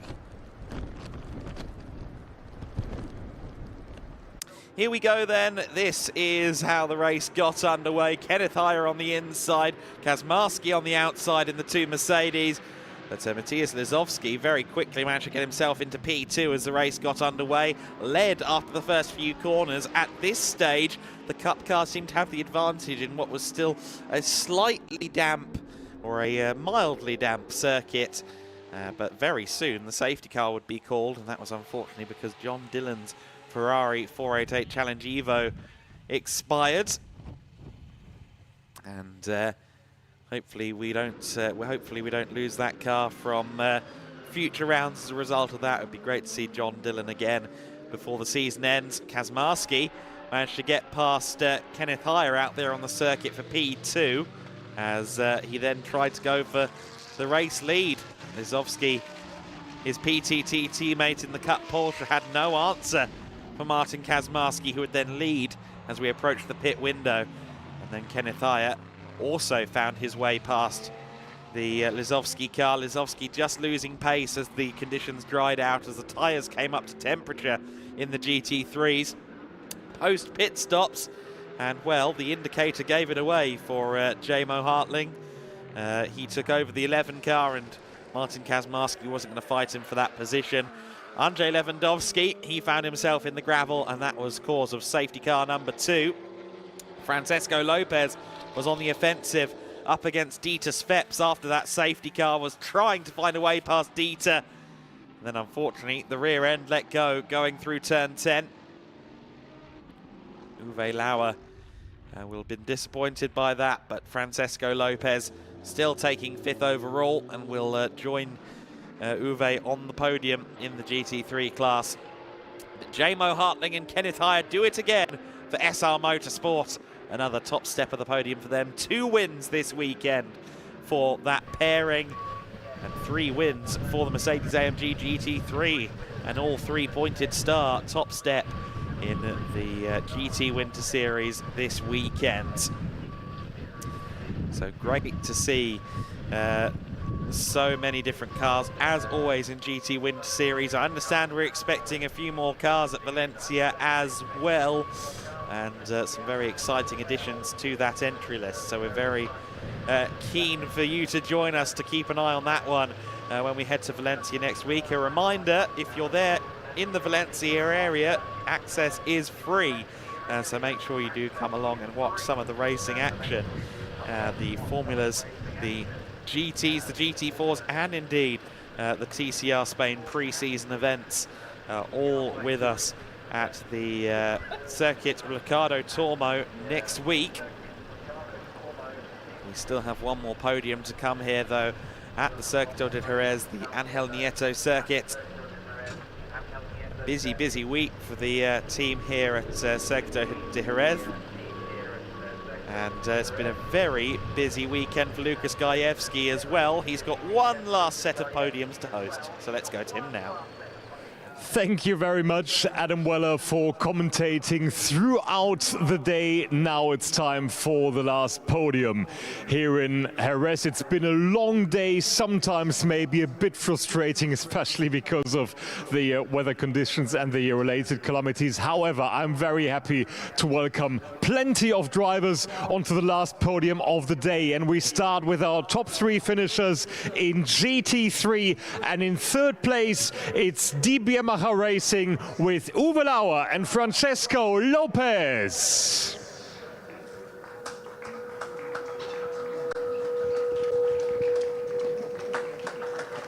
Uwe Lauer and Francesco Lopez in 3rd on the podium. In 2nd place, 3rd podium for him this weekend, for PTT Racing, Martin Kaczmarski.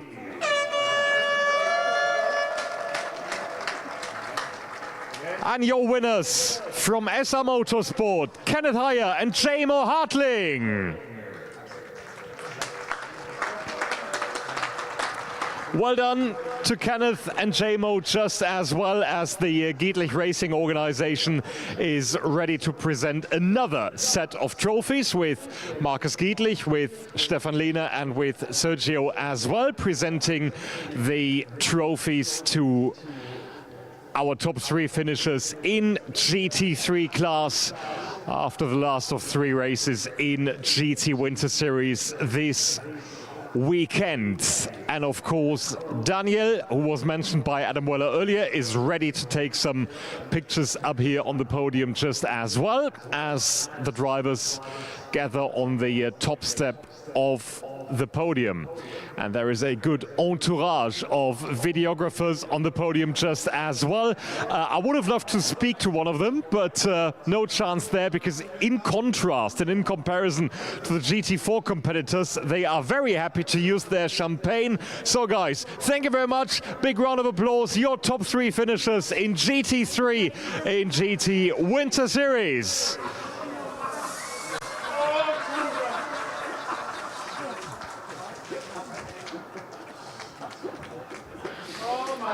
So great to see shaken hands from our competitors. Let's grab a quick word with Martin Kaczmarski after the 3rd race of the weekend. Oh dear, there is still one bottle to be opened, but I think it's safe to go. Martin, congratulations, very good weekend for you. 3 podiums in 3 races. However, I'm very interested to know why you decided to use the indicator and to pull aside when you saw the other car behind you. Because those guys are really fast, you know, and it doesn't make sense to fight with them, and it's better to follow them to... Oh dear, oh dear. The cork suddenly worked. It's better to learn the line, but I was following those guys just few corners, because after that they were, oh my God, I don't know where. Anyway, 3 podiums this weekend. Well done to you, Martin. Thank you very much.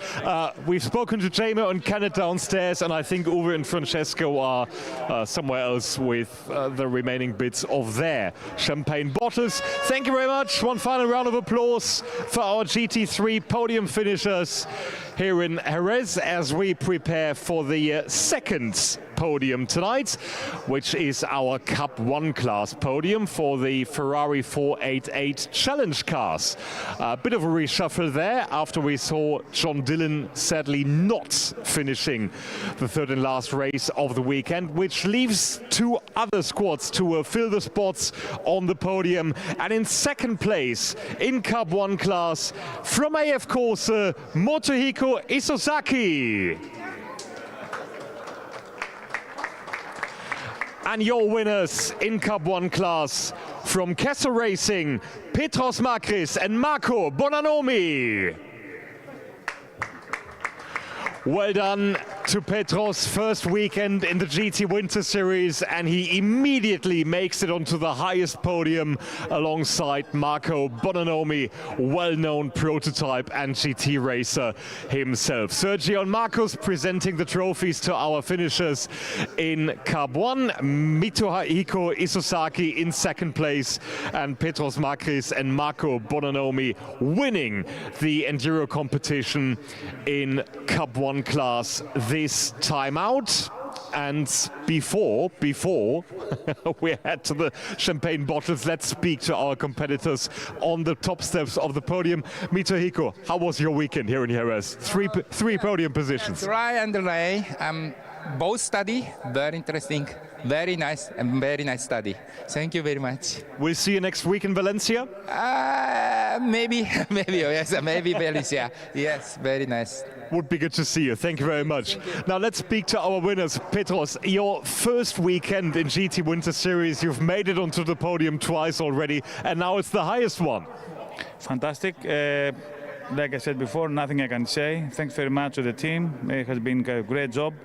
My coach, Marco, who's been helping me massively, as this is my first time. Thank you again. Kessel Racing always. Thank you very much. And Marco, what a great pleasure to have you on the grid as well. Of course, an interesting experience to be the coach for most bits of the weekend and then finally to step into the car for the last one as well. Yeah, right. Finally, I did some laps on track. It was super fun, a nice championship. And this guy did an amazing job because it's the first race weekend ever. He did a perfect weekend without any mistakes in a different condition. So really, I'm proud of him. He's a beast. That's great to hear. Thank you very much. Ready for the champagne? Of course you are. Ladies and gentlemen, big round of applause. Your Cup 1 podium, Mitsuhiko Isozaki in second, and your winners, Petros Makris and Marco Bonanomi.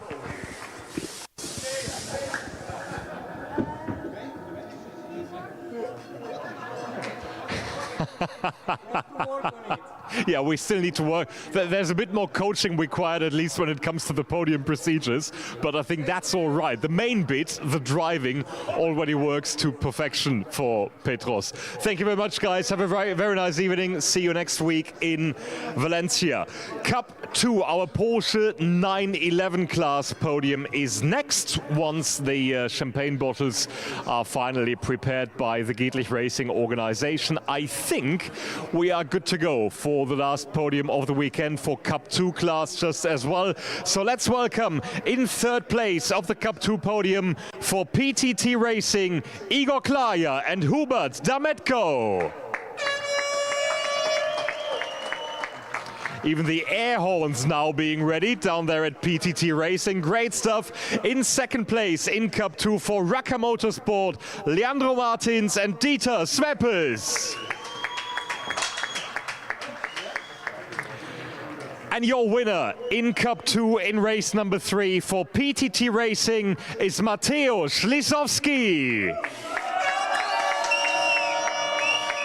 One outing on the circuit this weekend for Mateusz, and he made it stick as usual and wins race number 3 as Sergio, Stefan and Marcus present the trophies to our top 3 finishers in Cup 2 class. It's been a fierce competition, as Adam pointed out in commentary. Of course, the safety car, a very, very important factor to close all the gaps down once again. However, despite Dieter Sveppels charging from behind, in the end it was Mateusz to score another race 3 victory and his PTT Racing machinery. Right, there we go. I thought we might be able to. Well, we can. Mateusz, please stay for another couple of seconds. Let's have a word with our winner there on the top step. Your usual race 3 appearance. How was it? Very, very busy, I guess. Yeah, really busy, but condition was really tricky. I had a really good start, so I am happy because I was in front of GT3 cars. The same like Estoril, during the laps the track was more damp, that's why I lost the pace. Yeah, but anyway, I would like to thank the team because they are amazing, you know, on all race weekend. So I am really happy, I really appreciate it. I can be one of them. Thank you very much. Your winner in Cup 2 class, Mateusz Lisowski.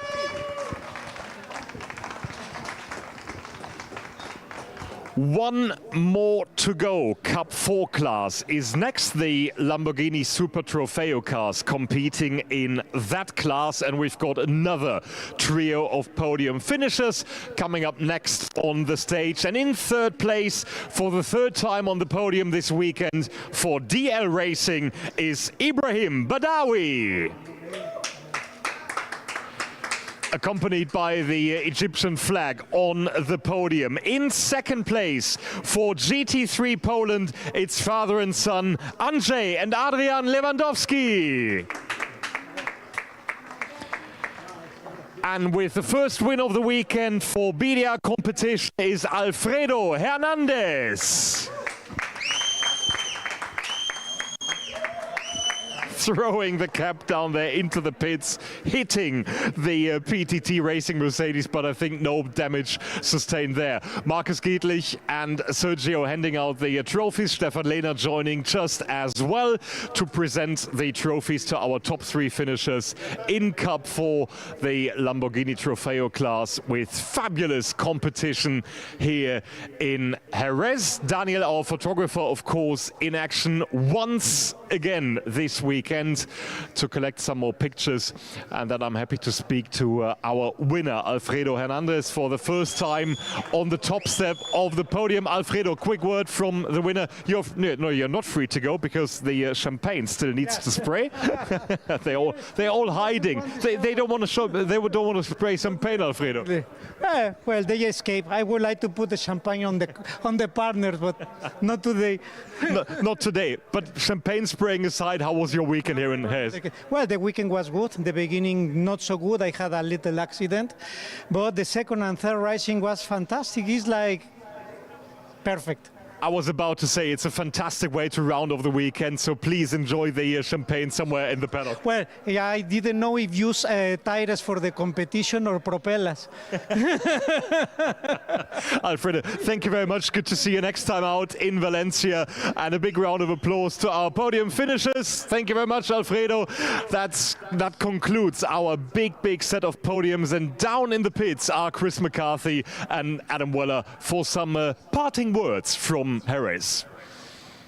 Thank you very much to Lucas with all the podium celebrations there for the GT Winter Series final endurance race. And that wraps up all the podium celebrations for the weekend. That wraps up all the racing for the weekend. And with that, we can get our commentator, Adam Weller, down from the commentary box. Adam, it's been very wet down here. I don't assume it's been so up in commentary, but what have you made from all the racing? It's been much different conditions to yesterday, but that's provided much different racing than yesterday, hasn't it? It's been very entertaining nonetheless. It's weird how these weeks go. I've been here since Wednesday, and I simultaneously feel like I've never lived or known anywhere else in my life other than Circuito de Jerez. However, it's also gone incredibly fast, so I don't know. But yeah, it's been incredible racing. We've obviously had the FWS here for the first time, and I mean, what can you say that we haven't already said? Massive grid, very exciting racing, and the GTs and the GT4s are known commodities, and boy, did they deliver.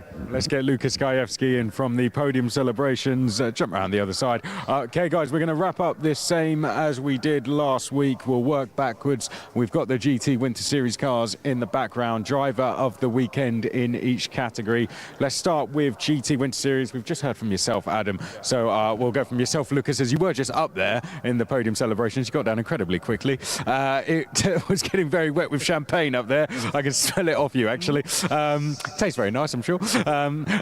Tell us who your driver of the weekend was in the GT Winter Series. Well, in multi-class racing, it's always difficult to judge, isn't it? But I think I'm going to go with J-Mo Hartling in terms of performance, because some of the pace he showed was quite incredible.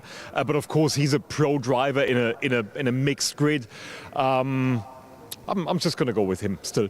Yeah, he's put in a fantastic performance, isn't he? They're calling him the Rocket Man, saying just how quick he was. Martin Kazmarski saying just how quick he was. What about yourself, Adam? Well, you just quoted him. I would say Martin Kazmarski, certainly on his debut weekend in a GT3 car. The fact that in the race we just saw he was matching the pace of Kenneth Heyer, who has a lot more experience in one of those things, says a lot about where he might end up with a bit more track time and seat time. Yeah, he's looking very, very good going forward. And I do like their relationship as a pairing, J-Mo Hartling and Kenneth Heyer. I think that relationship as a pairing is really playing a part in how successful they're becoming. Right, there we go. GT4 European Series is where we're going to go next. Fantastic racing. I mean, they were out on slicks in the rain, and it provided, what, a six-car battle, I think, at times for the lead. So hard, this one, to pick a driver of the weekend out of that. But who sticks out for you? It is hard to pick. We saw Mattis Pluschkel twice on the podium, which I think is quite impressive on one of his first weekends in GT4 competition in these weather conditions with safety cars and all the sort of stuff that you need to learn as a young driver. So I'm going to go for him. In a very nice looking Muka Motorsport car as well, isn't it? I mean, they do look very, very beautiful, and great to have such an established team here with us as well. Who stuck out for you, Adam? I'm going to misquote a 90s dance song. Alexander Danza, he's a soul's companion. Very, very good race in the WNS Motorsport cars. He and Josef Knopp had a very good weekend in general, and very new to GT4. He did a great job. Let's not miss TCR Spain very, very quickly because it was great to have them. Great to hear from the likes of Eric Genet and Ana Carrasco as well. I mean, Ana Carrasco out in cars for the first time on pole in the wet. I mean, that must have been terrifying. What a story to have Eric Genet on the podium as well, following in the footsteps of his father. Who stood out for you? Difficult to pick again. I think Nacho Montenegro definitely in terms of performance with 2 victories in 2 different sets of conditions. Very impressive. But I'm going to go for Ana Carrasco because, I mean, she's used to do braver stuff on motorcycles, but still, she's got nothing really to prove, and she decides to do something else, something entirely new. It's a big challenge, and she's been out in the dry, she's been out in the wet, starting from pole position, kept it all clean, good stuff. Adam? Well, Mr. Genet Jr., I think, is where I go. Eric Genet joining the family business of driving Seat/Cupra touring cars quickly. Yeah, he did a very good job this weekend, moving in from F4. Something tells me there's a tin top future for that boy. Yeah, it seemed an emotional moment when he jumped out for the car, particularly for the first time as well. Right, there it is, Formula Winter Series next. 38 cars out there. There was a lot of them, wasn't there? There was a lot of them. Some big names with us as well. F1 juniors, drivers that we're going to be seeing going into the F1 Academy, world karting champions, European karting champions, national, regional karting champions. Hard to pick a driver out of that. We had drivers winning their first F4 races as well, returning drivers. Who stood out for you out of those? I think the fact that we had about 20 drivers in their first ever F4 race and we had clean racing was a real achievement for them all. Yes, definitely agreed. I think racing has been fantastic with so many cars, so many newcomers. I really liked that. Was very good to watch. Don't want to be unfair on anyone because, as you said, there are so many rookies being in a single-seater in a racing environment for the very first time this weekend, and I really don't want to miss any stories further back afield. But I think Maciej Gladiš is a strong pick because he was on the podium 3 times as the only driver. Yes, on the last podium it was only the rookie, so to say, but he was still in the middle of the top 10 positions. And I think over 3 races on a weekend in various conditions against various other drivers, this is very important to be consistent over the course of a championship, and that really stood out to me. Yeah, it's almost a slightly unfair question, isn't it? Because the fact that first race went green pretty much all the way through, I think meant that they all deserved being drivers of the weekend. Adam, who stood out for you? I'm going to have to go with Mikael Pedersen. He was very good this weekend. Obviously, yes, he's in the minority as someone who's raced an F4 car before yesterday on that grid, but reigning champion and firmly proved his mettle now up against the best of the Spanish, the Italian championship, some of the top F4 teams in the world. And yeah, he was one of the standouts in terms of race pace and overtaking all weekend. And I think the emotion from the DriveX team and Juan Cota when he came in shows you what it means to these guys. And that will continue when we go to Valencia next week, just a few days, guys, and we go green again in just a few days' time. Big thanks to everyone here at the Jerez circuit for hosting us in treacherous conditions. Thank you to all the Alpha Live crew, to the Giedlick Racing too. They had to go in pretty difficult conditions, so well done to all of our camera crew out there today. They're going to pack up now and get a well-deserved rest, and then we will be back in just a few days' time to give you full live coverage for round 4 of the GT Winter Series at Valencia. For now, though, from all of us here at Jerez, it's goodbye.